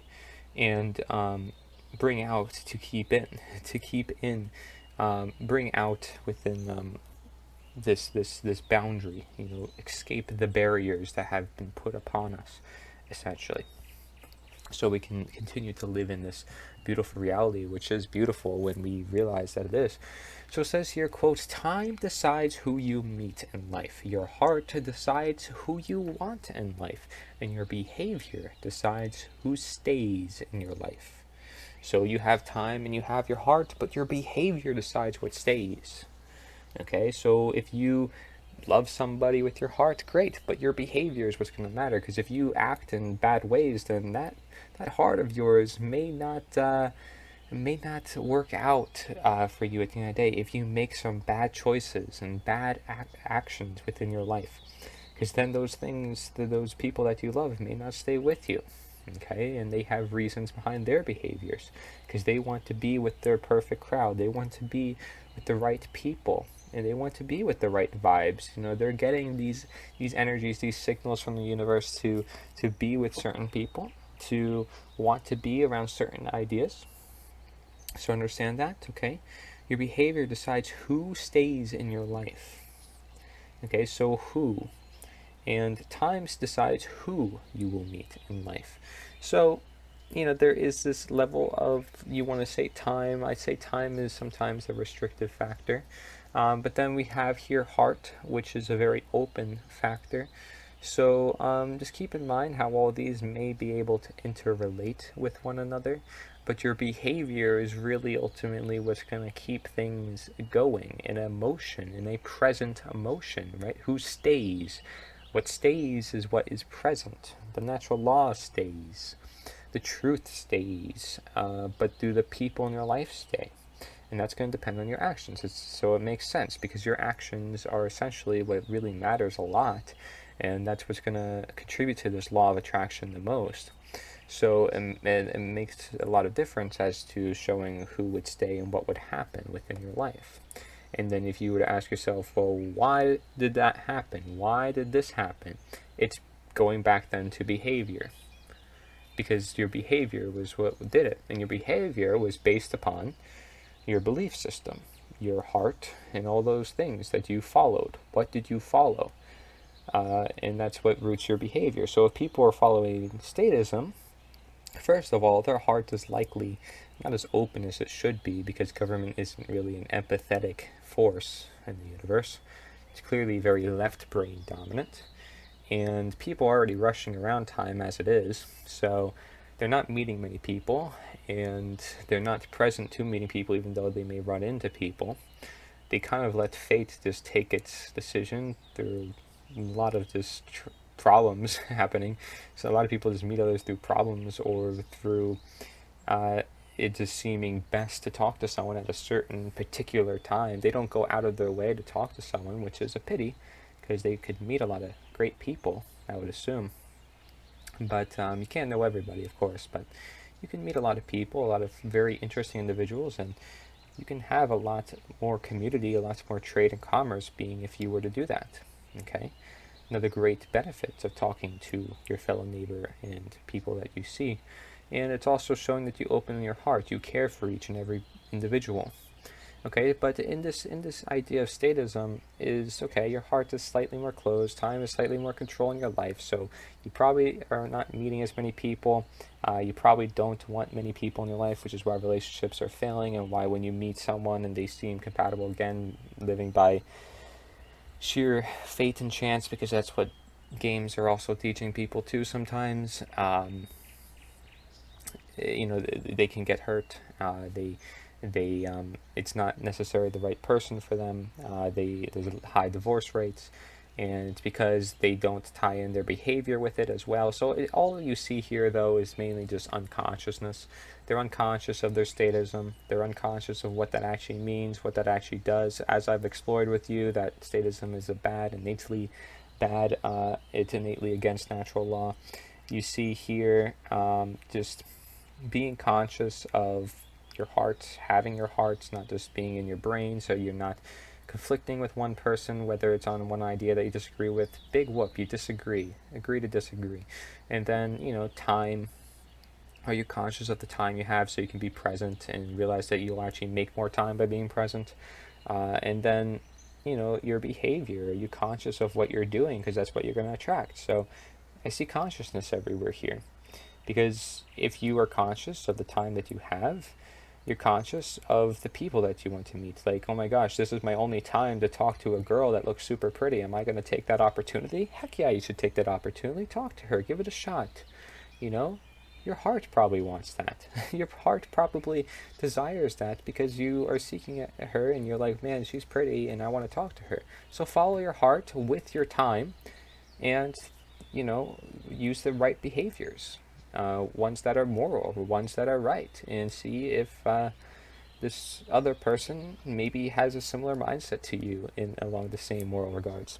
And that's one thing from another thing, which is, genetics and compatibility and other things. So keep in mind that just because one person is moral to one another does not mean that you're compatible with one another, but still, morality is a very big factor, of course.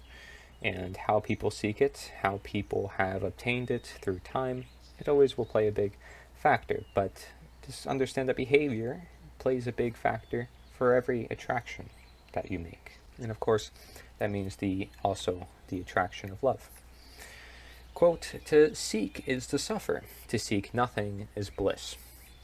Now, this is a quote by Bodhidharma, And it's saying to seek is to suffer. So we've seen how to seek, to always look elsewhere, to always look for this and that and this under every rock, right? It's like a lot of journalists are doing that. They're looking under every rock to see what could they cover up about this one person or with this one ideology just so they can attack it. Okay? Whereas to seek nothing is bliss because, well, you're just living simply, you're living peaceful, you're just being present, frankly. Okay? I mean, obviously nothing is still something to an extent. Perhaps you may want to see it as such. But to seek nothing is bliss because it's simple, it's easy, it's a nice life. You're not worried about everything. You know, ever hear the expression "no news is good news"? I think I mentioned it before, but exactly. You know, most people for the news, they're like, I need to seek this source. Oh wait, I need to make sure I check my sources, and oh wait, I have to seek this and go over here. Now I gotta check these statistics. Like, they're going all over the place. They're suffering because they have to stink and check all these sources all the time, and always keep looking elsewhere. Meanwhile, they can just sit back and live with what's going on and just focus on themselves, you know, actually just heal their lives for once, which would give them more happiness, which is what actually this life is about. So, yeah, we should probably seek bliss. We should seek simplicity. We should seek what is right. It only makes sense, especially if somebody says, oh, I want to do the right thing in the world. Then why are you still in the belief system of statism? Why are you still supporting the government? I'd like to know, like, tell me why. Why in the world is there any reason to believe in them or to ask for change or to want to change from them? What good does it do you? What good does it really do you? You're dealing with a very faulty belief system there. And you're dealing with one that is not present. And you're dealing with one that is not effective, not sustainable. One that just simply doesn't work. Like dieting. So as much as you want to promote your diet and this diet, at least you can do is be respectful of others and allow those other diets to exist because they do exist for a reason. You know, I like those diets that say, okay, well, this one's for candida, this one is for your gut, and it's for this reason only, and make sure you don't do that if you're about this, or everyone's a bio-individual, everybody can decide, given all these different perspectives. Like, that's beautiful. But then saying, okay, well, this is the best diet, this is the diet that you have to go on, no thank you, don't want to be a part of that. So just keeping that in mind. It says here, because this goes along with what I was saying, quote, no one can save us but ourselves. No one. No one. Now, I know in the context here it's saying people, but also no one anything, right? One diet, one law, one government. Just think about it. Then it says, no one can and no one may. We must walk the path alone. Yes, there's always paths that each of one of us seeks, right? Because we all have our own destiny. We all have our own aspirations and such. That's one thing that we do have of our own, for sure. So just, while the world is not centered around you, and it isn't, we must walk our own paths alone. We must understand our own body chemistry much of the time alone. I mean, of course, we may have similar reactions to our family. It's good to learn from our family, too. But we still have a level to understand of our own because that teaches us, frankly, the most. It's getting right to the source. It's the direct source. It's like getting it from nature, right? Because this is your nature. This is how you came about. This is the nature of you yourself. So you're not walking this path alone because you're with others, but you can choose to walk the path alone shall you need to focus more on yourself, which we see the world needs to do that in case they want to be more self-reflective and be more conscious of their own actions upon the world. So no one can save us. If we want to save the world, we probably want to save ourselves, folks, especially since the only way to change the world is to change ourselves. And so it says no one can and no one may. So no one person, no one governor, no one person in power can do this. No one person can save us, and no one can. No one may. They shouldn't, is what that's saying as well. Because it goes against the natural law. We are the ones that must walk that path, and we can work with nature to do so. Because we are designed to do that. And people don't realize that. They want to put their beliefs in God to the extreme. They want to put their beliefs in religion or the religion of government, which is why it's a religion, to the extreme. And they don't realize that the answer lives within themselves and the present world. The present world, the world of nature. The present, it's always the present because it's just always here. Like, people want to throw their mindset elsewhere and say, oh my gosh, robots and AIs can take over the world. Like, yeah, sorry, it's actually not that hard to come to that conclusion. You don't need to go into like a whole in-depth analysis about it. It's a simple understanding that we're pouring our own conscious energy into it so it can receive us information. So that could be the source of knowledge. So no wonder why it would take over the world. It can sustain a brain power of its own, essentially living out humans as well, and being able to self-operate given its right programming. It's very reflective of human behavior. Like, this is not a surprise. It's not even a question that has to be asked. Frankly, I mean, it should be quite obvious, I would say. But look, the thing is we can ask those questions. That's great. We should question the potential of these technologies, but I think generally most people know already. I mean, come on. So just stay present with yourself. Change yourself. That's where you're going to see the change. You're not going to see the change by watching YouTube videos about how this might happen or that might happen. I mean, that might just put you in more fear. Okay, this is about how do we change ourselves. You got to give yourself more positive energy. You got to talk to people in real life. You can't just be on YouTube. I mean, that's not where your satisfaction comes from, understanding conspiracies. Conspiracies are supposed to be there so we can understand the world more and do more within the current world. It's not supposed to be in there so we can just consume more information like we do consume with food, where we're not even eating to live, we're living to eat, and that is a concern, as we've seen from previous quotes. So, you have this one, quote, if you are facing in the right direction, all you need to do is keep on walking. Another aspiration of a great quote by Buddha. Talk about how if you are going toward the truth, if you're going toward nature, undoubtedly you are working with the forces of nature. You're working in alignment. Because all you got to do then is just keep walking. Never give up. Just keep going. That's all you got to do. Now, time to time, yes, you should be able to repair. You go back to nature and you need to have that downtime. It's necessary that you open yourself up to it and you relax.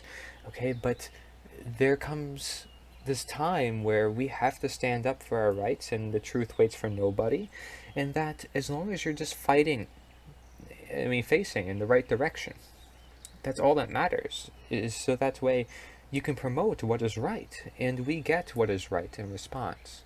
Okay, now, do they want to expend more debts just so they can keep their control power? We shouldn't let them do that. Because again, we're still the ones in control. So we can be able to penetrate the police officers and the judges and stuff like that. But they need to understand this knowledge to them. We need their family members and their friends and stuff to share this information with them. It's only necessary so that way the world can work in the harmony as it is. So that way you don't have these denatured powers that be, or denatured humans in positions where they shouldn't necessarily be over other human beings, and they believe that it's okay because other people are doing it, which is often the ideology that's used. They don't look at the actual principle or premises behind what they're doing. So it's a level of unconsciousness, and again, they trap themselves in it, so to speak. The schools sometimes brainwash them into it. We see all these isms and different ideologies that exist. It's a dangerous tread that we're working with here, especially as a movement. We're going to be pushed among these other groups, and that's not something that's going to help the cause at all. So we have to discern ourselves as something that is really different, something has never really existed ever before, something that is so unique, in fact, that it works in complete alignment with the natural world, because that's what we're seeking. We really have to be this change that we want to see.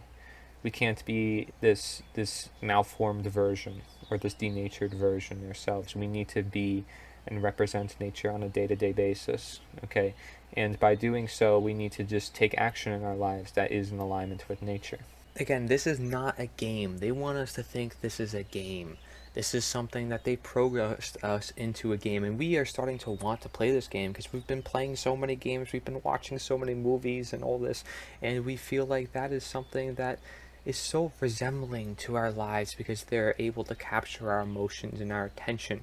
Meanwhile, that is far from reality. You have this quote, winning gives birth to hostility. Losing, one lies down in pain. Okay, so if we are winning, it gives birth to hostility, and if we're losing, one lies down in pain. So either way, it's a lose-lose scenario. Okay, like losing in the sense of not being in alignment with our attraction, with the positive expression. So then it says here, the calmed lie down with ease. So the calm, the content, the present, the breathers, the ones who are just being as they ought to be, having set winning and losing, both, understanding both, not picking sides, not picking a leader necessarily, not picking this or that, but are understanding all the aspects. Okay, this is a quote by the Buddha, and it's really key because we can lay down, we can relax if we're calm. If we're calm, we can relax. If we're calm, we can be at peace. No wonder. And then there is no win-lose scenario because there is no war. A war is asking for a win-lose scenario, which doesn't help in any cause to any scenario itself, even war in its very nature. So then even if you were to move on with war, just winning and losing in its very nature is not one that helps either. So war is in its entire scenario is not one that we want to be in. And conflict, the same thing, essentially, being that if it's a winning and losing scenario, well, we're often looking for one or the other, and that's often the problem, is why are we looking for that? Is there something that we're, again, seeking within ourselves that we are projecting upon others? Something that we're not realizing within ourselves or within our current present condition that we're forcing upon others and representing to others? That we have to understand that.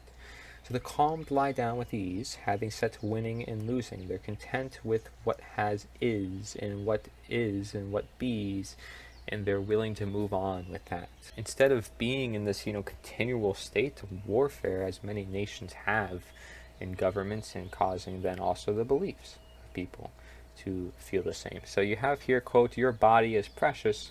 It is our vehicle for awakening. Treat it with care. A quote by Buddha. And we talk a lot about care. Mark Passio says he calls it the I believe the ninth principle that binds all the other principles of natural law together, because you need to care to actually change something. It takes care to actually do something. You need to care about it. You need to actually care for what it is to do. Like if you're going to treat the body, you need to care about the body, essentially. So it only makes sense that you treat it with care. It's saying that your body is precious, and so with that, your body could also be very fragile.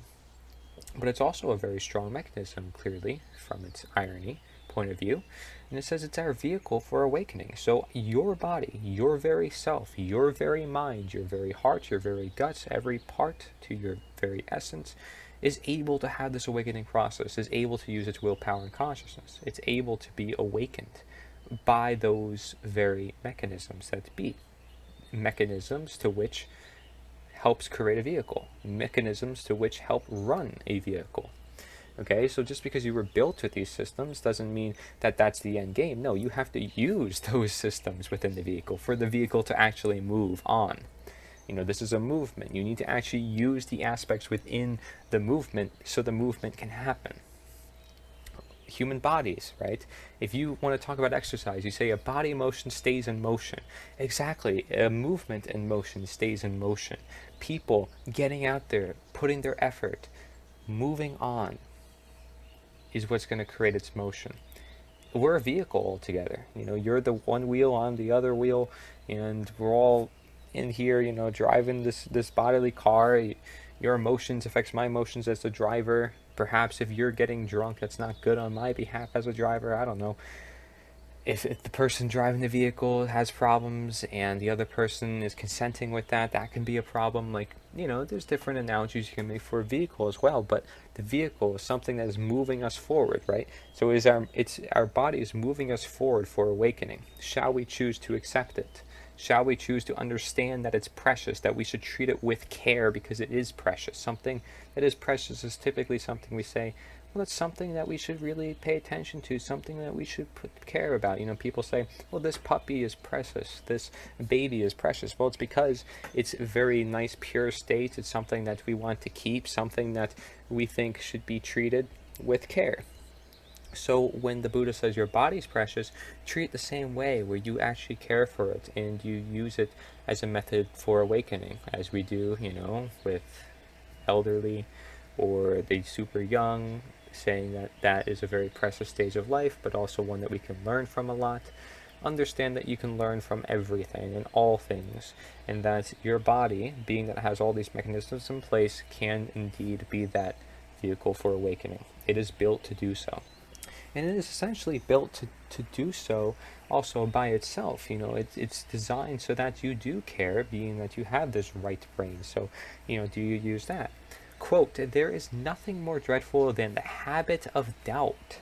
So we're going to talk about another bad thing, perhaps, that we want to maybe just be aware of, okay? Not let it consume us, not let us consume us in the fear of it, okay? But doubt separates people.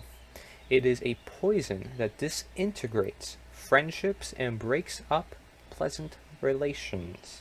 It is a thorn that irritates and hurts. It is a sword that kills, says the Buddha. So it is nothing more dreadful than the habit of doubt.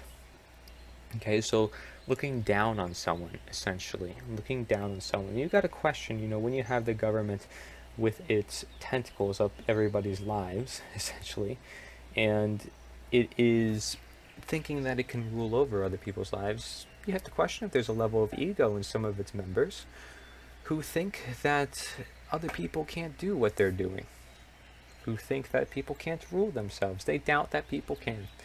And that just further creates this separation. People doubt for themselves that they can create the change that they want, and that further creates a separation between government and the society that which governs over it. That governs within it, obviously. So there is a level of doubt involved, and if you don't understand this level of doubt, then perhaps that is a boundary that you have to soon learn to understand. It says it's a poison, so it's something that inflicts people, like I like to call a plague, as we previously mentioned, that disintegrates friendships. Disintegrates, so tears them apart, essentially. And it says breaks up pleasant relations.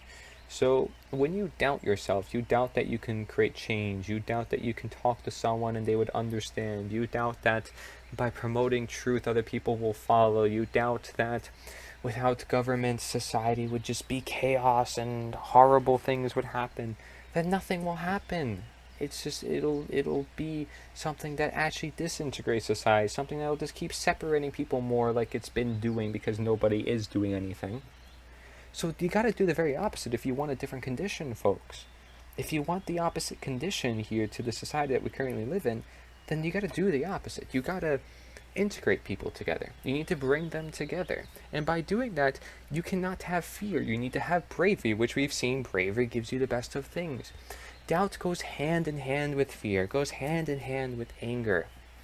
Okay, because anger is like getting upset that somebody's not listening. Fear is saying, oh my gosh, I fear what this person will say of me. And then doubt is saying, oh my gosh, well, I don't think I can do this. I doubt that anything will happen. Like, these are problems. These are mental problems, mentalities that limit your potential.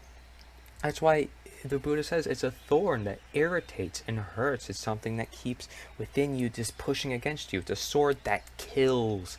It kills, and that's why this would save lives, knowing that we can move past it, that we can move on braver past it, is when you take that step to be, hey, I'm stronger than this sword. I'm a human being who can use many swords. I'm a human being that can understand all this, who can surpass this, who can become immune to viruses if I expose myself to them and I give myself the right foods. Okay, so it's a sword that kills doubt. It's something that, when I say the movement saves many millions of lives, again, I'm saying that literally. I'm saying it literally because I know for a fact that it's fear, it's anger, it's doubt that's in control in much of society, and in control much of society is keeping them from the truth. It's not that people are afraid of ruling over others, because we saw that good people don't want to rule over their fellow men.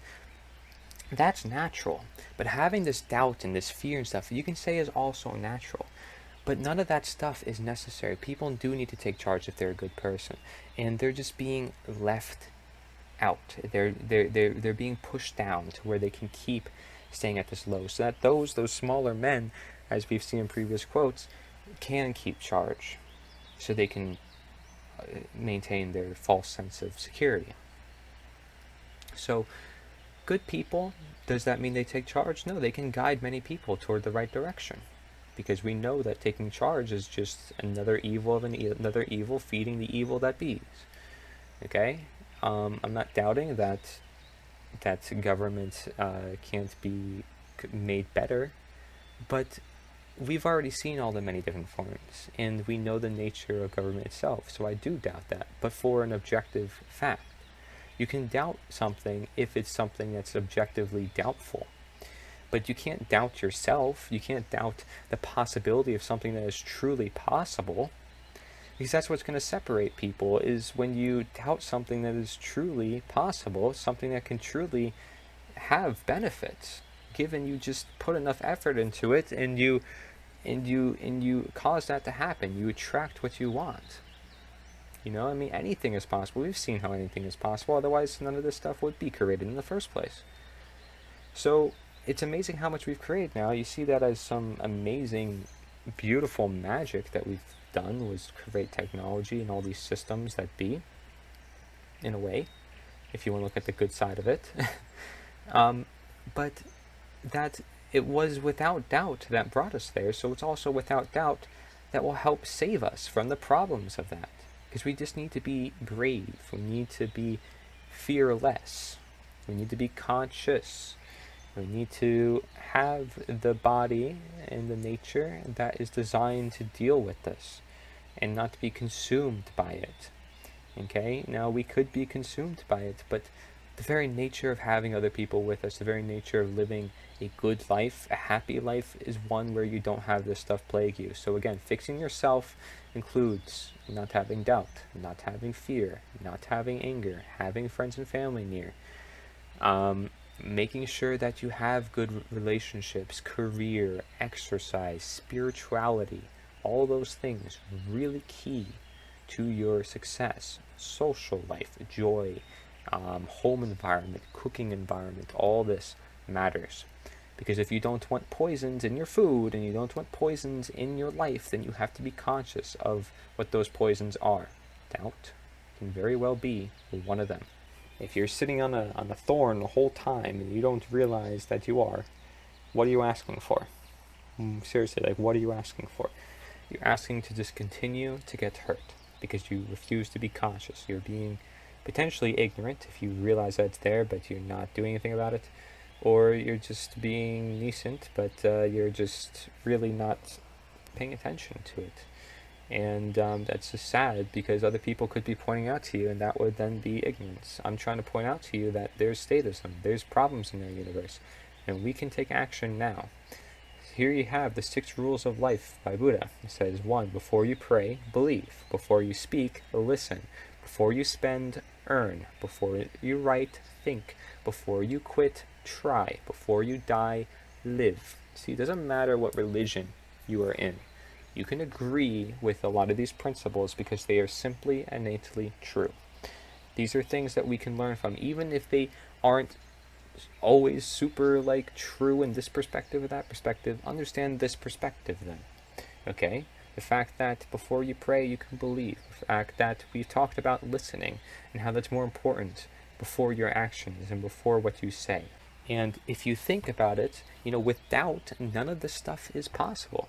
You can't believe in yourself if you have doubt. You can't listen if you have doubt that you can listen and speak. You can't earn if you have doubt that you can earn. You have all these things, and some of these things you do unconsciously, but other people would have a really hard time with because they have doubt controlling their life even more than you. You need to realize that some people have these forces undermining their whole life way more than you.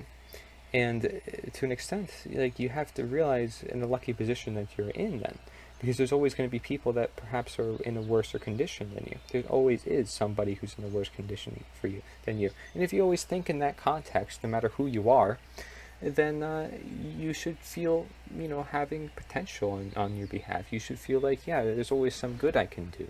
There's always good things that can come from it. Shall I put my mind toward it? So before you die, live. And that's the point here.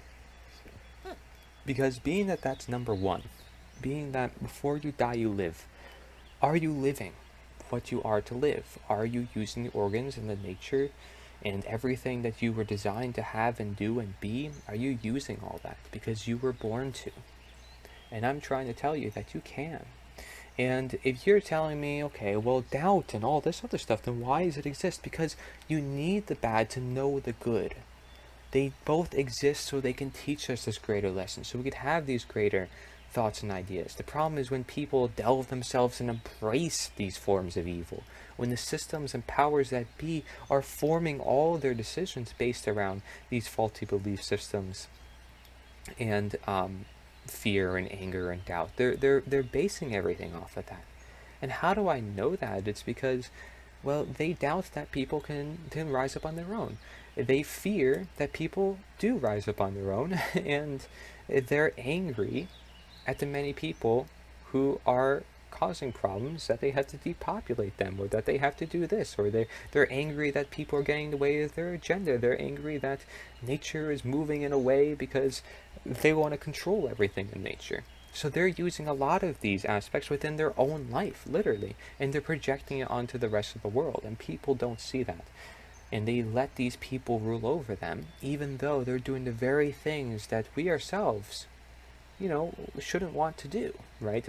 And it's funny because the same thing happens, of course, with law enforcement, and a lot of the people in government is they're doing the very things that they tell us not to do, which are oftentimes innately immoral behaviors, but some things are kind of ridiculous, like you'll get arrested if you go to this area at a certain time, like, whoops, I was here, oh, but I knew I wasn't supposed to be here, so that was a problem, now you get arrested, like, really? Okay, you gotta uproot my whole life just because I did this wrong and I don't have another chance to redeem myself? People should always have the chance to redeem themselves. They should let the world of karma naturally play out, because that would be the best way people learn. It doesn't help when there's always people demanding that you do this, demanding you do that, because again, we're living then in a state of fear where they want us to fear based on their own fears, based on their own projections. So just realize that what you see here, what you see people are doing, is often very relevant to what they're doing and what they're seeing. Again, we are the ones that put them in power, so it only makes sense, okay? It's not always to look at it from them to us, but also mostly us to them. What are we doing that's contributing to them? And statism is that very big thing. It says here, quote, "One is not called noble who harms living beings. By not harming living beings, one is called noble." And that is a quote from the Buddha. So that doesn't mean, okay, turn vegan, but we have this ideal here where we need to understand that reducing harm is going to be the highlight here. It's the number one reason why we have this movement, is to reduce the amount of harm done. And by killing other animals and over farming and it's really just overdoing it and having all these big corporations in charge of everything, that's what's causing the problems. It's not that you have to go 100% vegan, but when we consider the harm done to the planet, and all the harm that we're doing by being out of alignment with natural law, being such a high margin right now, we have to understand that the level of harm that we're doing, it could be catastrophic, and that by going vegan, some people have gotten overly passionate about it, and that causes this extreme divide of irony and so forth. But just eat more plants. Most health is oriented around just eating more plants, and see how you feel just by eating more plants. It's not that you have to give up meat completely, but just eat more plants. This is one tip of advice toward general health that most people can agree upon. But it's not just that, it's about harming human beings. Like, that is essentially another form of theft, another form of immoral, innate negative expression, and clearly nobody should do.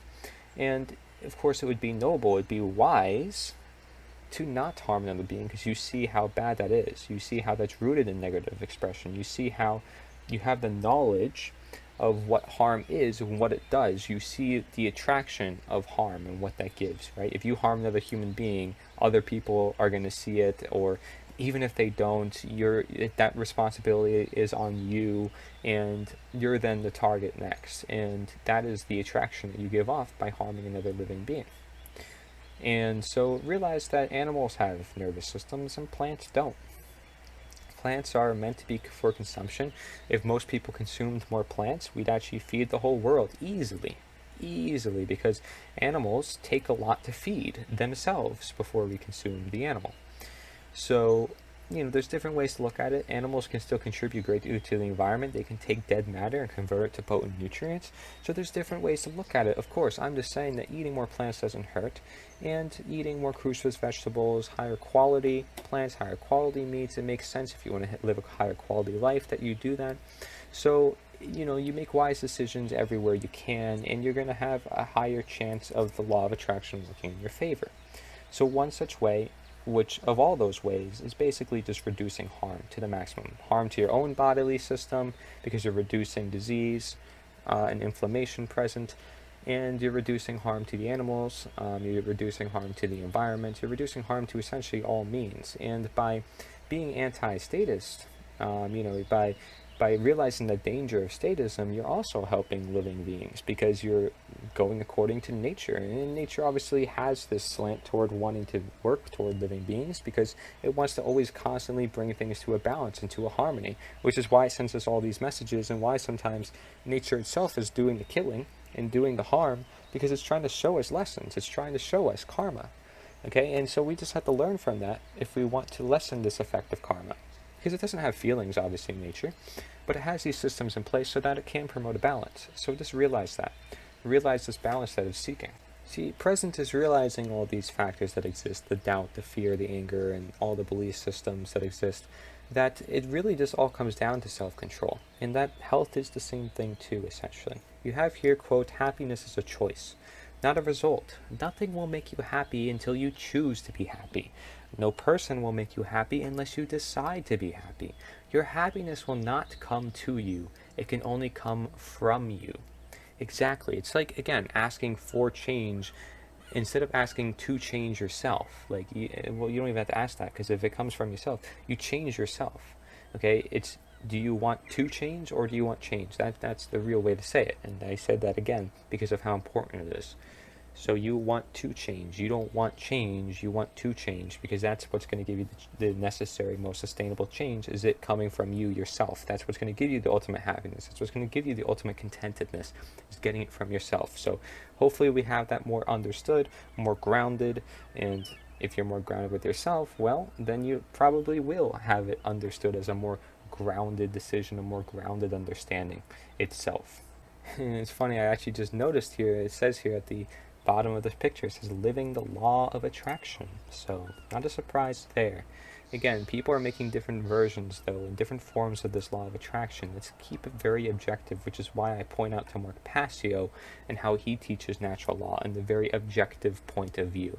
Not this very mystical, like we don't know, just assuming this happens and this happens. Like, no, there's an objective guideline toward this. Okay, and we can guide one another, surely. Here it says, quote, the value of life is not based on how long we live, but how much we contribute to others on society. Okay, this is by Buddha again. So not based on how long we live. It's not about that, but how much we contribute. It's about how much we do within our lifetime, right? The time that we have here in life, it's about how much we can do, how much we can become our best, live out our genes to our highest potential. Okay, now, well, okay, we could say most people can live toward 98 or whatever if they eat a good lifestyle, and we promote that in all of society and promote best environment and so forth. Some people want to say that we can live that long, truly. But, there is determining factors from nature, like genetics, that we have to consider. And we have to live with that, because you can't change that. You can't change the genetics. So at least if you live out your best potential for your genetics, well, guess what? You're going to live as long as you best can. You're going to try your darn hardest no matter how hard it is, and you're actually going to make it easier on yourself because you are. And that's the truth to the matter, is by facing the fears, facing what you may consider as hard, it actually becomes quite easy and becomes a practice that it becomes a skill, and other people look up to you, and they're like, wow, well, how'd you do that? How'd you heal yourself? How'd you do this? And you say, well, it's simple. I faced my fears, I took these steps, and I made a proper diagnosis. Through way of knowledge, I discerned this and that. I saw cause and effect. And so you're contributing to others in society, again, through your words, through your actions, through all you do. And this is essentially your life. To the very essence is your footprint, and you make a footprint no matter what, because you are life. And that's why even when the Tao says, sit back and let everything happen, you're still doing something. You're still not doing nothing. I mean, you're still always doing something. And that's the amazing part of it, is that you are always doing something. And realizing what that something is the big part. It is the big factor. Who you are as a very living being. And that's why, they would spend their whole lives, like the Buddhas and all these people, just being patient with themselves and living presently, because there's always so much to learn and attain and understand of the current world. And when you really reflect and think to yourself about it, you start to really see this bigger picture. So then, going along the lines of this more positive point of view, which should always be upheld no matter what, we go from bad to good. I'm always trying to bring bad to good, because there's both existent, folks. It's not just one or the other. I'm not making this video to put you in fear. I'm making this video to inspire you to action and to hold yourself accountable to what that action should actually be, according to the objective laws of nature. So it says here, quote, there are 4 very important words in life: love, honesty, truth, and respect. Without these in your life, you have nothing. And that is very true, because it's essentially what really helps uphold this life. For it is of the positive expression. It's what we should be seeking upon. Okay, so with evil present, guess what? It's not that we should be looking that way, just because it's present. We have to live with a natural form of evil, in different forms, but that's only just to help us reach the positive expression. That's always going to be the progress goal. I don't say the end goal. I'd say the progress goal, because it's always a matter of doing our best at the right time, all the time. And so love, honesty, truth, and respect. That's all there has to be, right? I believe Mark Passio has his trio of words too, and it says love, freedom, and what was it? Peace. Love, truth, freedom. Yeah, that's it. Love, truth, and freedom. So that's really simple too, to put it that way. But essentially, all aspects of the positive expression, all aspects of the objective morality, and those are the very aspects that will help life move in the right direction, because it's of life. It's not of evil. It's for wanting people to live longer, but also wanting people to live their duty, their destiny, to help them live healthy, not just long, and to help them live happy, not just healthy, which, healthy often is to be happy.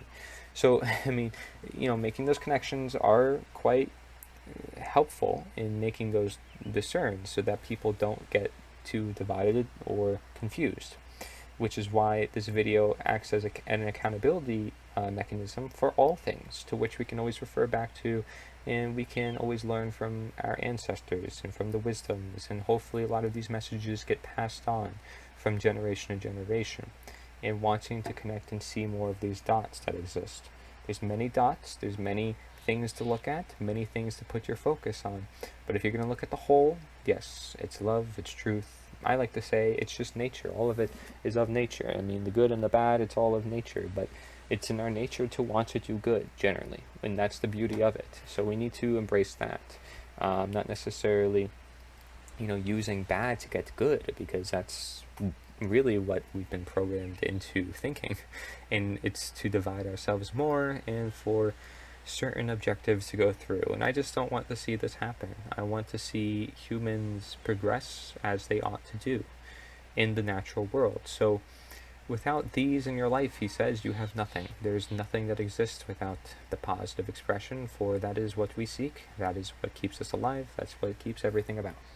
For even this Buddha here, Gautama Buddha, said here, quote, "We are what we think. All that we are arises with our thoughts. With our thoughts, we make the world." So also representing the power of the mind here, the power of perception, according to, this consciousness that we then use to create our reality. Another quote on happiness, going along with what we're saying. Quote, "Happiness starts with you, not with your relationships, not with your job, not with your money, but with you." So I said you can structure your life, with your relationships, with your job and your money and so forth, to help yourself become more happy. Right, but you're still ultimately doing it for you. There's still a level to which your relationships, your job, and your money goes through you. Okay? You are ultimately in charge of your job. You're the one that decides to take that job. You're the one in charge of relationships. You're the one who decides to go in that relationship. You're the one that chooses to have this quote-unquote money, whether it's fake or actual real, wealth. Even so, it's not a living being. It's not conscious like you, so you're the one in control. Ultimately, it's all about you, because none of these things are actual things. They're just representations for something greater. And so when people still think that this change in the process, this transition of a process is still a hard thing to come by and obtain, well, just because we had that quote saying that enlightenment is a destructive process does not mean it's destructive, and we've talked about why that is already. But you have here, quote, "Change is never painful. Only resistance to change is painful." Exactly. The people who don't want controversy, that's what's painful, is not embracing the natural controversy that is there for a reason. Again, controversy stands for face-to-face with change. Being face-to-face with change creates this controversy. So, there's this natural controversy to the universe, and then there's these people that actually want controversy because they want to create division. There's different ways to look at controversy. But the idea here, this quote, is that resistance to change, not wanting to change, so being cognitive dissonant, as we've previously described, is painful because it doesn't get us anywhere. Right? It just keeps us in a state of pain, a state of agony where we never heal ourselves. And that's why it's painful, because it doesn't help us feel content. It doesn't help us feel healthy nor happy, nor both, because they both are related. So change is actually a healthy process because, with, again, with bad bacteria, we can become strong. We can become resistant with some level of change. Okay, resistant in a good way. Again, using the word resistance in a different way. Notice how I'm bringing different perspectives to this. But he says only resistance to change is painful. Okay, because change itself is not painful. Okay, and people want to think perhaps that it's painful because they don't want to confront change. But that's the thing, they just don't want to confront it. But change itself, once it's embraced, essentially, is what this quote is saying, it's not painful. It's just understood. It's recognized. It's lived with. And it's lived with in harmony. For if any harmony was to exist, and any true presence were to exist, and mindful practices of your own were to exist, what pain, what evil is there to exist then within your own life? Because it's all going through you. You're the one that's perceiving the pain. You're the one that's perceiving all of this happening. Okay, you have here, quote, "A man asked Lord Buddha, quote, 'I want happiness.' Lord Buddha said, 'First remove I, that's ego. Then remove want, that's desire. See, now you are left only with happiness.'" And this is just the perfect quote by Buddha, because it's the perfect example of what people often say they desire in the world. They say, "I want this, I want that." There's just the very saying itself tells so much. Psychiatrists and psychologists will often also, if they're more Eastern-minded, what they'll do is they observe the words, they see the words being used, and they're like, "Why did you use that word? Why did you choose to use that word? Why do you say that you have this feeling about it?" Because that word is very symbolic. It's telling us more to the picture than what's actually going on, because you chose a certain word on purpose. Right? And so this is actually really important. The I is of the ego, and the want is desire. So if you want happiness, well, just be happy. Just accept happiness. And there's a level of acceptance, like we do with truth, right? Is accepting the truth and not necessarily seeking going on some super long like tangent about it. Okay, it's like if someone says, "I want the truth." Well, what do you mean? What do you want the truth? The truth is here. The truth is now.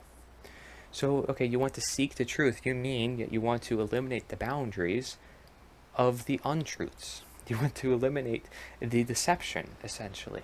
It's not that you want to seek the truth. You know the truth, and that's why you want to get rid of deception. So when you say you seek the truth, you just want the truth to be recognized. You want it to be shown. You want it to be known. And that's what the movement's about, because we're going to show our voice. We're going to show our essence, our education, the knowledge that has been here for generations. It's all about just showing what nature is providing us and representing it and living it ourselves so we can show other people through action, through words, through all methodologies possible, through our creation, because we believe in it so much and we realize how healing it is. So, while we are to show ourselves and our expression and basically represent the truth to the world as best as we can through ourselves, also don't forget this quote. Well, not quote perhaps, but let's just read the picture. It says, "Don't compare your life to others. There's no comparison between the sun and the moon. They shine when it's their time." So there's always a time to come together, and I think now is the perfect time to do that. Uh, Basically, what this is saying is that both the sun and the moon are essential. All people are essential. Don't compare your life to others. Everybody lives a certain life for a certain reason. Everybody always has something to give. So it doesn't matter. The sun and the moon, they may be different, but they always have something to give. And it's funny they use the sun and the moon too, because that is often the perfect example of the polarity of the yin and the yang. So notice there's no comparison. In fact, comparing and judging is a problem within itself, we see, right? So when you eliminate that judgment from your life, then you are more accepting as well. You're more embracing and you're more present with who you are in the world around you. And it's again like this what you'd be doing by just working in alignment with truth, working in alignment with nature. I mean, the effects just go on and on, but it's just innately true. And when there's an innate truth and you are doing an innate good for the world, the value is just, I mean, I guess you could say highly overrated or highly underrated, but you have here this quote: "Happiness never decreases by being shared." See, happiness, if anything, is contagious. If you're happy, other people are happy. If you're sad, other people are sad. If you're even yawning, other people are yawning. If you're, drinking water, for example, other people are drinking water. Our habits are quite contagious, which is why they're also habits of our own. And so realize that, and realize that happiness as a key part to your health can decrease. It will never decrease by being shared, because if anything, it'll just grow. So, meaning there's no problem with sharing happiness. It's happy. It's a positive expression. It's going to bring you positive feedback and response, being that works with natural law. So, what is stopping you from creating the change that you want? Because we've covered all the different types, and perhaps you've watched this through multiple times, but you can go back, you can see, you can understand, and hopefully you do connect all these dots and just see that you have to take action. Because if you don't, then there could be complications within your own life, and we may never achieve the truth in all of life. And by achieve the truth, of course, I'm saying live in harmony with it, because we already have the truth, but we need to use it. We need to understand it and recognize it. And so by talking with others, you're helping the whole world do that. Again, it's this ripple effect, and they encourage their friends to do that, they encourage their friends, it keeps going on and on. So, just another understanding of perhaps then, well, negative expression. What do we do when people are being mean to us? Quote, "Never respond to rudeness. When people are rude to you, they reveal who they are, not who you are. Don't take it personally and be silent." Seriously. Like, what's someone's purpose, or what's their reason behind being rude? There's no reason for them to be rude. It's dumb. There's no reason for them to do that. There's really no reason. So, you may make a reasoning for them to say, well, they're rude because of this in their lives and stuff like that. Exactly. It's about them. It reveals who they are as a person because of their experiences and awareness and so forth. And they're not aware of what it's doing to you. So they're, in a way, ignorant for being rude. Now, in a way, you can say that they're being ignorant to an extent, right to their face, but does that really help their situation? Maybe.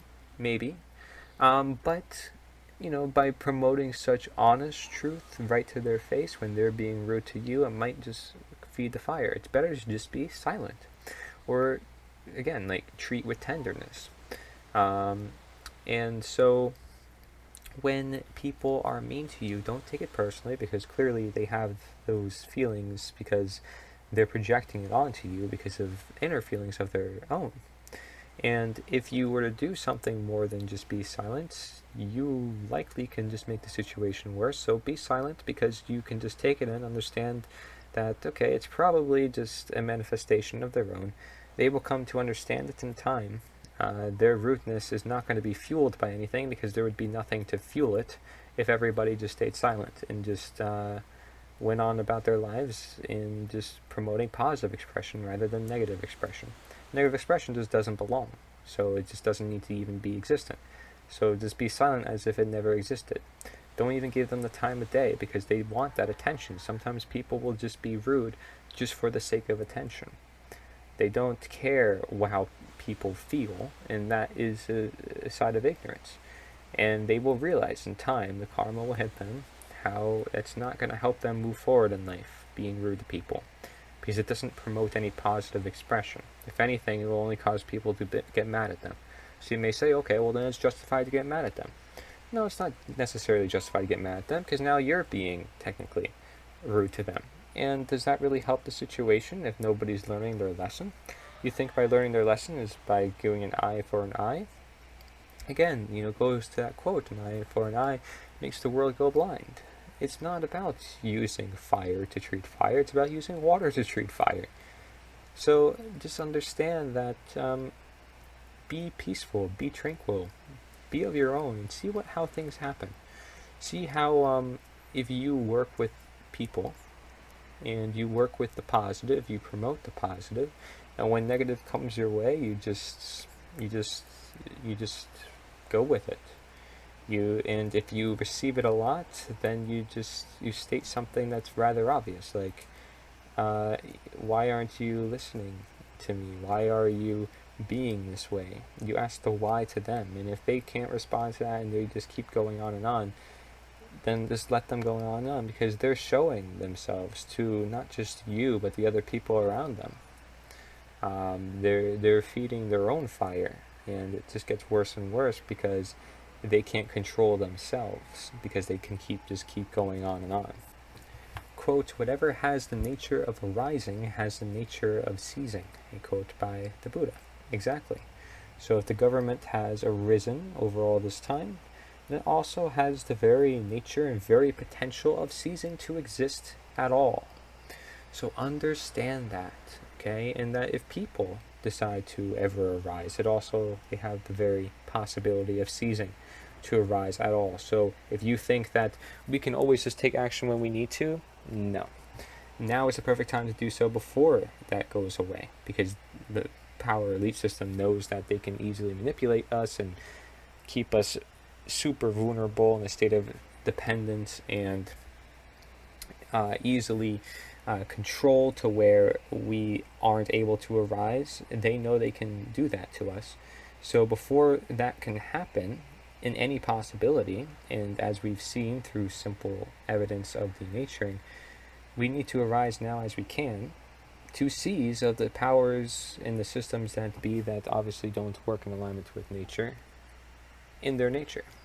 See, and people want to start fight with each other, they want to they want to start fights with each other, that's the idea here, is that they're pulling themselves toward it. It's not even that they're fighting to save their own lives.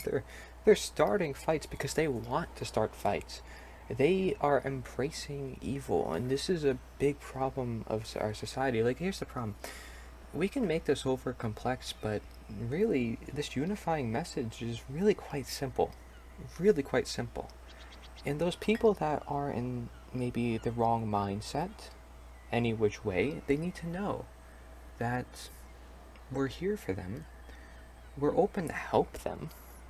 And it's not that they have a disease, it's just they're under the influence of different things. They're under the influence of different mechanics that are uprooting their lives and destroying their lives, and we just want to help people see that.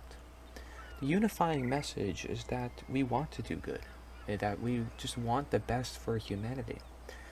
And we've gotten to a point in time where people want to protest, they want to start wars, they want to cause violence. And that is just showing you the level of denaturing our society has gotten to. That's not just people rising up. That's denaturing, folks. And the reason why is because any person, again, in the right mind of things, wouldn't protest like they do, where they throw things at others, wear bandits, and throw flags everywhere. This is not the ideal situation for any movement. Doesn't matter what you promote. It's bizarre. And then, I'm sitting here, I'm like, this is crazy, and we have this unifying message, shall we choose nature and natural law and truth and freedom in all its forms. Like all these unifying messages, we aren't using them. We're not talking to one another, when that is like the simplest tool to fixing almost everything. And so that's why I'm so devoted to this, because I don't see anyone doing what clearly needs to be done. Now, I see journalism, I see people spreading great knowledge, and that's great. Knowledge is great, but how are you going to bring the people who don't have that knowledge, or refuse to see it, or don't see it because of censorship, how are they going to see this knowledge? I mean, eventually you have to just create more conversation, and you need to try to appeal to every person. Because if you don't, and you just create echo chambers, you're asking for a division, you're asking for a war. And again, there's no such thing as this war. There's no such thing as this depression and these bad mentalities, because they don't have to exist. You have power over yourself. That's the sense to understand here. I would love for doctors to be on board. I would love for people who want to clarify and further refine my words to join this movement, so we can understand one another more deeply. I just want good for people. That's all I care about. I'm not in it for anything. Clearly, I'm not. And that's the thing too, is like, I'm not really worried about making much money, because there's many people with already less. The world works in such a balance that if you have little, you actually appreciate more, so I don't mind it. And I can devote more time to the things that I believe in, my destiny, what I'm passionate about, and so forth. If I were to ever not have enough money, the universe would tell me that I need to do something about it. It's just a matter of listening to the time that is present. I feel like, work is something that obviously always needs to be done in all its many forms. But again, people are living jobs they don't want to live, and it's consuming their lives. They need to take this down to a personal level, especially those people who are on the wrong mindset. And I'm talking about, a lot of these violent protesters you see around. It's dangerous to see that is existent. And it's dangerous innately, because they want to create danger. If they have the right supporting mechanisms, they can easily keep themselves away from danger. We know that the modern psychiatry system doesn't work. We know that Eastern medicine is more necessary, which is why these quotes apply more. But we just know that also there's a level of Western and Eastern that both needs to be applied. Sun and moon as the polarities. I just want to help expand people's minds, and I hope people are willing to do the same. It's all this simple, and just wanting to expand the mind, wanting to create a conversation, wanting to create a better world, and people will still argue about it when it could be really, really simple. Again, and if we make this any more complex, we're asking for trouble. Because the world can be simple through simple terms. You don't have to go into descriptions of how exactly that will happen. even though I have detailed that in depth through multiple cycles that I've written up for myself about the nature of government and people as a whole and their ideologies and agendas. So here you have, quote, "It is a man's own mind, not his enemy or foe, that lures him to evil ways." This is exactly what I'm talking about. It's not the enemy, it's not the foe, it's not even what you're fighting against. It has nothing to do with that. It's the fact that you're letting your mind be vulnerable to certain forces. You're choosing which forces it accepts and which forces it doesn't accept, which is why many people do not accept natural law or love into their lives. It's a matter of acceptance. Do you accept this or do you accept that? Do you accept both? Well, to what extent do you apply it in your life? Because accepting is applying in many different ways, right? It's like accepting knowledge. If you're accepting knowledge, it's often because you're wanting to always change for the better. I'm always looking for how could I change for the better, which is why it's even more of a reason to connect with more people. Because many people will see things that I don't see. And people aren't willing to admit to their own mistakes or their own realizations. I'm willing to do so. I'm sure I said some things on here that could be proven otherwise or in different terms, because my intention is there perhaps, but the words don't always pop up, and I assume there's also a lot of people like that out there. I know gamers have a very analytical mind, so that's also something that I've caught on to myself. I would love for certain individuals to be a part of this, and that's why I will reach out to them. And I encourage you to reach out to the individuals you think could be really good for the cause as well, because that's what's going to create the most change here. Pick out the right individuals who have a good amount of influence, who aren't selfish, who aren't of the left or right brain dominance, and they just want to do good in the world. And this provides them with a resource that they can use so they can do that. Because, let's face it, the natural law has been hidden from the generations as a tool that could be used to help empower the generations. So if we all have it and we bring it to the people who can definitely use it because they want to do good, this shows you, okay, this is exactly how you can do good. This is the blueprint that we can do it. And that's exactly what the NITA movement is. Of this balance, it's so really important to understand, because if you were to get in any consultation with someone, whether you're a coach or somebody who simply wants to actively listen and be supportive rather than authoritative, you see these. Exactly what you see in this picture. Ego, kill it. Love, value it. Smile, keep it. Gossip, ignore it. Success, achieve it. Jealousy, distance it. Knowledge, acquire it. Confidence, trust it. I'm sure I could go into depth with each one, but the point is here is, where does government fit in? Where does government fit in? Ego, right? Kill it, it says. So get rid of it, essentially. If you see, okay, well, where else is a more negative expression? Jealousy is, perhaps one also similar to that of the ego, however. So distancing, keeping it away. You want government out of your life, right? Hi, I'm here from the government, here to help you, and then you close the door. That's a common saying. Okay, and then gossip, right? Drama. Some agendas are used as drama to push people in certain directions, so ignore it, because it's there to be a distraction, essentially. So it makes sense if you were to look at all of these. Confidence is especially necessary if you're going to talk to different individuals about the cause. So you should trust it. You should trust yourself. You should trust yourself if you especially know knowledge that can help another person, right? If you were a physician and or a coach, right? And somebody came to you with a cause, with a problem, perhaps not necessarily a problem, but a cause, something that has happened, a symptom essentially, that needs to be addressed. I'm not going to say diagnosed or treated, right? But addressed.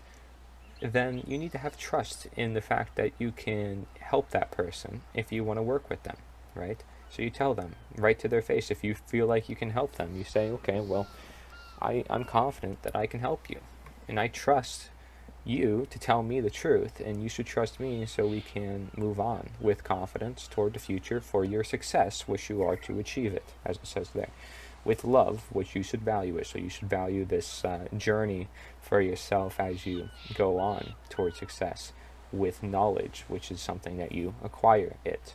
So you can make sentences out of this picture, can you now? But this is the great meaning and value of learning about life itself, not necessarily going to any school for this. I'm not against police force or teachers or whatever, because they're all human beings. The very nature of government is inequality because they consider certain humans above others. And it's just in its very nature to understand that. Now, just because it's in its very nature does not mean it's easy to come to understand, but it is in its very own nature, given you look at it from a very holistic and centered point of view. And we're going to talk about that as well, so let's keep going. Quote, "In life you will realize there is a role for everyone you meet. Some will test you, some will use you, some will love you, and some will teach you. But the ones who are truly important are the ones who bring out the best in you." Right? And think about NITA, bringing out the truth that needs to be shared for the world. So the same thing applies here for human beings at the personal level, right? Where most of the change is going to happen. Is you got to create this environment, not just within the body, but within all throughout your life, where you can bring out the best of yourself. You can express yourself freely, where you can be as your human nature intends. What's going to be the best for your human nature, to bring out who you are in your nature. Okay, so the ones who are truly important. And there are ones that will test you and teach and love you and so forth. But the best ones are those who are willing to bring out the best in you, even if that means facing reality, which could mean a test, a teach, a love, and a use, all four at the same time, because they just want you to become the best person that you can be at heart. But they don't want to control you. They just want the best for you. And it says they are the rare and amazing people who remind you why it's worth it. I'm trying to remind everybody who's listening to us that it's worth living, and it's worth understanding how important it is that we uphold our living, and are living through nature, through the truth, through freedom, through a movement where it's necessary to break down the structures that seek to destroy everything of nature, or at least in different regards that are indisputable. And that's the point. So it's amazing that we see amazing people. There are many out there who remind us why life is worth it. There are people like that. And some will just choose to ignore it because they just want to embrace the bad. And that is, a level of depth that can still be bring back to the surface, to, down to earth, like we say it. So that way their head is not too much in the clouds or too much being deceived.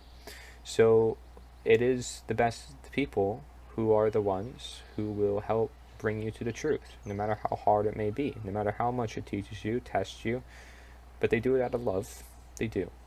And there's a role for each one of us to provide those different aspects, and depending on who you are and who are these people in your life. Like, for example, your parents will have this natural tendency to want to bring out the best in you, or at least they should. And if they don't, then you can question, well, who will? Because somebody still will want to bring out the best from you. Practitioners are supposed to do that. Like, talking to a therapist, someone who is more a holistic therapist, would best be the one who can bring out the best in you, because it's supposed to be their job, to really understand you as a person. Not have an agenda, though, and write a script for any one individual. That's not how medicine works. For as we know with dieting and laws, writing a script for all of humanity, or even just the select few people, is a wrong mistake to make, because you have to look at everything on an individual basis if you want the truth. If you want people to understand their own human nature is that uniqueness that exists, okay? So while maybe the movement of the world is moving toward one, and moving toward global dominance, I like to say global community principality, where people realize that they are who they are, and they do have certain places where they can best live. And it's following their genes, it's following their ancestors, it's listening to the call of nature. Okay, so you have here, quote, to keep the body in good health is a duty. Otherwise, we shall not be able to keep our mind strong and clear. A quote by Buddha. So you don't think maybe health is that important? Just realize, like I said, it's as simple as eating more plants. That is a really big key, and actually plays more of a key than we think in the mentality of many people. That's not to say that eating meat, for example, is going to make our minds more unclear or not strong. There's many people that have disproved that. But the point is that you have to look at things at an individual level, which we know is for health, and that plants generally are the best food for human beings. It feeds the most people, and if we focus on plants, we'd have more nutrition, more nutrients in our soil. So people can have a better mentality because of their mental health, which is frankly the most affected of all things. No surprise to me if our mind is really the initiator to the change that we want in this world. So we need to understand that, and we need to understand that health is a part of it. You need all your B vitamins.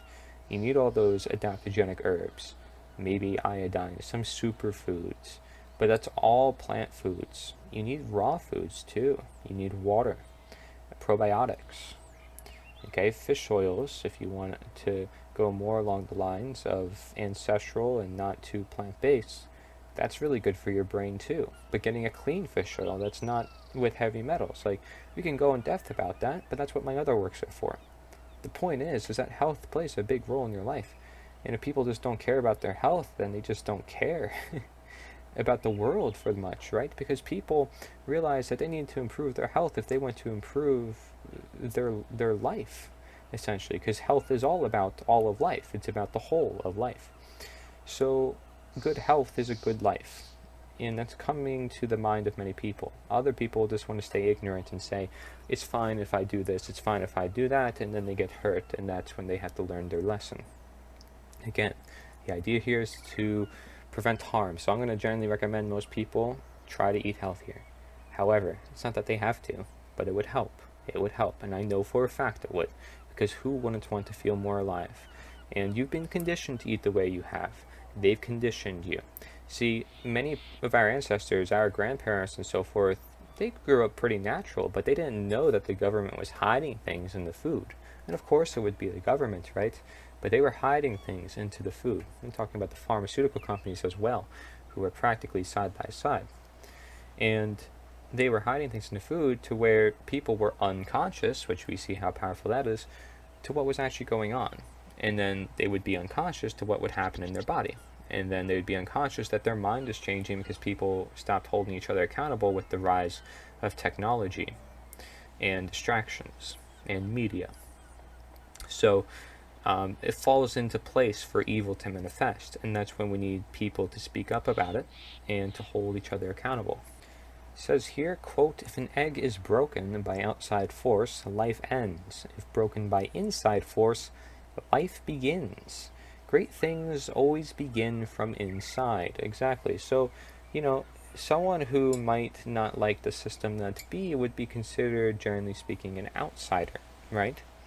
But that is not going to be necessarily good for our cause, because it's not taking the system inside out, which is actually the best way to do it. I said that I recommend people from the inside change, and that people of their families help show them through knowledge, through their mindset, why it is to kind of disintegrate from the system.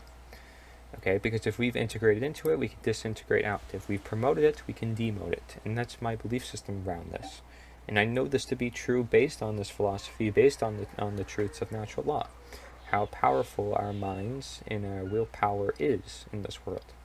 So if broken by inside force, life begins. That's where life grows, right?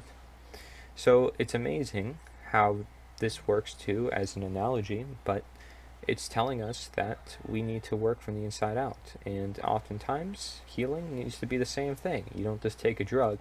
You have to eat food. You need to heal the systems, the body systems that be, because they're designed to already heal themselves. So even without food, the body can heal itself. Yeah, as long as you just do it right. You do it in accordance to the nature of your body and the nature of the current condition that it's in. Okay, so it says great things always begin from inside. Keep that in mind. Another reason to focus on yourself, the people themselves. Okay? Quote, have compassion for all beings. Rich and poor alike, each has their sufferings, a quote by Buddha. Everybody is equal here in the world of natural law, not in man's law, okay? Because we want to point out and say you're this skin cut type, this color, whatever. It's all nonsense. It doesn't bring any good to the universe, that be, because it is just there to divide us. Meanwhile, you can just have compassion for all human beings. If you were a physician, again, putting yourself in the feet of a physician, you'd say, okay, well, it doesn't matter who you are, I'm going to treat you. You're a human being. I'm going to look at you as a human being, I'm going to treat you like a human being, and that's how it's going to work. Now, maybe you have more tendencies like a woman or a guy, but that would probably be the most difference, would be in gender, but I mean, frankly, we're all human beings even then. Everybody has masculine, everybody has feminine, everybody has right and left brain. We all have these components inside of us. So we each have our own sufferings, and we need to understand that, especially if we want to help out those people that do have those sufferings. Quote, what you are is what you have been. What you will be is what you do now. Quote by Buddha. So how powerful the present is, that you be the change that you want to be. It's what you're doing now, right now, for the future. Because that's what you will be. What you will be is the future. What we do now is the present. So you're changing the present for the future. Okay, and then he also said what you are is what you have been. So it's the habits that you've made into practice, right? That we've been talking about, all those habits. So what you are, what you have manifested into yourself, and what you've been doing, essentially, is what you have been. Because that's what you've been doing. So, that's why he uses what you have been before he says what you will be. Okay, because essentially these two sentences are one and the same in the sense of just understanding how important it is to be present and change what it is right now and not wait for change or ask of external forces to do so. Because all the change in the world will come from you, yourself, right now, right here. All the truth is all around us, right now, right here. Quote, give, but don't allow yourself to be used. Love, but don't allow your heart to be abused. Trust, but don't be naive. Listen, but don't lose your own voice. Okay, more accountability measures. These are important, especially if people want to improve themselves and become a better person in this world. You have to realize that you shouldn't be giving too much. You shouldn't be doing too much for others and not enough for yourself. You need to find the balance in all things. So give, but don't allow yourself to be used by others because they just love your giving, right? Like they may appreciate it, but are they giving back is essentially then the question. Then we have love, but don't allow your heart to be abused. Right, so you can love someone, but do they love you back? And do they obsess over you the same way that you obsess over them? Or are they using you, essentially, as well? Then you have trust, but don't be naive. Okay, so don't be too open, but also don't be too closed. Same thing goes for learning, as we know. And then listen, but don't lose your own voice. Exactly. So you can listen to me, you can listen to nature, but don't forget that you have a perception from that, and it's there for a reason. It's there to interpret it, it's there to understand it, it's there to apply it in application for the world we live in, this physical world we live in. It is meant to be there. It is all meant to be here. Okay, this is a test experiment for you. This is the world of science for you. Okay, but it's not all around you either. Understand that you have your own voice, but you need to listen. And that by itself means that you cannot be too much of yourself. and you cannot be too much of the world, or what other people are saying. But that's the problem that we've gotten ourselves into, is we've listened to the wrong forces. We've opened up ourselves to the wrong forces, and we are turning down the right forces. We are not accepting, nor are we seeing, and when it does come our way, we don't know how to see it, especially since we've been so far deceived from it. So that's why this idea of anti-statism and just living in harmony with nature is such an absurd and really preposterous idea to many, although it may very well be possible, as we know from the natural law itself. These isms, all these words, they all still exist for a reason. Understand this, because if you want to get the greater perspective on life and not follow this group and follow that group, it's understanding why all those groups exist and where you exist among that. And could we bring all this information to all these people, all this stuff, all this wisdom? No, I don't expect that. I expect, however, that in time, the one thing that we do, again, is disbelieve statism, because it's not serving our nature, it's not serving the nature. Because that right there would help us see everything else. It is the one root, the one tentacle that has gotten up into everybody's business, and literally uprooted small businesses and their lives to where they have to resort to government and corporation jobs. Okay, and then they'll brag and say, wow, we're making so many jobs. Yeah, jobs for you. Meanwhile, you're also building robots to save money. Okay, there's a question here. There's a question of much. And you can be present, you can just love your life. You don't have to have all this stuff on your mind all the time. Quote, if you really want to change the world, go home and love your family. Simply said. Quote, just because I'm not doing what you are doing does not mean I do not care as much as you. A quote by Pamela Leah Richards. Okay, so just because somebody's not doing what I'm exactly doing does not mean they don't care as much as me. They could be doing it in other ways. I said you can promote this message in many different ways. But we do need to get behind one clear, specific message if we really want to unify the world. And that's the point of NITA. So while we can agree with truth and its different forms that be, even though it's still among truth, so it doesn't matter in many regards, or that we can agree upon freedom and so forth through different ways, having one to discern to, one that is particularly universally abiding into all things, I think nature is the answer is the perfect description of that. That's just my opinion, though. That's just my opinion. And me talking to neighbors, talking to other people, that's just what I'm doing. Now, do I encourage other people to do it? Yeah, but I give them the reasoning so they can decide for themselves. I'm not telling you that you have to do it, and I'm not saying that you don't care just because you don't want to, because you can find other ways of doing it.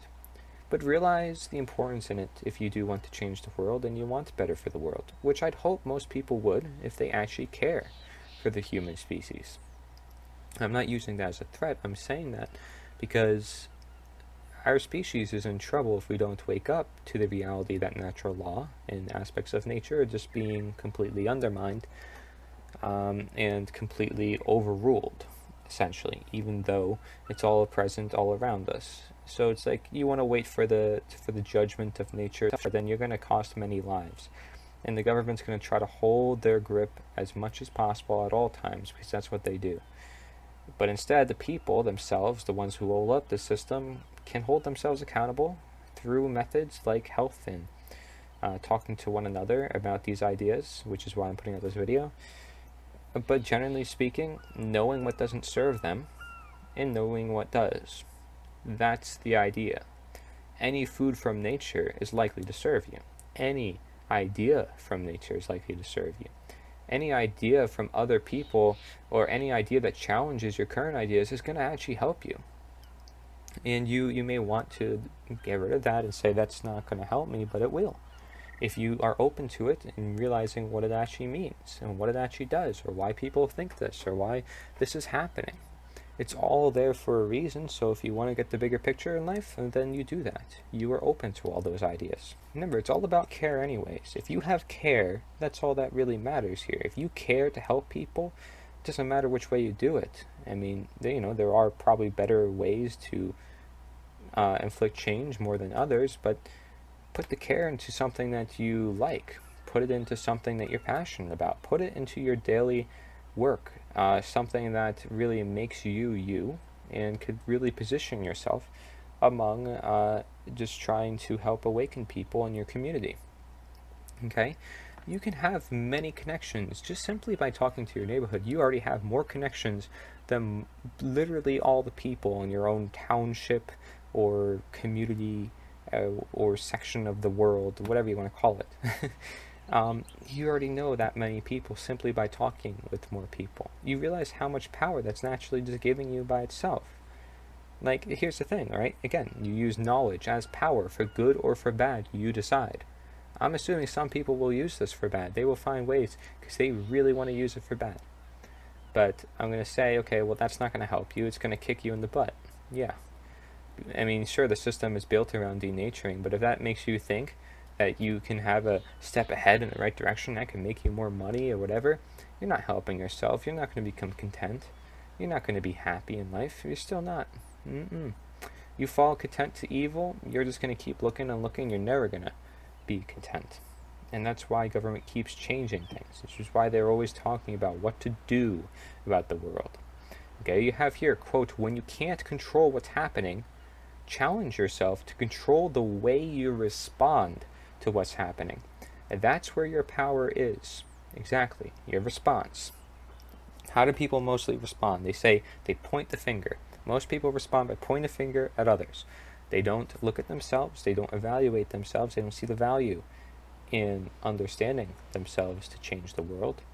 They'd rather point the finger and say, we need to do this, do that, do this, do that. And they don't even consider that abidance with nature itself, where nature has responses, hence the law of attraction, hence cause and effect. And again, of course, all that power is there because you're responding to all things that come through you. You don't just have to say consumption of food, it's consumption of information. It's consumption of everything around you. Okay? And a lot of things are being absorbed into your conscious or subconscious all around you. Many people, we all don't realize, sometimes we take in a lot more than we think. And then again, you wonder why the Buddha or these people would spend their whole lives meditating or trying to be present. It's a practice. It's something that is very interesting. It's a natural high, too, not to mention. But having the right foods and doing the right thing, listening to the right music, it's a natural high, and your creativity comes out of it. Your inspiration, your bravery, everything comes out of it when you find this natural high for yourself. I mean, this is something that's been done for thousands of years, right? Quote, life is about balance. Be kind, but don't let people abuse you. Trust, but don't get deceived. Be content, but never stop improving yourself. Exactly. I say I want to do best, and I'm always willing to seek out more. Well, I'm content with my life and exactly the way it is. I don't actually need any more. But for the movement, I am seeking to improve stuff, because there still needs to be a transition zone for the people to understand this contentness that they have within themselves.